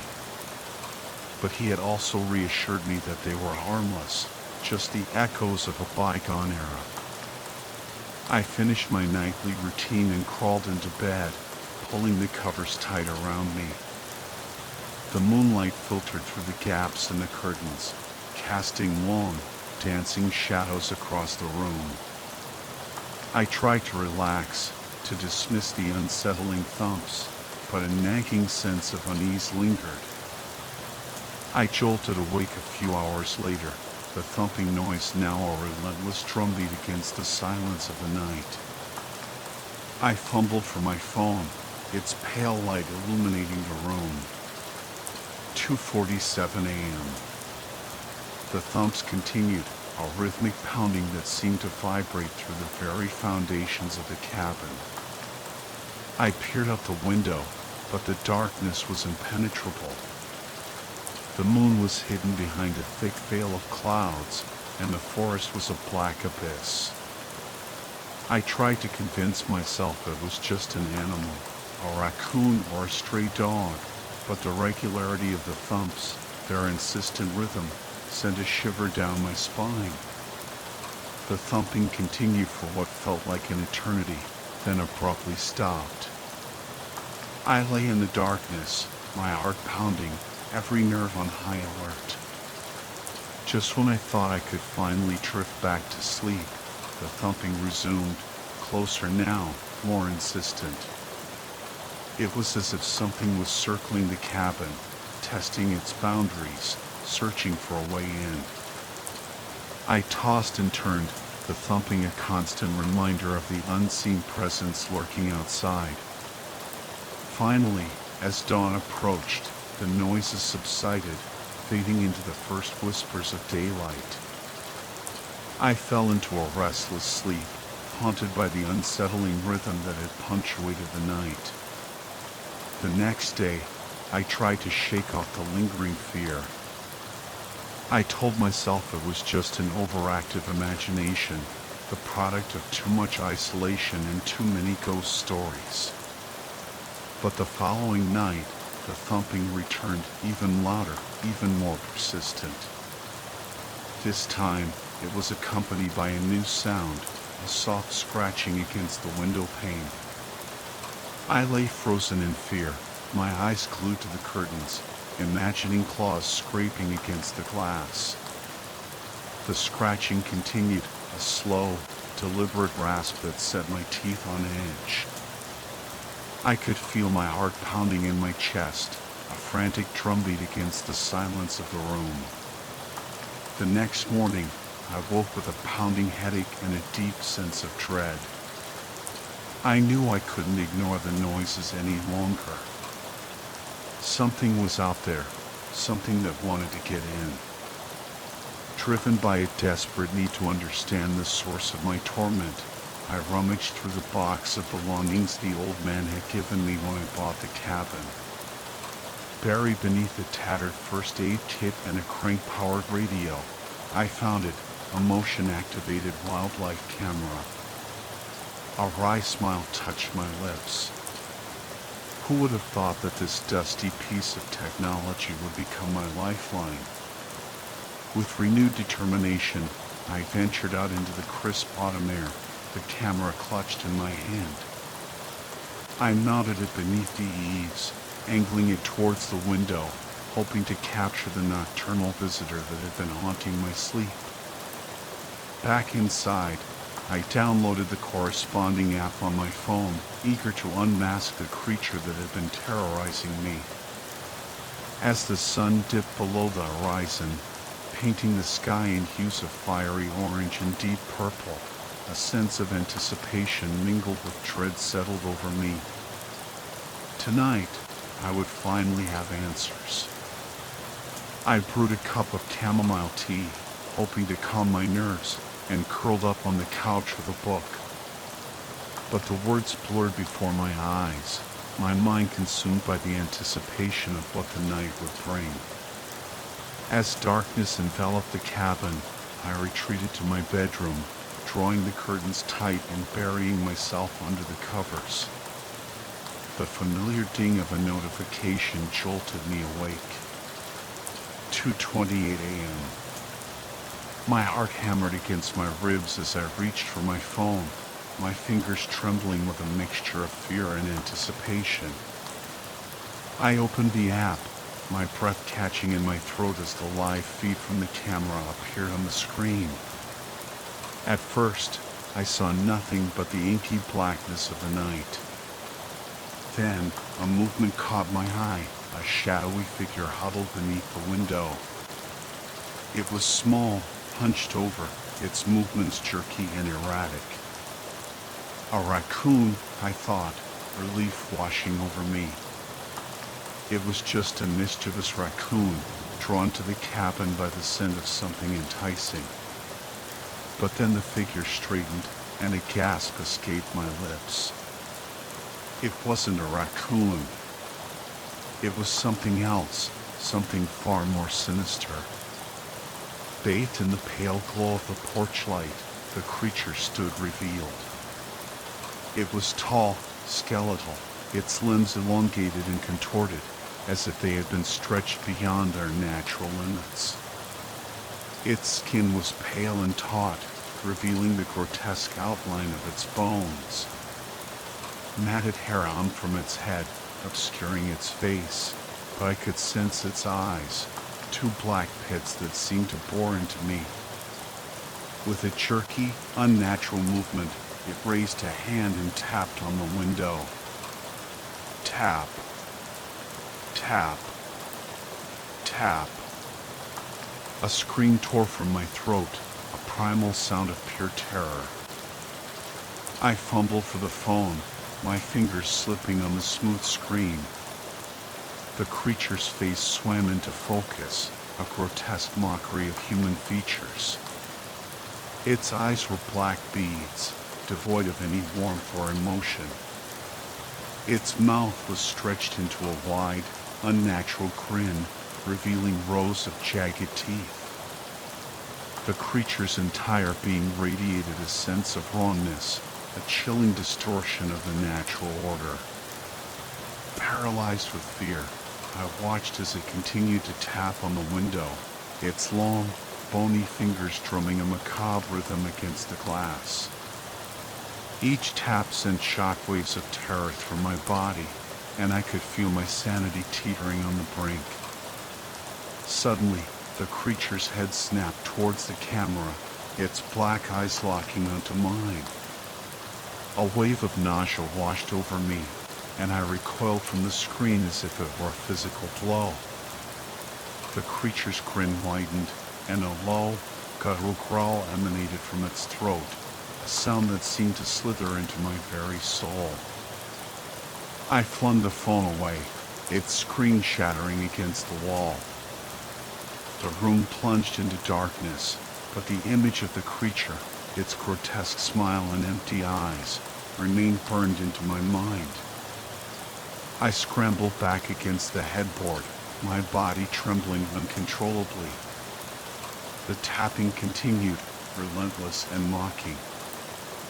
I squeezed my eyes shut, desperate to block out the horrific sight, but the creature's image lingered, a grotesque phantom dancing in the darkness. I felt trapped, suffocated by the oppressive fear that clung to me like a shroud. Then, just as suddenly as it had begun, the tapping stopped.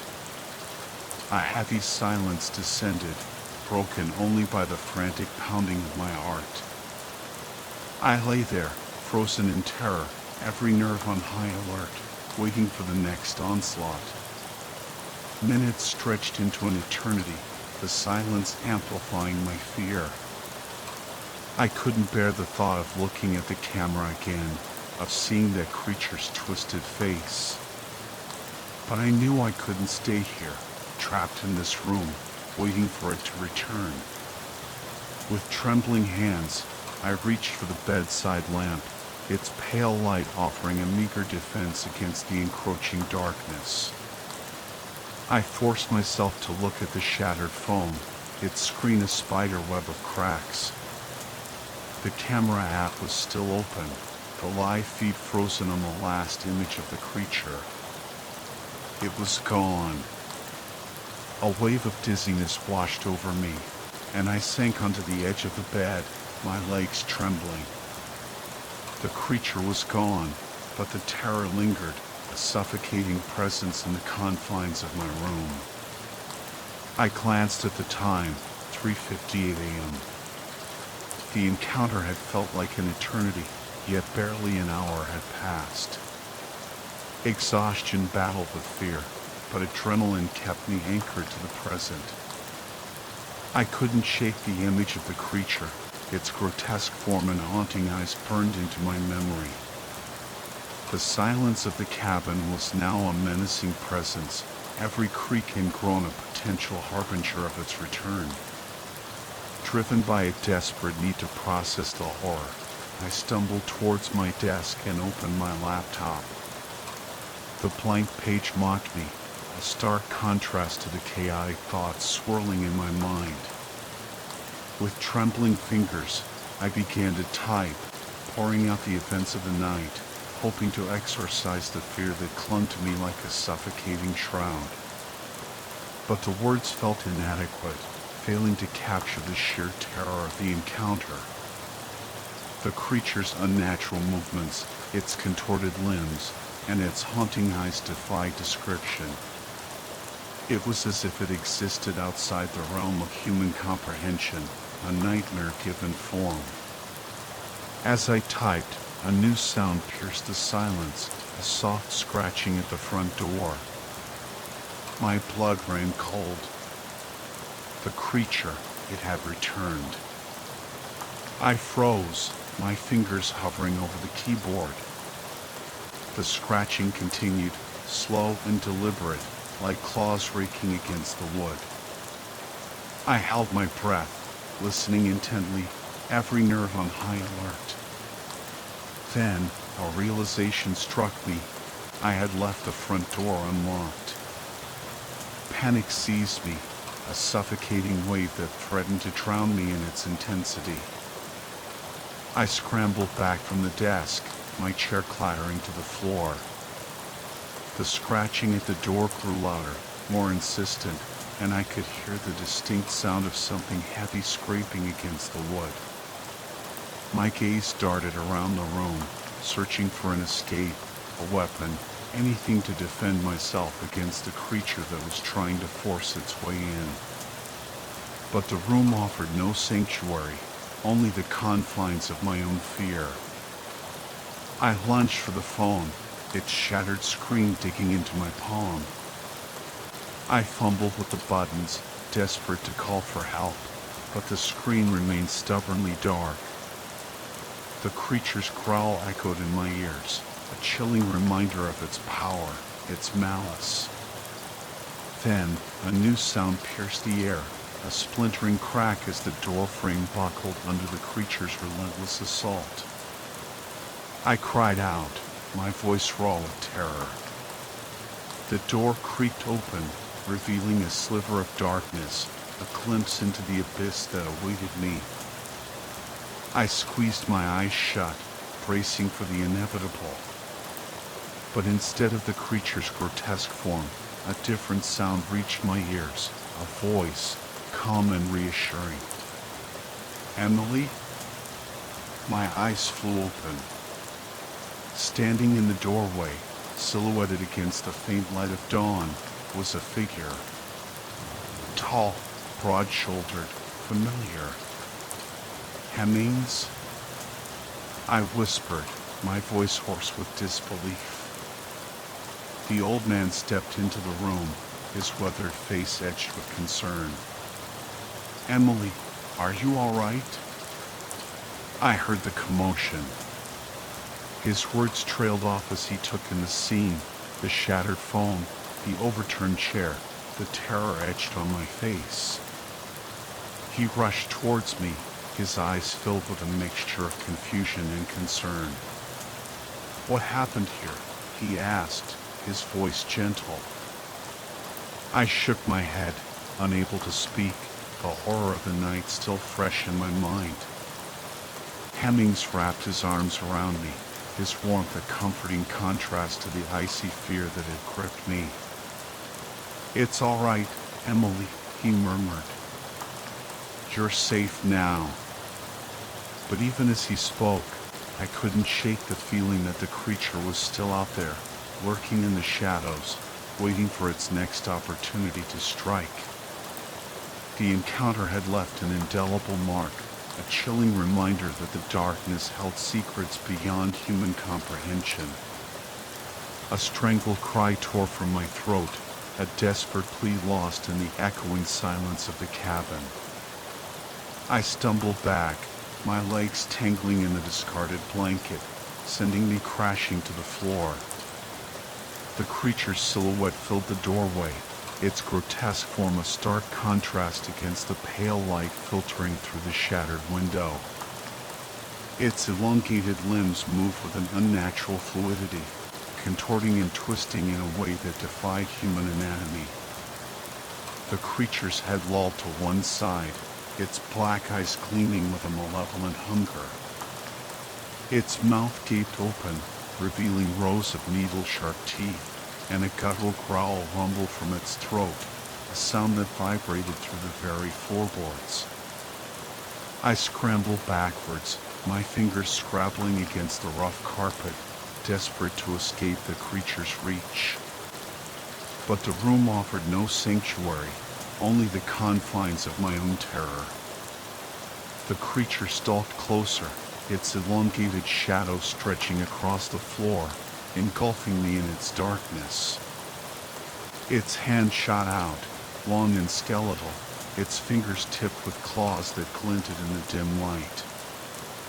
I flinched, bracing for the inevitable, but the creature's hand bypassed me, reaching instead for the laptop that lay open on the desk. Its claws raked across the keyboard, leaving deep gouges in the plastic. The screen flickered and died, plunging the room into an even deeper darkness. I whimpered, my voice lost in the creature's guttural growls. It turned its head towards me, its black eyes burning into mine. A wave of nausea washed over me, and I curled into a fetal position, shielding myself from its gaze. The creature loomed over me, its presence a suffocating weight that pressed down on my chest, stealing my breath. Then, with a suddenness that startled me, it turned away, its attention drawn to the shattered phone on the floor. It bent down, its elongated limbs folding in on themselves in an unnatural way, and picked up the phone with its clawed hand. The creature brought the phone close to its face, its black eyes seemingly fixated on the cracked screen. It tilted its head, as if studying the device with a strange curiosity. Then, with a swift motion, it crushed the phone in its hand, the plastic and metal crunching under its immense strength. A guttural sound, a mixture of frustration and rage, tore from the creature's throat. It flung the mangled remains of the phone against the wall, where it clattered to the floor. Then, it turned back to me, its eyes burning with a renewed intensity. I braced myself for the final assault, but it never came. Instead, the creature hesitated, its gaze flickering towards the window. A low growl rumbled in its chest, and then, with a swiftness that defied its size, it turned and leaped through the shattered window, disappearing into the darkness beyond. I lay there, trembling, my breath ragged in my throat. The silence that followed was deafening, broken only by the pounding of my heart. I didn't dare move, didn't dare breathe, until the first rays of dawn pierced through the shattered window, casting a pale light on the ravaged room. With trembling limbs, I crawled to the window, peering out into the forest. The creature was gone, vanished without a trace. But the terror lingered, a cold knot in my stomach, a chilling reminder that the darkness held secrets beyond human comprehension. I knew I could never stay in the cabin again. The memories were too vivid, the fear too palpable. I packed a small bag, gathering only the essentials, and left the cabin, locking the door behind me. As I walked away, I couldn't help but glance back, half expecting to see the creature's silhouette watching me from the shadows. But the cabin remained silent, a tomb of shattered peace and lingering fear. I never returned.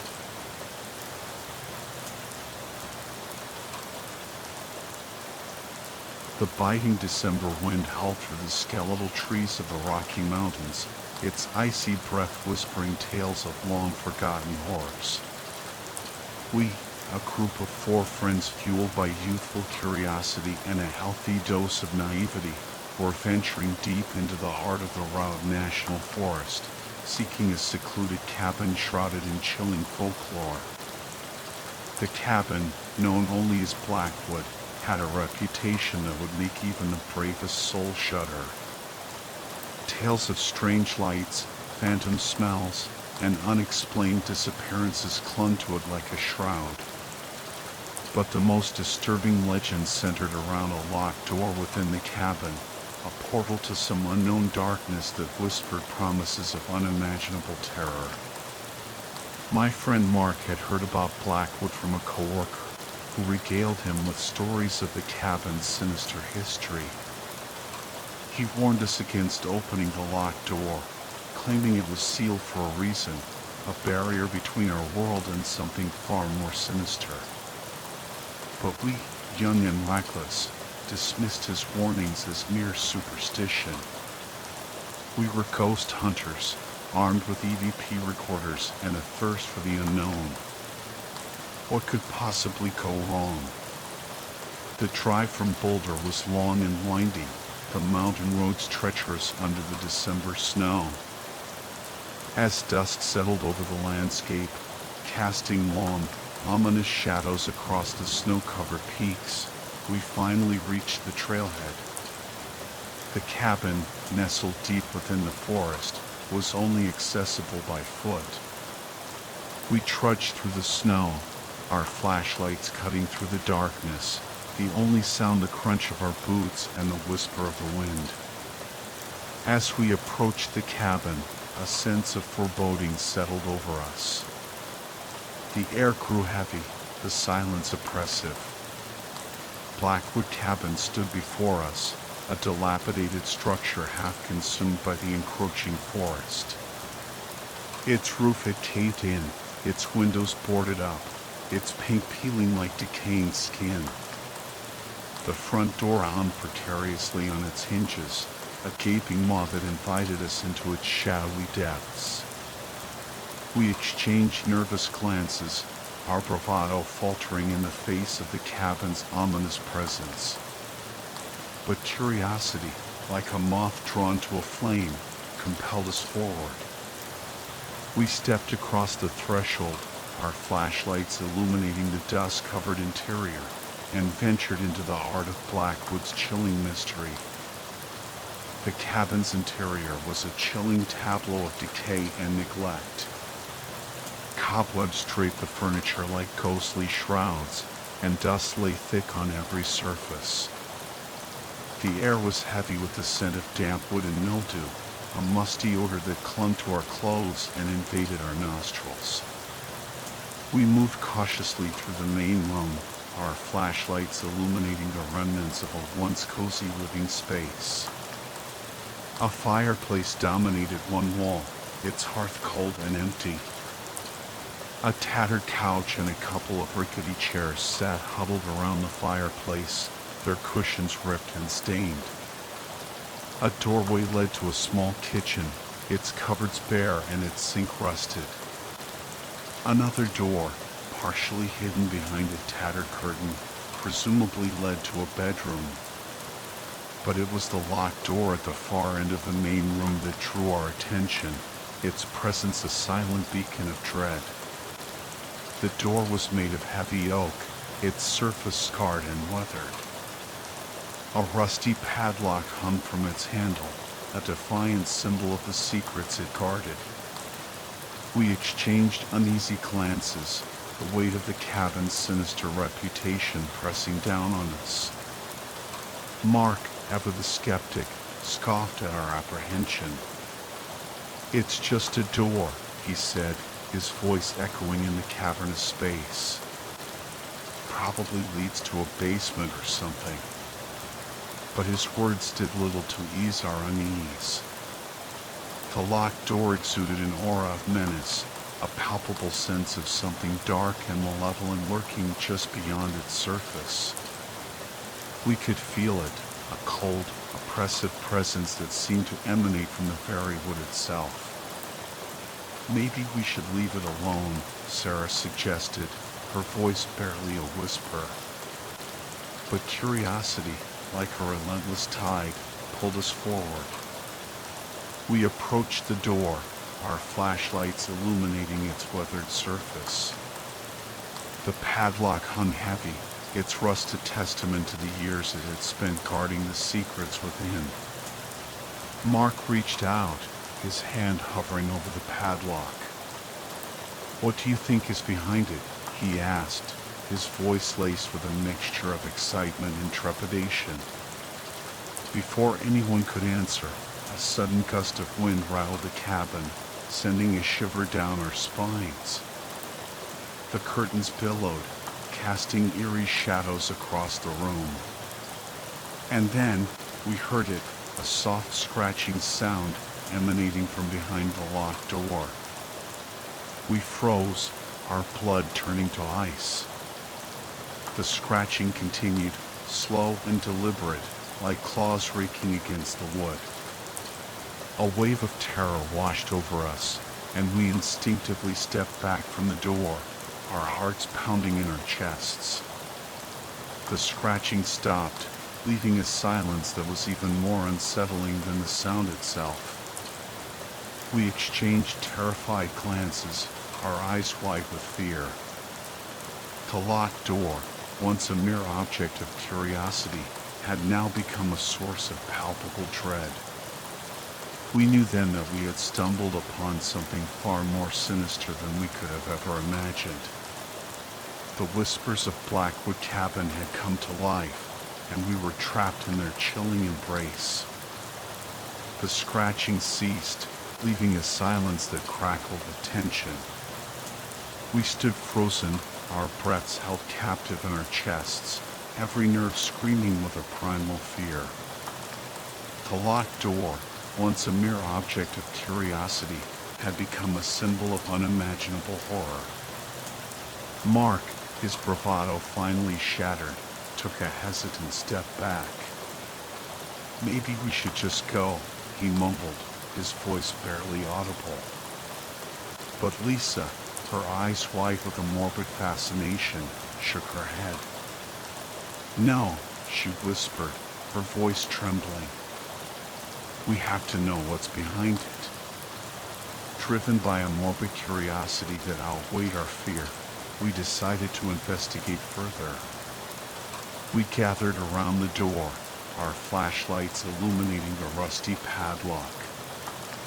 Mark, with trembling hands, produced a set of lockpicks from his backpack. "I learned a few things in college," he said, attempting a weak smile. He knelt before the door, his lockpicks clicking against the padlock. The silence was deafening, punctuated only by the sound of his labored breathing and the occasional creak of the cabin settling around us.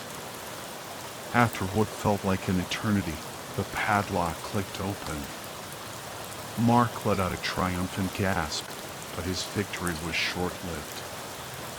As he pulled the padlock free, a gust of icy wind swept through the cabin, extinguishing our flashlights and plunging us into darkness. Panic erupted. We stumbled back from the door, our hands outstretched, searching for something to steady ourselves.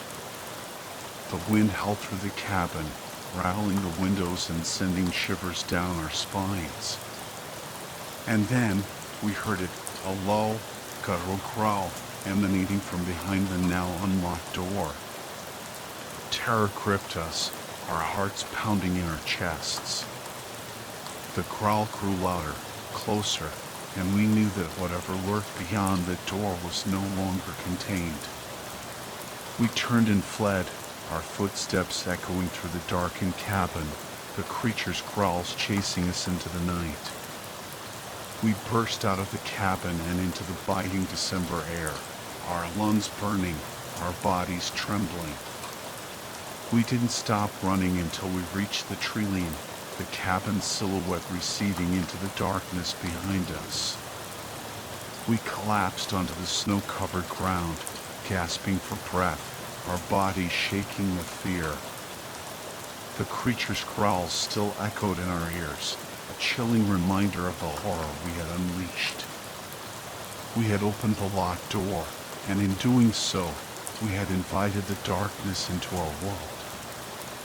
We scrambled through the darkness, our flashlights dancing wildly, illuminating fleeting glimpses of the cabin's decaying interior. The creature's growls echoed behind us, growing louder with each passing moment.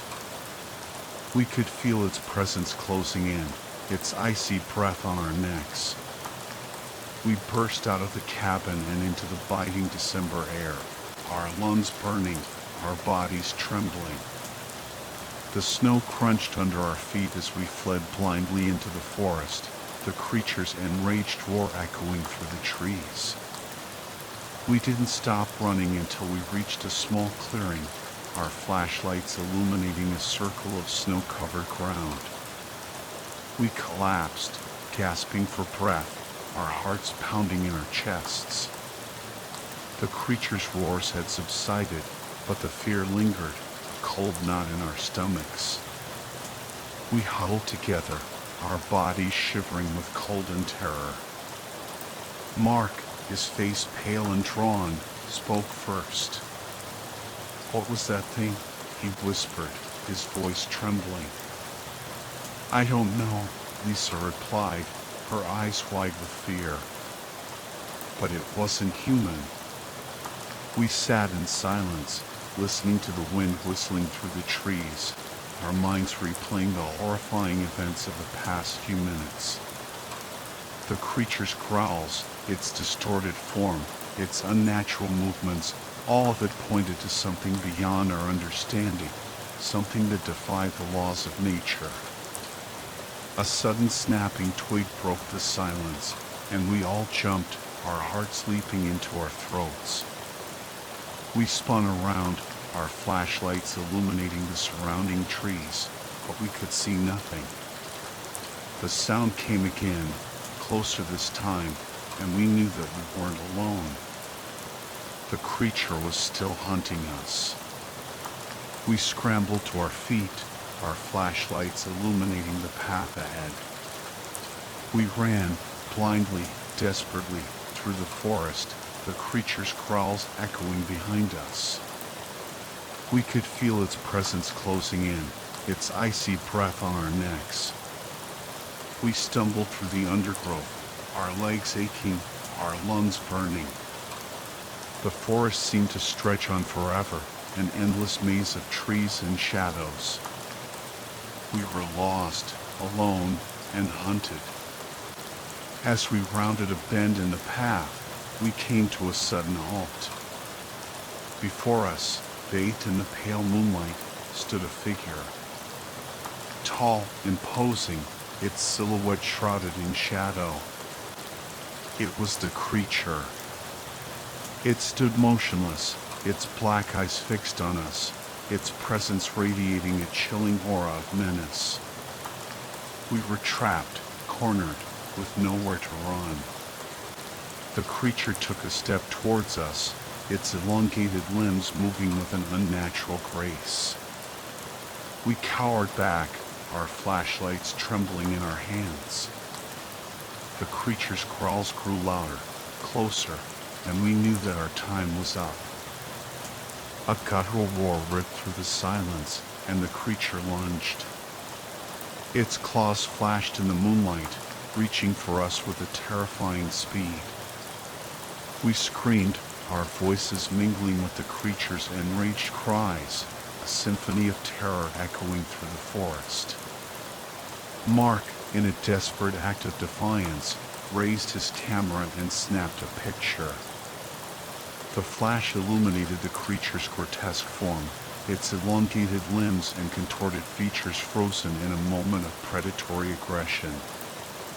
But the flash also seemed to enrage the creature further, its roar intensifying, its eyes burning with a malevolent fire. It swiped at Mark, its claws tearing through his jacket, leaving bloody trails across his chest. Mark cried out, stumbling backwards, his camera falling to the ground with a sickening thud. Lisa, her eyes wide with terror, grabbed my hand and pulled me back. "Run!" she screamed, her voice barely audible over the creature's roars. We turned and fled, our footsteps pounding against the frozen ground. The creature's heavy footsteps followed close behind, its enraged growls echoing through the trees. We could feel its presence closing in, its icy breath on our necks. We stumbled through the undergrowth, our legs aching, our lungs burning.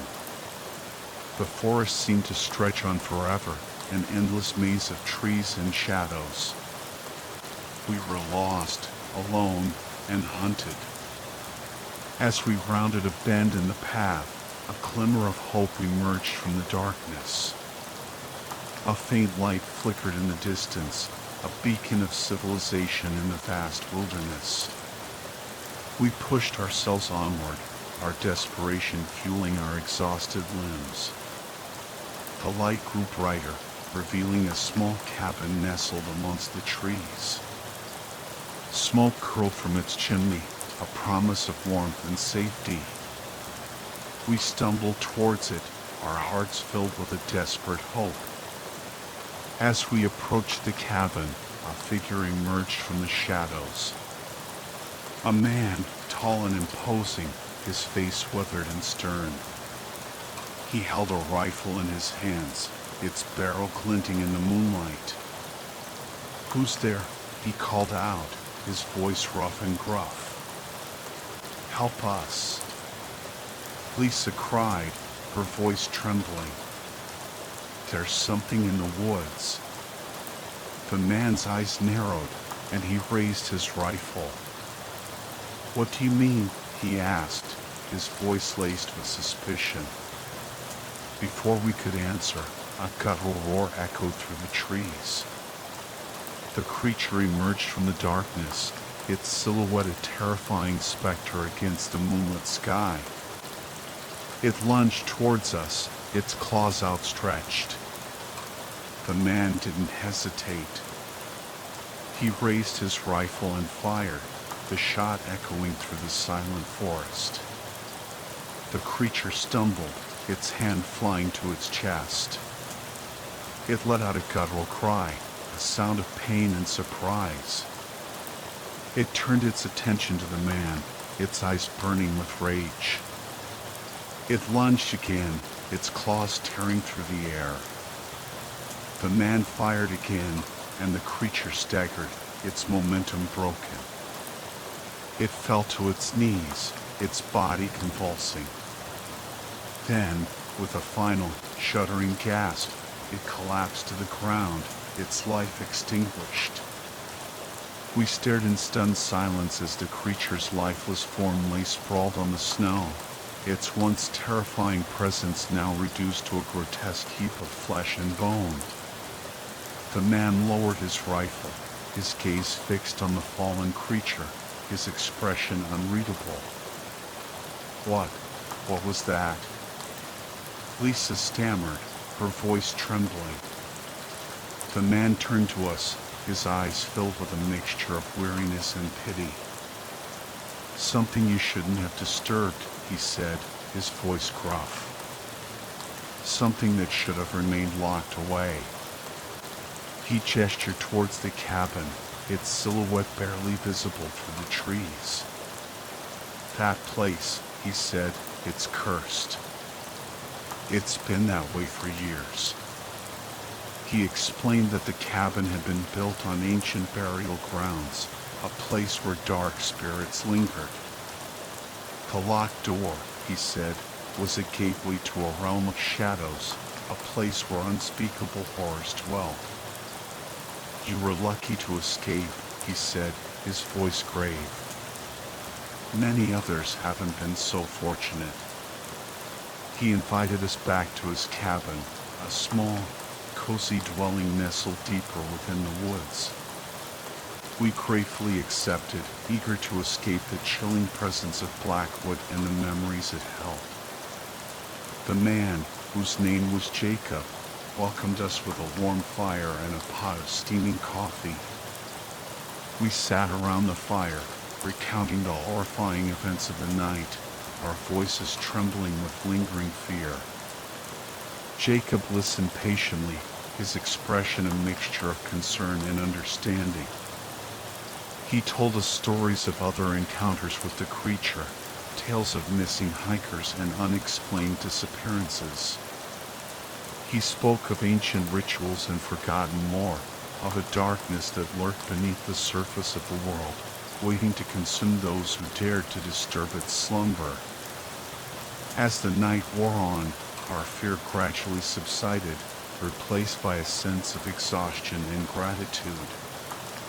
We were safe, for now, thanks to Jacob's intervention. But the encounter had left an indelible mark, a chilling reminder of the unseen forces that lurked just beyond our perception. The next morning, we bid farewell to Jacob and made our way back to the trailhead, our footsteps heavy with the weight of our experience. As we left the forest behind, we couldn't help but glance back, half expecting to see the creature's silhouette watching us from the shadows.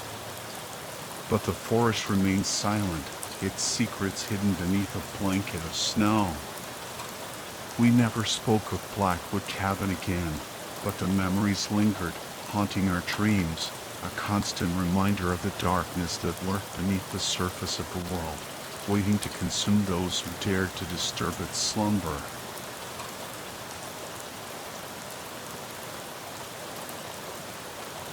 My grandparents owned a cozy cabin nestled beside a serene lake in the heart of Maine. They rented it out to have extra funds for their retirement. Whenever it wasn't occupied, they generously offered me the chance to spend a weekend there.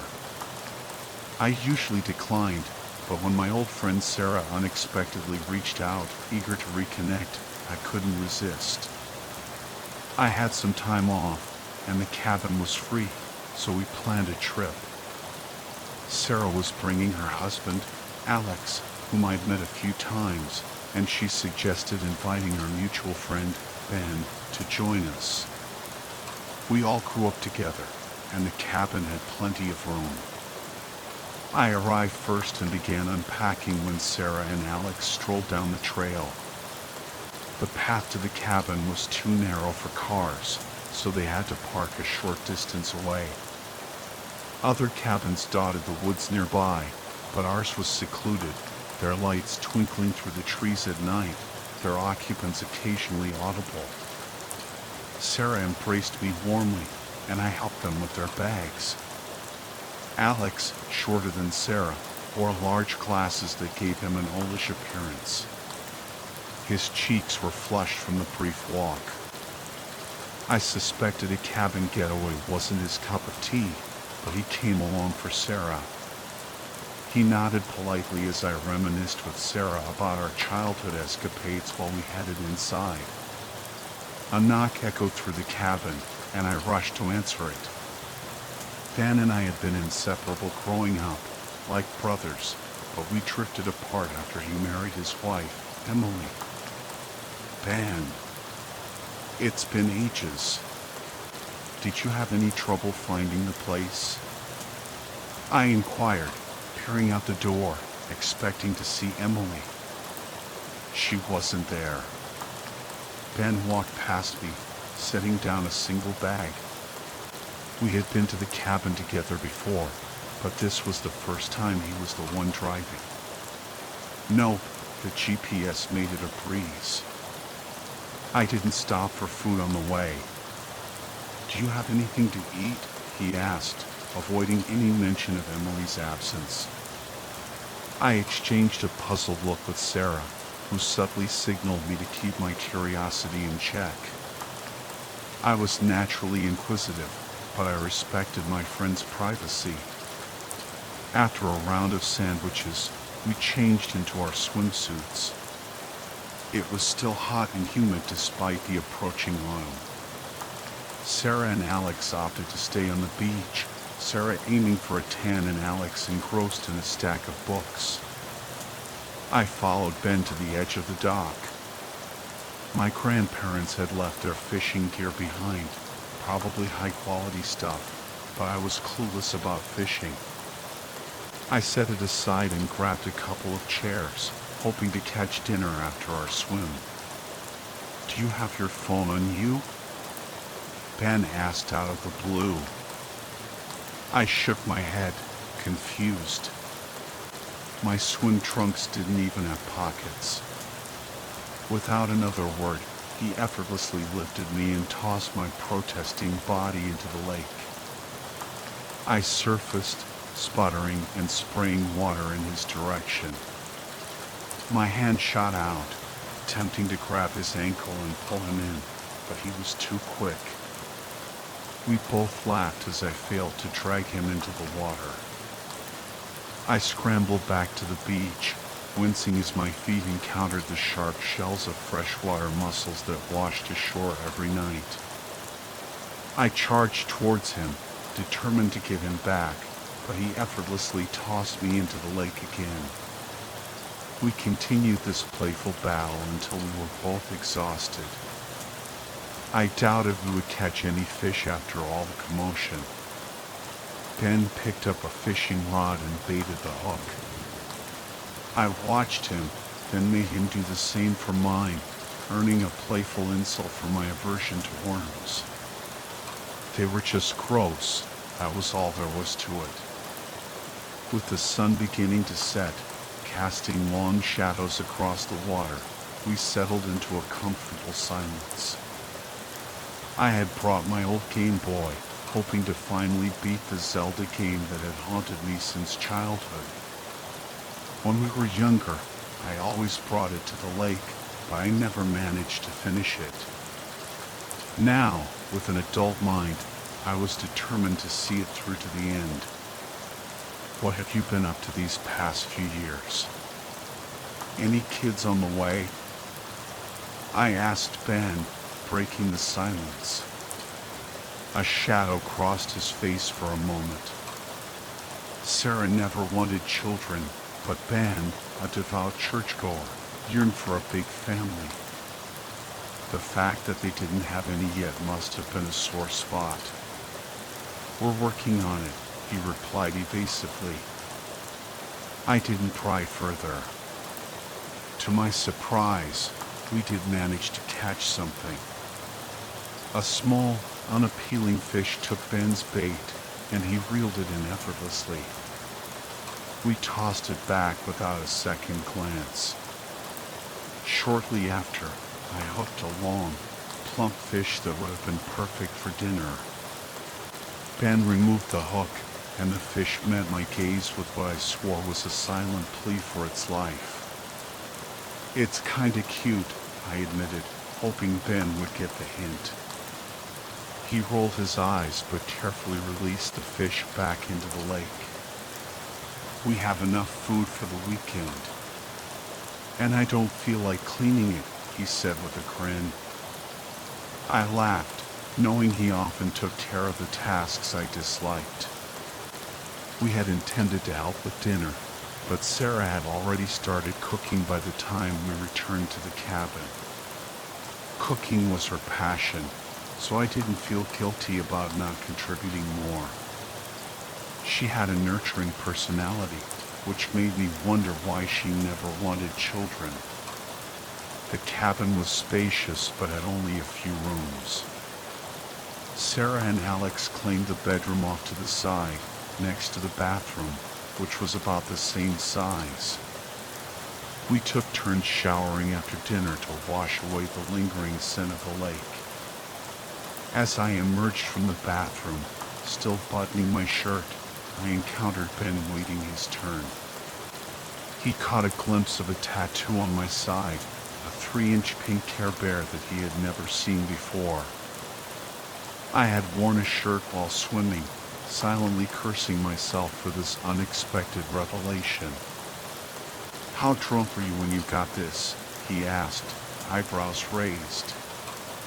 Alex, engrossed in his book, remained oblivious, but Sarah shot us a nervous glance.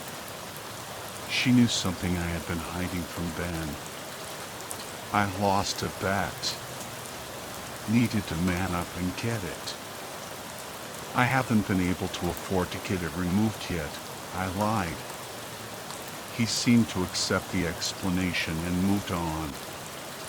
Once the bathroom door closed, Sarah and I exchanged a relieved sigh.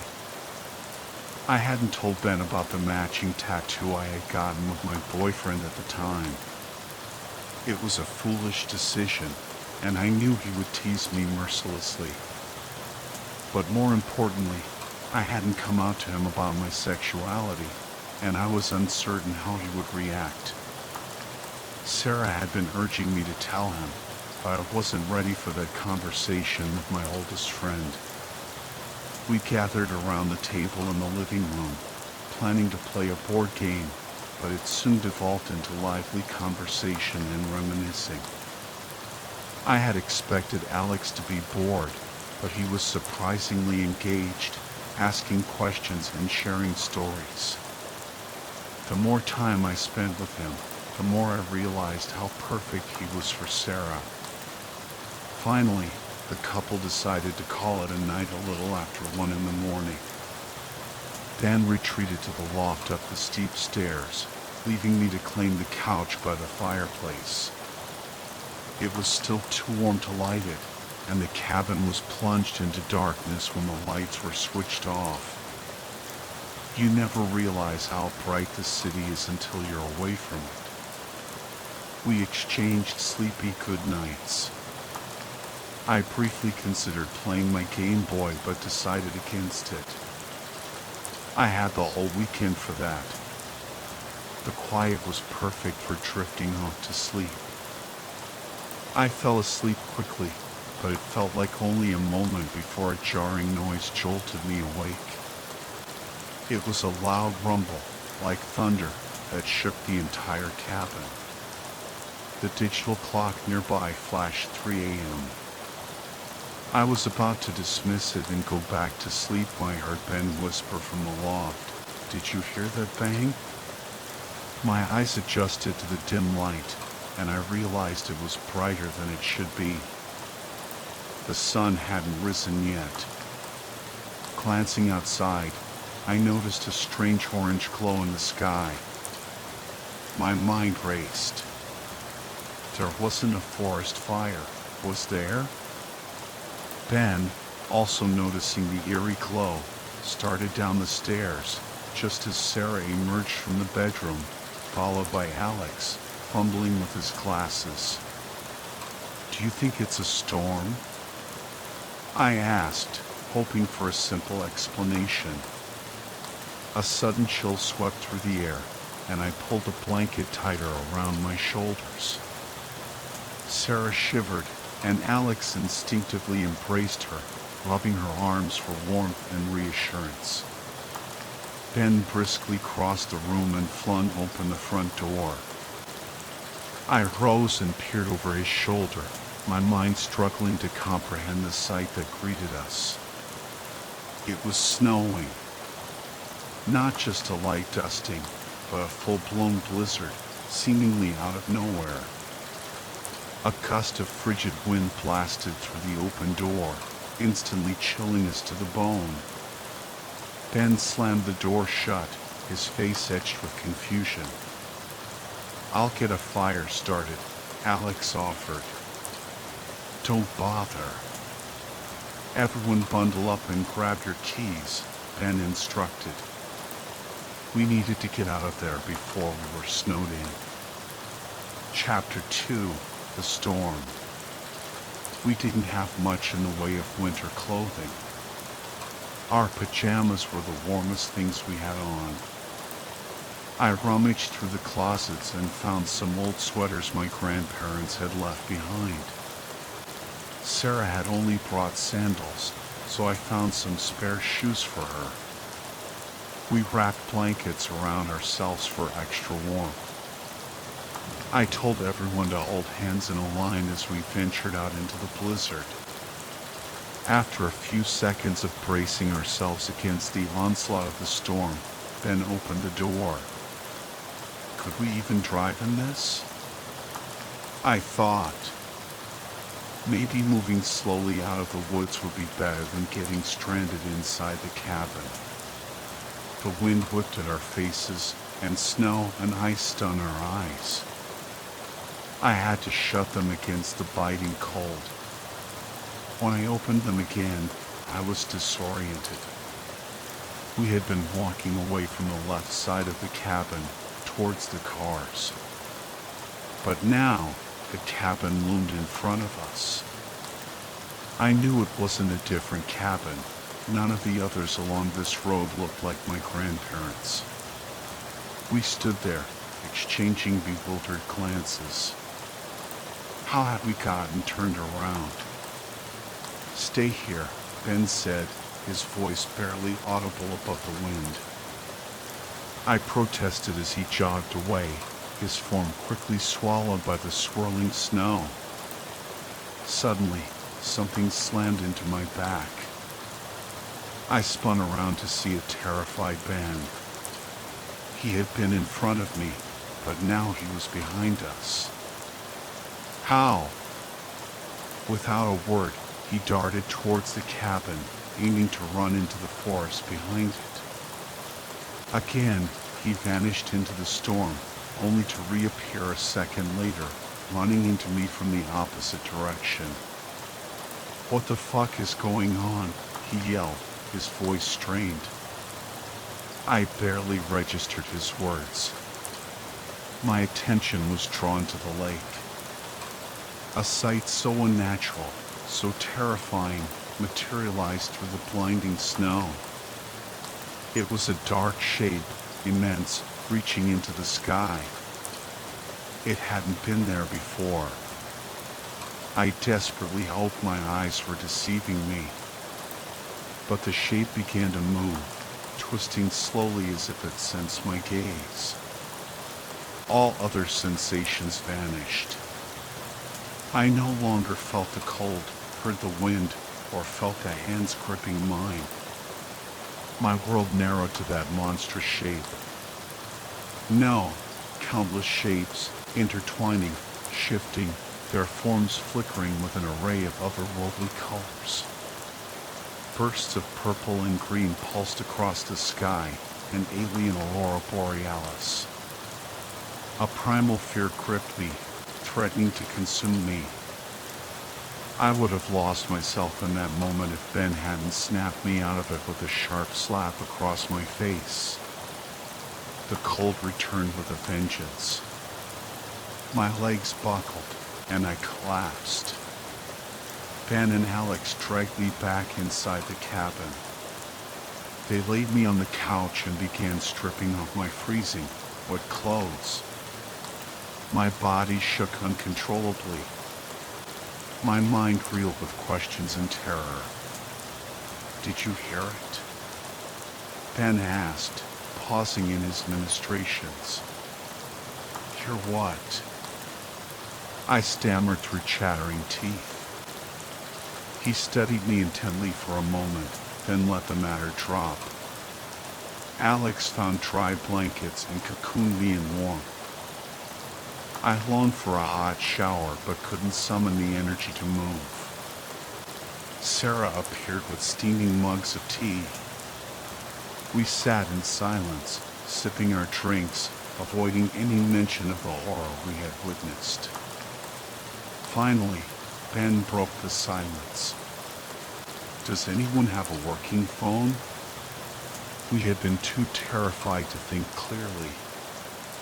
We all checked our phones, only to find them dead. The power had gone out when we entered the cabin.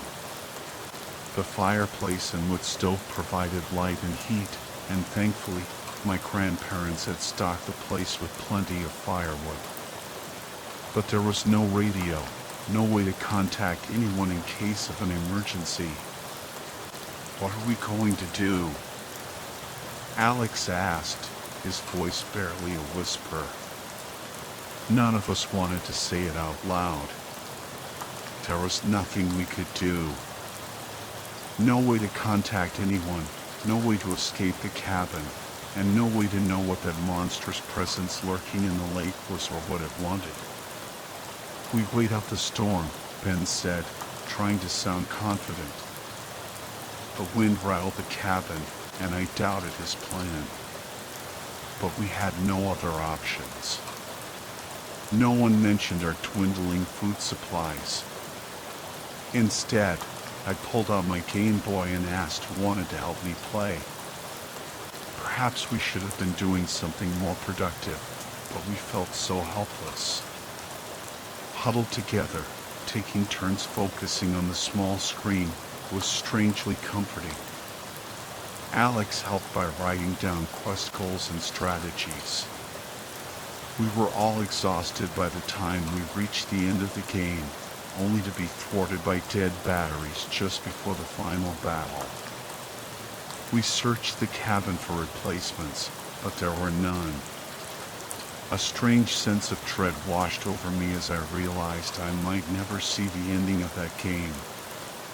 It was long past when the sun should have risen, but the sky remained dark, the storm raging unabated. After the Game Boy died, Alex suggested we try to get some sleep. I doubted anyone could rest after such a harrowing night. We didn't want to be separated, so we gathered all the blankets, sheets, and pillows in the cabin and piled them in the living room by the couch. Sarah took the couch, and the guys settled on the floor. The fireplace kept the cabin warm, but it did little to ease our fear. I managed to sleep for an hour or so, plagued by fragmented nightmares. Ben woke up first and began pacing restlessly, his face etched with worry. He clutched a small gold cross that his mother had given him. I couldn't imagine how this was affecting him. Sarah woke up and busied herself in the kitchen, taking inventory of our remaining food and planning meals. Alex seemed the most stressed of all.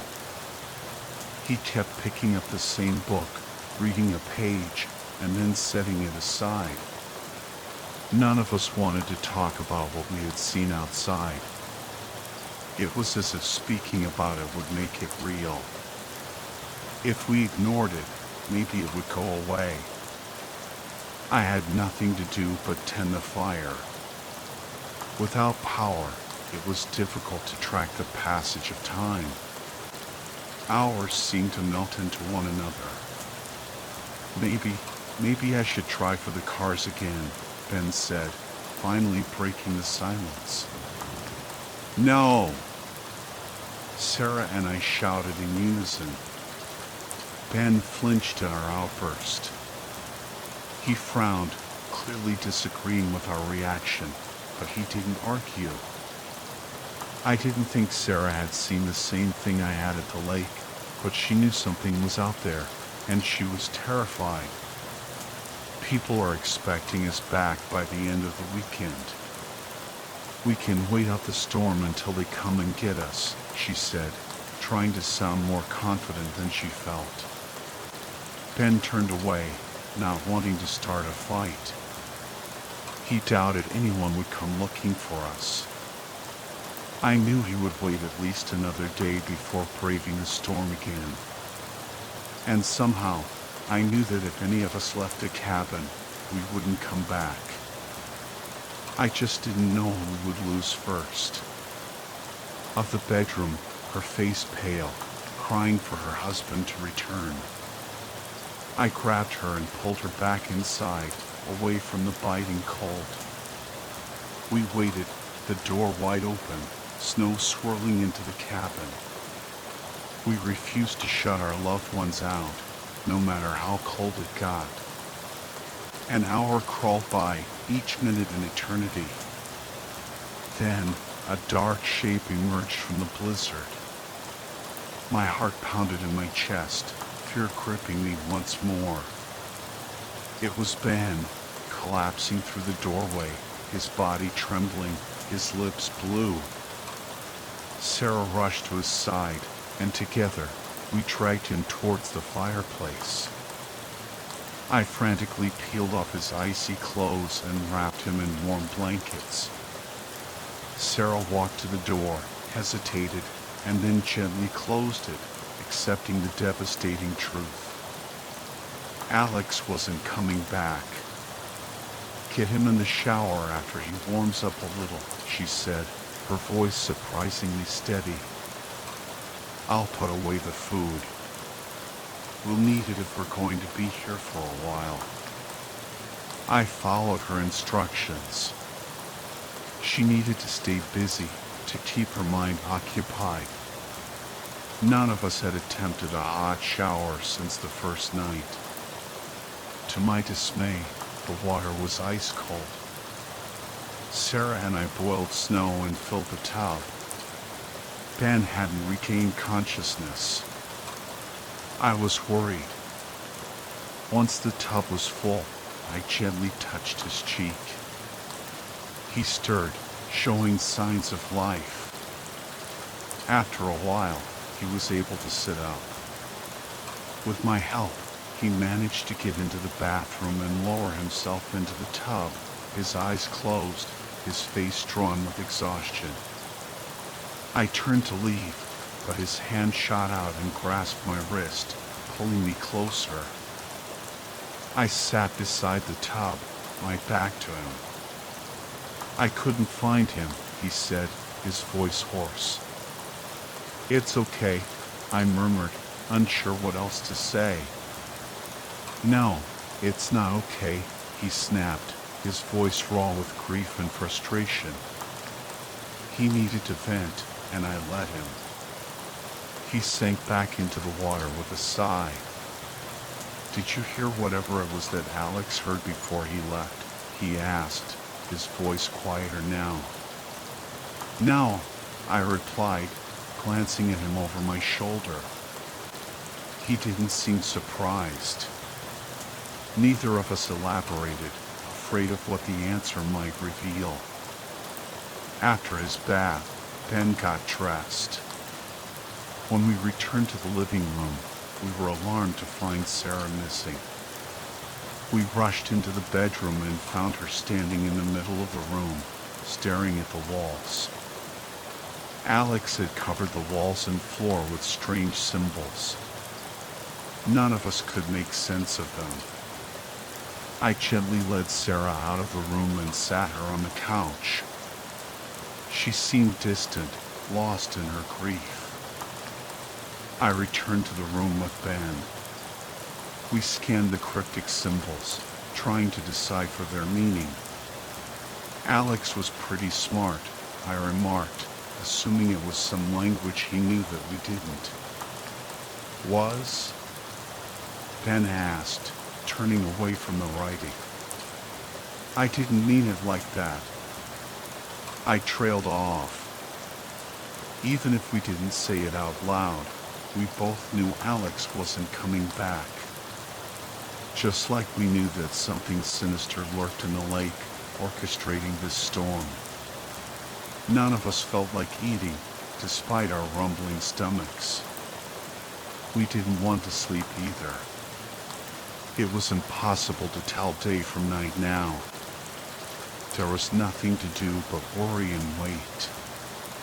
Sarah couldn't bear to be in the bedroom, and it gave me the creeps too. She also wanted to be alone, so Ben and I shared the loft. It had 2 beds, so it wasn't a problem. I carried extra blankets up the wooden stairs, along with a couple of books, silently thanking Alex for bringing them.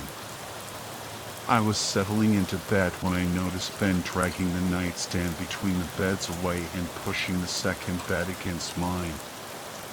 What are you doing? I asked, confused. It's colder up here, he replied, as if that explained everything. I'll be fine, I protested. I won't. I'm freezing my ass off. He pushed the beds together and piled the blankets on my side. He climbed into bed beside me, our sides touching. It was warmer, but undeniably awkward. He picked up one of the books and pretended to read, but his eyes kept flicking towards the window, watching the relentless storm. How do you think Tiffany is doing? I asked, trying to break the tension. Tiffany was a good friend of ours until she came out as transgender.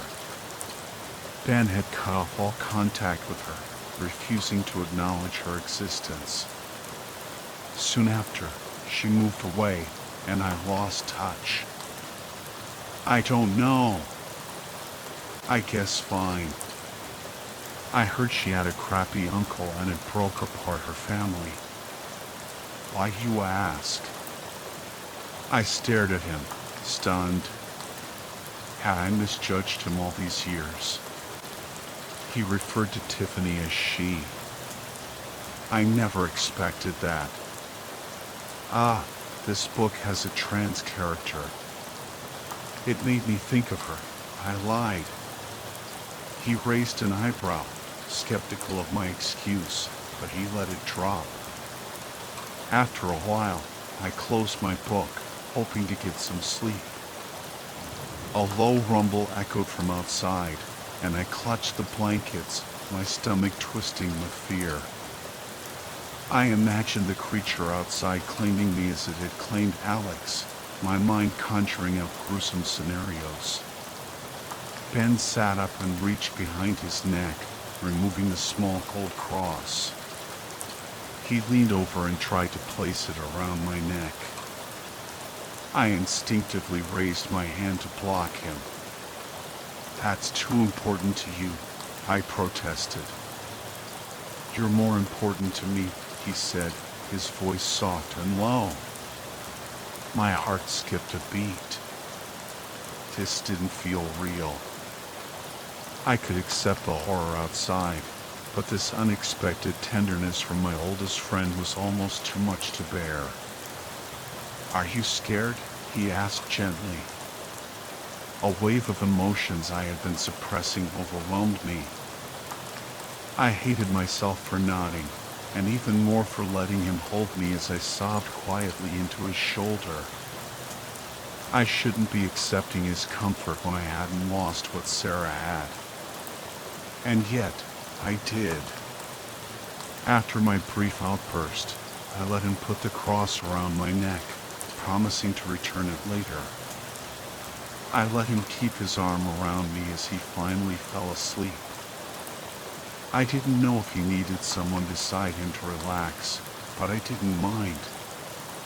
The storm raged on, a constant reminder of our isolation. Time lost all meaning. We could only gauge its passage by the dwindling food supply. Our meals grew smaller and smaller, no matter how hard Sarah tried to stretch them.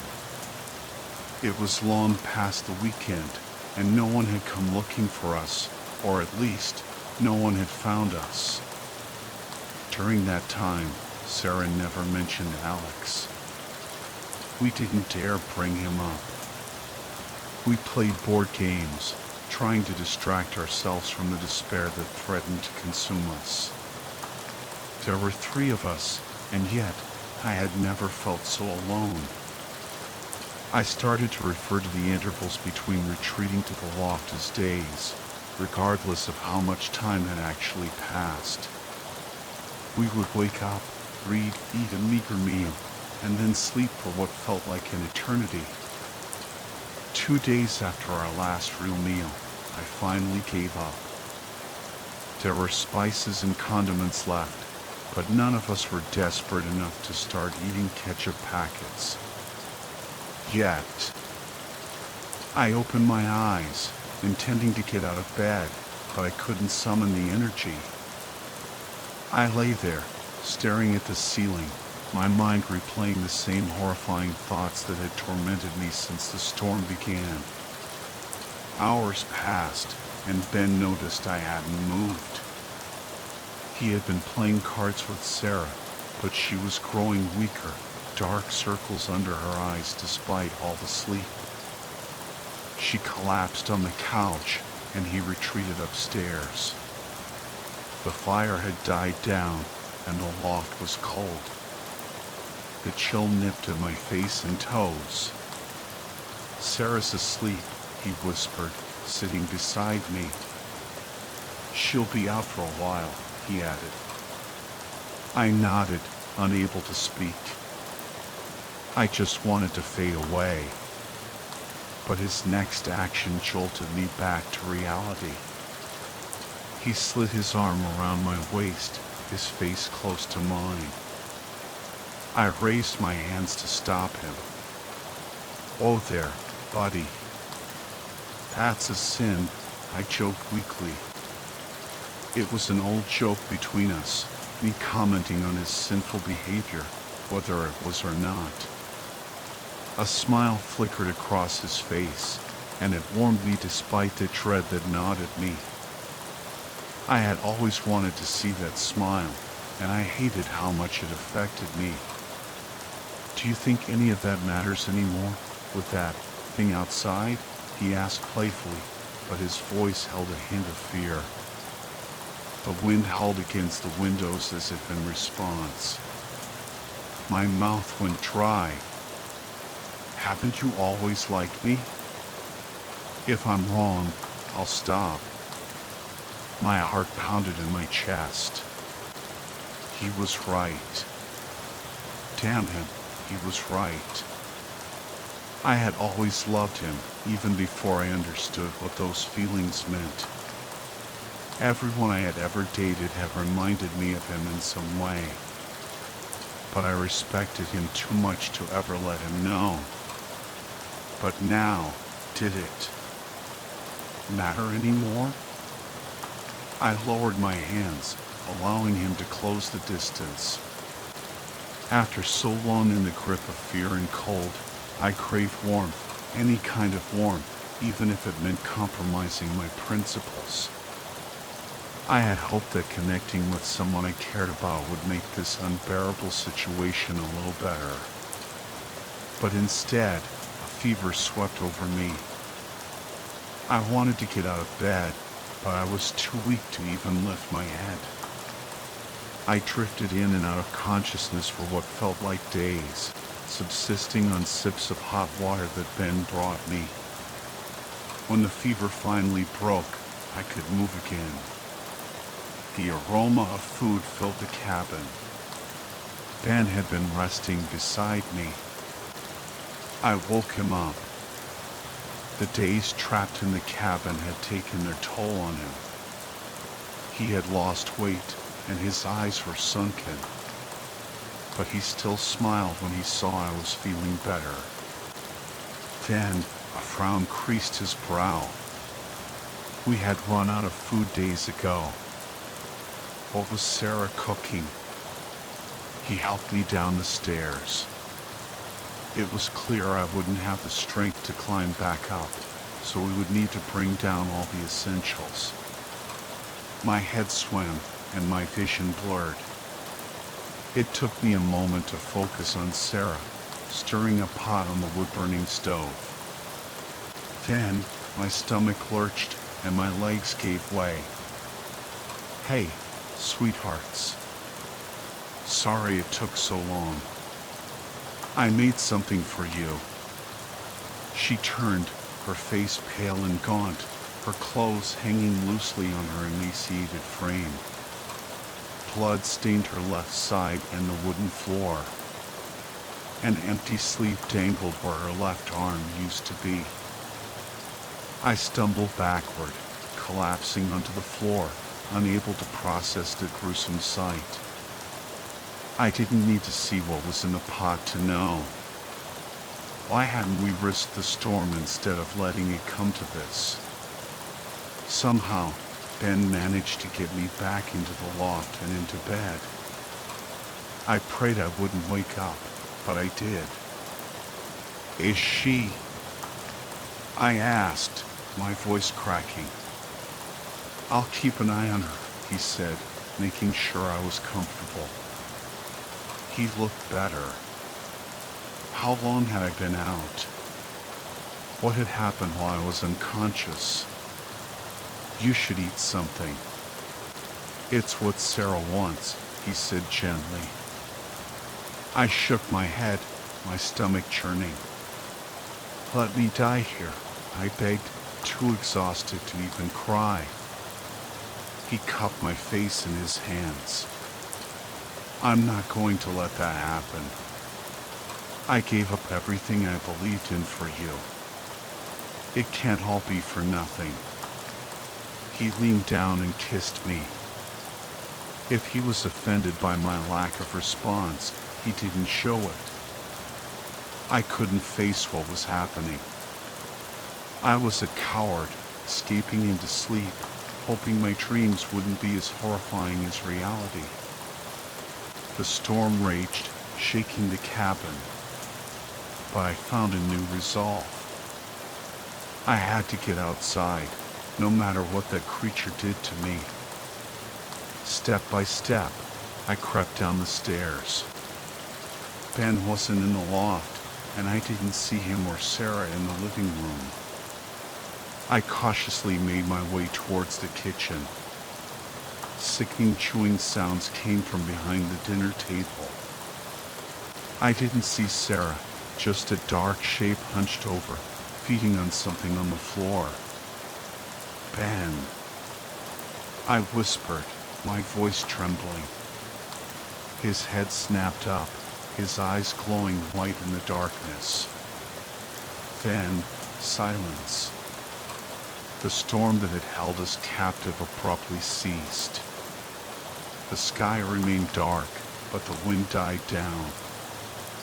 I turned and ran, Ben scrambling after me on all fours. I reached the door just as he grabbed my shirt. But what I saw when I flung it open wasn't the snow-covered lake. It was the thing. That monstrous, swirling mass of shapes pressed against the cabin door. I stared into it, its mind-bending colors and alien emotions flooding my senses. Shadowy limbs reached out, both infinitely close and impossibly distant. A mad cackle erupted, and I dimly realized it was my own. Strength surged through me. I felt like I could run forever, live forever, become something else entirely. I reached out, yearning to accept its offer. The door slammed shut, and I was dragged to the ground. I thrashed, screaming, desperate to break free and embrace that otherworldly existence. Anything to escape myself. Ben's clawed hands gripped my shoulders, his strength inhuman. He had changed. His eyes glowed white in the darkness, and his teeth were elongated, sharp. He didn't look like the Ben I knew, but there were still traces of the human he had been beneath the monstrous facade. Darkness seeped into my soul, threatening to overwhelm me. I wanted it all to end. Just let Ben eat me and be done with it. Death was a far more comforting prospect than whatever the creature wanted me to become. Then, his eyes fell on the glint of the cross around my neck. A flicker of human emotion crossed his face. Fear, pain. I wanted it to be over. I'll take it all for you, he rasped. I shook my head, knowing that if he took my burdens, there would be no coming back. He might be part monster now, but he could still escape this cabin with some of his humanity intact. The creature outside didn't want him. My protests were weak. Instead of tearing into me with his sharp teeth, he pulled me into a tight embrace. There was another way out. In the end, I accepted his offer, choosing the coward's way out. After so long in the cold, I never thought I would feel such intense heat again.